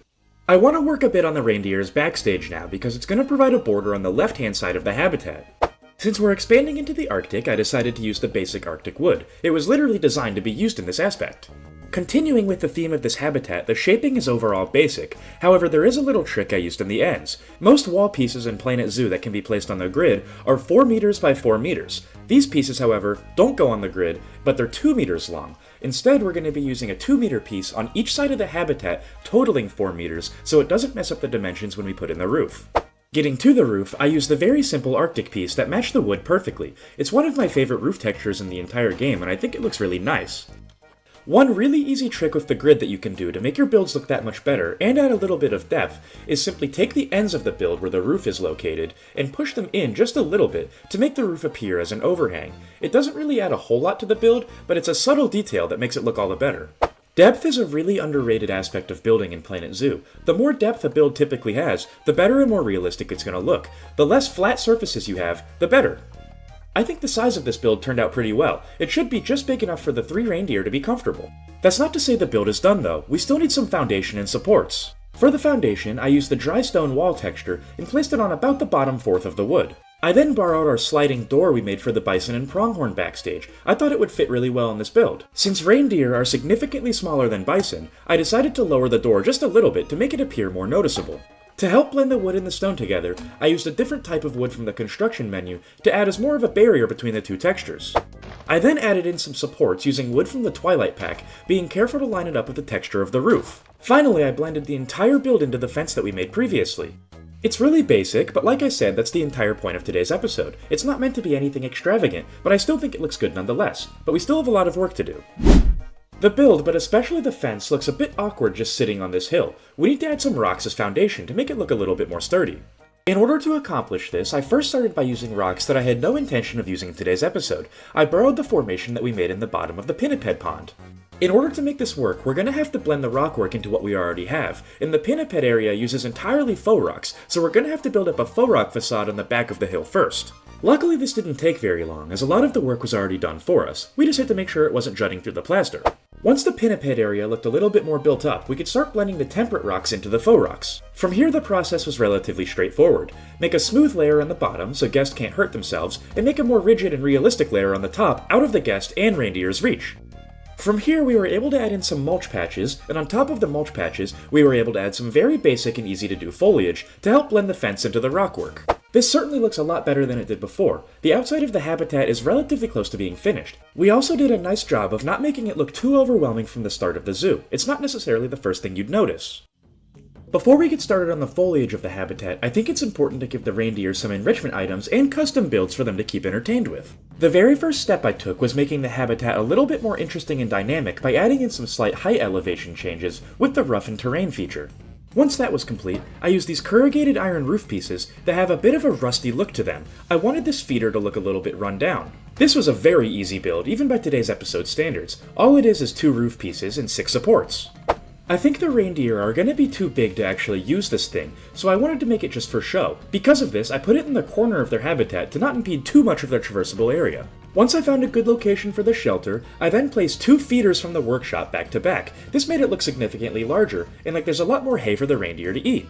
We'll detail this up significantly better when we do the foliage, but for now I added some habitat bedding, just in case the reindeer are actually able to use this, then they'll go over here. I don't want to add too many trees to this habitat because it's going to make a giant shadow that overcasts into the petting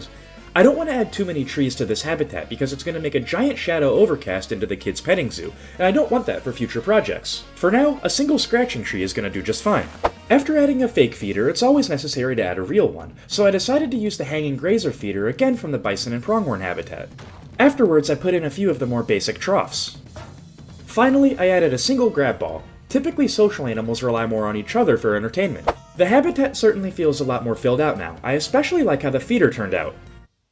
Starting the final details of the habitat, I first began by messing around with the terrain. At the start it was all heavy soil, but I added around some light soil, grass, and even some sand. This is going to act as a blueprint for where we place the plants later in the foliage portion. What I mean by this is where we place the terrain grass, we're now placing other grass above it. This may seem redundant, but the buffalo grass especially has a much more interesting texture. It's a lot more dynamic and even flows in the wind when you have the game unpaused. Spamming this stuff all over your habitat truly is a legitimate strategy of improving your build quality. When you think about it also, reindeer are grazing animals, so they would especially like this much grass all over their habitat. This may seem really simple and basic, and to be honest with you it is, but that's perfectly okay. Not every single build has to be over the top and intricate. Some zoos especially rely on the more simple habitats. After we took care of the grass, we could now work on some rocks. We used the exact same technique of using the terrain editor as our blueprint. This time, wherever the light soil was, we placed faux rocks colored a realistic tint. We certainly didn't spam them to the degree we did with the buffalo grass, because that's not as realistic. Grass is everywhere, rocks aren't necessarily as common. That's not to say we didn't place a ton of them, we placed dozens, but it's less than the hundreds of pieces of buffalo grass for sure. Finally, once that was complete, we added some very simple ivy patches to the outside of the backstage. It's incredible how realistic a habitat can look while only using about 4 different species of plants. Without a doubt, this is one of the most basic and easy to do habitats in all of Keystone Park, but I think it accomplished its task perfectly. At the end of the day, it doesn't matter what we think. Let's go ask the reindeer. I think they're on their way to the habitat right now. With the recent rapid expansion of Keystone Park, something along the way was bound to go wrong. Normally this is something minor. A staff member takes a sick day. Maybe there's a small problem with the zoo's infrastructure. Typically these issues don't impact the animals who call Keystone Park home. However, today, unfortunately, we weren't so lucky. In an effort to extend our reach and make an impact around the world, about a year ago, we sent out our veteran medical teams to other zoos and reserves around the world. Unfortunately, this left Keystone Park with a skeleton crew. The small team at the zoo was for the most part doing an outstanding job and able to handle any minor injuries that affected our animals. With the limited medical staff already busy with their daily tasks, a highly contagious strain of avian flu was the last thing that we needed. This dangerous disease primarily affects birds and completely ripped through our penguin flock. As a result, the grand opening of Keystone Park's penguin habitat has been temporarily delayed, with an opening date not yet having been scheduled. A majority of the flock is currently in quarantine, while a few penguins needed emergency surgery to save their lives. Luckily, these are quite resilient birds, and will hopefully recover in no time at all. As for the penguins who weren't exposed to the deadly pathogen, we're going to be monitoring their health very closely. You can never be too careful in the zoo business. This avian flu outbreak truly happened at the worst possible time, because we were already running dangerously low on capital due to having recently remodeled our entire entrance plaza. A common complaint at Keystone Park used to be a lack of options for food and beverage, and we took this as an opportunity to add 3 brand-name restaurants to our entrance. Despite not being flashy and not even including a new animal, this was an expensive expansion and took a significant amount of time, resources, and energy to perfect. Although it was pricey, it was worth every single penny, because now that the plaza is 100% complete, it looks absolutely stunning. Guests are going to have plenty of space to explore and move around at their own pace. We intentionally made it rather wide open. Despite being low on funds currently, guests have several incentives to make the trip out to Keystone. For several weeks now, Keystone Park enthusiasts have eagerly waited for our newest member to make her first public appearance.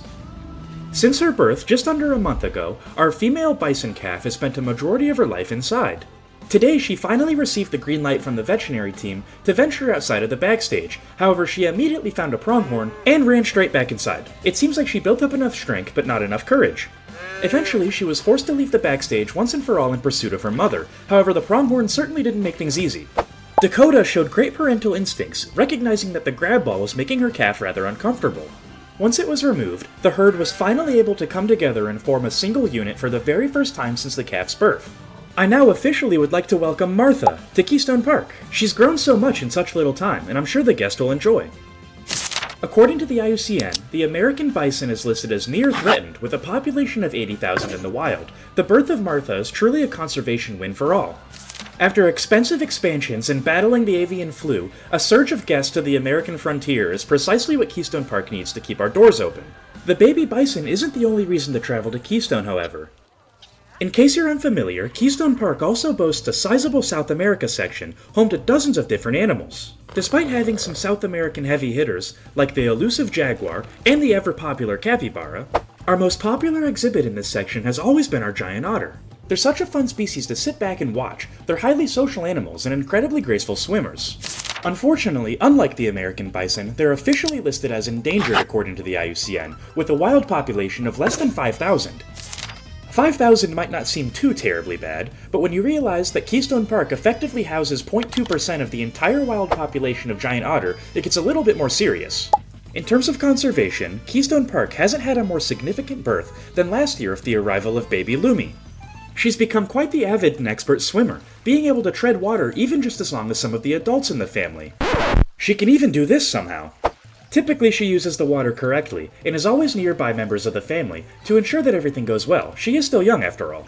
Lumi undergoes daily check-ins from our veterinary team to ensure that all is going well in her health. Her ultimate destiny is to be released to the wild with her parents to hopefully form a pack of their own. Just a few days ago, Lumi took a massive leap for the future of the giant otter species. The pup matured right in front of our keeper's eyes. It was truly an incredible sight. She's now officially big enough and strong enough to be released back into the Amazon River. It would be foolish to send a pup as young as Lumi into the Amazon, which is a hazardous environment filled with big predators, alone. Because of this, her mother Paku and father Wake are also going to be released. This is scheduled to take place next month, so if you want to see the family one last time, be sure to stop on by Keystone Park. It'll certainly be sad to see them go, but we'll still have 7 giant otter for you to experience at Keystone Park after the breeding pair is sent to the Amazon. One day I'm confident we'll house more giant otter pups, but that day is far in the future. Let's focus on the present. In case you missed the last episode, we built a relatively simple habitat for a small herd of 3 reindeer. Meet Eric, the sole male and leader of the herd. The other members include Carol, as well as Pavlova. The reindeer adjusted rather quickly to Keystone Park. They spend a majority of their day grazing and playing with their enrichment items. Like their simple habitat, the reindeer tend to be simple creatures, typically keeping to themselves and not causing much of a problem in the grand scheme of Keystone. Due to the unforeseen arrival of the avian flu that we've been dealing with, in hindsight, it's a good thing that the reindeer's habitat was relatively cheap to construct. Although we saved some money on the habitat, we immediately spent it bringing on a new zookeeper who's actually a native to the Alaskan region. Her Inuit heritage is truly going to help bring Polar Point, Keystone's newest expansion, to greater heights that we possibly could have imagined. So far her job is relatively easy. She only has 3 reindeer to look after, but after today, it's going to get a little bit more difficult and mischievous. The reindeer area is exactly halfway in terms of elevation between the ground level / entrance and the tip of Polar Point. It acts more of a transition in between two vastly different areas, in which the reindeer can fit into both. We've recently begun detailing and groundskeeping the lands right around the reindeer enclosure, even planting some grass seed. In today's expansion, we're going to continue building up and officially getting into the first building of Polar Point. For the first build of a new area, it's certainly ambitious, but I think we can pull it off. The issue is this wasn't originally the plan and we're working on a limited time frame. The avian flu halted all production east of the king penguin habitat. Unfortunately, we already broke ground, and this makes us significantly behind in today's work. We've also spent a significant amount of resources building this habitat that we currently have no plans to finish. Effectively, this was a waste of money for the time being, although it's going to be much beneficial later when we come back to this project. While brainstorming ways to come up with a little bit more money on a short notice, we realized that we only have one gift shop in Keystone Park, and it's right at the exit. This has sadly never been one of the more popular aspects of the zoo, but I think we can fix our gift shop problem, as well as our money issue, by making an even better gift shop in a different location today. Another way we can fix this problem is by selling more zoo memberships. If you'd like to become a member of Keystone Park and have your name forever immortalized in the zoo, the link is in the description below. Along with that, zoo members get access to videos the second that they're completed and don't have to wait any longer. If you enjoyed today's episode, please don't forget to like, subscribe, and leave a comment. By engaging with the channel in any way, you're telling the YouTube algorithm to push this video to more people, and the more people that watch the video, the more videos I can make. Your endless support truly does fuel the channel's growth. Keystone Park is about to get our second species of fox, and with an IUCN rating of least concern and a wild population of over 110,000, it appears that the Arctic fox is doing just fine. Despite having a vast wild territory spanning 3 different continents, individually they don't need very much space at all, only 200 square meters of land, with nothing else. Like most species we've built for recently, the Arctic fox is described as social. What's interesting, and admittedly a little bit bizarre about their social structure, however, is that they're perfectly capable and even happy being solitary. We'll have to do a little bit of our own research and take some field notes. According to their dietary options, the Arctic fox appears to be strictly carnivorous. They also have some interesting enrichment items, such as the curio ball. If we could somehow recreate the Northern Lights with it, that would be an awesome addition to Keystone Park. Not that any was planned in the first place, but in case you are curious, the Arctic fox doesn't benefit from sharing space with any other species. Today's build is going to be a little bit challenging for one simple reason, and that's that we're dealing with elevation. The Arctic fox is going to have 2 different climates it can enjoy in the habitat. The bottom portion is going to be temperate, just like the reindeer, while the top is going to be more cold and themed to the Arctic. The big open area in the middle is going to be for the gift shop that we're going to add. Before we get to that though, we need to lay some foundation. To start the foundation, we needed to make a retaining wall to clearly differentiate the 2 elevations of the habitat. While doing this, I was extra careful to make sure the retaining wall was about on the same elevation as the path on the second layer. We're building a majority of this on the grid, and trust me, this makes things a lot easier. From here, I took the dry stone walls from I believe the Twilight Pack, made a separate group, and placed them in the exact same spots as I did the wood. The reason that we do this is because typically the foundation of a building has to be made of a more sturdy material than what the rest of the building is. We certainly did a good job of separating the 2 elevations of the habitat. You can clearly see there's a bottom layer and a top layer now. From here you can come back on the grid, making sure to join the same group as you were before. We can then place floorboards all around and blend it perfectly into the elevation on the top. These pieces were just a little bit too big to make a second layer. As you can see, it comes to the floor and makes a pretty ugly texture. The way to fix this is by using the exact same texture, but as the wall portion. You can simply rotate these walls 90 degrees and line up the texture, and it's about half the size, which makes it perfectly fit. Now that the bottom layer of the foundation was in place, I figured we could start working our way out from the middle. To do this, we're going to start with the gift shop. To keep the flooring of the building consistent with the gift shop, we can use these horizontal wood plank textures and place them all over the path just slightly above so the guests can still use it. Now that the flooring is in place, the outline of the building should be a lot more clear. We need to start placing the walls so we can clearly get a definition of the border though. When I place my walls, I typically like to think a couple steps ahead, and what I mean by this is that we just built the indoor viewing of the Arctic fox, so I used wall panels that already have windows cut out into them to make it easier in the future. Using the same train of thought, I wanted to have a big window right in the front of the gift shop so guests can see inside before they even get to the habitat. Other than that, the rest of the build was pretty simple. The only slightly difficult part was making a second wall on the inside to clearly differentiate the border of the gift shop.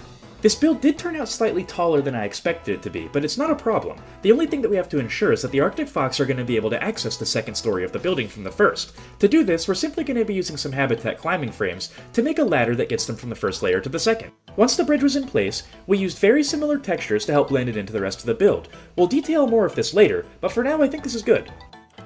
After adding a few more layers of the wood wall to the exterior of the habitat, the last thing I did for now was add the habitat gate. Obviously it still needs a ton of details, and don't worry, I have plenty in mind, but the initial shaping is solid, and I really see the outline of the build coming together. For now though, I'm thinking we should focus on the gift shop. I have a feeling this isn't going to be easy, and I'd like to get it out of the way. It's certainly been a long time on the channel since we've built a gift shop. Matter of fact, it's been since the second episode of the series. They're certainly not the hardest things to build, but I have a cool idea to make this one special, and I promise it's legal. Modular gift shops are quite easy to set up. Effectively all you have to do is place modular gift shop items, which you can filter for in the Facilities tab, somewhere on the modular gift shop tiles. It's a little bit confusing in this build because we use the exact same floor texture for the rest, but just know that the only part that we can actually place these items on is in the confines of the gift shop. You can place the items absolutely wherever you want and make them any color. You can make them match, make them not match, but as long as they're in the confines of the gift shop, the guests have free range to come in and check out everything in the shop. Once you've found a nice spot for your shelf, you have one more step to do. You actually have to put something on it. And don't worry, it's really easy. All you have to do is click on it and pick an item from the menu. Since this one is right next to the registers, I chose mugs, something small you might get on a last-minute decision. Unless your gift shop is specifically being designed for a certain type of item, like a clothing store in which you might only sell t-shirts and hats, make sure to have a variety of different kiosks because some of them sell different items. I personally find it a bit easier to start with the walls and then work our way to the middle of the shop. You don't want the inside to be completely bare and only have things on the walls. That's just not realistic. When working in the middle of the shop, typically I like to use the smaller shelves. This way guests can see over them and see something in the back they might have otherwise missed. If you mess around with the angles of the interior shelves, you also have room for more than you might realize. The gift shop is now technically fully functional, however functional doesn't necessarily mean good. We still have a lot of detailing to add. When it comes to interior detailing, I typically like to rely a lot on blueprint items from the workshop, as well as facility tab items, like conservation boards, and even some TVs. Since we are in Polar Point, I wanted to give this entire gift shop a more Arctic theme. I used these glacier wall murals because they're incredibly thin. They were really easy to slip behind all of the items that we've already placed without disrupting the rest of the build. I think we did the cold theme rather well, but there's one thing that's missing that's really going to sell the illusion, and take it to the next level. If we can throw a roof over the entire build and get it rather dark, I think we can use green and purple lights to replicate the Arctic auroras. The roof over the gift shop was pretty standard. It was just vertical planks because this isn't going to be able to be seen by the public. The parts of the build that will be able to be seen utilize the Arctic wood trim. This perfectly matches with the wall we used. Both came from the Arctic pack. It's certainly not perfect yet, and it's going to need a lot of tweaking and reshaping, but I'm actually quite happy with the roof in this point of the build. From here we came back into the gift shop and placed 2 lights per row. After this, we changed the color of the lights from either green or pink. I really like how it turned out. We're definitely going to be adding more details later on in the build, but if you have any name ideas for the gift shop, leave them in the comments. After working so long on the gift shop, I figured it's about time we return to where the Arctic foxes are actually going to be housed, the front of the build. I wanted to make their outdoor viewing out of a mesh, and there's one very important detail you have to remember whenever using the material. Animals in real life can bite and claw through it. When dealing with mesh, you always need to add a secondary fence that keeps the guest fingers out of the holes. We're going to be adding that much later in the build process, but that's exactly why we're not building this right next to the curb. Dealing with mesh is relatively easy compared to other materials because you can rotate it simply 90 degrees to get exactly perfect angles. So far this habitat is a little bit square, so when I came in with the roof I decided to make it at about a 15 to 30 degree angle. Connecting the roof to the building wasn't the hard part at all, matter of fact it was quite easy. What was difficult was figuring out exactly what to do with the sides of the build. To cover up the right side, I decided to make a secondary backstage, but this would be in view of the guests. The left side was a lot more challenging because it wouldn't make any sense at all to have a different structure over here. I decided to pretty much leave it for now. The other thing you always have to do when working with mesh is make sure it has a strong support. You always have to have different beams supporting the mesh from various angles, because on its own it's not realistic to freestand like this. The size and shaping of this build turned out precisely how I wanted it. It's perfectly big enough for the 3 Arctic fox to have plenty of space to be social or on their own, but it's not too big to where it's going to take away from other habitats in the area. Unfortunately, we were left at this pretty wide open space right next to the habitat, and for the longest time I had absolutely no idea what to put here. I felt like if we added an extension to the habitat, it would become too big, so we needed a different idea outside of the box. I realized a custom shop might be exactly what we were looking for, but what would the shop be selling? This. If you're unfamiliar, this is called a gem sifter, and it's a very popular attraction around some zoos in the Midwest United States. Effectively, what you do is purchase a bag of dirt with gems inside of it. You'll then pour the bag of dirt into these sifters. You then put the sifters into the running water stream, and it gets rid of the dirt and leaves only the gems behind. It's quite the fun activity and is especially enjoyed by the younger guests at zoos because it gives them not only something to physically interact with, but something also to take home as a memory. As fun as it may be, if we can't make it a reality, then it has no place at Keystone Park. The most difficult part is going to be making a track for the water to run, because without running water, this thing is useless. Surprisingly, this wasn't very hard, but what was extremely difficult was making the water look good. These absolutely require running water, but you also don't want the guests to get soaked while they do it, otherwise it just won't be any fun. It took a lot of tinkering to get the water streams to go exactly where we wanted it to, but I think we got a good illusion in the end. I'm also going to point out now that it took way too long to detail this water tank and get it exactly how I wanted it. I was quite happy with how it turned out now, but trust me, this will come back in a second. Certainly not bad for a first draft, but trust me, it gets a lot better and more detailed. Yes, so the barnyard pack just came out. Would have been nice yesterday. Frustrations about wasting my time aside, the barnyard pack had some shockingly good pieces. I especially like these crates because they made convincing sifters. I never would have guessed out of all the DLC packs to come out, the barnyard pack would have some of the more helpful pieces in this build. Despite being an overwhelmingly Arctic-themed build, I think we need some greenery in here. Remember, this bottom layer is supposed to be a little bit more temperate to match the reindeer enclosure. To help the build better blend into the landscape, I made a very small retaining wall made out of some rocks on the left side. Rockwork is one of the easier aspects to get good at quickly in Planet Zoo in my opinion, because realistically all you have to do is use a bunch of rocks with random rotation on, and you'll get so many angles that eventually it'll look good if you just keep placing them. After the rocks were all in place, I added some realistic supports to the bridge that we made for the Arctic fox to get from the second layer to the first. I always like building with the preset climbing structures because you can use the nails on some of the pieces to easily line up supports. Flipping focus to the inside, I then added some heaters all around to make the inside significantly cozier in case, albeit unlikely, the Arctic fox get too cold. Doing the complete opposite to the outside, and knowing that we're going to have snow in this habitat, I added some coolers. Now, Planet Zoo logic adheres to real life in several ways, and the freezing temperature of water is absolutely one of those things. It has to be at least 32 degrees Fahrenheit, or... wait a minute. 0 degrees Celsius for there to be snow present. After placing the coolers, I felt it necessary to place some habitat bedding so the Arctic fox are as warm as possible when they don't necessarily want to be cold. After that, I placed a variety of other enrichment items all around their habitats, including tennis balls, blood scent markers, among other things. You'll never guess what plant we used next. The buffalo grass placed in this habitat had to have slightly more thought than normal because we didn't want it to burst through the curb or the wall of the habitat. This certainly wasn't hard per se, but at the same time it wasn't as mindless as normal. After all of the buffalo grass was finally in place, I used these rustic metal fences from the barnyard pack to make that secondary fence. Now that the guests won't be able to reach over to the fence, the Arctic fox won't be able to bite them in retaliation, so it's a win for both species. After I place the buffalo grass, the very next step I typically will do is place Aquatic Faux Rocks 9. I really like these because when you sink them into the ground and make them a realistic color, they act as a very nice texture in the ground to help break up all of the greenery. When placing these, you have to have a bit of forethought, because certain smaller species of animals, depending on their hitbox, can have their traversable area impeded by the rocks. Luckily, this didn't affect the Arctic fox in any way. I think we sunk them just low enough into the ground where they look good, but were also functional. For once, I wasn't a huge fan of how the buffalo grass looked on the outside of the habitat, so I came in with a very small layer of crowberry bushes to place over the grass to make an interesting texture merging the two plants as one. At this point, a majority of the habitat was relatively detailed, but you'll notice I left a pretty big area of just plain light dirt. This is where I plan to come in with the snow, and I'm not going to detail the snow with many plants at all, because this is going to sell the illusion that it's actually significantly deeper than it is. With the ultimate goal of this habitat being a transitional period between the temperate reindeer enclosure and the significantly colder polar point, I did add a little bit of dirt and snow in small patches all around the habitat to sell the illusion that it's a bit melted. To get some plant diversity in the habitat, I added a few different species of grasses and bushes all around. A majority of the time, the more different plant species you add, the more different textures you'll have in the build, and most of the time, this will make it more visually interesting and look better. After a majority of the foliage was in place, I took some time to make some safety railings for the fox to make sure they didn't jump and fall from too high up.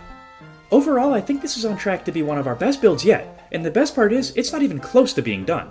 The outside of the building in particular looks a bit rough. What's important now is that we certainly built a standout habitat for the 3 Arctic fox to enjoy once they get to Keystone Park. We still have a bit of time though, so let's finish the outside of the building. Other than the wood needing a bit more texture, I think the front of the build is relatively complete. Let's start our focus towards the back. In order to keep everything cool, we're going to need a relatively powerful air conditioning unit on the roof. Once the temperature of the building was perfectly regulated, I then added some wooden trims all over every single window of the entire build.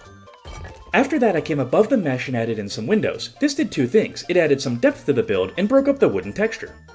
To go the extra mile, I even designed a little overhang. One thing that in my opinion so many builders neglect in their projects are gutters.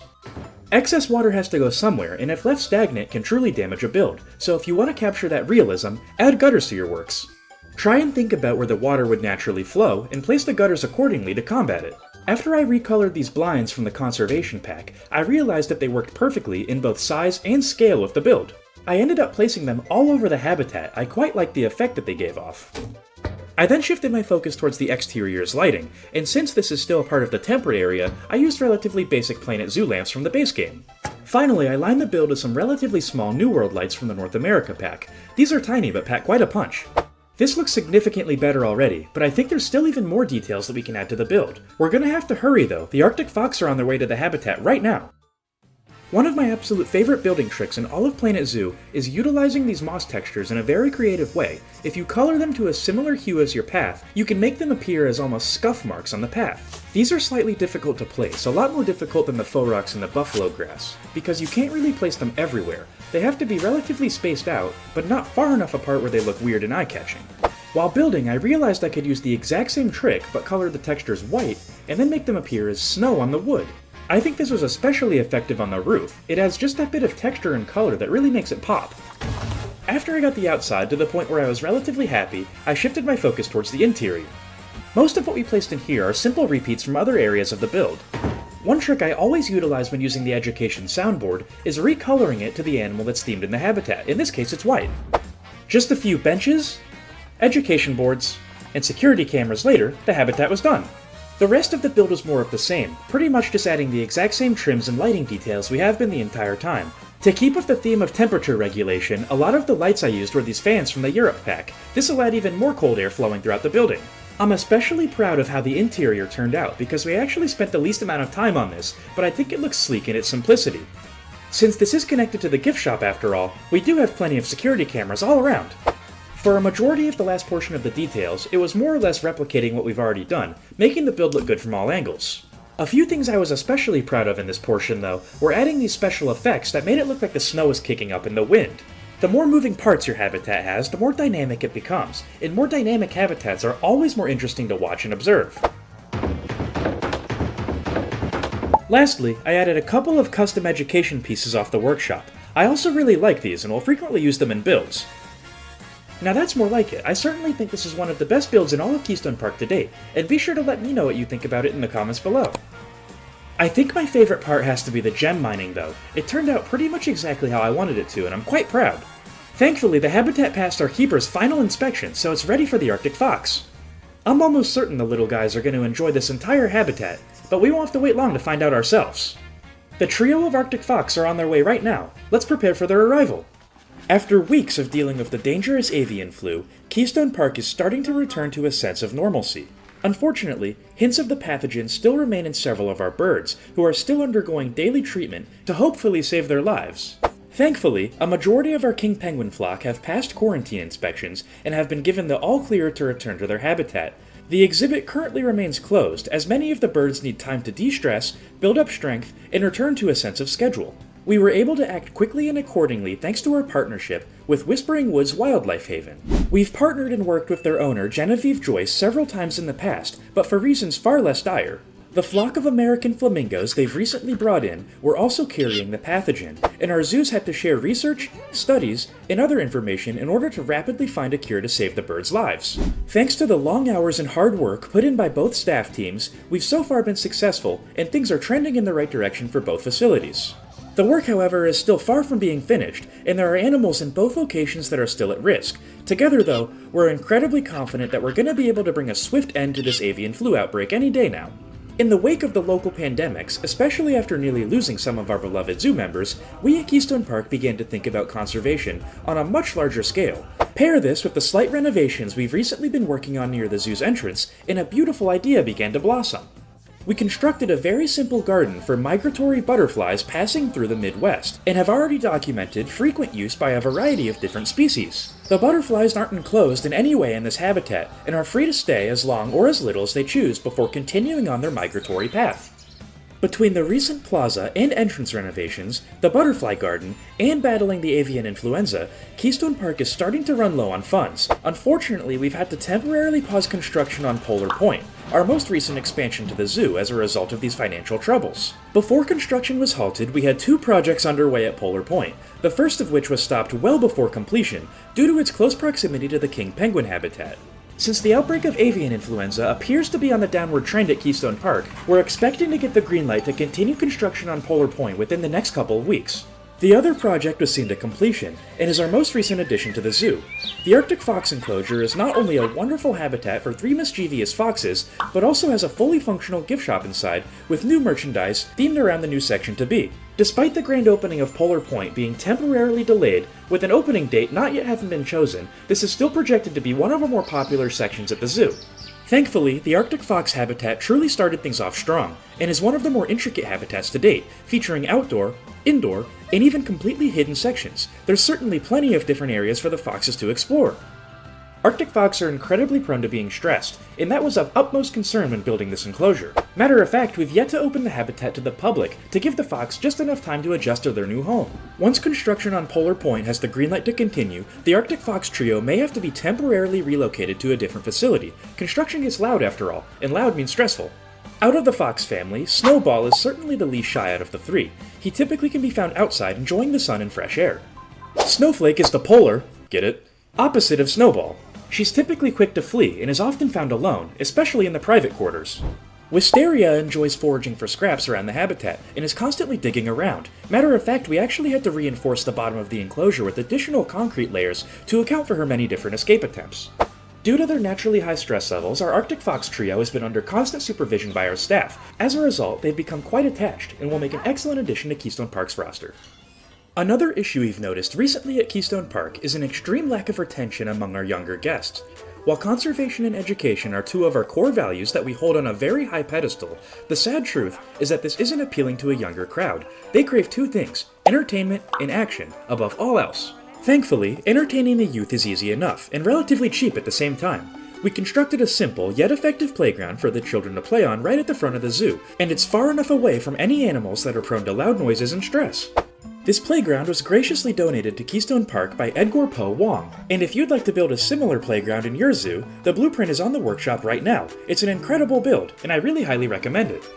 We're almost positive that this is going to be an immense hit with the smaller zoo guest, and that's not the only trick we have up our sleeve. If you'd like to find out what else we have planned, be sure to stay tuned.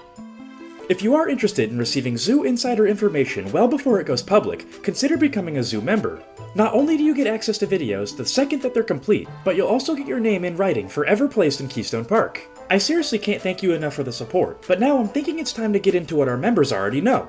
We have a fairly large expansion on our horizon, and we should probably get started.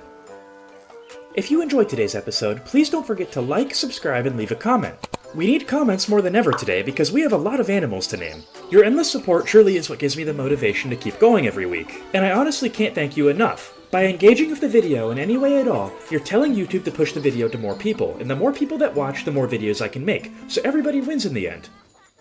Today we're going to be taking a short break from Polar Point and constructing a brand new petting zoo. The basic shape of the build has already been laid out, but the most important part of any petting zoo is obviously the animals that go inside of it. Today at Keystone Park, we're going to be building for the alpine goat, hill Radnor sheep, American standard donkey, Sussex chicken, and the Tamsworth pig. All of these species are listed as domesticated and thus don't even have an IUCN rating. No breeding programs are going to be necessary, but I have a feeling we're going to have some offspring anyways. There's going to be 3 separate habitats in this petting zoo, the first of which is going to be shared between the alpine goat and the hill Radnor sheep. Luckily, both of these species only need land requirement in their habitat. Nothing else is involved. Whenever building a habitat with cohabitation, it's always important to make sure the temperature requirement as well as the boundary requirement add up. Just like the world we live in, the Zoopedia is ever-changing, and under the Species tab there's a new section added. Due to advancements in zoo research, we can now tell if guests will be able to interact with species or not. Both the alpine goat and the hill Radnor sheep share this characteristic. The American Standard Donkey is also able to interact with guests, however they're also prone to aggressive outbursts, so this is going to be the one exhibit in the petting zoo that the guests are going to have to stay out of. Despite the donkey having cohabitation with the hill Radnor sheep, they're going to have to share separate habitats. The American Standard Donkey is going to be by itself, they're solitary animals after all. This is going to make the second habitat of the petting zoo. The final habitat is going to be shared between the Sussex chicken and the Tamsworth pig. Both of these species happen to share cohabitation with each other, so it's a perfect way to round out the petting zoo. Unlike the American Standard Donkey enclosure, guests will be able to interact and enter this habitat with the chicken and the pig. On paper, this sounds like by far the most complicated habitat we've ever constructed to date, but it's really quite simple. In summary, it's a habitat between the alpine goat and the hill Radnor sheep, a single habitat for the American Standard Donkey, and another shared habitat for the Sussex chicken and the Tamsworth pig. 3 habitats total, 5 species. Let's do it! When making more than one habitat, sometimes finding a good starting point can be a bit daunting, but there's one thing that every farm or petting zoo needs. A classic red barn is an absolute staple of these locations, and we're going to be using the stained wood from the aquatic pack to get the exact right color. These barns are a relatively old design, so the structure isn't complicated, it's just a simple square or rectangle. Once the basic foundation is laid, you immediately have to start thinking about the roof. The roofs hang over the side quite a bit on these classic red barns, so it's imperative to do this step now. As for the roof, we're going basic yet again with the classic asphalt. I like the look of the red on the gray, and we're going to add a nice white trim to blend them together later in the build. Because this red barn is rather square, we're building this entire section on the grid. It makes things a lot easier and more efficient to put together.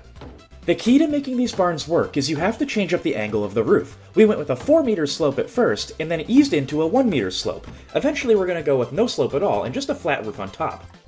Just because you're building on the grid and everything is in the same group doesn't necessarily mean you can't separate things from the main group. This is exactly what we did with the roof, to make sure that we could move it exactly how we wanted it, so there wasn't a crazy overhang on one side. Unfortunately, it still didn't really look right in my opinion, so we came in with some pieces that were off the grid, using the exact same color and texture of the wood, just to fill in the little gaps.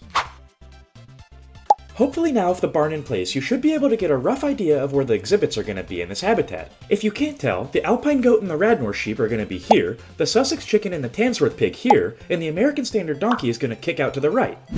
The only thing I'm not too sold on right now is the shaping of the barn. It feels a bit too square, which I get was the point, but I think we can add another addition to the left side to also help the animals once they're in the habitat. We're going to be making some simple farm stalls, and this is a really easy build. Effectively, all we're doing is the exact same techniques we used to make the barn, but we're making it smaller and only doing 1/2. Definitely a vast improvement. The barn isn't just a simple square anymore, and the alpine goat and the hill Radnor sheep are also going to have a backstage to escape to in case they don't want to be pet currently, and if they do, they can always come back. In order to make a petting zoo, the first thing that you're going to have to add is this small guest gate. This can connect to paths, and if you want a realistic look of terrain, you can use the knoll path and paint over it later. Despite it not looking like a normal path made of asphalt or concrete, this is in fact the normal path that guests can walk on. In the confines of the petting zoo, guests vaguely will follow the path, but also have the ability to venture off and do their own thing. Once the path is placed, come in with a barrier and connect it to either side of the guest gate. In this build, I'm using the knoll barrier because I have a cool idea for the enclosure, but any barrier will do. Just because you have the guest gate, you're also going to need a habitat gate. You're going to have 2 entrances, one for the public and one for the staff. Upon clicking the habitat gate, you'll then scroll over to the very end of all of your options and see a new UI. In order to get guests into your habitat, you're going to need 4 things: a guest gate, a hygiene station, no dangerous animals, and at least one interactive animal that guests can interact with according to the Zoopedia. If you'll recall, the Zoopedia clearly states this in the bottom section of the social requirements. Now that we know precisely what to do to make this habitat functional and look good, I think we can act. Since we utilized the knoll barrier to make this habitat's perimeters, we're going to have to make a custom fence and lay it around the edges of the habitat to keep the animals in. Defining boundaries is going to make the rest of the build easier. Let's start here. By custom fence, I meant pre-built from the construction menu. I still think it looks quite nice. This is from the Barnyard Pack, the latest DLC released to Planet Zoo Console Edition. We're going to be using plenty of different details and parts from the Barnyard Pack, and that's where all of the animals in today's habitat are coming from. But for now, I simply laid the entire perimeter of the habitat following the knoll barrier with the rustic wood fence. This didn't only apply to the outside, we also came inside the barn to make barriers between the backstage as well as the guest viewing. Covering up the habitat gate wasn't the easiest thing ever. We had to come back in with the exact same stained wood color that we'd used before to make the perimeter of the barn, but build up another pillar on the inside. Now that we have the fence for one of the 3 habitats completely laid out, I think we need to carry this momentum on and work on the other 2. Luckily, the habitat that we just made was about the size of the other two combined, so these ones should be much easier. To get a slight change of scenery, I want to start with the American Standard donkey. Half of this habitat is inside, which contrasts the other two species. Since we separated the roof from the rest of the barn, I'm simply going to move it over here for the time being, just so it's a bit brighter when we're building. We had an absolutely massive space in this barn, and I wasn't really sure what to fill it with. I had the idea then to put a keeper hut in here, because this is all going to be one area on the work zone, so the keeper hut is going to really help with workplace efficiency. We're certainly not going to get to it in this episode, but I'd really like to one day build a greenhouse back here to actually explain where the crops from Keystone Park are coming from. Once the keeper hut was placed, we could add in the habitat gate immediately after. We used the exact same trick of the null barrier, and then replacing it with the rustic fence from the barnyard pack. I noticed that the habitat was a bit small, significantly smaller than the first one in fact, so I came back in with the exact same stained wood pieces from the aquatic pack that we used to make the front facade of the barn. I used these to make a very small door that the American Standard donkey will be able to use to get out into his outdoor portion of the habitat. Naturally, to keep everything uniform and the same, we used the exact same rustic wood fence pieces. Afterwards, I laid a layer of limestone above the path so we could easily detail it later on in the build process. The inside of the build is certainly starting to take shape. I really like how it's turning out. We're going to have to add a lot of details in, but we'll do that in due time. The outside of the build is suffering from the exact same issue. I think the shaping is quite nice and almost as perfect as it can get for the build I wanted to accomplish, but we need details. 2 of the 3 habitats are firmly locked in place, and we need a third. Right now, however, I think the build desperately needs trims more than anything else. It's really important. Take note of how plain and admittedly boring the exterior of the barn looks. The shaping's perfect, but there's nothing drawing your eyes to it. In order to accomplish this, we need to add some wooden trims to the outside. The pieces I chose to use were simply the base game Planet Zoo wood beams. I recolored them to be as white as possible. What we're gonna do now is place these absolutely everywhere in the build. Every single corner, every single roof, every single area where there could be a wood trim, we're gonna place a wood trim. Getting the exact angles on some of these can be a bit tricky. You have to take this seriously, otherwise it's going to be geometrically imperfect later on and complicate something down the road. It's certainly a time-consuming process, but the end result is well worth it. Trims of any color truly do make the build pop and stand out a lot more, but white really add that extra flair. The white looked so good, in fact, I decided to make the front of the build stand out even more by adding a few more white details. I added a couple of windows, as well as a big banner displaying a logo. For now I just put in the Planet Zoo as a placeholder. This certainly looks much better, however typically when I build one detail, I immediately think of another and have to add that right away. The same thing happened here. Even though these doors aren't necessarily functional, I still think it looks realistic to add them to the barn where they would be. The unsung hero of this door detail was surprisingly the Twilight Pack. It had a lock, as well as door openers that I put on either side. I also utilized the Twilight door frames to add a trim around the detail. Not every single trim in this build has to be white, but I wanted to make it smooth.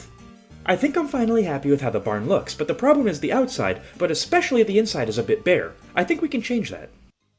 Detailing such a large space can always seem daunting at first, but there are a few easy tricks to limit the workload and make it all go a little bit quicker.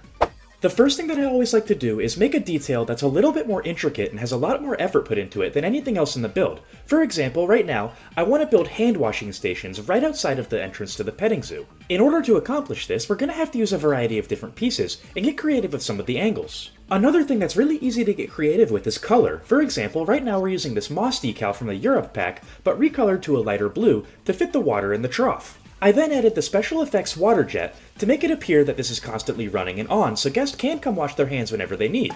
Now that we had the troughs in place, it was really easy to extend the fence out and even plant some crops. From here I came over to the side of the build and added pretty much every scenery piece that I could possibly include from the barnyard pack. All of this stuff was literally designed for a build just like this, and it just came out, so there's no reason not to use all of it.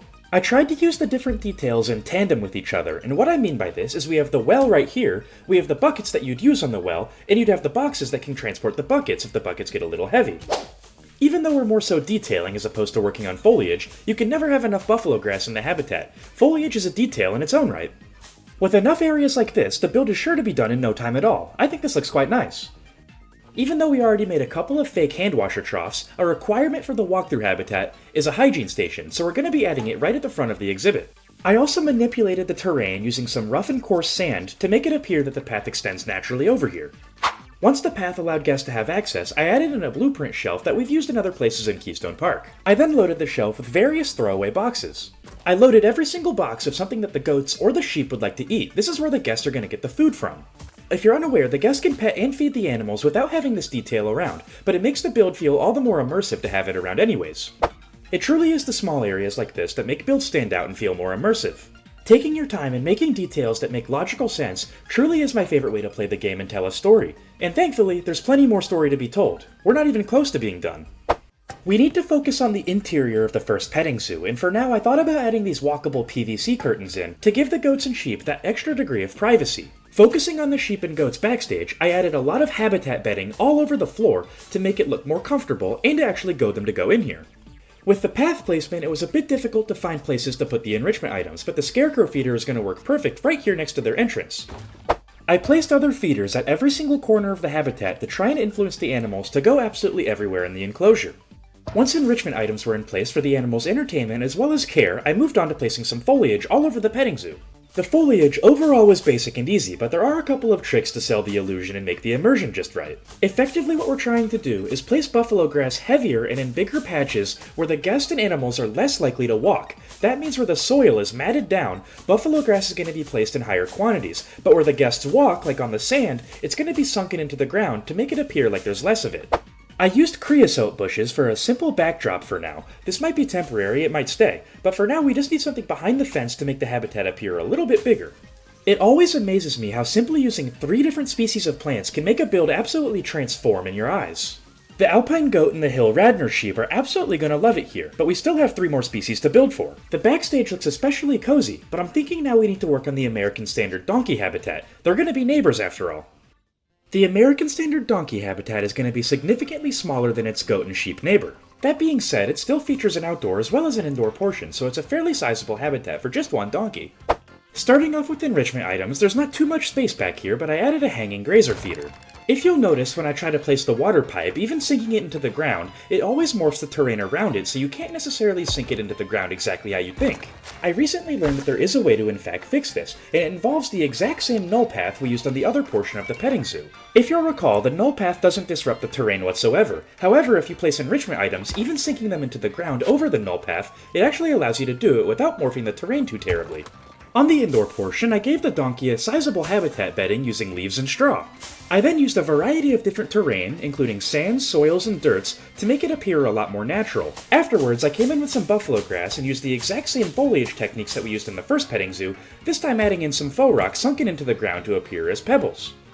This probably takes the cake for the most basic and simple habitat in all of Keystone Park, but the fact that it has what's likely the most intricate and interactive habitat right next to it, and another interactive one soon to be, I think it works perfectly. The final habitat is actually going to be the first one you have to walk past, and it's going to be for the Sussex chicken and the Tamsworth pig. I already went ahead and added in the guest gate, null barrier, habitat gate, and everything else that we've already gone over. However, we haven't made a chicken coop in today's episode yet, so let's start there. Typically, a chicken coop in real life is built for function over purpose, and chicken are very powerful animals, so usually they're built with very flimsy materials like mesh and wood. The ultimate goal of this chicken coop is going to be to provide an area for the chicken and single pig to escape the guests that want to come into the petting zoo. This was without a doubt the easiest portion of the entire petting zoo, because simply all this is effectively the exact same materials and techniques as the barn, but on a significantly smaller scale. Quite the easy build, but I'm especially proud of how it turned out. I really like how it doubles as almost the back fence of the habitat. The enrichment items in this enclosure were more of the same, simple feeders and a few toys for the animals to experience. There weren't any new techniques used in the foliage either. This is certainly a basic habitat, but like I said before, sometimes basic means better. The ultimate goal of this petting zoo is to provide children with premium and exceptional entertainment upon entering Keystone Park, an area that wouldn't necessarily bore them, but teach them something at the same time. Building an interactive petting zoo is simply a perfect decision to make, and I think we absolutely knocked it out of the park, and this is one of the better builds in all of Keystone Park in general. The last thing that we need to add is arguably the most important, and that's the animals themselves. I think they're on their way now. Let's prepare for their arrival. After several tense and uncertain months battling the avian influenza outbreak, Keystone Park is finally beginning to turn a corner. Though the terrible virus certainly left a lasting impact on many of our beloved birds, our team's swift response and dedication, combined with the aids of trusted partners, has for sure put us on a promising path to recovery. Some of our birds continuously undergo daily medical observations, especially the smaller species, who were certainly hit the hardest. Though the worst of the outbreak appears to be in the past, in-depth cleaning protocols remain in place at Keystone Park. Our rookie veterinary team continues to adapt treatment plans based on the latest research and feedback from other institutions as well as business partners who we've been closely working with throughout this entire situation. Among the most hopeful signs of recovery are the king penguins, who have not only cleared quarantine protocols, but are also showing signs of nesting behavior. One bonded pair in particular has been displaying the classic nesting posture, and keepers have noticed the early indicators that a baby penguin may be on the way to Keystone Park in the future. This would mark the first successful birth in the zoo since the pandemic began, an incredibly symbolic and emotional milestone for the entire veterinary staff. For now, however, the exhibit is to remain closed to give the penguins privacy and peace during the critical time. They're certainly still recovering, and we're cautiously optimistic as we monitor their progress. We'll be sure to keep you informed in case there's any update. While we're definitely grateful to be moving out of crisis mode, the recent outbreak did force our hand in expansion and aided in the creation of our newest build. Keystone Park's petting zoo solved two problems: a lack of interactive content, as well as an attraction more focused on children and younger zoo guests. We beautifully tackled both of these issues thanks to the 5 new species who call the petting zoo home. Let's meet some of them. The first habitat in the petting zoo is home to 2 species, the hill radnor sheep, as well as the alpine goat. Sean is certainly the leader of this enclosure. Despite his intimidating horns, he's actually incredibly sweet.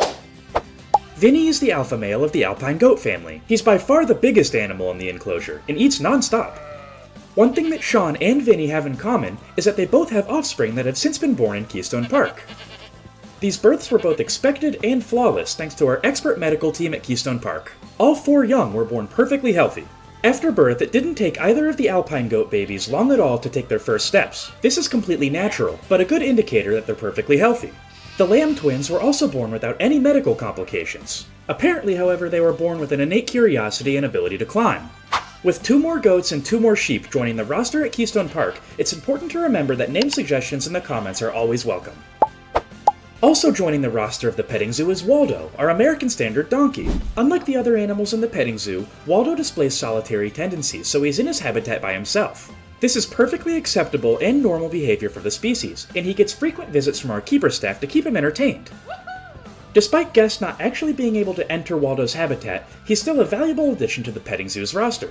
The third and final habitat in the petting zoo belongs to the Sussex chicken and the Tamsworth pig. Alexander is the sole pig in the habitat and spends his day precisely like you'd expect a pig to spend his day. Somehow, against all odds, this has absolutely made him the fan-favorite animal of the entire petting zoo. He shares this habitat with the Sussex chicken. Meet Cherry. Cherry recently had some chicks hatch in the enclosure. However, due to the open nature of the habitat, we're likely going to have to take them off exhibit for the time being. This decision comes directly from our head vet, as an attack from above from a hawk or a falcon would leave the chicks completely exposed. Since opening, the petting zoo has been an overwhelming success for Keystone Park. Despite being built with children in mind, it's been incredibly endearing to see everybody enjoy. A simple fact is that the zoo is for everybody, and the petting zoo absolutely reinforces this. We recently have added another new member to the Keystone Park family. However, she wasn't born on site. This baby pronghorn was transferred to us from Elkhorn Valley Reserve out in Oregon. Focusing on educating guests about animals that we share a continent with, it offers a home for animals that cannot be released to the wild. The young pronghorn was orphaned shortly after birth and was taken in by Elkhorn Valley Reserve. After several months, they realized that she needed special care, to which our North America team at Keystone Park was uniquely suited to handle. Pronghorns are native to the North American plains, and our American Frontier expansion is going to be the perfect new habitat for the juvenile. This baby, along with our young bison calf, will be the perfect centerpiece for our upcoming prairie conservation project, where guests will learn all about the fragile balance of the American grasslands. Speaking of our grassland conservation project, the reception to the butterfly garden at the start of Keystone Park has been overwhelmingly positive.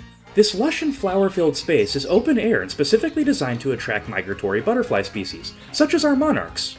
Not only has it become a very peaceful first stop for guests entering Keystone Park, but it's also a very important education tool to be able to teach visitors about the ecological importance of even the smallest species.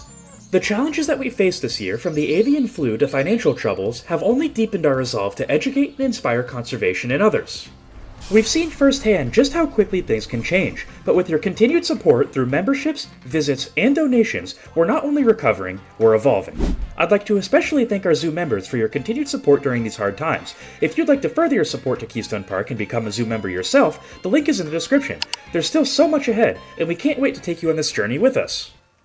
In case you're new here, we've recently begun production on our newest and final section of Keystone Park for the time being, Polar Point.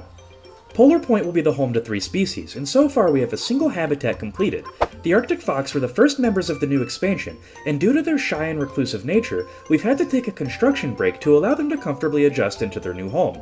Pair this with the outbreak of the avian influenza in the king penguin habitat, which directly borders Polar Point to the west, and this is precisely why we had to take a step back and construct the petting zoo. Thankfully, the Arctic fox are very comfortable and confident in their habitat at this point, and their social nature completely overshadows their stress.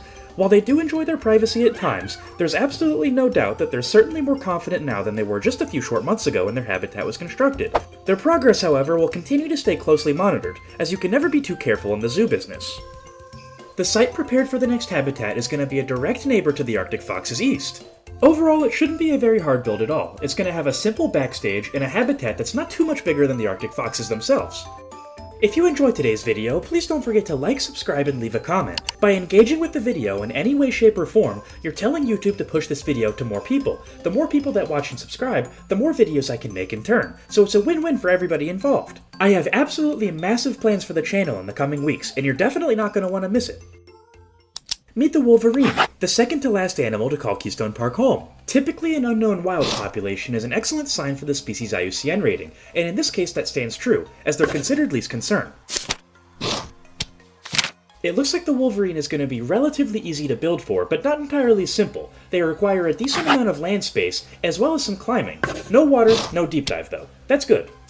Wolverine are incredibly solitary and territorial animals. They're also rather difficult to reproduce in captivity, which is uncommon. Today we're going to be building for a single lone female, so neither of these are going to become issues.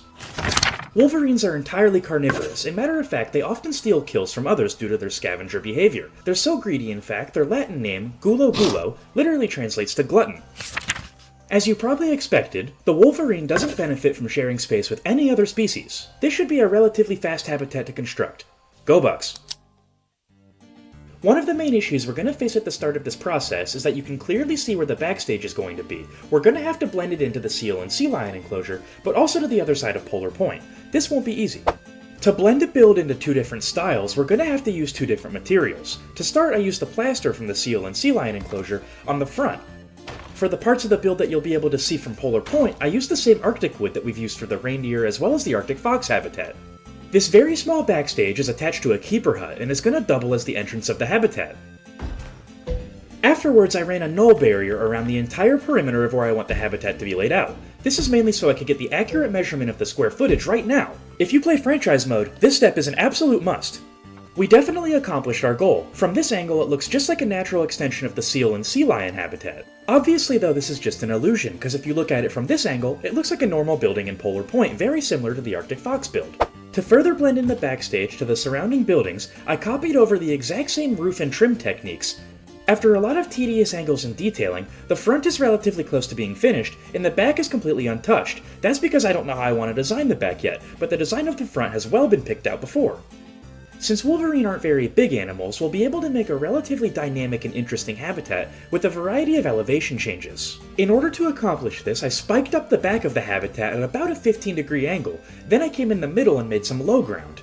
At this point I have a clear vision of what I want the habitat to be, and I have a really interesting idea for the main detail that's truly going to draw viewers in. We just have to do a lot of work until we can get to that point. Since this is a relatively small and simple habitat, I want to get the fence in a little bit earlier than normal, but before we do that we have to build up the foundation.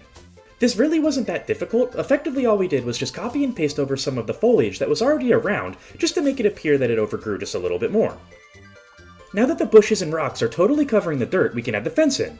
This also should be relatively easy, but it's gonna have to be a secure fence. Wolverine can climb as well as dig. Before adding in the fence, I built up the foundation a little bit more, and in doing so I realized that the smooth rock terrain edit feature looks almost identical to the temperate rocks. Finding this out saved me a significant amount of time and allowed me to design a custom fence using twilight wood pieces as well as some mesh. These are exactly 4 meters across, which made it really easy to adjust them in increments of 15 degrees to get a reliable but sleek look around the entire habitat. Naturally, before placing it for the final time, I had to make sure it looked good from every angle. This is a habitat that you will in fact be able to see as soon as you enter Keystone Park, so it has to be appealing. In the viewing sections where guests are meant to actually see the wolverine, I exchanged the mesh out for some glass. A wolverine's bite can legitimately crush through bone, so we're leaving absolutely nothing to chance. For the sake of keeping the design nice and consistent, I added mesh to the top layer of the glass panel separated by a piece of wood. The Wolverine isn't going to be able to climb up here, and it's not going to be an issue.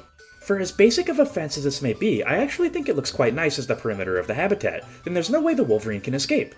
Equally as important, it doesn't obstruct the sightlines at the front of Keystone Park. It looks equally as nice with or without the habitat, but we'll cover it up with some trees later to make it look even better.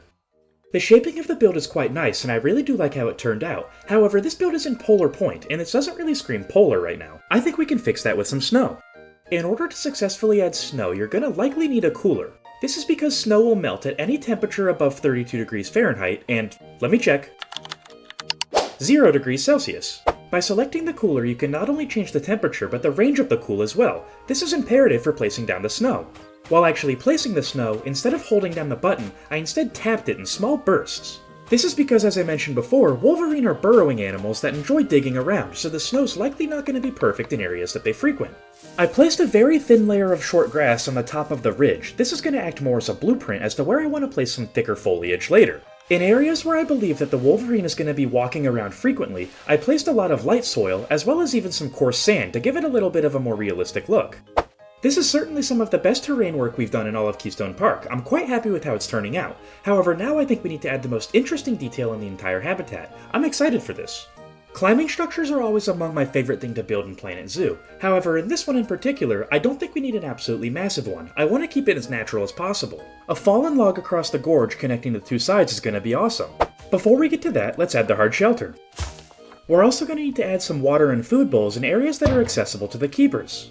None of the enrichment items present in the habitat are anything too fancy. That's going to be reserved for the climbing structure. Fancy, I guess, is a bit of an overstatement. It's only 2 pieces, but I promise you these 2 pieces when combined look really nice. All we did was add an African branch, rotate the exact same piece 180 degrees, and connect it to the end. Using this exact same technique, we added a bunch of fallen tree branches all over the habitat so the Wolverine would have access to every single square inch. I've actually never built a climbing structure quite like this before. Usually I don't go for the natural look, but I have to say I really like how it turned out. This habitat is progressing surprisingly quickly, much faster than normal. Thankfully we haven't had to compromise design due to the rapid pace. Once the Wolverine's in here and accesses the climbing equipment, I'm sure this is going to be one of the best looking habitats in all of Keystone Park, but we still have a ways to go before that can happen. Before we get to the foliage portion, we're going to have to place a lot of rock work around these fallen trees to make it appear more realistic. Using some taiga and temperate rocks aligned to the decline of the hill's surface, I was able to make a convincing bedrock layer. Not only does this make the build look good by adding in some more textures and color, but it's also realistic because it's going to stop the Wolverine from burrowing through here when we don't want him to. Using some of the aquatic faux rocks, recolored to a similar hue as the temperate rocks, I was able to place them all around and get some even greater details. I then remembered we had snow in the build, so used the exact same aquatic rocks but colored a white to match the snow. I then shifted my focus to making the burrow appear a lot more natural and almost as it fits perfectly into the hill. Rockwork is one of my favorite parts in the game, and I think we did quite well, but now we can get to my actual favorite part. Let's get some foliage in. Of course, the first thing I did was span buffalo grass absolutely everywhere in the habitat. However, when placing it in the snow, I sunk it significantly lower than the dirt counterpart, because the snow realistically is going to rise up a little bit more in the grass. I used the buffalo grass to almost make paths that the Wolverine and the staff would be able to travel across. The main trick to making this build work, though, was using the align to surface feature and placing the buffalo grass in some unconventional angles. It's always significantly easier when placing foliage in wide open spaces like this because you can typically just spam it more. Once all of the buffalo grass is placed, I came in with some common saltwort and sunk it down rather low into the ground. Having a couple of different grass-like textures really helps make your build look a lot more interesting and less repetitive. When placing trees in the habitat, I only utilized saplings because the Wolverine would be too big to climb these. I was especially a fan of how these white sage bushes looked because they gave a much more taiga feel with the color of green that they have. I always try to add a small splash of color somewhere in each build. These small aster flowers are going to have to do in this one. I still stand by the fact that any variety and species of bramblebush is by far the most underrated plant in the game. When merged together with rocks, they look downright incredible.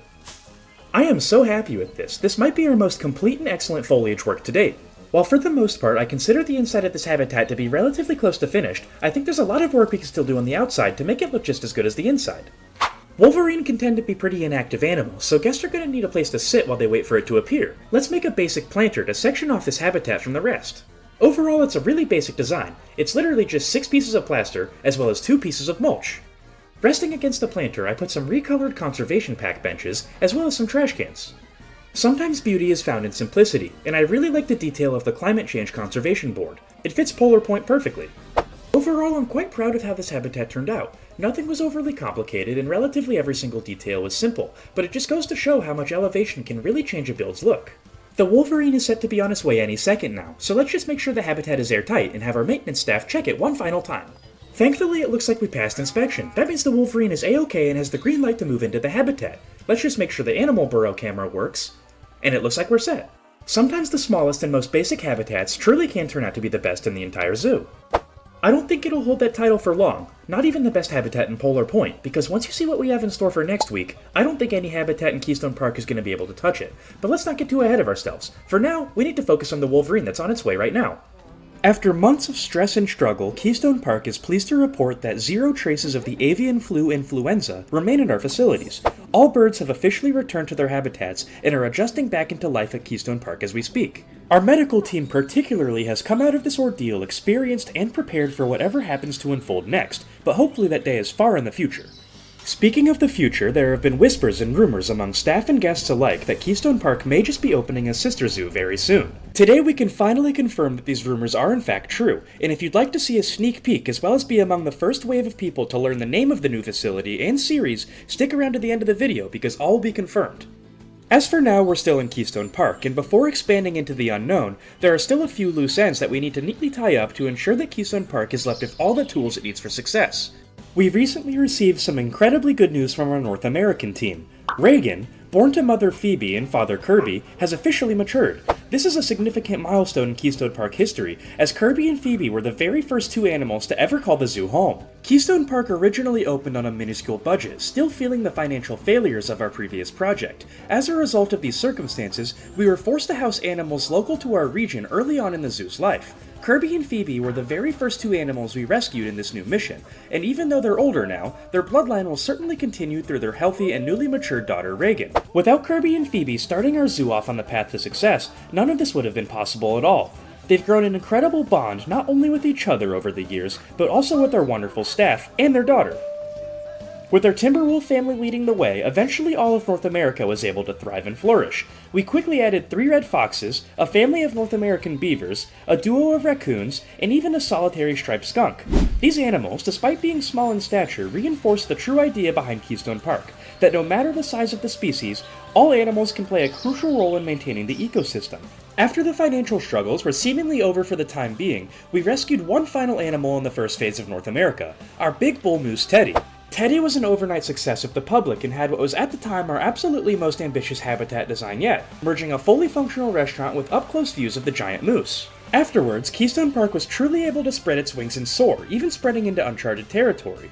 Our South American expansion was designed to be incredibly immersive from the start, and we wanted it hidden from the rest of the zoo to not break the illusion.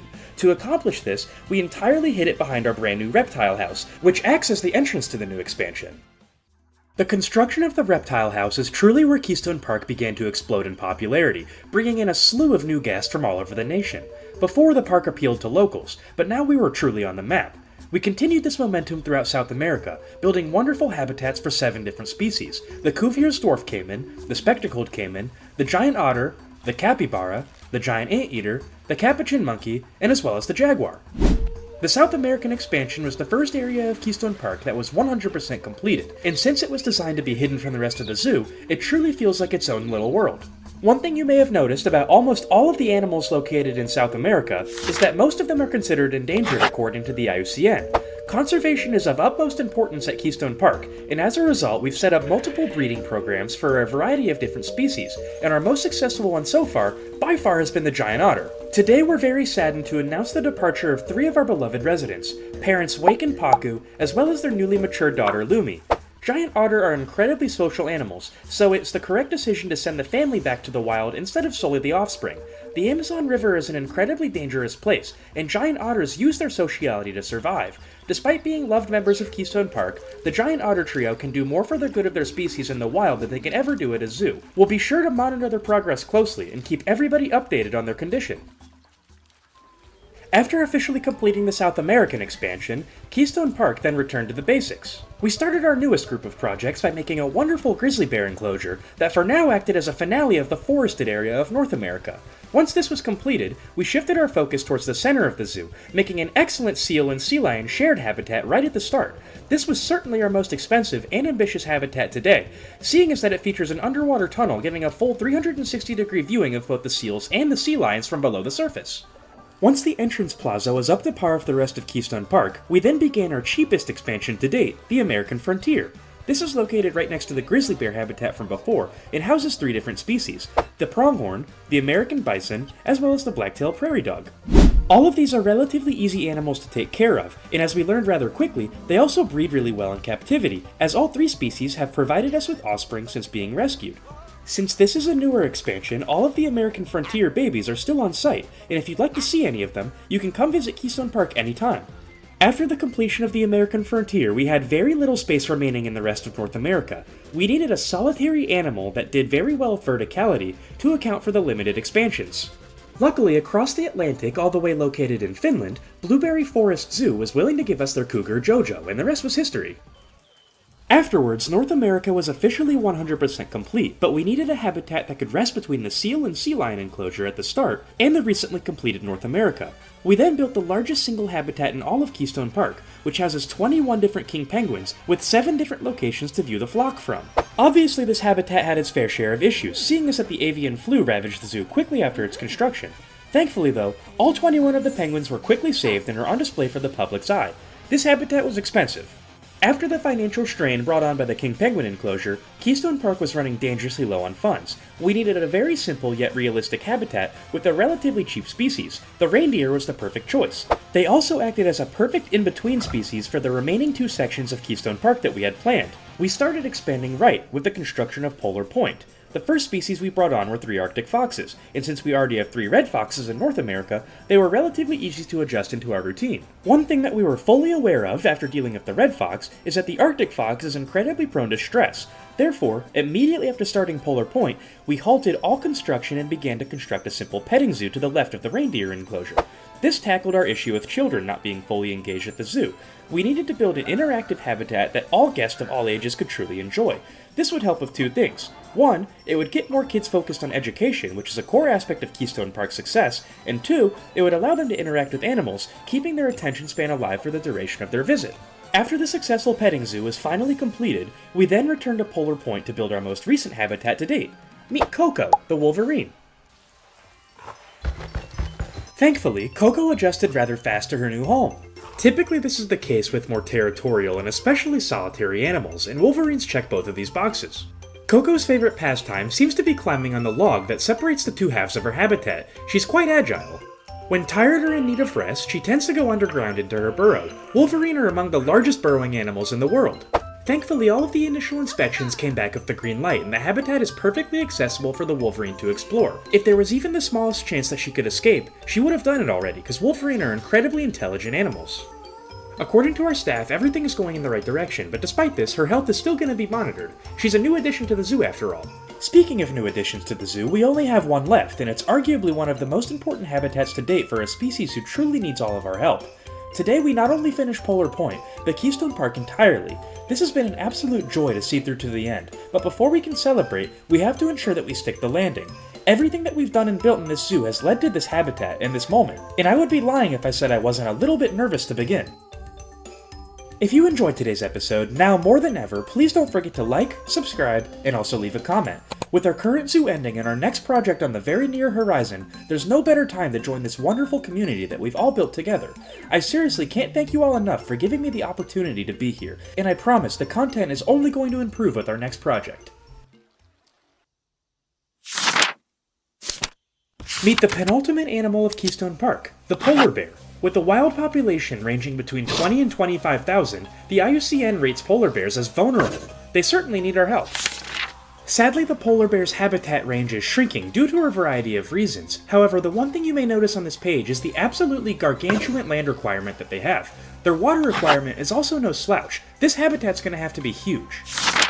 Polar bears are incredibly solitary animals, and unfortunately are rather difficult to breed in captivity. One thing that we're going to have to keep in mind is that the male polar bears are significantly larger than the females, and we're going to have one of each. Polar bears are the largest land carnivore on the planet, and as a result, they're only going to be eating meat. They're also surprisingly intelligent animals, so they have a wide variety of different enrichment items that we can use. I'm not sure yet, but I'm sure we'll think of something nice. One final time, the polar bear doesn't benefit from sharing space with any other species. Wanting to ensure that we end Keystone Park on the absolute best note possible, before construction began this morning, a couple of our mechanics ran through some of our more famous exhibits throughout the zoo. Why do some habitats see more success than others despite the exact same amount of passion being put into everything? Maybe it just has to do with the popularity of the animal. It could also be the foliage and the sightlines that do it for guests. Regardless, taking a small walk to de-stress and prepare truly did help our maintenance team for the construction of this next habitat. As per the Zoopedia, this polar bear habitat is going to be quite large. Matter of fact, it's going to connect all the way over to the king penguin enclosure on the left, and on the right it's going to basically border the wolverine. At the top of the habitat I want the backstage. There's going to be viewing inside so guests can always see where the polar bears are and what they're up to. As you can see, construction has already begun on the pool, but we're going to extend this out a little bit to the south and a little bit to the east. On the east side outside of the pool, it's going to be a relatively basic tundra. Where the habitat isn't going to be basic is going to be if the guest viewing. I'd like to incorporate a two-story design so guests can always see the polar bears no matter where they are. Overall, it's going to be a challenge, but not impossible. Let's get started. The easiest place to begin is going to be with the lagoon, since it connects every other aspect of the habitat together. Based on the current placement of the glass, I know for a fact that it's watertight and we can put water in it, but for now we're going to have to delete it so we can make the lagoon a little bit bigger. For now we're just simply going to do the first part, getting it big enough to where we can incorporate the underwater viewing. The underwater viewing itself is going to be rather basic. All we did was simply turn on tunneling and make the path go about as far down as possible while still leaving some room for the water. From there we made a relatively basic circular shape of the path, encompassing all of it with glass that we can fill the water around. We'll certainly have to expand it later, but for now I think this is a pretty good size. Next, I'm thinking we should probably work in the backstage, as that's the next most important area of the habitat to get right.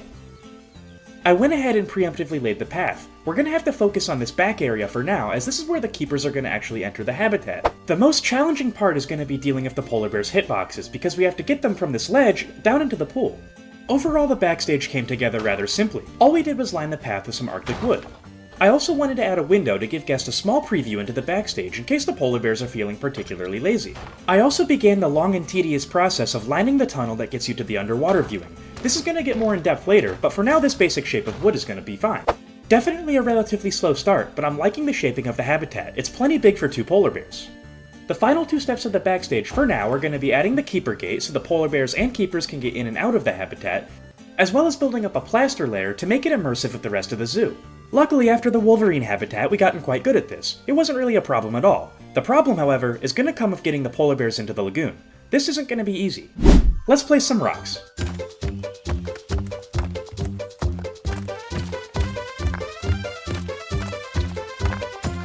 Getting the first layer of rocks down was absolutely trivial. All we did was use the exact same color with random rotation on to make sure we get a flat base. Now we have to begin the process of making the rocks go down little by little just to get into the tip of the water so the polar bears can get in and out. Some animals have big hitboxes, particularly larger ones, and polar bears, as we mentioned before, are the largest land carnivore in the game. They're among the biggest animals in the entirety of Planet Zoo, so we're going to have to make this slope rather gradual so they can actually get up and down. Once the surface of the water was finally above the lowest layer of the rock, I began using larger faux rocks to anchor the entire formation to the bottom of the pool. Once that was complete, I came in with faux rocks of varying designs colored white to simulate snow. I placed these all over what we already done to make some details. These also doubled as making the slope slightly less steep, so hopefully the polar bears are going to have an easier time climbing now. The view from the bottom of the king penguin habitat looks nice, and I'm also a really big fan of how the rockwork turned out. The tundra on the right side of the habitat is going to look entirely different, so it makes good contrast. But most importantly, the polar bear habitat doesn't make the entrance of Keystone Park look off in any way. It flows perfectly naturally with the build that we have going. Now that the polar bear habitat is well under construction and I can start to see the final vision, I'm thinking the next step we need to take is about doubling the size of the pool. This is mainly going to help habitat shaping because the polar bears otherwise wouldn't have had an easy way to get to the tundra aspect of the enclosure, but it's also going to make the underwater guest viewing a lot cooler because it's going to be about 360 degrees. After finalizing the perimeter of the pool, I then wrapped glass all around it to ensure that it was watertight. We'll eventually cover it up, and you sure don't have to do this, you can usually just use the land, but I like to cover up the glass a lot more because it makes sure I don't make any small mistakes. If you've played Planet Zoo for any length of time, you likely know how frustrating the water can be to deal with in some circumstances. It was a miracle that we got this right on the first try. For now though, we need to figure out how the polar bears are going to get up to the tundra portion of the habitat, and I think I have a plan. Off camera, I let the polar bears into the habitat to check the traversable area, and it turns out what we built actually worked perfectly. So all we're going to be doing for now is taking this large chunk that we already dug out and placing it over on the other side since we know for a fact that it works. Building up the rest of the perimeter is going to be trivial. It's going to be a lot of copy and pasting and filling in the blanks. However, the problem right now is that the bottom of this lake is still sand. In order to get the underwater viewing portions truly immersive, we're going to have to make it look like the Arctic at the bottom of the ocean floor. This is going to require a tremendous amount of rock work, but it's going to be pretty fun. The first and arguably the most important step was completely lining the bottom of the underwater viewing with a couple of different types of rocks to get a good detail in. I utilized this formation in several different aspects, making sure to change either the angle or the height every single time to make sure it doesn't look repetitive and copy and pasted. Once the bottom of the walls were all entirely covered, I placed these ice rocks all over every single square inch of the bottom to give the illusion that it's the Arctic floor. Once all of the ice on the floor is placed, I then came back over to the sides of the rocks and placed some ice rocks inside of these to make it look like the ice is blending into the main rock formations. I'm really liking how this is looking so far, and once we put the water back in, it's sure to cool down really quick. Too cold for humans to swim in fact, but just hot enough for the polar bears. The scale of this habitat is much larger than anything we've done before, so large in fact that it has deep dive capabilities for polar bears, which as you can see according to this chart, are quite deep. Back up top, we now need to focus on building the guest viewing above the surface. The shaping is going to be relatively rectangular to account for the staircase that's going to go in the build later to get to the second story. The first floor is going to be relatively standard guest viewing behind glass. The second floor is certainly going to be much more interesting because you're going to be higher up and there's not going to be a fence that obstructs your view of the animals. Very simple so far, but like we said, it was intentional. What this build also did was complete 3 of the 4 sides of the habitat. We only have the back left to do, and to not shatter the immersion, I think we're going to kick the terrain up and build a secondary rock wall that the polar bears shouldn't be able to get over. To start, I used the terrain stamping tool to make a simple cube. I then used flattened a foundation to get a more natural shape, and weave it all around the perimeter of the habitat where I wanted. If you'll notice, I'm doing it right around the sand. This was intentional. I always start my habitats with the terrain tools like this, because the sand now provides an accurate blueprint of where I want the perimeter of the habitat to go. I then lifted a very thin layer of the ice rock that we previously used in the pool and placed it all around the perimeter of what we just laid out. These are the final dimensions of the habitat, and as you can tell it's quite large as per the demands of the Zoopedia and the polar bears. The only problem right now is that it looks like a beach. We'll have to change that. I went ahead and borrowed some of the coolers from the Wolverine enclosure since we already have them set to the point where snow can exist. Quite simply, the next step was just to add the snow. I think we absolutely nailed the tundra look, however it looks a little bit too white for my liking. Just because we're in the Arctic doesn't mean we can't add some foliage. We're gonna have to get creative though. Before starting the foliage, I wanted to completely knock out the enrichment items, mainly because most of them are rather basic in their placements. What I mean by this is that the polar bear's enrichment items go pretty much exactly where you'd expect them. The underwater fish feeders go underwater, for example. A lot of their items need to be in wide open plains so they can get maximum entertainment. While they do have a lot of different items, nothing's too advanced, there's no climbing equipment present, and nothing in the exhibit is new to the zoo. Enrichment items down, now let's get to work on the foliage. I always say I'm going to do foliage and then immediately start with rock work. It's not my fault, they're both under the nature tab. Speaking of the rock work though, it was relatively basic. We utilized large patches of these aquatic faux rocks colored in a deep white to match the snow. This gives the illusion that there were rocks here before, but when the snowfall came, it covered them completely. Starting off with the main bulk of the foliage, I first began by making a better backdrop, using some plants that are more native to the Arctic regions, like these pine trees. Once the backdrop was solid enough, I started placing buffalo grass absolutely all over the habitat to give the illusion that the snow was just shallow enough to where it was barely peeking over the grass. I added buffalo grass heavier in some areas, raising it more out of the ground to make it appear that the polar bears have walked over here and trampled the snow down even further.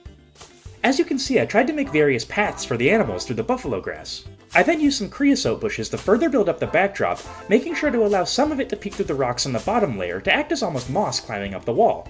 One technique I've picked up on using as of late is using the dry creosote bushes whenever using the big ones. This acts as almost some dead variants of the bushes, or even some sticks just simply poking through the surface. There's certainly not much foliage to be found in the Arctic, but I think we did a good job of the space provided. Despite this being the finale of the zoo, sometimes less is more, even under extreme circumstances. At this point, the habitat is very close to being done, but now we need to finalize the guest viewing. This is arguably the most important section. The first thing that we need to finish with the interior viewing is going to be adding that second story. It's the entire point of the build and really what's going to tie it all together. The first thing that we needed was a platform in the second story for guests to stand on. Once we had the texture chosen and the platform made, we came in with the exact same texture, just on a much smaller scale, to build a really nice stairway to get from the first to the second story. It took a few tries, but I think we finally got the slope the exact angle I wanted. The views from up here are going to be absolutely insane once both of the polar bears are in the exhibit. The first step I always take whenever making interiors is 100% completing the infrastructure. This is one of my favorite steps as well, because not only does it make the project a lot more manageable, but it's fun to truly see everything snap together at the end. Typically I wait until the last steps to do details, but if I find something I really like and I want to add now, it's okay to do that. Building the structure around the stairs is relatively easy. Up until this point, the entire build has been on the grid. After all of the infrastructure was finally placed in the enclosure, I then came along with some very basic Planet Zoo beams from the base game and placed them as almost an accent color throughout the entire build. Effectively what I'm trying to do is almost outline the entire build in the basic Planet Zoo beams. This is because I want it to really pop. If it was just Arctic wood it would look rather bland, but the facade of the build truly is going to pop if we add depth with these Planet Zoo beams. And I mean add them absolutely everywhere. Every single surface of the build is going to have this outline texture. This looks so much better already. I'm really happy with how it's turning out. It's a bit unsafe though, as there's nothing stopping the guests from throwing themselves off the roof. Let's change that. Originally I also planned to keep this area open, but I think it would look a little bit better with a roof if we blended into the Wolverine enclosure. Luckily a majority of the work was already done for us, and the roof was relatively even to where we needed it to be. Since we built this on the grid too, the shaping is rather simple. Now that it's all closed up, it especially looks good on the inside. There's just a significant lack of detail, but we can change that. Well, that was easy. This looks so much better already.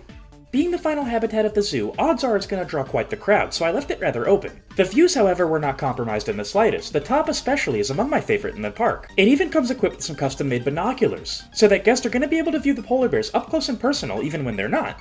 For the last habitat in the zoo, it's bittersweet, but I think we did an outstanding job. Let's see what the bears think.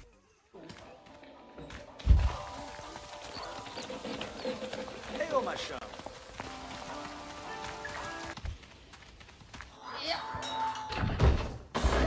And just like that, Keystone Park's final residents are finally home. Their personalities showed right away. The male went straight to sleep, and the female went straight to wailing on one of the enrichment item boxes. Despite this being the last episode of Keystone Park for now, name suggestions are still welcome. It'll make sense in a minute. Shortly after being introduced into the habitat, the vet was called just to ensure that the polar bears were adjusting correctly. Before their arrival to Keystone Park, the duo of polar bears were both in rather rough shape, so it's absolutely important that their adjustment goes well. Luckily, it was found that nothing is wrong with the bears. However, they'd much rather be outside right now. It gets a little bit hot inside for them as of yet. If they ever get too hot, they can luckily cool down in their chilled pool. Temperature regulation is one of the most important aspects of dealing with animals from colder climates, especially the Arctic, and I think we knocked it out of the park here. The bears seem really comfortable. It took them a bit to explore the depths of the pool, but once the underwater fish feeders started dispelling their favorite snacks, naturally they went down to explore. For being the largest land carnivore on the planet, they're surprisingly graceful and elegant swimmers. They also really enjoyed climbing up and down the snowy slopes on the exterior of the habitat. They proved to be quite the athletes, and they're also surprisingly fast for being such large animals. The amount of food these animals consume is absolutely off the charts. They eat about twice as much fish as the 21 king penguins we house combined. It's clear that moving their massive bodies throughout the water requires a tremendous amount of energy and calories, so it makes sense why they need to eat that much. Once this habitat opens to the public in the coming weeks, Keystone Park is sure to see its biggest surge in popularity yet. Our goal was to go out with a bang and make one of the best habitats in the entire zoo, and I certainly think we succeeded thanks to this wonderful species. It's an absolute privilege and honor to be able to house an animal who's suffered so much thanks to our own kind, and it's thanks to people like you that made this a possibility. Building Keystone Park certainly hasn't been easy, and I would go as far to say that keeping a consistent schedule was more difficult than the last few semesters of college. In the end, however, every second was worth it. Being able to build and grow this wonderful community that we've all taken part in truly has been one of the most special moments of my life. I hope you sincerely enjoyed the content just as much as I enjoy making it. It truly is special to be in this position. For now though, I think we should let the polar bears rest. I'm sure they've had a long day of swimming and fun. It didn't hit me until finalizing the polar bear enclosure that Keystone Park is truly done. And while it is sad, I think it's also time to celebrate, as Keystone Park was the first ever zoo on this channel to be finished to completion, and I'm proud of that. In some ways, this zoo legitimately feels like a real place in my life. It's strange. The feeling is likely because as big as this zoo is, everything was placed manually by hand. As nice as some of the areas of this zoo look, I think the most important thing we did from start to finish was weave a compelling narrative. Every single aspect and build of this zoo has a specific reason for being here, and you can check back in the videos for why that is. Keystone Park is obviously important to me, but by the channel's growth and the engagement in the comments, I can tell that you all care about it deeply too. And unfortunately, as the sun sets on Keystone Park for one final video, I truly would like to say thank you from the absolute bottom of my heart, because without your endless support, none of this would have been possible at all. For the time being, this is the last time we're going to be at Keystone Park, but I would like to spark one final discussion in the comments. What was your favorite moment of the series? What was your favorite build? Who's your favorite animal? Talk about things you enjoyed with other people. What other videos would you like to see now that Keystone Park is wrapping up? Personally, I'd like to go through and rank every single habitat. Let me know what you guys think of that idea. This zoo truly is special to me, and I'm so happy that I've had the opportunity to make it. The only thing that's more special to me than Keystone Park, however, is this excellent community that we're all a part of. Thank you guys so much again.